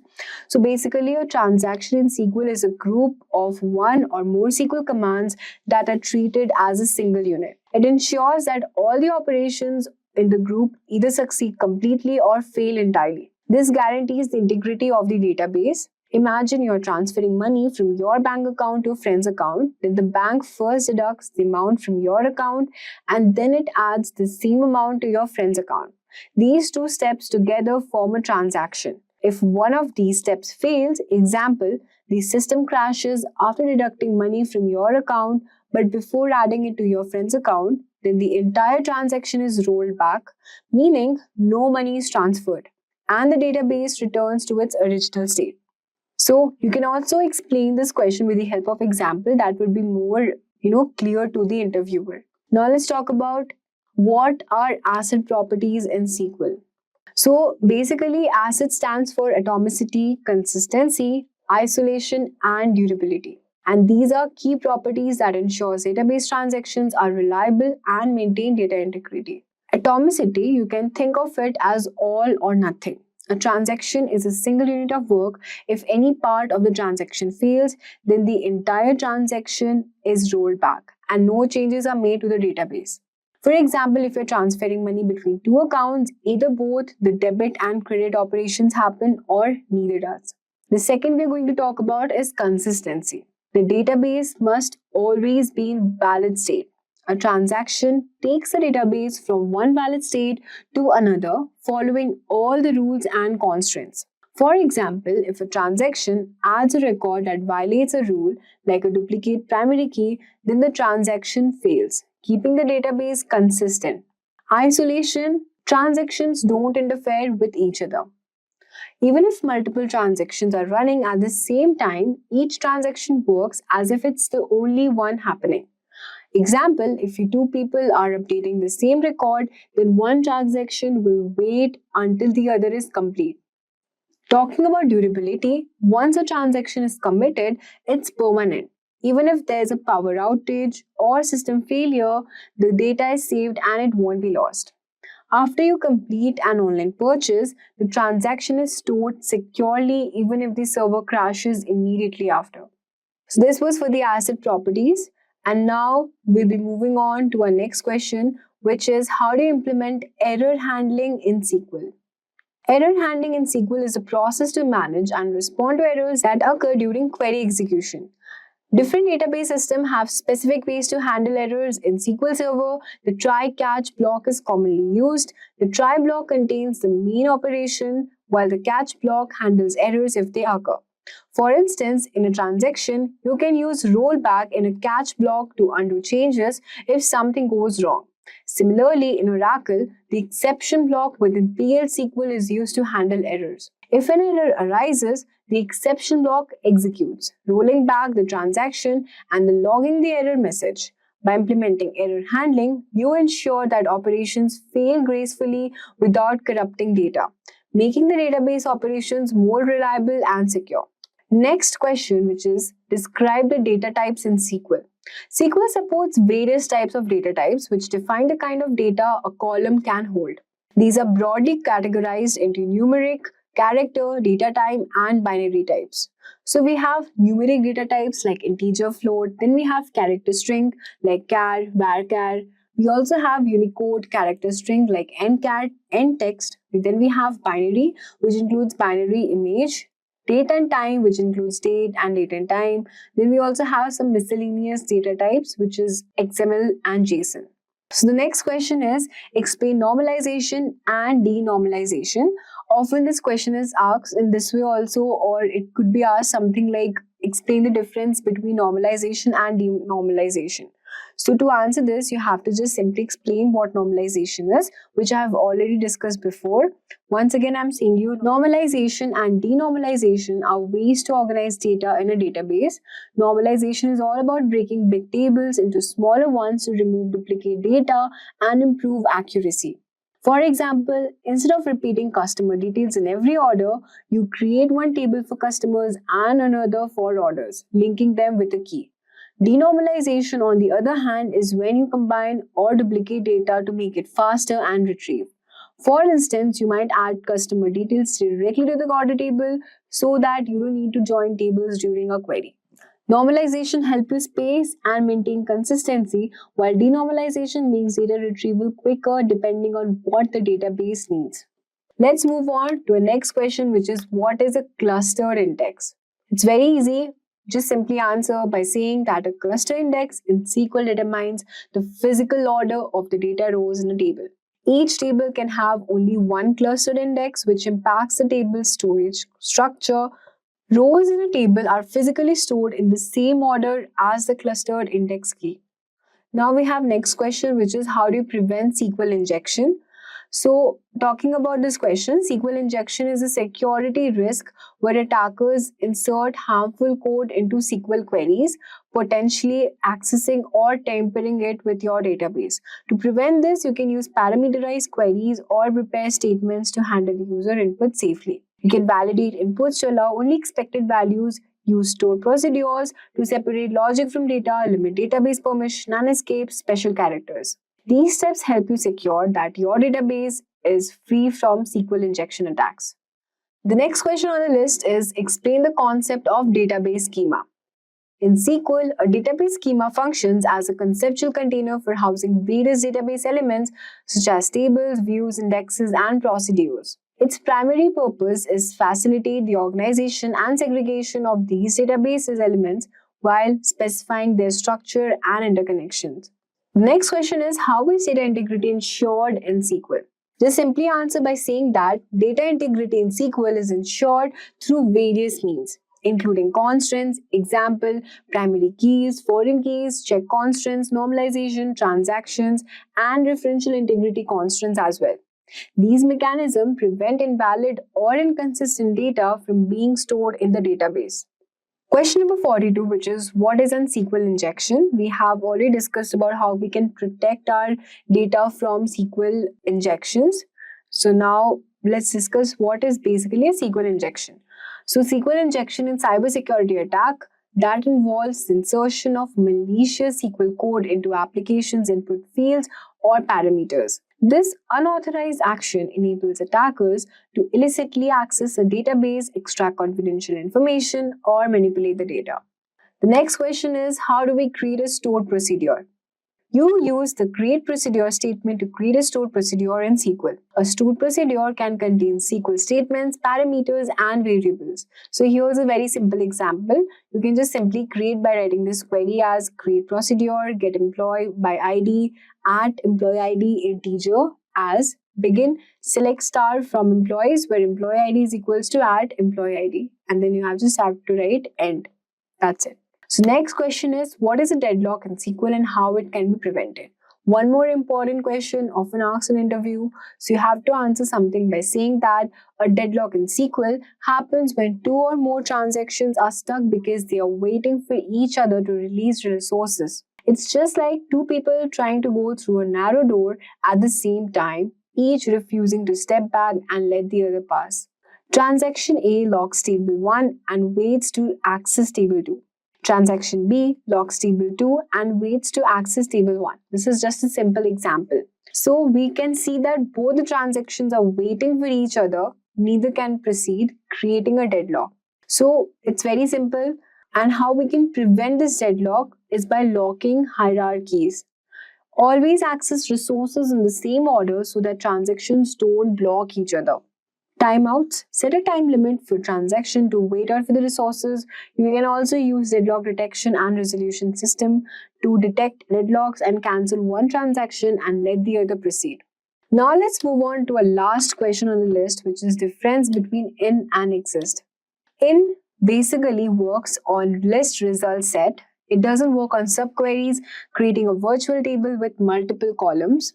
Compares every value in the result list. Performance is comparatively slower for large result set of subquery. Whereas the exist works on virtual tables, it is used with correlated queries, exist comparison when match is found, and the performance is comparatively fast for larger result set of subquery. So guys, that's it for this video on the top 45 SQL interview question asked in SQL interviews. Ever wondered how Amazon seems to know exactly what you want before you do? That's the magic of data analytics. Imagine you're shopping for a camera and suddenly Amazon suggests the perfect lens, tripod, and memory card, all before you even think of them. It's not magic, but the power of analyzing massive data sets to track what millions of shoppers like you search for and buy together. This helps Amazon create a personalized shopping experience that boosts sales and keeps you coming back. From predicting trends to fine-tuning their stock, data analytics is the secret sauce behind their seamless shopping experience. Hey everyone, welcome back to Simplilearn's YouTube channel. Today we have got an exciting topic lined up, the top 10 data analytics certifications. I will be walking you through the expanding scope and financial growth of data analytics worldwide, why pursuing a data analytics certification is essential, and finally the top 10 data analytics certifications that can supercharge your career, that can open doors to exciting opportunities. Let's dive in and explore the world of data analytics together. Now let us explore the expanding scope and the financial growth of data analytics. The scope of data analytics is vast, promising financial growth and rising salaries for data analytics scientists and engineers. As industries digitalize, demand surges in finance for fraud detection, healthcare for predictive diagnosis, retail for personalized marketing, and manufacturing for predictive maintenance. Innovations like augmented analytics and real-time processing enhance its importance. Companies like Google, Amazon, Microsoft, and IBM consistently hire analytics experts. In India, entry-level salaries range from 4 to 6 lakhs per annum, with experienced professionals earning 10 to 20 lakhs per annum. In US, entry-level salaries are $60,000 to $80,000, with experienced roles at $100,000 to $150,000 plus. The future promises greater advancements, making data analytics a lucrative field with vast potential.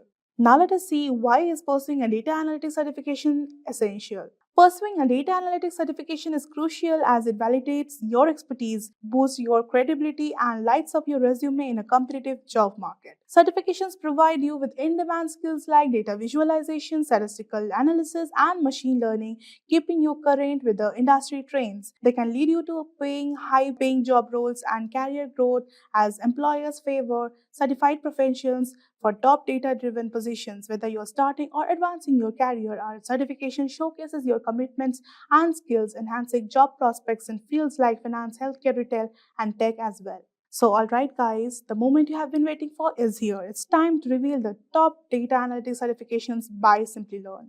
Buckle up and let's dive into this career boosting programs that will set you on the path of success. Coming to the number 1, that is a postgraduate program in data analytics. Boost your career with Simplilearn's postgraduate program in data analytics, offered in partnership with Purdue University and in collaboration with IBM. This comprehensive 8-month live online course is perfect for professionals from any background and covers crucial skills like data analysis, visualization, and supervised learning using Python, R, SQL, Tableau, and Power BI.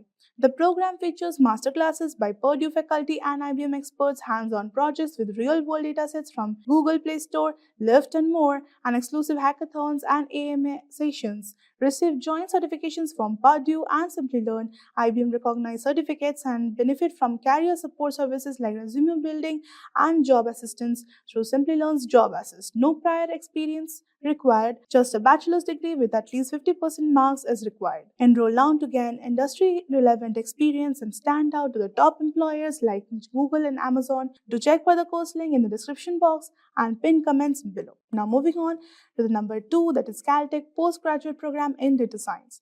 Advance your career with Simplilearn's Postgraduate Program in Data Science in collaboration with Caltech, CTME, and IBM. This comprehensive 11-month live online course covers essential skills and tools including Python, machine learning, data visualization, generative AI, prompt engineering, ChatGPT, and more. With masterclasses by Caltech instructors and IBM experts, you will gain hands-on experience to 25 plus industry-relevant projects, capstone projects across 3 domains, and seamless access to integrated labs. Earn a prestigious program completion certificate and up to 14 counting education units from Caltech CTE along with industry-recognized IBM certificates. Enhance your career with job assistance masterclasses and exclusive hackathons with no prior work experience required. This program is suitable for professionals from any background who hold a bachelor's degree. Enroll now to become a data science expert and stand out to top employers. To check for the course link in the description box below and pinned comments. Now moving on to the number 3rd, that is Professional Certificate Program in Data Analytics and Generative AI. Advance your career with Professional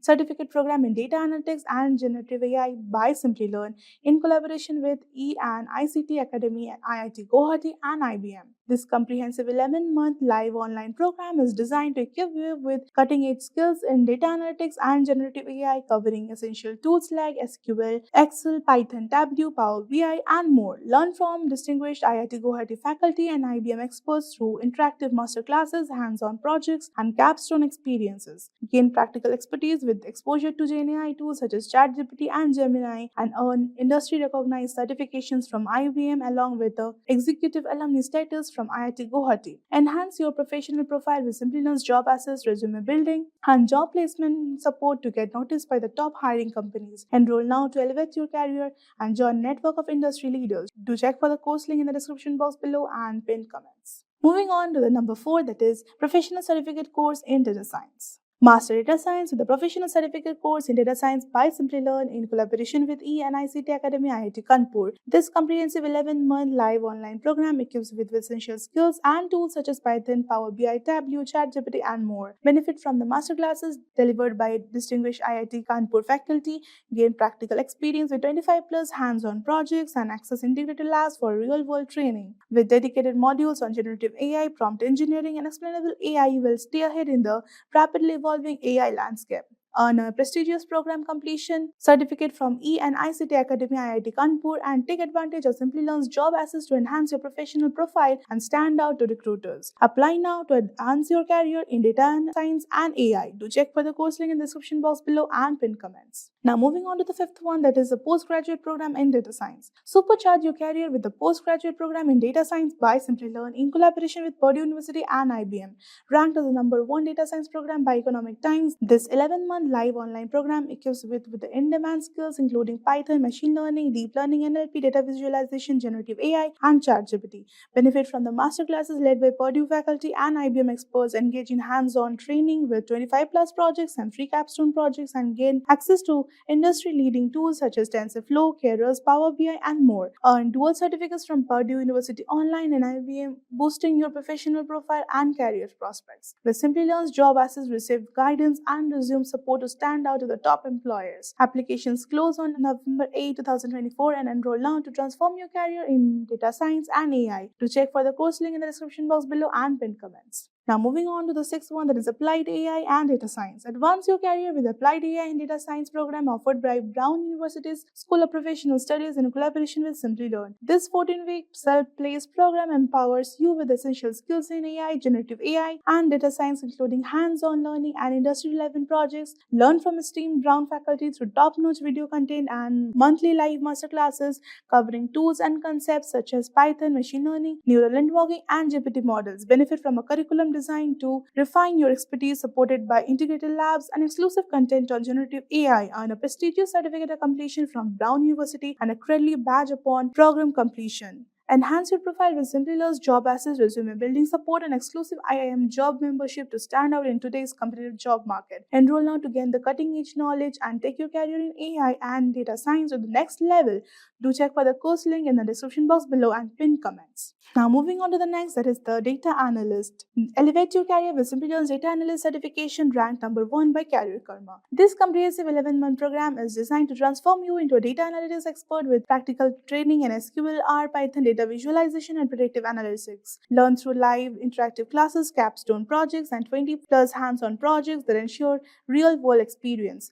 Gain industry-recognized certifications from Simplilearn and IBM access exclusive masterclasses and AMA sessions by IBM experts and receive dedicated job assistance to help you stand out to the top employers like Amazon, Microsoft, and Google. Start your journey to becoming a data analytics professional today with Simplilearn's trusted and robust training program. To check for the course link in the description box below and pin comments. Now moving on to the next one, that is data scientist. Advance your career with Simplilearn's industry-leading data scientist certification program, ranked number 1 by Career Karma. This 11-month course in collaboration with IBM equips you with the essential data science skills including Python, SQL, machine learning, generative AI, and Tableau. Gain practical real-world experience to 25 plus hands-on projects and a capstone project. Benefit from masterclasses by IBM experts, interactive live sessions led by industry professionals, and lifetime access to the self-paced learning content. Simplilearn's Job Access program further boosts your career prospects, helping you stand out to the top employers like Amazon, Microsoft, and Google. To check for the course link in the description box below and pinned comments. Now moving on to the second last one, that is the professional certificate program in data engineering. Launch your data engineering career with Simplilearn's professional certificate program in data engineering, offered in partnership with Purdue University Online. This 32-week program equips with the in-demand skills covering Python, SQL, NoSQL, Big Data, AWS, Azure, and Snowflake fundamentals. Aligned with industry-recognized certifications like AWS Certified Data Engineer, Microsoft DB 203, and Snow Pro Core, this course ensures comprehensive learning through live online classes, practical projects, and a capstone experience. Gain access to Purdue's Alumni Association, exclusive masterclasses, and Simplilearn's Job Access for career support. Join now to become a certified data engineer and fast-track your career to high-impact roles in the field. To check for the course link in the description box below and pinned comments. Now moving on to the last but not the least, the Microsoft Certified Azure Data Engineer Associate DP 203. Advance your career with Simplilearn's Microsoft Certified Azure Data Engineer Associate DP 203 training aligned with official certification. Master essential Azure skills like data integration, transformation, and storage while gaining hands-on experience with the key services such as Azure Synapse Analytics, Data Factory, and Azure Databricks. Benefit from live online classes led by Microsoft certified trainers, access to official Microsoft handbooks, practice lab, and comprehensive practice tests to help you excel in DP 203 exam. This course designed for real-world application ensures you develop job-ready skills and earn an official course completion badge hosted on the Microsoft Learn portal. Enroll now to elevate your data engineering expertise. To check for the course link in the description box below and pinned comments. So getting a data analytics certification can be a game changer for your growth. However, choosing the right certification is crucial. It's like finding the perfect key to unlock your potential. Select the one that best aligns with your career goals and skill set to maximize your journey in data analytics. So that's a wrap. So that concludes our SQL Full Course. If you have any doubts or questions, you can ask them in the comment section below. Our team of experts will reply you as soon as possible. Thank you and keep learning with Simplilearn. Staying ahead in your career requires continuous learning and upskilling. Whether you're a student aiming to learn today's top skills or a working professional looking to advance your career, we've got you covered. Explore our impressive catalog of certification programs in cutting-edge domains, including data science, cloud computing, cybersecurity, AI, machine learning, or digital marketing. Designed in collaboration with leading universities and top corporations and delivered by industry experts, choose any of our programs and set yourself on the path to career success. Click the link in the description to know more.